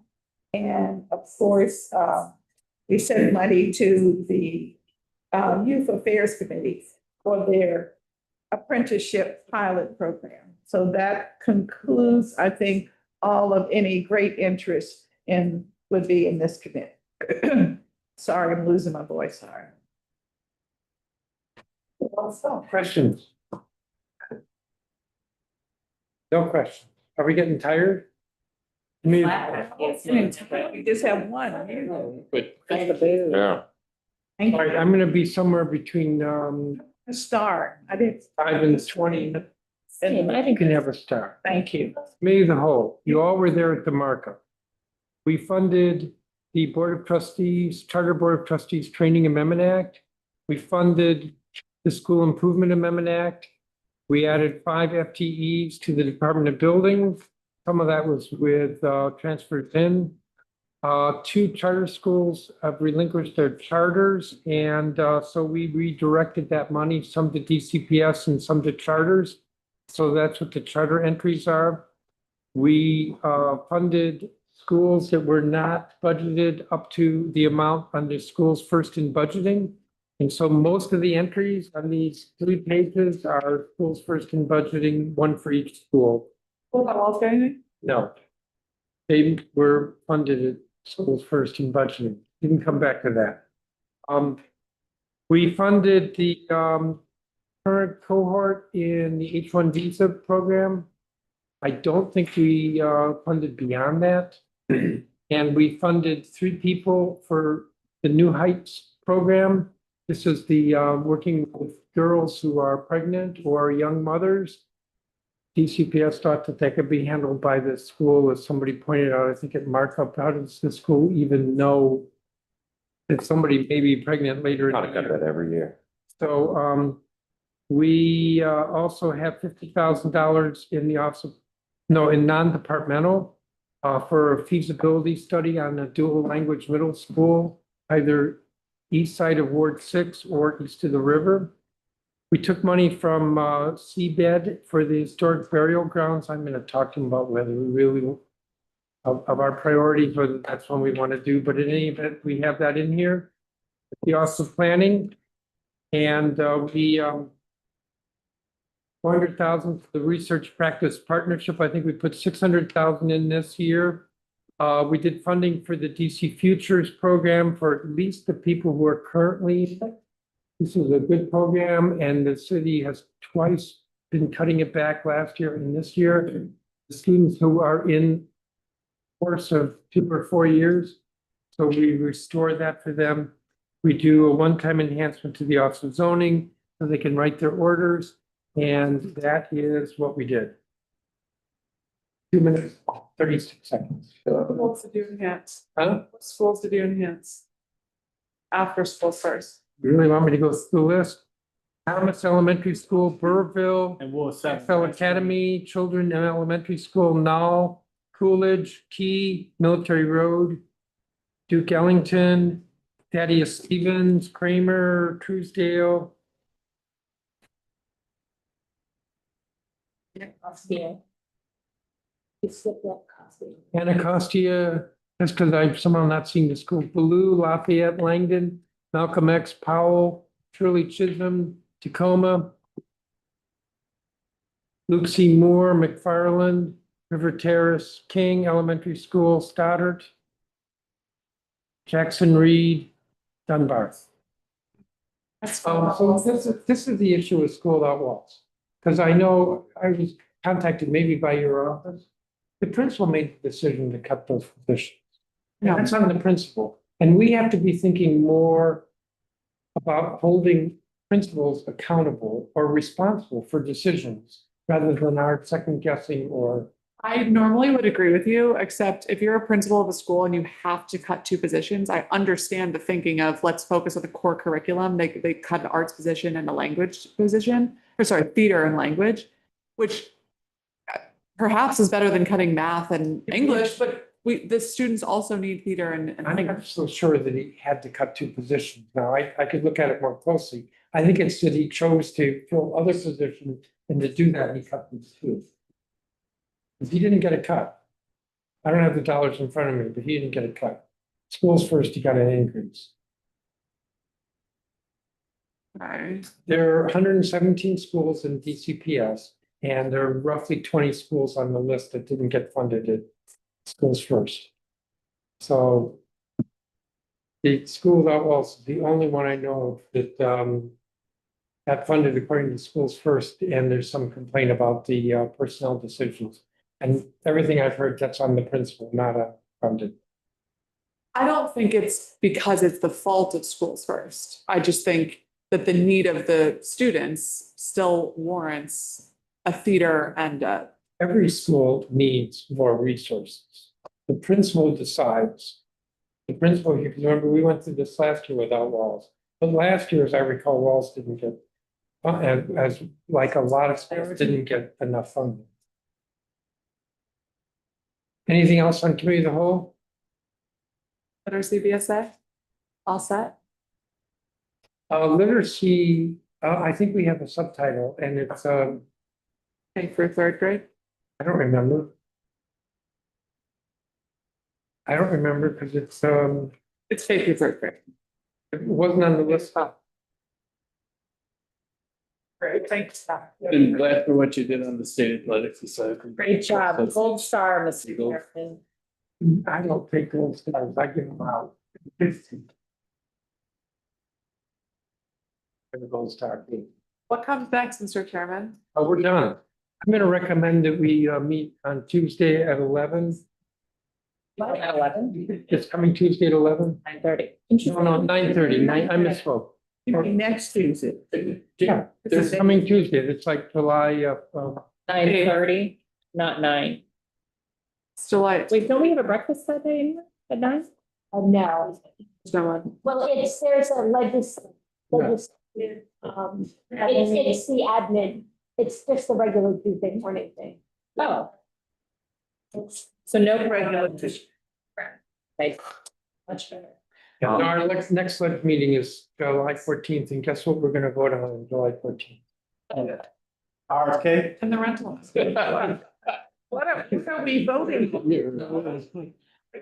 Still, on the RFK on the 14th? On the 14th, we're voting on the budget? We're gonna vote on I'm sorry, Phil. We don't know what it's gonna be, but we're gonna vote on Wendell. Way better. The retention fund and wellness grants, what's the status of that in the Cal budget? No, I'm off the clock now. You're not, I was Told been that waiting, I was doing the quickest presentation. and so give me a You're quick not gonna make answer, it last. give me a quick answer. The honest answer is it's on the list, but there were other needs or requests that, we thought were a higher priority. So like we did the experiential learning, communities and schools is on my list. The wellness. Now, I know Empower Ed is staff, but, there really hasn't been the kind of, there really hasn't been the kind of advocacy. I have to sit down with the ed staff again. We have a little bit of money in, that we can move around within the education cluster to pay for things, but I'm looking to fund community schools first and then see what's left over. Okay. I didn't want to say that in front of. Yeah. Chairman, can you shut down this one? What? Let's shut down. Yes, oh, yes. He's the king of pros.